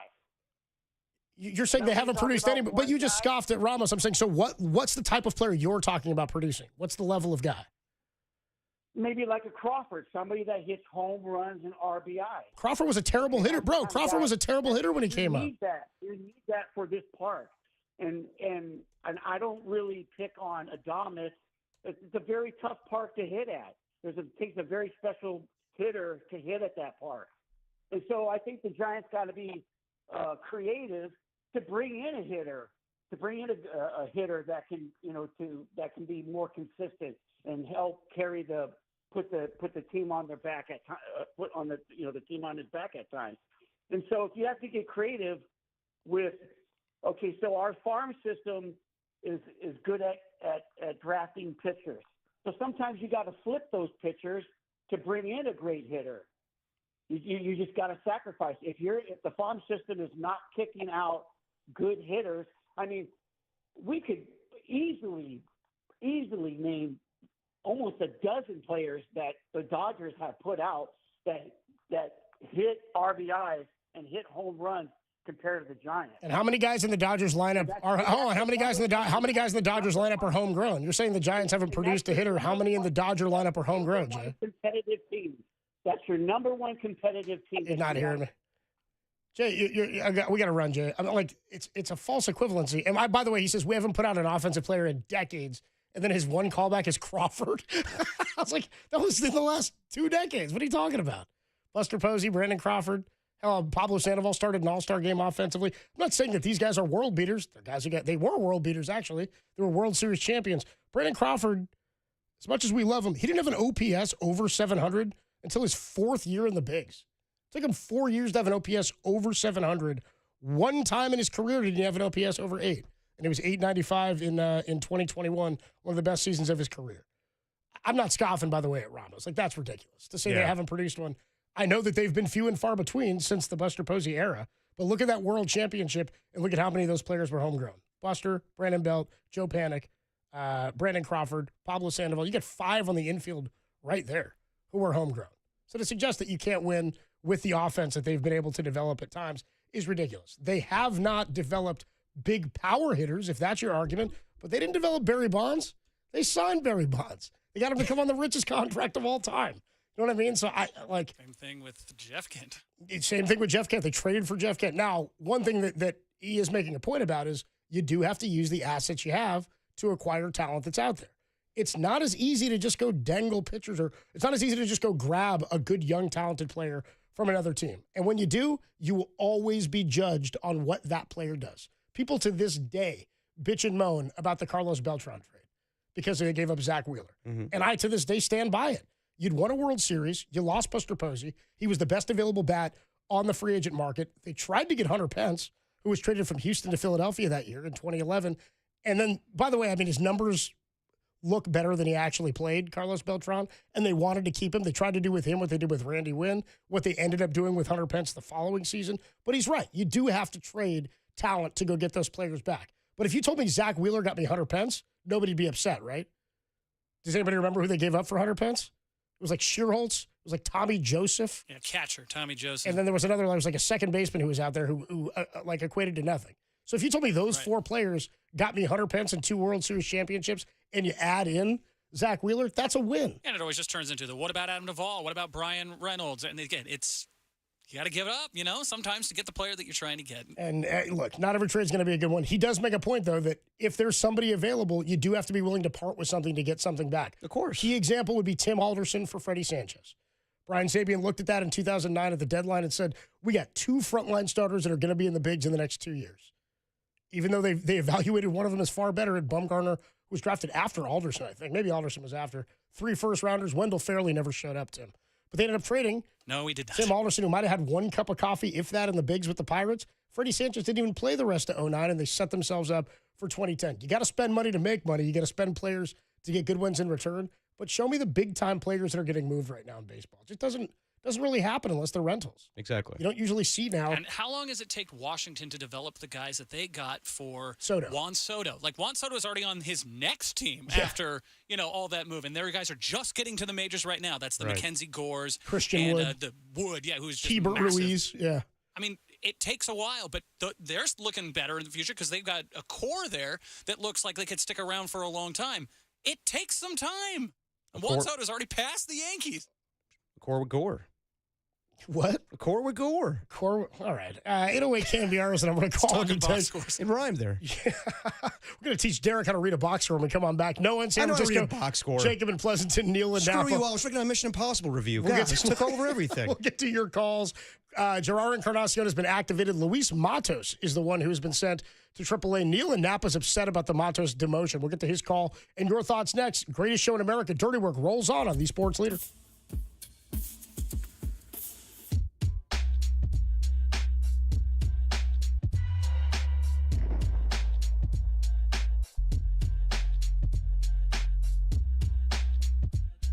Well, as you just heard Cope say it, Gerard Encarnacion is back in the big leagues as the Giants have sent down Luis Matos. Tonight, pregame starts at 5:45. Make sure you tune in and stick around for award-winning Diamond Notes because that's really all we got.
Come on, Tim. If we're going to hear a promo, we got to hear the promo from start to finish. That was cut off.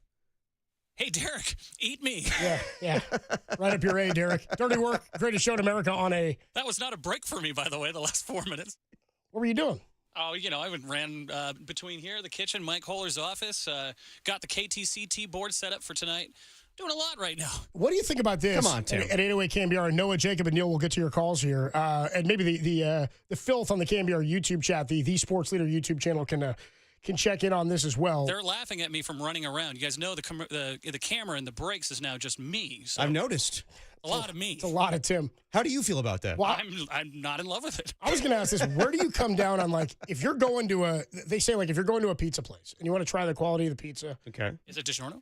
No. If you're getting a slice, they always say, like, the way to go is you got to get yourself a cheese slice, right? Like, nothing on it. Like, that's just traditionally try that, maybe a cheese and just Italian sausage. I never do on that. there. Something like that. I always go in for pepperoni. It's a very, like, well, it's like the pizza reviews that Jay Portnoy does. He's always doing a cheese. Well, because he likes cheese. But also, that's the most basic way to eat it, Of right? course. So you're trying the basic before you throw on the bells and whistles. It's kind of like how Tim had that take that the best part of a sandwich is the sauce. Still one of his worst Said it takes. was the most identifiable part of the sandwich, and therefore... Yeah, you know what, Tim? You better come with something better tomorrow, I tell you. Seriously, dude. Which means the sandwich ain't all that good if you I don't need know why I'm the turning on sauce. Tim. I love you, man.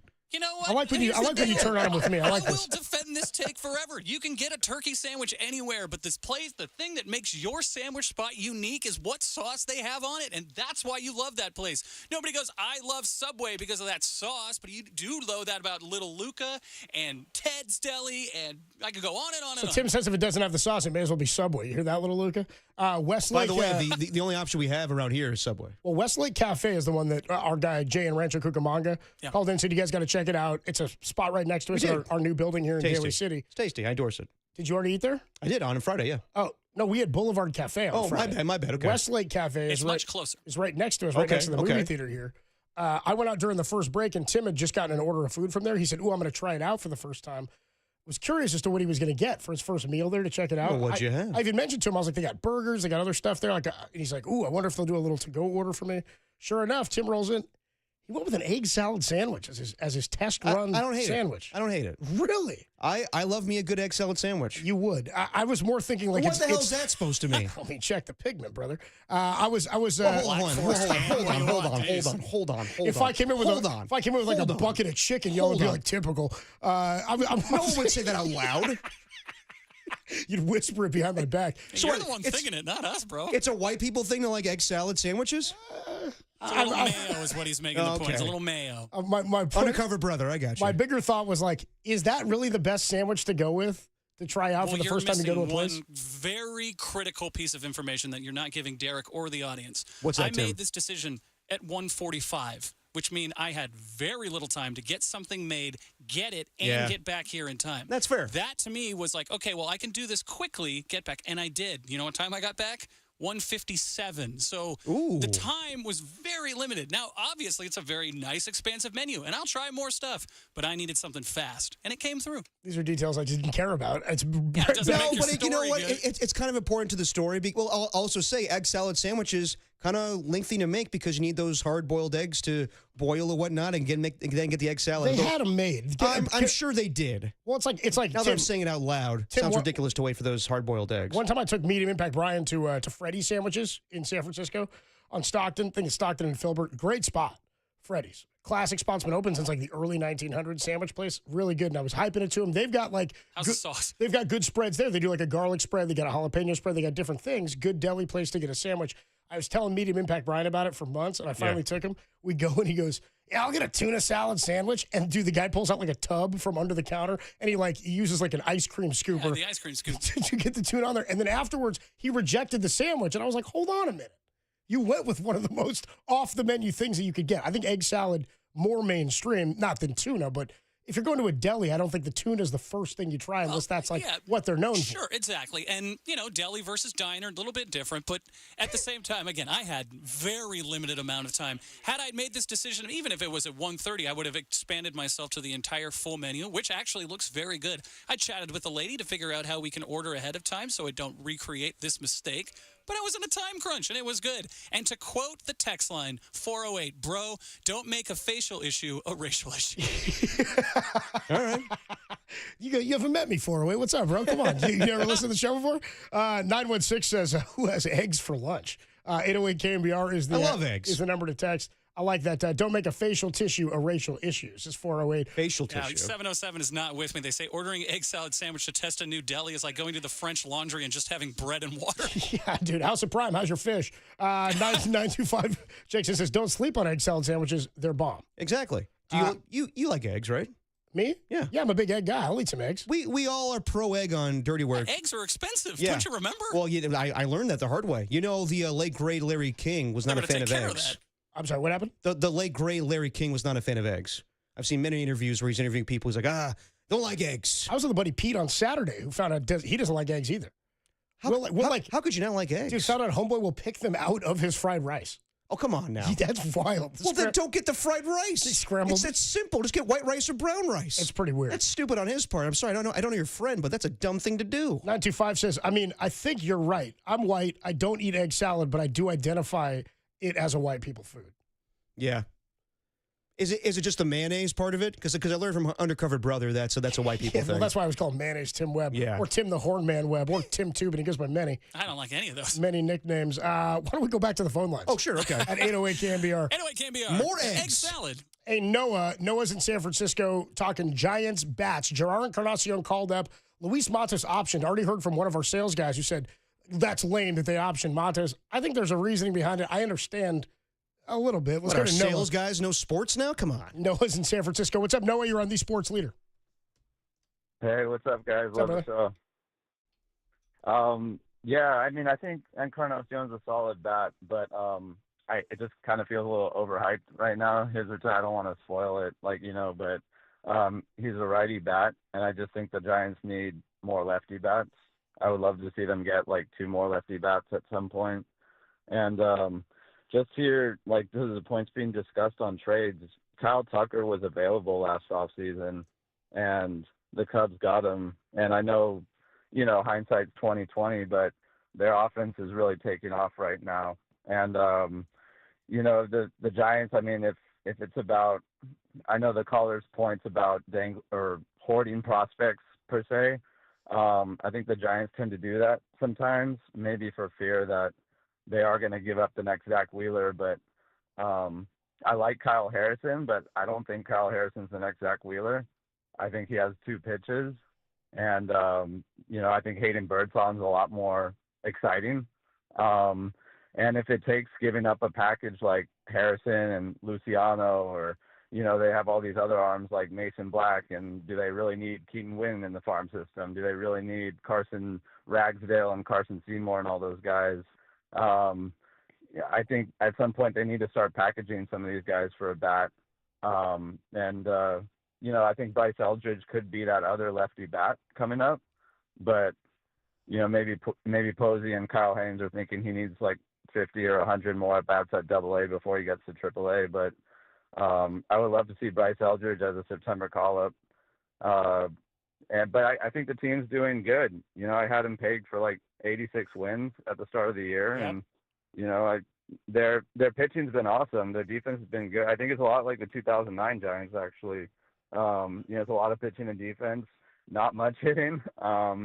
It just seems like a really righty-heavy lineup right now. And I like Encarnacion, but I don't know. It's kind of wait and see. I'm with you. I think that's kind of why they kept Lamont. And again, I know people are like, well, why keep him? He doesn't hit. Well, for me, also part of it is Luis Matos plays the same position, at least outfield-wise, as Gerard Encarnacion. They're both right-handed bats, and you don't lose a player by optioning Luis Matos. You would lose Wade. I know some people go, well, who cares? You lost him. It doesn't mean he can't help you at all. It doesn't mean he's not a good defensive replacement. He's still your best defensive first baseman. And you just, to your point, don't have any left-handed bats. So I guess I logically understand the move, because why would you give up something if you don't have to? If you can just move somebody aside and bring up Encarnacion, I'm down with that. Appreciate the call, Noah. Real quick on his Kyle Tucker thing.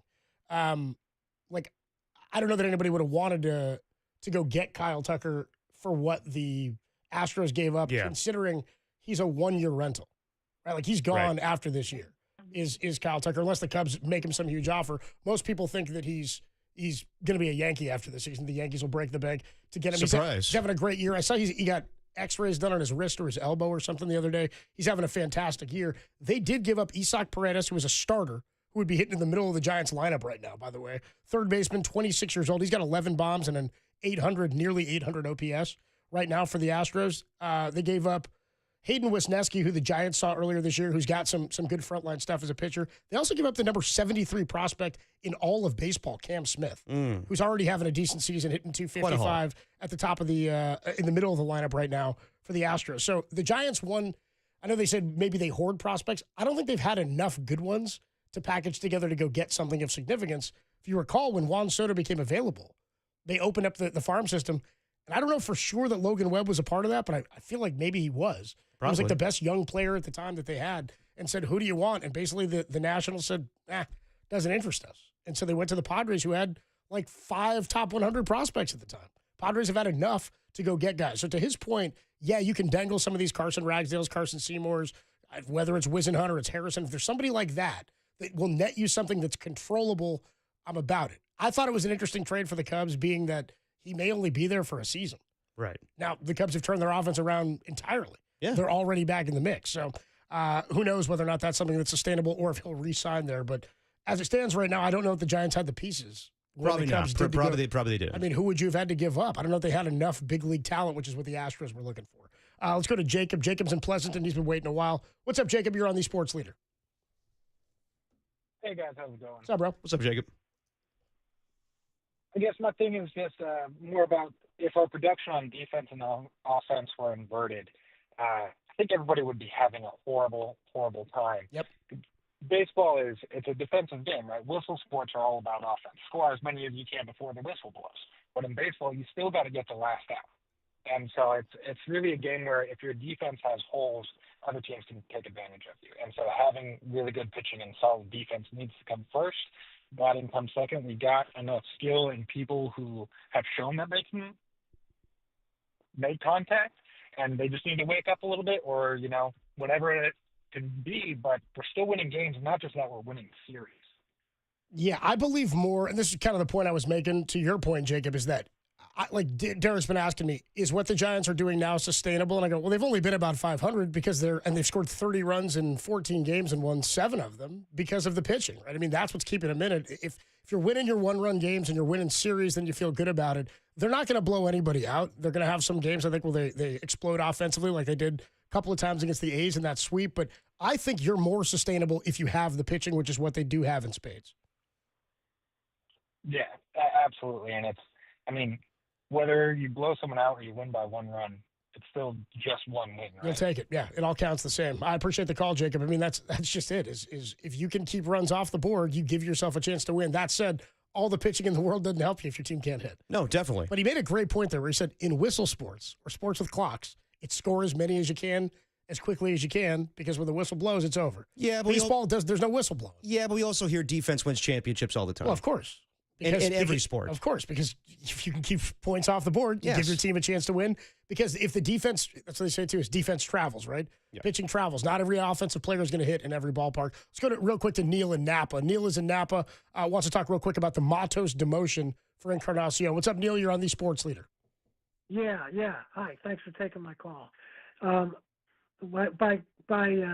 you consider an Encarnacion an outfielder, which I'm under the impression they're going to have him play first base or DH, the Giants are left with only 3 outfielders. They don't have anybody to be backup other than Encarnacion.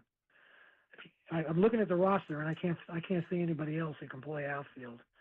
So personally, I would have DFA'd Wade, because I agree with what Rick Monday was saying earlier in the show. Yeah. I think it was your show. It was, yeah. Sure. And about Wade and even about Yastrzemski, but because right now there's 4 players that can play first base and only 3 outfielders. Well, they do consider Encarnacion a right fielder or an outfielder, a corner outfielder. I guess I'd prefer. Well, he's played. I mean, that's what he's listed as. He played, like, they were giving him some reps at first, but he got hurt in spring training playing outfield, and I think they were planning to use him in left and right. Yeah, well, he's 6'4", 260. He's a lumbering dude, yeah. And he did get hurt playing outfield. It was on a dive, That's why, right. So okay. Well, if you include him, I don't know. I just disagree. I think they're going to play him in first base. But anyway. Yeah, they're going to work him in. Real quick, Neil, in his career, I'm just looking. He hasn't played that many big league games anyway, right? Like in his career, 37 games at outfield, only 2 at first base. Right. Well, I guess they're counting on him to start hitting. But Matos is, I've been watching him for a couple of years, and he's never really been given a chance. I think if he played regularly, you'd see him blossom. I appreciate the call, Neil. Thanks so much, man. He does make a point where you lose some defense. So you've got Yaz, you've got Jung-Hoo Lee, you've got Elliot Ramos, and Jaron Encarnacion is probably more than likely your 4th. Yeah. So, I mean, you're probably still going to use Wade at first base. I hear him. He's making a good point about the defense, but I do think that they plan to use him in the outfield a considerable amount. I think that's also why Buster Posey said, keep Casey Schmidt here. Yeah. We might run Casey Schmidt out there more often than Lamont Wade at this point, even if you're seeing righties. No, I mean, yesterday Casey Schmidt had a knock. He struck out a couple of times, I think, but he had a knock. I do think it's fair to question, to Neil's point, that maybe they should have DFA'd Lamont Wade Jr. But again, you don't lose a player. Matos is they still have Matos. That's my point. Is they didn't lose anything by sending him down. Whereas if you DFA Wade, and some people are going to go, well, who cares? He's doing what Matos is only hitting 180, and you weren't going to play him every day anyway. So if you do believe in Matos and you do believe he might be something, maybe he should be hitting every day in AAA. Yeah, he's also hitting $180. He had some terrible at-bats. Yeah, and you can't run him out at first base, which is the problem that you need right now. And that's the so. problem they need. They're not struggling with outfield production right now. They're struggling with first base. That's the gaping hole. 808 KNBR is always the number to call. 415-808-5627. Do we get news that the Bryce Huff trade for the Niners is official? The Bryce Huff trade is official. The Niners just announced it, but we don't know the pick compensation yet. It says mid-round pick, and my guess is that has to do with all sorts of stipulations, meaning if he gets 10 sacks, then it's a third-round pick. Or if he makes, the all-pro team, then it jumps to an X team. Tim was off Friday. We debated this for like all 45 minutes. What does mid-round? Sorry, I was in a pool. We were like, what does mid-round mean? And then we were debating, is a mid-round pick start at round 3, Tim? Yeah, it can't be 1 or 2. Well, it can't be 1 or 2. And it can't be 6 or 7. It can't be 6 or 7. That's exactly it. I believe Insider specified it would be a day 3 pick. So, yeah, mid-round pick, probably a 5th-round pick. That's kind of where I was. I was like, I'd go 4th or 5th. But maybe there is a compensatory element to this where it can turn into something else. We'll see what Matt Miyoko says. He's going to join us at 4:30. Had to move him up because Matt's going to the game tonight. Going to catch some Giants and Padres. Hell yeah. Matt going to the Giants game? I got to get out there, too. My daily city commute to the Giants game. There you go. That? All right, we'll take a quick break. When we come on back, did you go to the movies this weekend? I did. Are we doing that next? I don't know. We got 15 until Matt Miyoko gets Let's take one last call. We'll get to my movies later. Talk about our poll too. Yeah, we got a poll. We got a poll out. Wait, what's the poll? We got a poll out. Egg salad ?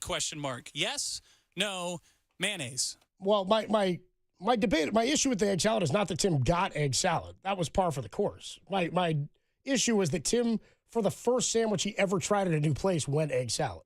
I don't think that's a bad move. I don't think it's a great move. 808 KNBR. Check out the poll. But you don't like egg salad. I didn't say I don't like egg salad. I just don't really eat it. Okay, so what would be your we'll get into this. What would be your go-to sandwich if you had to order at a place for the first time? That's a great question, and I'll tell you next. Dirty Work, greatest show in America. Come on back on the Sports Leader.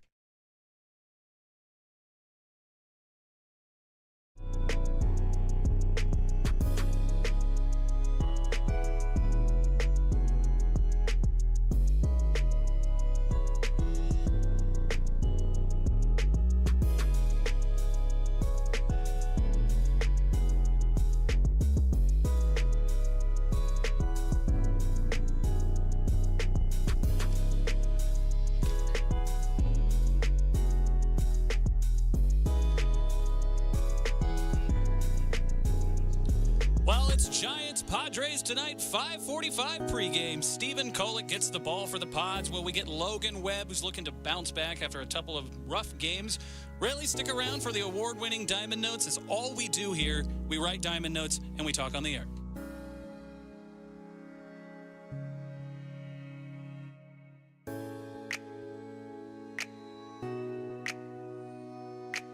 Hey, what's going on, everybody? Me again, Adam Copeland here. My good friend Steve Moskowitz is hanging out on the line. Steve, we've got questions no matter what city we're broadcasting from, specifically this time about the ERC. What do we need to know? So many people have been waiting and waiting and waiting, and they know they're due a lot of money. But what a lot of people don't know is they're due more than they think, because it's not just the principal you ask for. The government pays you interest. And some of these people have been waiting a couple of years, and it's a large amount of interest they're due too. But people are really concerned.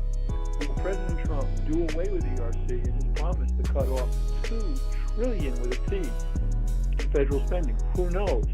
There's no reason to take that risk. There's 3 different ways for us to hurry them up. That's what we want to do. We want to get you your money right now while the law is still good. Or if you got a letter saying, no ERC for you, you don't qualify. Right now the IRS is being sued, alleging they're using AI to disqualify people and even know if you're qualified or not. So we have to appeal those. Bottom line is, if you're waiting and waiting and waiting and you haven't heard anything, or you were denied, call us for your free consultation. And the only thing you have to say is, hey, Steve, I want my ERC money. Steve Moskowitz can help. Give him a call, 1-888-TAXI, or you can find him online at moskowitzllp.com.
Dirty work rolls on a Monday afternoon. Sorry. Talking sandwiches. Talking Sandos. Matt Mayoka going to join us in a few minutes here at the bottom of the hour at 4:30. You know, Matt Mayoka, a big fan of Marucci's in Walnut Creek. Did he check in on that? That's like his go-to sandwich spot. He didn't check in on that. I know that from a long time ago. Mayoka was doing a hit on my dad's show with Lund, talking about his favorite sandwich spot is Marucci's in Walnut Creek. My little brother heard that, went to Marucci's. That is his favorite sandwich place. He goes to there like pretty much every day because he loves Matt Mayoko's suggestions so much. Out in the creek. Out in the creek. How about that? If they have a good egg salad. They probably have a great egg salad. I'm sure Tim will let us know. But it's also an Italian sandwich spot. So if you're getting egg salad there, like you come on, there's better Again, options. we're going to peruse the whole thing. It was a time crunch. That's all. Just a time crunch. Tim, what we're talking about is Tim tried for the first time this coffee shop cafe next to us here at our news. Which we scouted ahead of time, and I said to you in a conversation that both of you don't remember, I said, oh, no, we're going to live there. That's our spot. That's where we're going to be. I vaguely remember. This was in reference to Diners Nightly, Tim? Yes, and in our move to Daly City, we were kind of looking for places. All right. The thing about Daly City is there's a lot of food options. There's not a lot of food options that are walkable, and Yes. this one is walkable. That's and the issue. They have coffee and hash browns, so we'll live there. Well, my point is that Tim went to get a meal there for the first time today and opted to test it out by going egg salad sandwich. And I went, is that really the first sandwich you're going when you're testing out a new place? Now, in Tim's defense, the time crunch. But if I had my pretty little time to take out a sandwich, I'd probably go Club Sando, as we were talking about. I said that as soon as I went to break, I said to test a place, a sandwich club is or a good way to go. BLT. See, BLT I wouldn't go because I'm a fan. I like a BLT, but I'm a bigger fan of like a BL, like having a turkey BLT or like having another form of meat on there. I don't want only bacon as my protein on the sandwich. I like if I'm getting a lunch, I think I want there to be another meat protein bit. Then it's more of a club though too. I think it has everything to do with the place because you're going for the quality. So if you go to a place where you know that bacon's going to be thick cut and fire, I'm fine with it. If you're going to a place where you're like the bacon's sort of an afterthought, of course it's not going to be a great main star. So again, judge it by the location. Same way with the sauce. I want a frilly toothpick. I want a pickle spear. I want all that. You want the whole thing? I want the whole bit. Love a good pickle. People checking in on the YouTube chat too, asking who's sitting in the studio with Tim in the control. It's Jordan. It's our what do we call her? Dirty Work's favorite little sister. Dirty Work's favorite little sister. What were we called? Jordo.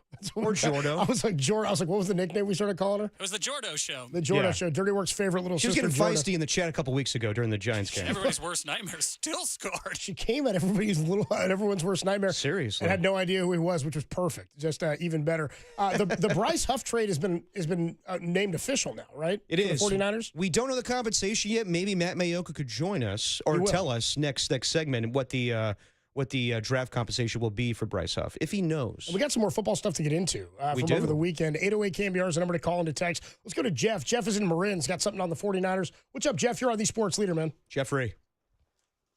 Hey, guys. What's up, Jeff? Taking my call. Yeah, man. Solid way to go. I'm curious about Ricky Pearsall.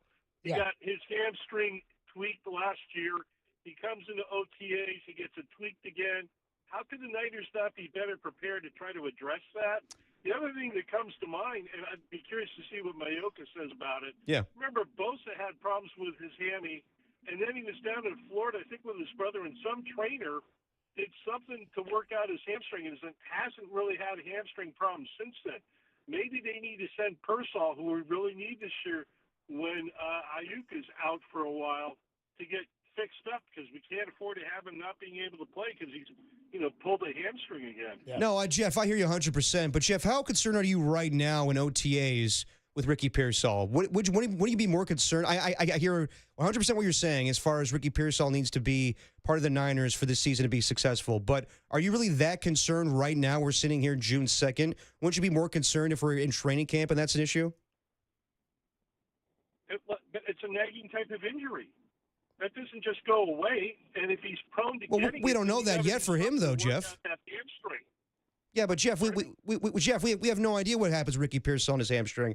The way that Kyle Shanahan was talking about it during the press conference last week was it's not that big of a concern. So you're not concerned. You're not concerned about a guy who had a hamstring injury last year, and now he's got one already just from OTAs. I'm not overly concerned until it's a problem during training camp. I'm gonna back Jeff here for a minute because Jeff, I hear you. Like I'm not concerned yet I do think it's something. When I said this on Friday too, when we talked about it, I said it's certainly something to monitor because, to your point, Jeff, it's a soft tissue injury. It's not like a break where you go, bummer, he broke his wrist and he's got to heal up and come on back. He's a receiver who's going to be doing a lot of cutting and is going to be a focal point of the offense.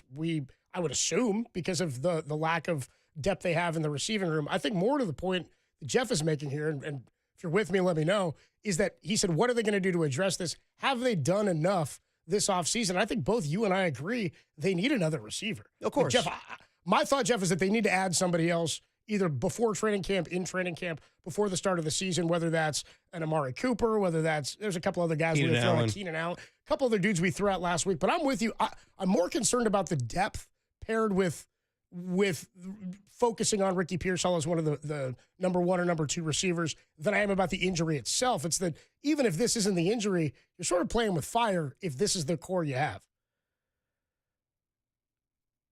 We got you, Jeff. Some players, how their musculature is, they're more prone to getting hamstrings. So that's something you need to address. He started coming on looking great towards the latter part of last season.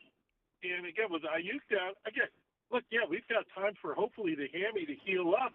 But if he is susceptible to getting it, which some athletes are, you got to try to address that. I'd like to know what the Niners are trying to do about it. Or if they're like, you guys going, well, no big deal. I think it is a big deal, potentially. Yeah, I don't think it's a big deal. I think the lack of depth is a big deal because, again, you don't have much out there outside of him. I appreciate the call, Jeff. Thanks so much. Thomas is in Redwood City, says he's a sandwich expert. What's up, Thomas? You're on the Sports Leader. What's up, Coach? Hey, how's up? What's up, bro? Not much. All right, I'm going to give you the definitive sandwich wherever you go, whether you go to a deli, a grocery mart, wherever you want to go. Meatball sub, hands down, that's how you know if the place is good or not. I don't know what that egg salad nonsense is. Wait, you said restaurant deli you go meatball sub? Yeah, anywhere. It's like you're testing a place out and it's like a sandwich spot, anywhere. So you fancy yourself a sandwich expert. When did you come to this? This I don't know. When were you anointed this title? Yeah, exactly. Who dubbed you? All right, so I worked at a deli. 2014 to 2020, down in Redwood City. 6 years. And yeah, put in the grind. But I swear by it. You can tell a lot by it. How the meatballs are made, how the sauce is made, how they even construct it. I swear to you, you can call me back and tell me, Thomas, you're wrong. Meatball sub, hands down. That's how you judge a place. Appreciate the call, Thomas. Right, Thanks Thomas, so much. I'll take your word for We it. have a sandwich aficionado in the filth. I'm good with that. I'm good with Thomas being a. I'm good with that as well, but I wouldn't go meatball sando at every location. Just to try it out. I wouldn't go egg salad sandwich first anywhere myself, but Tim did. If you had 8 minutes to figure it out, then maybe you would. Did you go egg salad on white, Tim? I didn't even ask. So what did it come on? It was on wheat. It was on wheat? It was on wheat. Oh, that sounds terrible. I don't know about that. That sounds terrible. The worst part, here's what, I don't even know I should grand reveal this. The worst part about it is we were so wrapped up in the show and getting moving, and we got the new studio, and you guys both know I was gone. Took me an hour to get to that egg salad sandwich. That's dicey. Ooh, it was sitting out? It was like room temp. Oh, dude, Jordo's face. She didn't like that at all.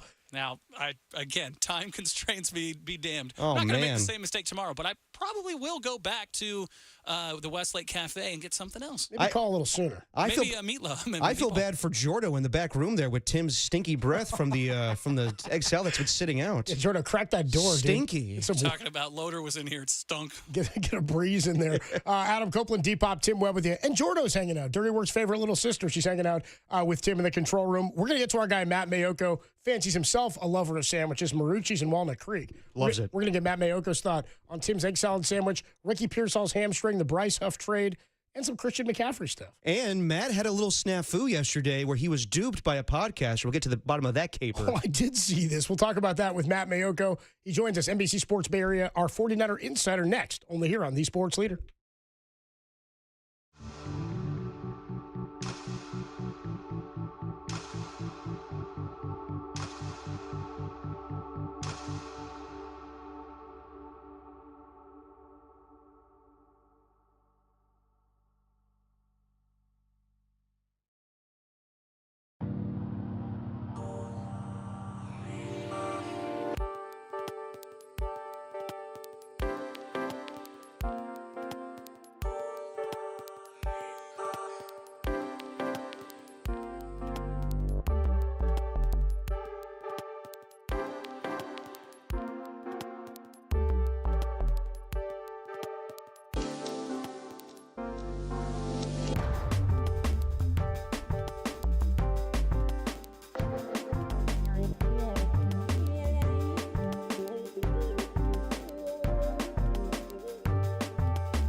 Metallica, need a lift? We don't take rides from strangers. I'm no stranger, remember this? Metallica rules!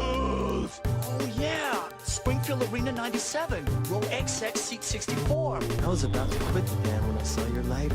You saved me that night.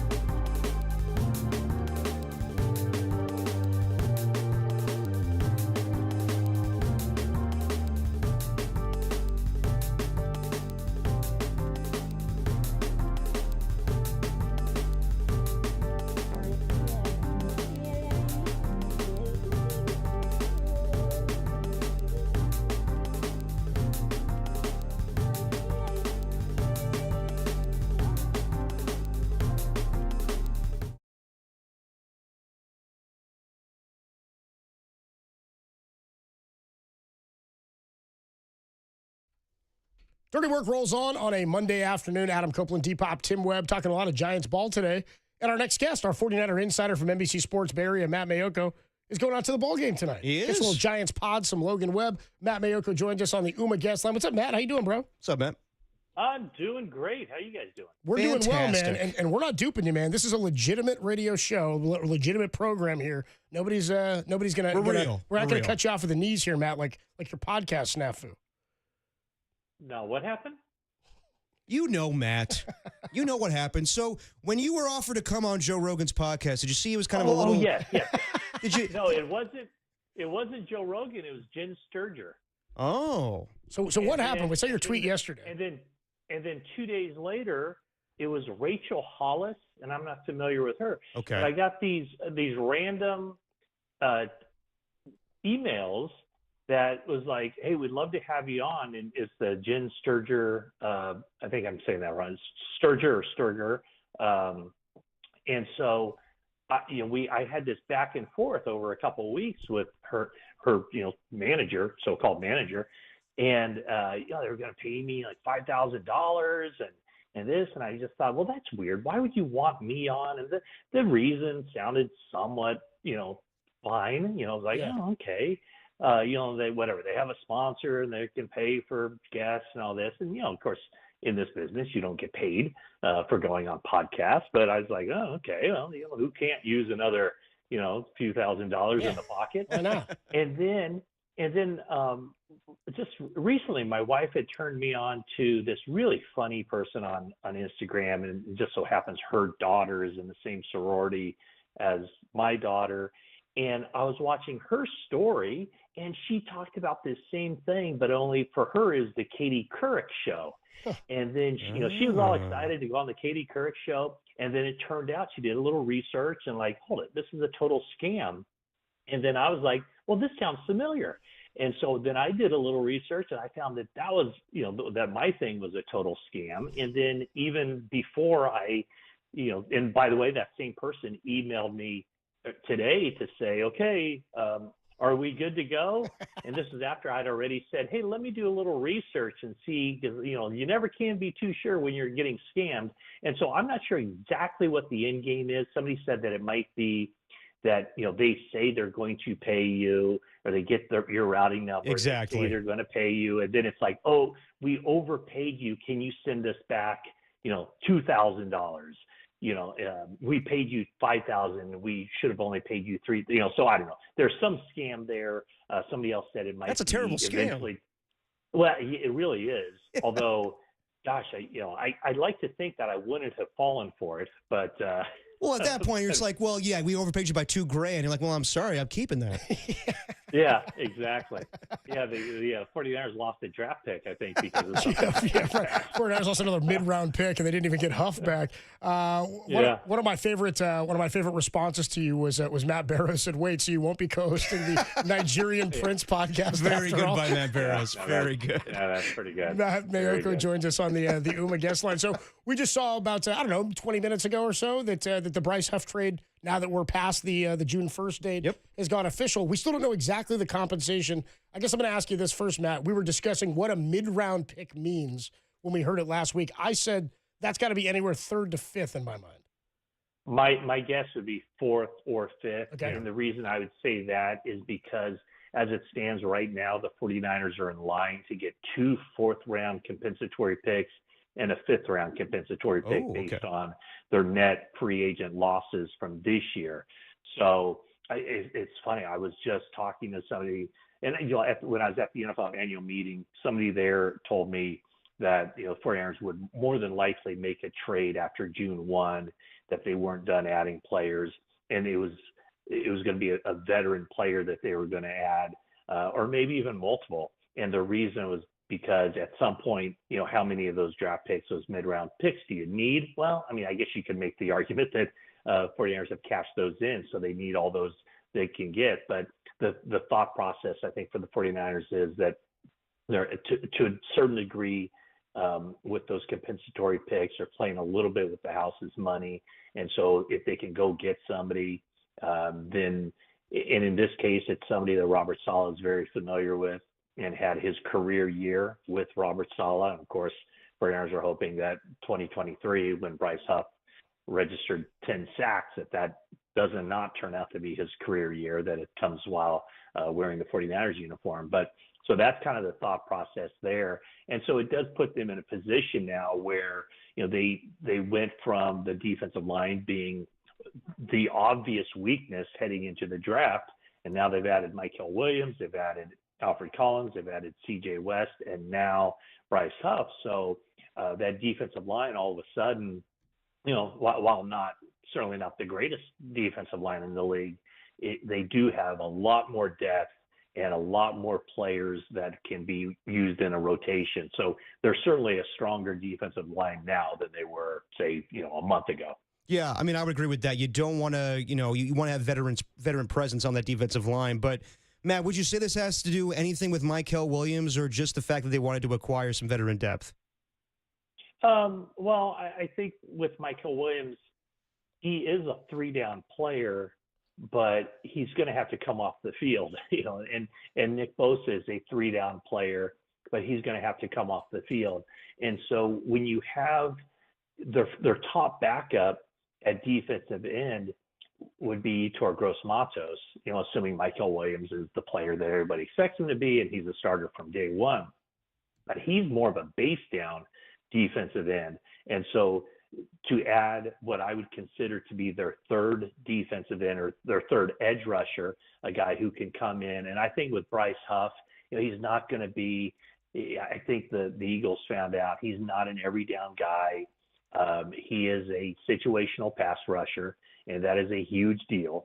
So for him to mix in on nickel downs with Bosa, with Michael Williams, and then Yetur Gross-Matos rushes the passer from inside, from a defensive tackle position on those nickel downs.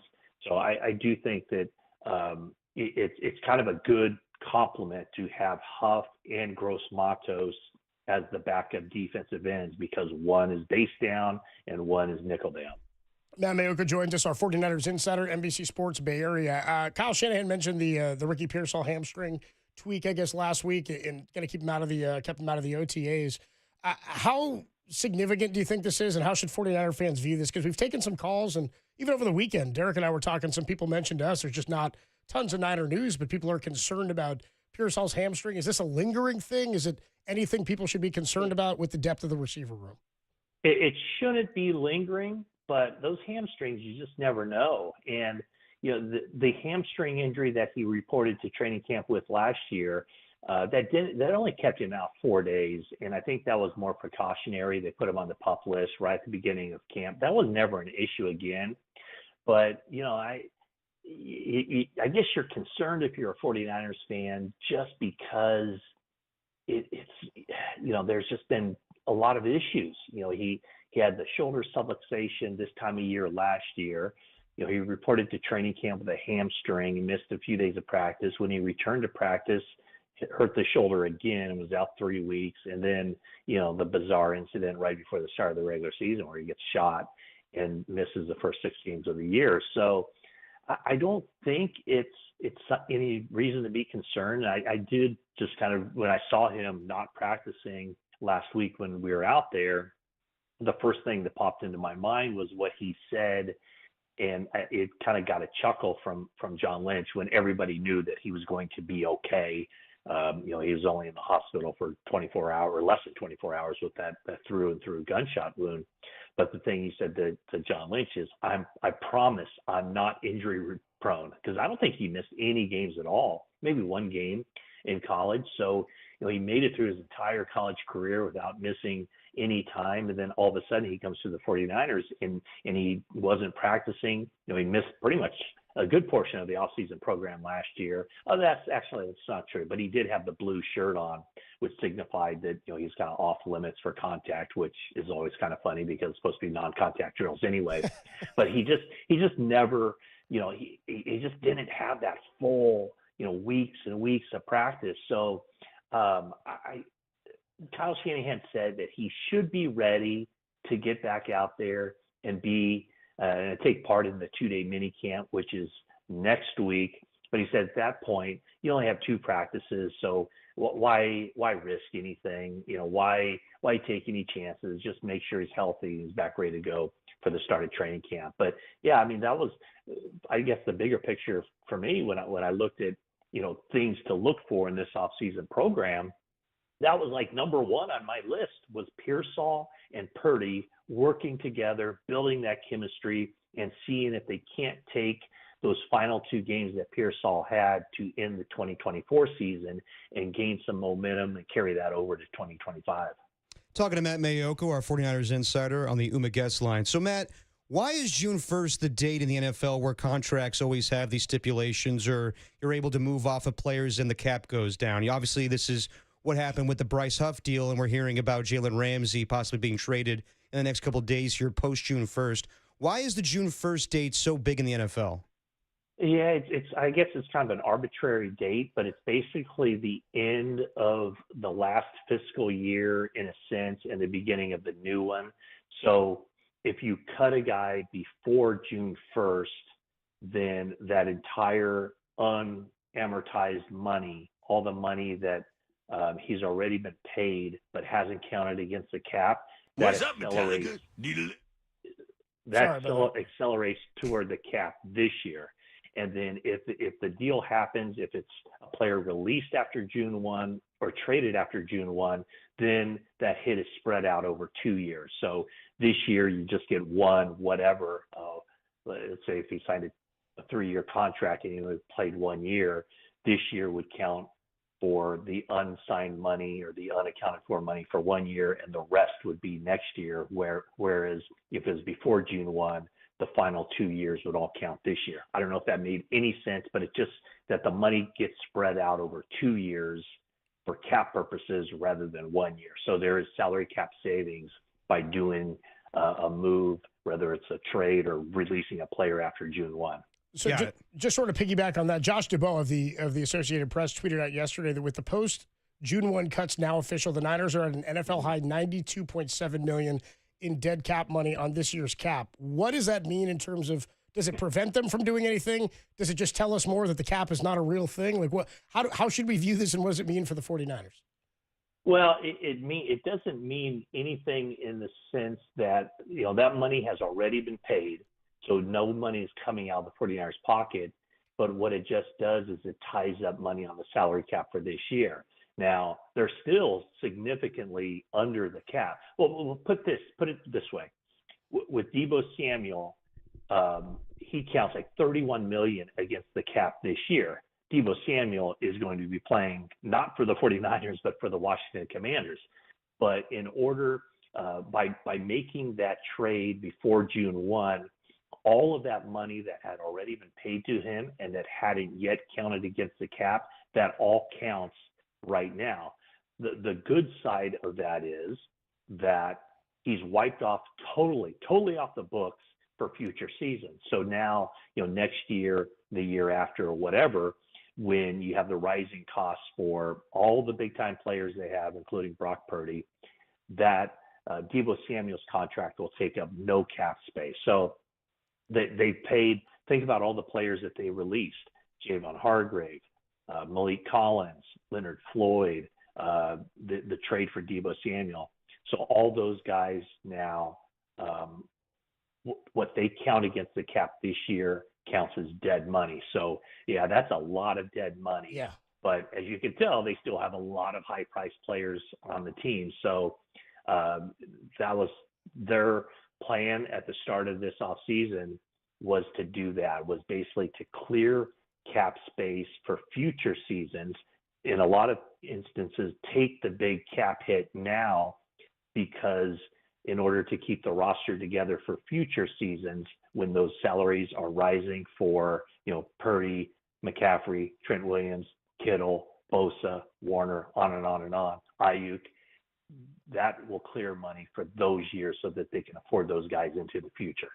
One more for you, Matt, before we let you go on just Christian McCaffrey. I mean, I don't think it's out of line to say that so much of this season will hinge on his availability on the field and his success relative to his health last year. The fact that we haven't heard anything about him, to me, is kind of a good sign. And no health concerns with him, at least as it stands right now? Yeah, no, I mean, he looked good. I saw him on the practice field last week. Yeah. And I mean, one of the things that really stood out, just like the fourth practice that they had, was him running a choice route out of the backfield and making a good move on D winners and catching a pass right up the middle. And he's had burst and acceleration out of the backfield. And I think, you know what? I mean, I don't know if it can be overstated. He is a huge deal for this 49ers team. Yeah. And I look at it from the sense, too, of how much he helps Brock Purdy. I mean, think about if you're a quarterback and you have that as a check down, that accounts for a lot. And you think about, the receiving touchdowns that he had, the red zone efficiency that was in a lot of ways because of him. I mean, that is a big, big boost to that offense. And as well as the backups, the guys who stepped into the field last year, Jordan Mason and Isaac Guerrero, as well as those guys played and produced, what McCaffrey gives an offense coming out of the backfield and what he gives Brock Purdy coming out of the backfield, I'm not sure it can be overstated. So I know it's maybe it's a little bit of hyperbole, but I am of the opinion that if McCaffrey stays healthy and he plays at the level that we've come to expect him to play at, I think that's a huge, huge deal for this offense. One more for you, Matt. I know you're going to run to go to the Giants game, but we were having a debate on the show. You fancy yourself a sandwich enthusiast because of your love of Marucci's at Walnut Creek, correct? Yes, I do love my sandwiches. Okay, yeah. So Tim Webb was headed over to a local diner in our new locations at Daly City, and he was a little short on time, but he went with a egg salad sandwich. First meal he's ever purchased. Yes. There, Matt. Yeah. Now, if you're trying out a sandwich spot for the first time, do you go egg salad sandwich? Where do you come down on that? No, not at all. In order for me to order an egg salad sandwich, I have to have established a level of trust, a high level of trust in said deli before I'll even go there. I have to go a lot of different routes before I get to that egg salad. I'm not saying egg salad is off the board, but there has to be that level of, you have to prove it to me before I go there on the menu. Fair enough. Especially before a 4-hour show, he's just sitting here with a belly full of egg salad. This is some egg salad smear, and I'm not here for it. Yeah, no. Yeah, once again, Matt, you don't want to be turning green. No, you don't. Hour 2 or 3 into a 4-hour show. You don't. But once again, Matt Mayoko coming down Tim Webb's road. I thought we had a good thing going, Matt. No Jeez. restructures, Matt, and no egg salad for you for a sandwich, dude. That's it. 0 for 2 is Tim. Matt Mayoko, our 49ers insider, NBC Sports Bay Area. Matt, enjoy the game tonight. We'll talk to you later, man.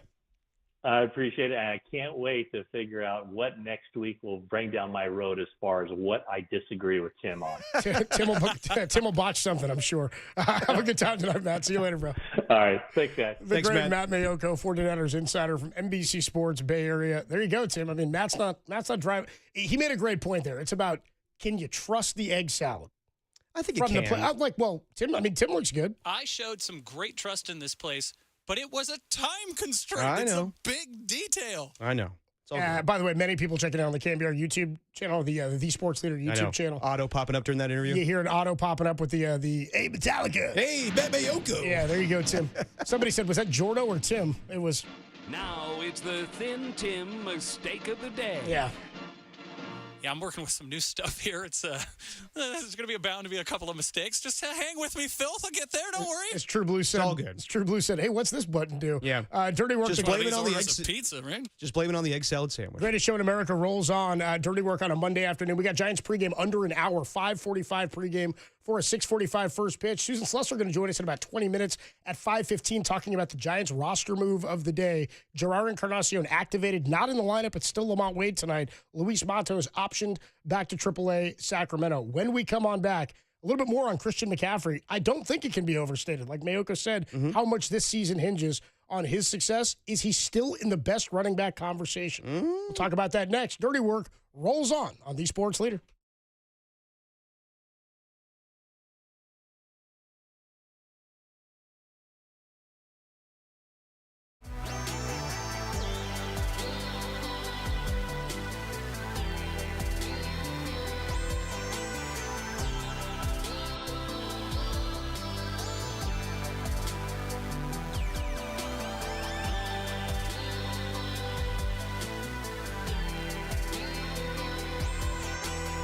Well, if you're a Giants fan and you have a pulse, you like Kirk Reeder, and he joined Greg and Greg today to talk about all things pitching as well as sheds and roster moves and how the Giants are doing. Check out that podcast and all of our podcasts at KNBR.com and the KNBR app because we love Kirk Reeder.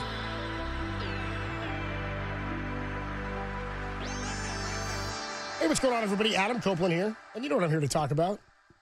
Team's back in town. You're heading out to the yard tonight. Maybe you're a little hungry. That's why I'm here to tell you about Taco Bell. My friends at Taco Bell, and just like me, you need to download the Taco Bell app so you can, too, unlock exclusive rewards and exclusive access. You can earn points on every order in the app, on a kiosk, or in the drive-thru. And when you join the Taco Bell Rewards, you can choose a Cantina Chicken Crispy Taco, a beefy 5-layer burrito, or a soft taco for free. They're going to give it to you for free just by signing up with the Taco Bell app. What's better than getting rewarded for eating your favorite Taco Bell favorites? Not to mention, you get that exclusive insider access and limited time offers and drops. Every Tuesday, they get something new dropping for you for exclusive membership things. You can get free food. You can get discounted items, packaged items. It's an awesome app, especially if you're a big Taco Bell fan. Plus, just off 3rd and Townsend, is there a better place to redeem the points than the Cantina downtown? It's a block from the stadium. It's the perfect spot to grab a pregame bite and drink before walking over to the ball game. And if you're looking for something to do after the game, you can stop by then for a beer and keep the good times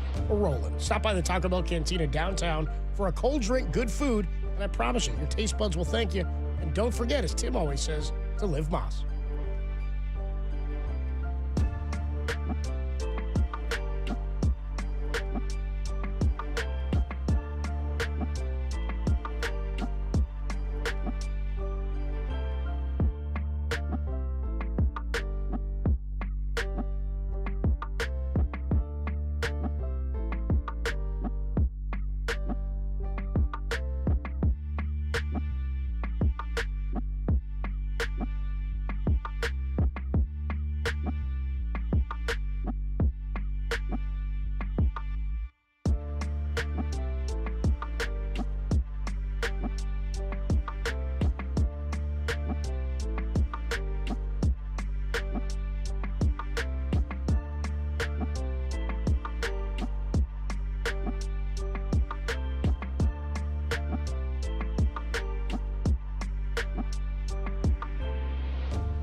Dirty Work rolls on a Monday afternoon. Adam Copeland, Deepak, Tim Webb, and Jordo hanging out. Dirty Work's favorite little sister.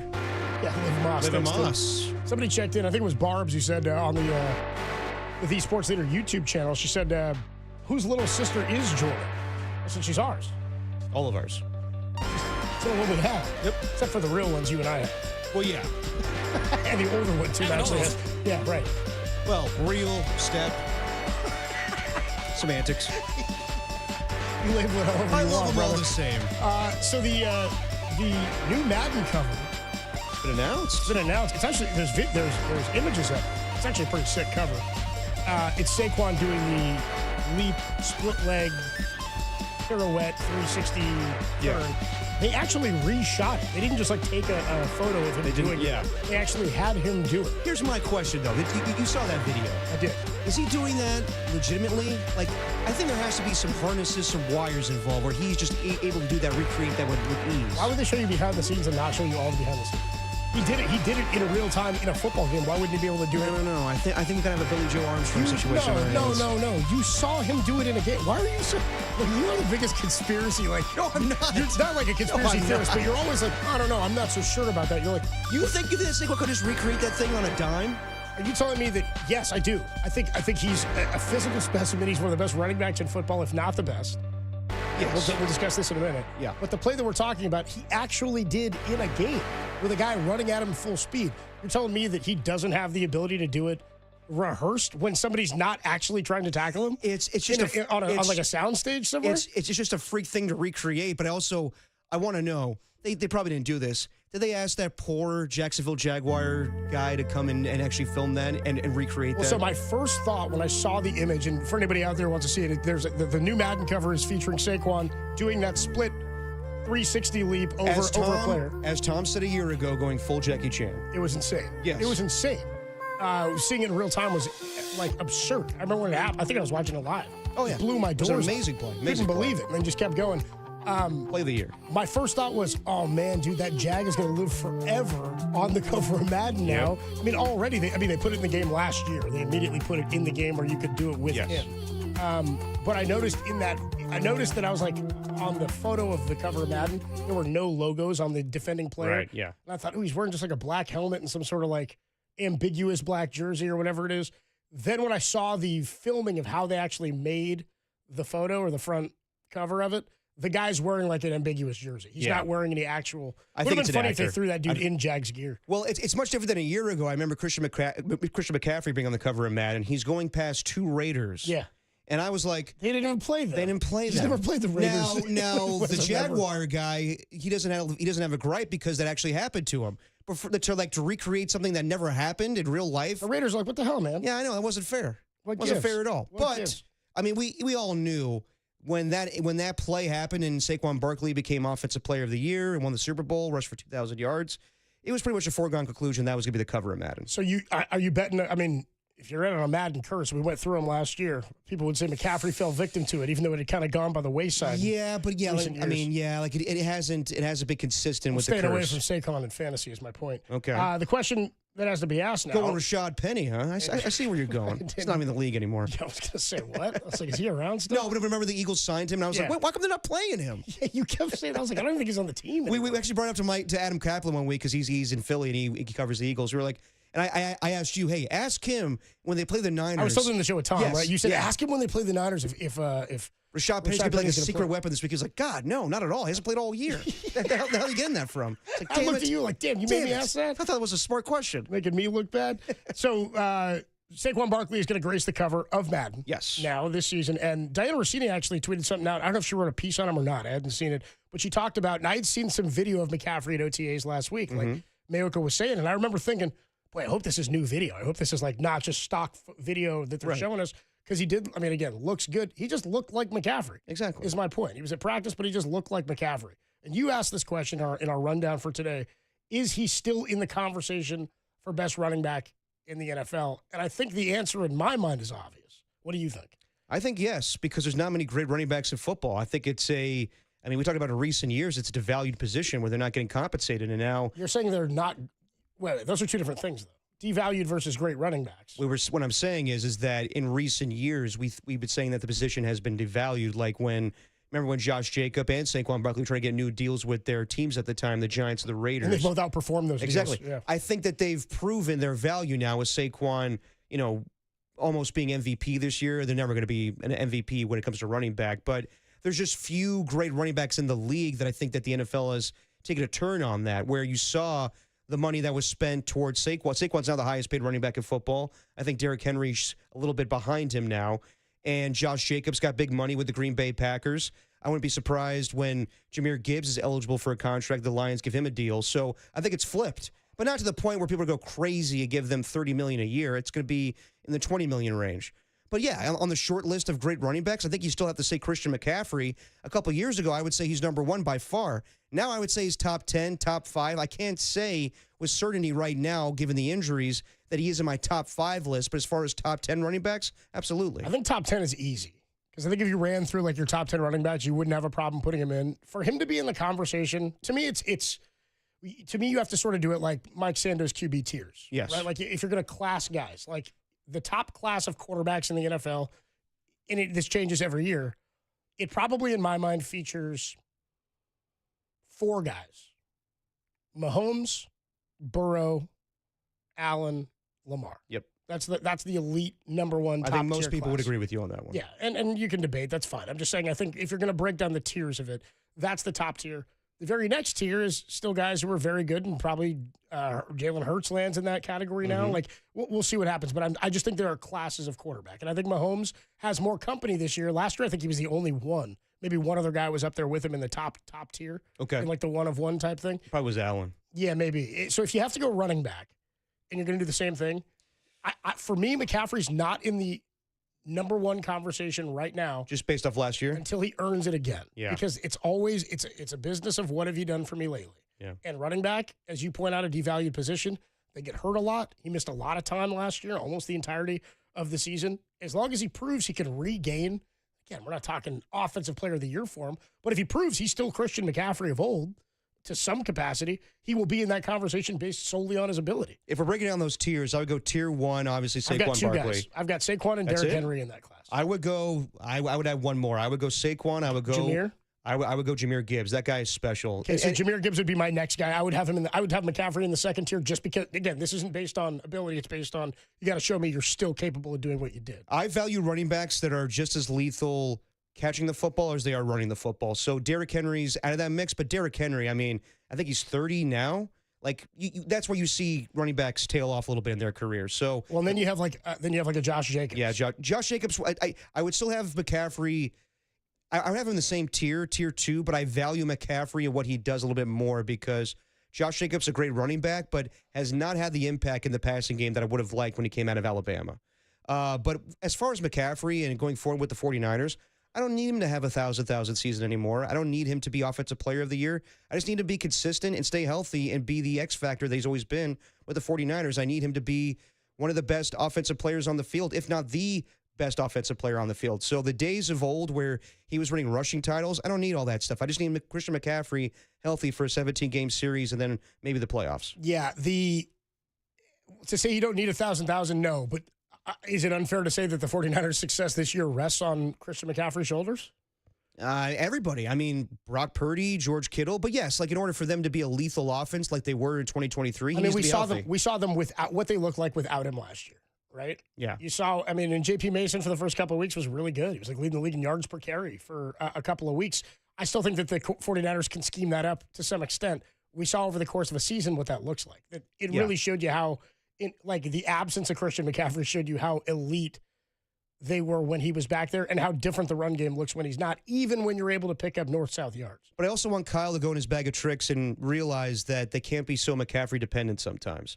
There are going to be days, and we love him to play a full 17 games, but if he is hurt, you need to find another way to be effective on offense. And I think that's what angered fans a year ago was McCaffrey came back, he wasn't being effective in some games. They didn't spell him with Jordan Mason. He came back and people are like, why they stop giving the ball to Mason? We're like, all anybody talked about for 8 weeks was, can we get McCaffrey back? Now he's back and people are like, JP Mason should be touching the ball.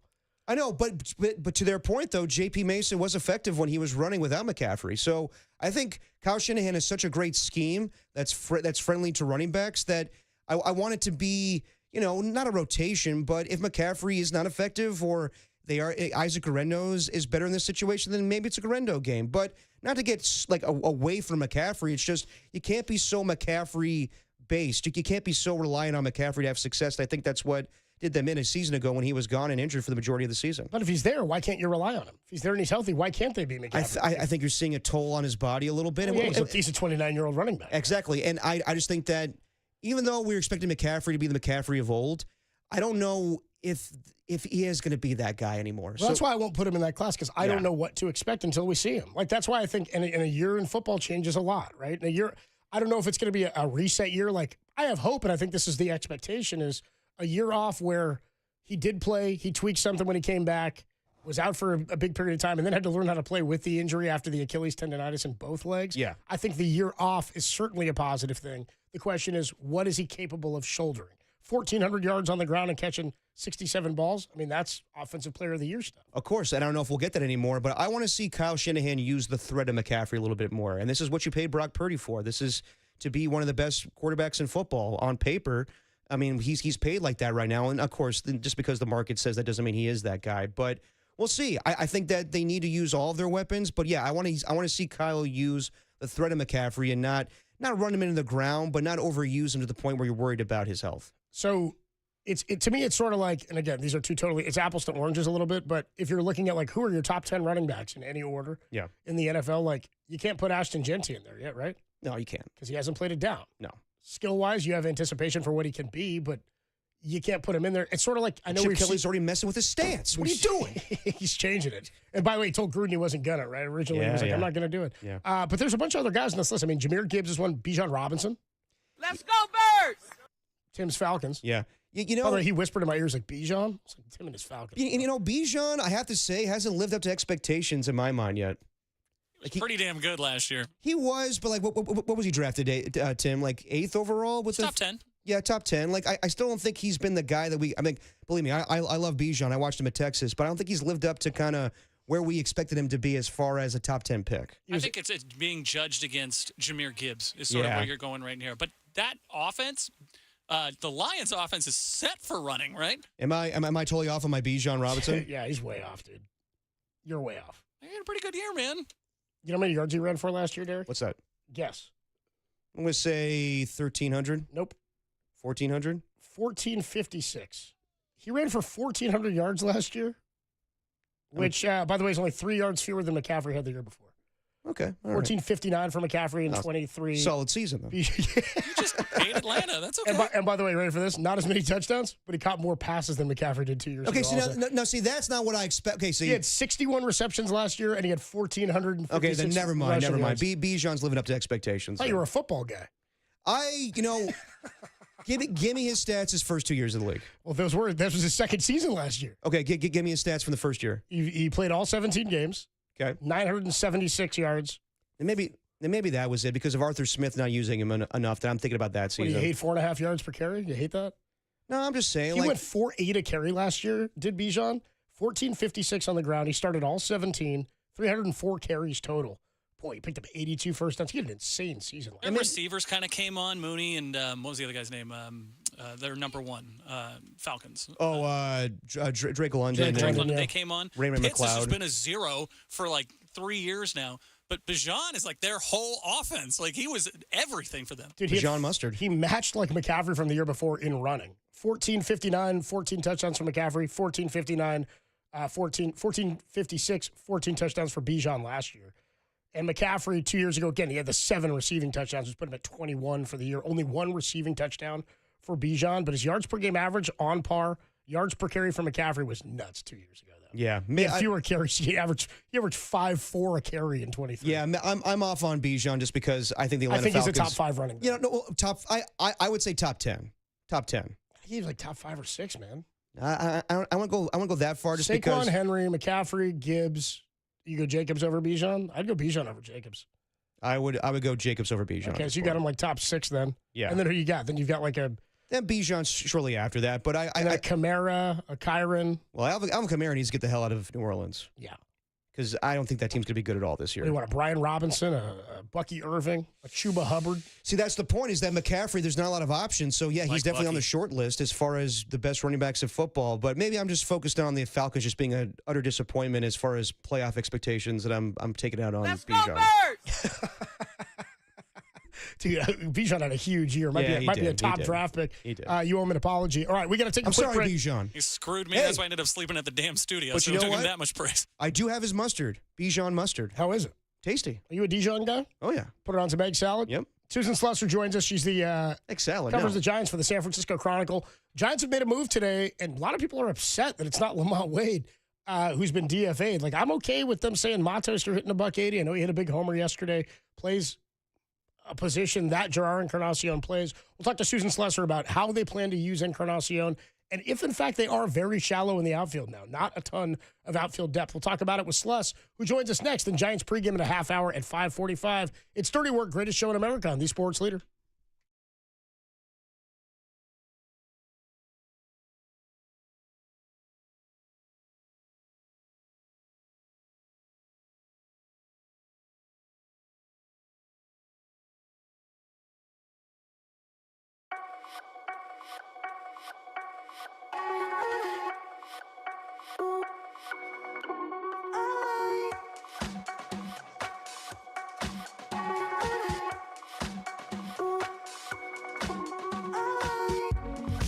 Well, as you just heard Coach mention, Gerard Encarnacion is back with the Giants as Luis Matos has been sent down to AAA to get some more regular at-bats. Giants' first pitch is at 6:45 today, so keep it locked to KNBR, the sports leader.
Dirty work on a Monday afternoon. Giants home from their 11-day, 9-game, 3-city road trip where they went 4-5, won 2 series, got swept by the Tigers. And people are still just talking offense. Giants 14 straight games without scoring more than 4 runs. They are 7-7 in that span. Here to talk about it, she covers the Giants for the San Francisco Chronicle. It's our good friend, Susan Slesser, and she's sponsored by River Islands. Come home to River Islands in Lathrop and discover the San Joaquin River lifestyle with its lakes, parks, and schools. Start your tour today at riverislands.com and sponsored by Surfside. Before first pitch, grab a pack of Surfside iced tea and vodka or Surfside lemonade and vodka. Surfside, a proud partner of Giants baseball. Susan Slesser with us on the UMA guest line. What's going on, Susan? How are you today? Hey, Susan. Hey guys, I'm good. How are you? Good. I got a lot to get to before we talk to you. Before I can say hi, I have a lot of crap I got to say. Anyway, it's good to have you on with us. And about an hour and a half ago, we found out the Giants have made a move. They've activated Gerard Encarnacion, Luis Matos after his home run yesterday, optioned to AAA. Does Matos being optioned come as a surprise at all to you? It is a little bit of a surprise, but it makes sense in the fact that, Matos hits a big home run yesterday, clearly. However, he's just not getting regular at-bats. They didn't see that there was a path for him to getting super regular at-bats, I think, right now. Good to get a young player, some consistent playing time. He'll be back. He'll probably be back soon. Mike Yastrzemski did not have the most robust May. At some point, there might have been a spot where Matos was getting a little bit more playing time, but I just think that it wasn't quite in the cards with knowing that Encarnacion was coming back. So Encarnacion will be getting a lot of time at first base, everyone seems to think. A little bit at DH, but I think that's largely going to be Wilmer's spot. And might see some time in right. He might be the guy kind of platooning out there with Yastrzemski. So I think he'll be in the lineup more days than not. Certainly much more than we saw of Matos. Just not in tonight. I think some split things. Have him come off the bench in his first game back. So in terms of where they go with Lamont Wade, I mean, a lot of people were today texting us and messaging and saying, I can't believe it wasn't Wade. And my thought was, well, if you have an option on a guy who plays some of the same positions as the dude you're bringing up, you don't have to lose anybody. You don't have to give up a player, right? Like you get to keep everybody, and you still then, for a team that doesn't have tons of lefties, you still have a lefty at least in Lamont off the bench if that's the route you decide to go. The counter to that is they are now fairly shallow in the outfield, aren't they? They are a little bit. Christian Koss can play out there some too. He's obviously a defense first guy, very much so, but he's good out there, very fast. But yeah, I think the bat being left-handed, I think that's, certainly a huge consideration in keeping Lamont. But really, there is a very strong feeling, coaches, players, everyone around the team, that Lamont is going to get it going at some point. Now, we're into June, and my cutoff is kind of mid-May, where I'm like, this is a slow start. We're well past a slow start to me. But, if nothing else, usually what Lamont Wade brings is great on base percentage. He walks, he gets on base, he has really good at-bats, long at-bats. He can, kind of help get the opposing starter out of a game. He has great at-bats late in games, especially with the game on the line. We haven't really been seeing that quite as much, but the belief in him in that clubhouse is strong, and it's real. And I think that goes a long way with Lamont, So you hope at some point he really picks up the pace. He knows that they're relying on him and they believe in him. That's a good thing, but it also can kind of make you try a little too hard. That I think everyone sort of sees that between him and Adames. It's been a horse race who looks like they're trying way too hard the most. But yeah, maybe a little bit more time off, a little bit more time on the bench now that Encarnacion is here. Maybe that'll help him. Talking to Susan Slusser on the UMA guest line. Susan, what's the latest with Justin Verlander? It sounds like he's not going to be back back this week, and Kyle Harrison will probably get another start after Wednesday's game. Yeah, Kyle definitely gets one more start. Verlander's got a bullpen session tomorrow, and then he will face hitters if that goes well tomorrow.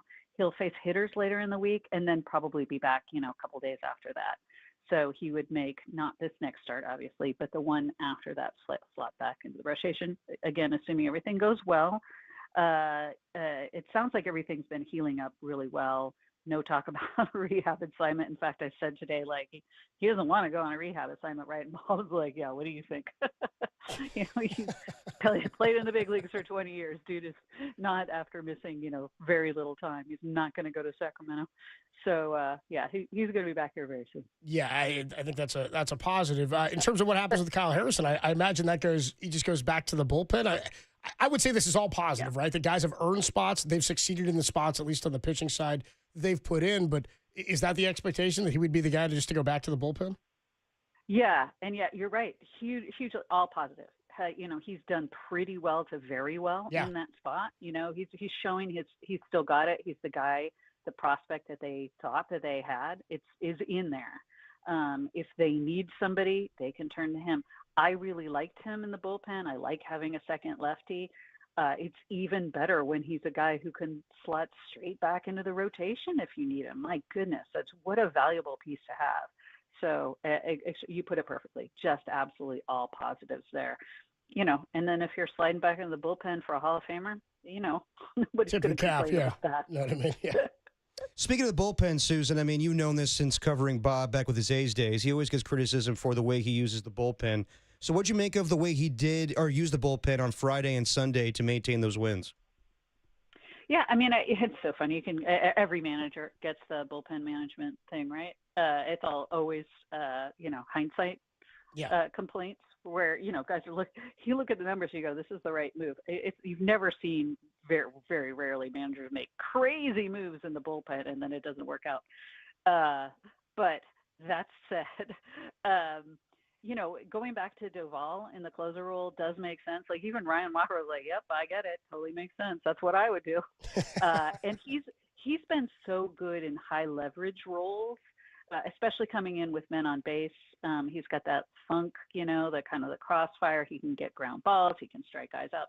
Of course, Doval can too. But Doval is just the way he's pitching. This is a little bit kind of what they're doing, right? The rewards for performance. And this guy, maybe more than anyone else on the roster right now, really put in the work and put in the time doing specifically what they asked him to do and has excelled doing it. And it is absolutely deserving. But also he's Camilo Doval again. So that's a no-brainer. And Ryan Walker, look, you've got Ryan Walker if you need him to close a game out, or if something happens and you need him for longer, he's there. Tyler Rogers can close. Eric Miller can close. This is such a strong bullpen. Everyone is going to have an off night now and then, or a little bit of a rough stretch. Pointing at the manager or the pitching coach or anything in those kind of situations is a little silly. Look at the numbers. Look at the matchups. Look at the splits. Those are usually going to tell you why the moves are being made, or even just like the previous at bat and where the location was. Well, they won the game, and I've got some hindsight bullpen questions. Any thought as to why Hicks instead of Randy Rodriguez in that spot yesterday? No, it might have just been a usage thing, but nobody asked about that, so I could not tell you anything other than speculation. You win the game. It's hard to come down on it. They had a big enough lead. I thought. Come on, Adam. Yeah, it sort of does feel like that's the role right now for Hicks. It's got to be they're trailing or tied, or they've got a big enough lead to where they don't have to go to one of their late inning guys. Yeah, you know what? I am big on Hicks. I really like him a lot. I still like him as a starter as he does. The stuff is really good. But he's such a veteran. He's a veteran bullpen guy. he can handle most roles pretty well. And again, everyone's going to have a stink it up, but sometimes it's a matchup thing more than anything else. And then just to look at what I've been saying today, I think this is, every series is, but now you're facing a division opponent who you're a game behind in the standings, tied in the win column, 2 back in the loss column with the Padres. Just thoughts on where the Padres are right now. They're not an electric offensive team in the way that I think maybe we anticipated. They're a pretty damn good pitching team. Their bullpen is lights out. They've been really, really good this year when they have a lead late in games, but they're not running away with anything either. How do you look at this series? Yeah, it almost looks like a pretty even matchup when you look at it. It's like the Spider-Man meme. You look at their offense. Yeah, they've got more promise of firepower. Sure. We definitely expected it. And they've got the big names and a lot of name recognition in that lineup. But it really has been the pitching. I'm not sure people necessarily would have said that that's what they would have said about the Padres, but it's a good team. And kind of like the Giants, you go like, oh, you're where you are without all these guys hitting. Where are you going to be when they start hitting? And look, again, the Giants lineup is not as impressive. But I think we could say that about both these teams. They're probably doing not quite as well as they will later in the season when they get a little bit more balance to them, assuming they do. But, they both have the personnel to do so. Certainly, I can't imagine the Giants hitting worse than they are now. I've been kind of making that case today and somebody made a great sort of comp to this on the text line earlier. I said, I would personally rather have the Giants hitting problems that they have now than the pitching problems, because I feel like pitching, when you do it this well, you're always in ball games, even though you're not scoring a whole bunch. And this texter said, it's kind of like arguing the 0-2 Giants who went to the World Series and could score a ton of runs, but didn't really have a true ace, versus the 2010 Giants who struggled scoring, but had all that elite pitching. I'm with you. I feel like pitching is what you want to be sustainable, and this is going to keep them in the hunt. Yeah. I think when pitching goes south, it's a little harder to, sometimes to put your finger on what's going on or find a replacement. Obviously you have a lot more things like pitching injuries. When an offense isn't clicking, usually at some point you get a couple of guys who start to hit, and that gets the ball rolling. It does, it's so cliched, but it does tend to be a little contagious, and for reasons. If you get guys on base, you're going to get more to hit. You're going to be distracting pitchers. You're going to put more pressure on the defense. All of those things. They just need a couple of guys to get going, and when they do, we will see a different offense, even if it's not doesn't measure up with some of the other offenses in the division. Susan Slusher, the voice you hear, covers the Giants for the San Francisco Chronicle. Susan, great talk to you. We'll see you, I will see you out at the ballpark. Thanks, Susan. Fantastic. Thanks, guys. Good deal. Susan Slusher on the decision to keep Lamont Wade up rather than Luis Matos, and she said sort of makes sense. That's what the case I was making, is there wasn't really a path for him to get more at bats, and I do think he needs to play every day. I think he does have some tools, but he's playing like once a week, if that. Well, at this point, we'll see if Wade can turn it around then. Well, Encarnacion off the bench today. Lamont Wade is your starting first baseman. We'll get you the full lineup after we take a break, and after I tell you that Dirty Work is sponsored by Redwood Credit Union. Redwood Credit Union's auto loan sale is here. Save 0.75% now through April 30th. Ask for RCU financing at your dealership or apply online at redwoodcu.org. Adam Copeland, Depop, Tim Webb. We got Giants baseball in about 10 minutes. 5:45 pregame, 6:45 first pitch. We'll put the show to bed and get Derek's Mission Impossible movie review. Hell yeah. When we come on back. Yeah, bury the lead for like 3.5 hours. Derek here. in the chair. Great. It's Dirty Work. It's the greatest show in America on the Mission Impossible 8 leader. It's 8.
Dirty work on a Monday, putting the show to bed. Adam Copeland, Depop, Tim Webb. Thanks to Jordo helping out with call screening, and Jack Litter was helping out screen some calls back there today as well, as Tim's still getting adjusted to the new setup. It's nice to have some people in here helping out. It really is. Yeah, especially after you eat an egg salad sandwich, you really thank him. You said Jack Litter helped out too? Yeah. Thanks, Jordo. Thanks, Jordo. Appreciate you. And then Jack just effed off. Then he left at like 4 o'clock. Of course he did. Just dipped out early. We got Giants baseball coming up pregame in about 8 minutes or so. You went to the movies this weekend, huh? Oh, I did. And since we're in summertime and, last night, you're like, what do I watch? There's no NBA playoffs. Was there any NHL? No, there wasn't, because that's coming up next week or this week. This week. No NBA grab bag tomorrow. to watch. Tomorrow. No HBO shows to watch. So I went to the movies and a little segment we're going to call Papa at the Movies. Oh, yeah. So I went to my local cinema and checked out Mission Impossible 8, The Final Reckoning. What theater did you go to? Grand Lake? The Grand Lake Theater. Oh, yeah, nice. The majestic, beautiful Grand Lake Theater. You did top deck. You did what Tom Cruise is begging you to do, and that's go to the cinema. Dude, he has a message when the movie starts being like, what's going on, guys? I want you to devote your life to Scientology and go back to the movies. He didn't say the Scientology part. But so it's like a free personality test. Yes. But Mission Impossible, the final installment in the series, is the most, I would say, Dark Knight Rises of them all. Because... This one was? Yes, because... Rises is the worst one. It's not that it's the worst movie. It's just, you might as well call this thing Mission Exposition. Because there's so many scenes where they explain to you over and over and over again, this is the last one. This is the last mission. And remember back like 30 years ago, like it goes back to the first one. It has to incorporate every single movie up to this point. It has to tell you what happened in the last movie. It just beats you over the head with exposition. But that happens in, action movies sometimes. Well, it happens. You remember the movie Tenet? Yes. Dude, that movie, I still have no idea what happened. Dude, that movie... None idea. They stopped that movie like 3 different times to be like, this isn't time travel. We're just moving backwards in a mirror universe. Yeah. I'm like, I don't get it. You know what? Chris Nolan's out of his mind. I like Christopher Nolan. Actually, I love most of his movies. But that movie was just him, like, loving the smell of his own farts. He's too smart for his own good. Seriously. It's like Tim and his egg salad in that booth. It was just way too much. But, like, in this Mission Impossible, it's about, like, 3 hours long, which I don't need that in my action movies. 2 hours is just enough. And, yeah, everything has to go back to... Like, it beats over the head like this is the last one. This is the stakes are ridiculous. Pretty much we're talking about the world exploding. And that's kind of the same feel with Dark Knight Rises, where it's a Batman movie, but sometimes you just laugh like the stakes are this high. We're talking about, like, world domination here to the point where the planet's going to explode. At the same time, man, Tom Cruise is such a movie star. Like, he is the epitome of being a movie star. And, yeah, it's a thrill ride. The whole, like, I am on the edge of my seat. It's pretty much why you go to the movies, and I appreciate Tom Cruise almost dying every single time just to entertain us. And if the whole purpose of this is just to go back to the movies again and not sit on our asses at home and watch things on Netflix all the time, then I'm for it. So while it wasn't the best Mission Impossible, and there probably will be more, I give this Mission Impossible, The Final Reckoning, 3.5 John Gruden. Woo! So that's 2. All right, now give me a little. All right, that'll count. It's too short to go. So if you were like the little man in the chair, if you were going like, Nick LaSalle hates everything, but if you were going like Derek Hartlob. If I'm going Derek Hartlob. Derek LaSalle. Yeah, there you go. If we're going on the classic rating system of Mike LaSalle, I'm in my seat looking up. Mike, yeah. Oh, you're in the seat. Mike. It's Mick. Yeah, Sorry, Mick. You're in your seat looking up. You're not clapping and you're not just sitting back. You're not asleep. Well, I will say, I've been kind of, I've definitely been invested in this series, and there's moments where I'm like, oh, man, you're getting to me. Ugh. In that movie? Oh, yeah. So it pulled at your heartstrings a little bit. A little bit. There was moments, there's characters that you've, gone attached to, and you're like, oh, they're not going to be here anymore. I was definitely invested, but yes, was it a little ridiculous at times? Absolutely. But like I said, 3.5 Gruden, woo! Well, Derek's movie review is brought to you by Redwood Credit Union. Redwood Credit Union's auto loan sale is here. Save 0.75% now through April 30th. April 30th is what this read says. Ask for RCU Finance, get your dealership, or apply online at redwoodcu.org. I'm just looking for an endorsement for the movie theater right next to us now. Yeah, that'd be great. Yes. Century right here. Yep. All right, we got Giants baseball coming up in about 3 minutes. Tim, you got a note to self for us? Yeah, note to self, I'm winning the egg salad poll, 51-40. Egg salad? Yes. It wasn't. This is the problem. It wasn't a debate on egg salad. It was, should you ever show me egg salad? Should you ever try egg salad as the first meal at a You new skewed sandwich? the vote by not giving the real detail. They put up a poll without asking what I was talking about. That's why I won. It just said egg. Exactly. So you skewed. Stop the count. Stop the steal. Derek, what you got? Stop the count. Note to self, those snacks in the kitchen at our new location, not free. Didn't realize that. They're not free. I told you that. I said They that to you weren't free earlier. at our old place. Yeah, they weren't free there. You know, I know, but like the way that there's no machines. They're just out there. So I didn't read the signs. So I took some Cheez-Its. I'm like, oh, I didn't realize I had to pay for those. Until I said it to you? Yes. Until I said, oh, cash only. Yeah, didn't realize that. $1 for Cheez-Its? Come on. You housed those Cheez-Its and you didn't offer? I'm surprised you didn't take them home for dinner. I'm sorry, but the good people of Vonable are going to hunt me down now for that $1. Come and get me. Oh, man, I was not prepared for a note to self today either. Come on now. Note to self, club sandwich is the best sandwich to try if you're testing out a sandwich spot Or for a the first time. BLT. BLT's fine. Again, you're just going bacon, lettuce, and tomato, though.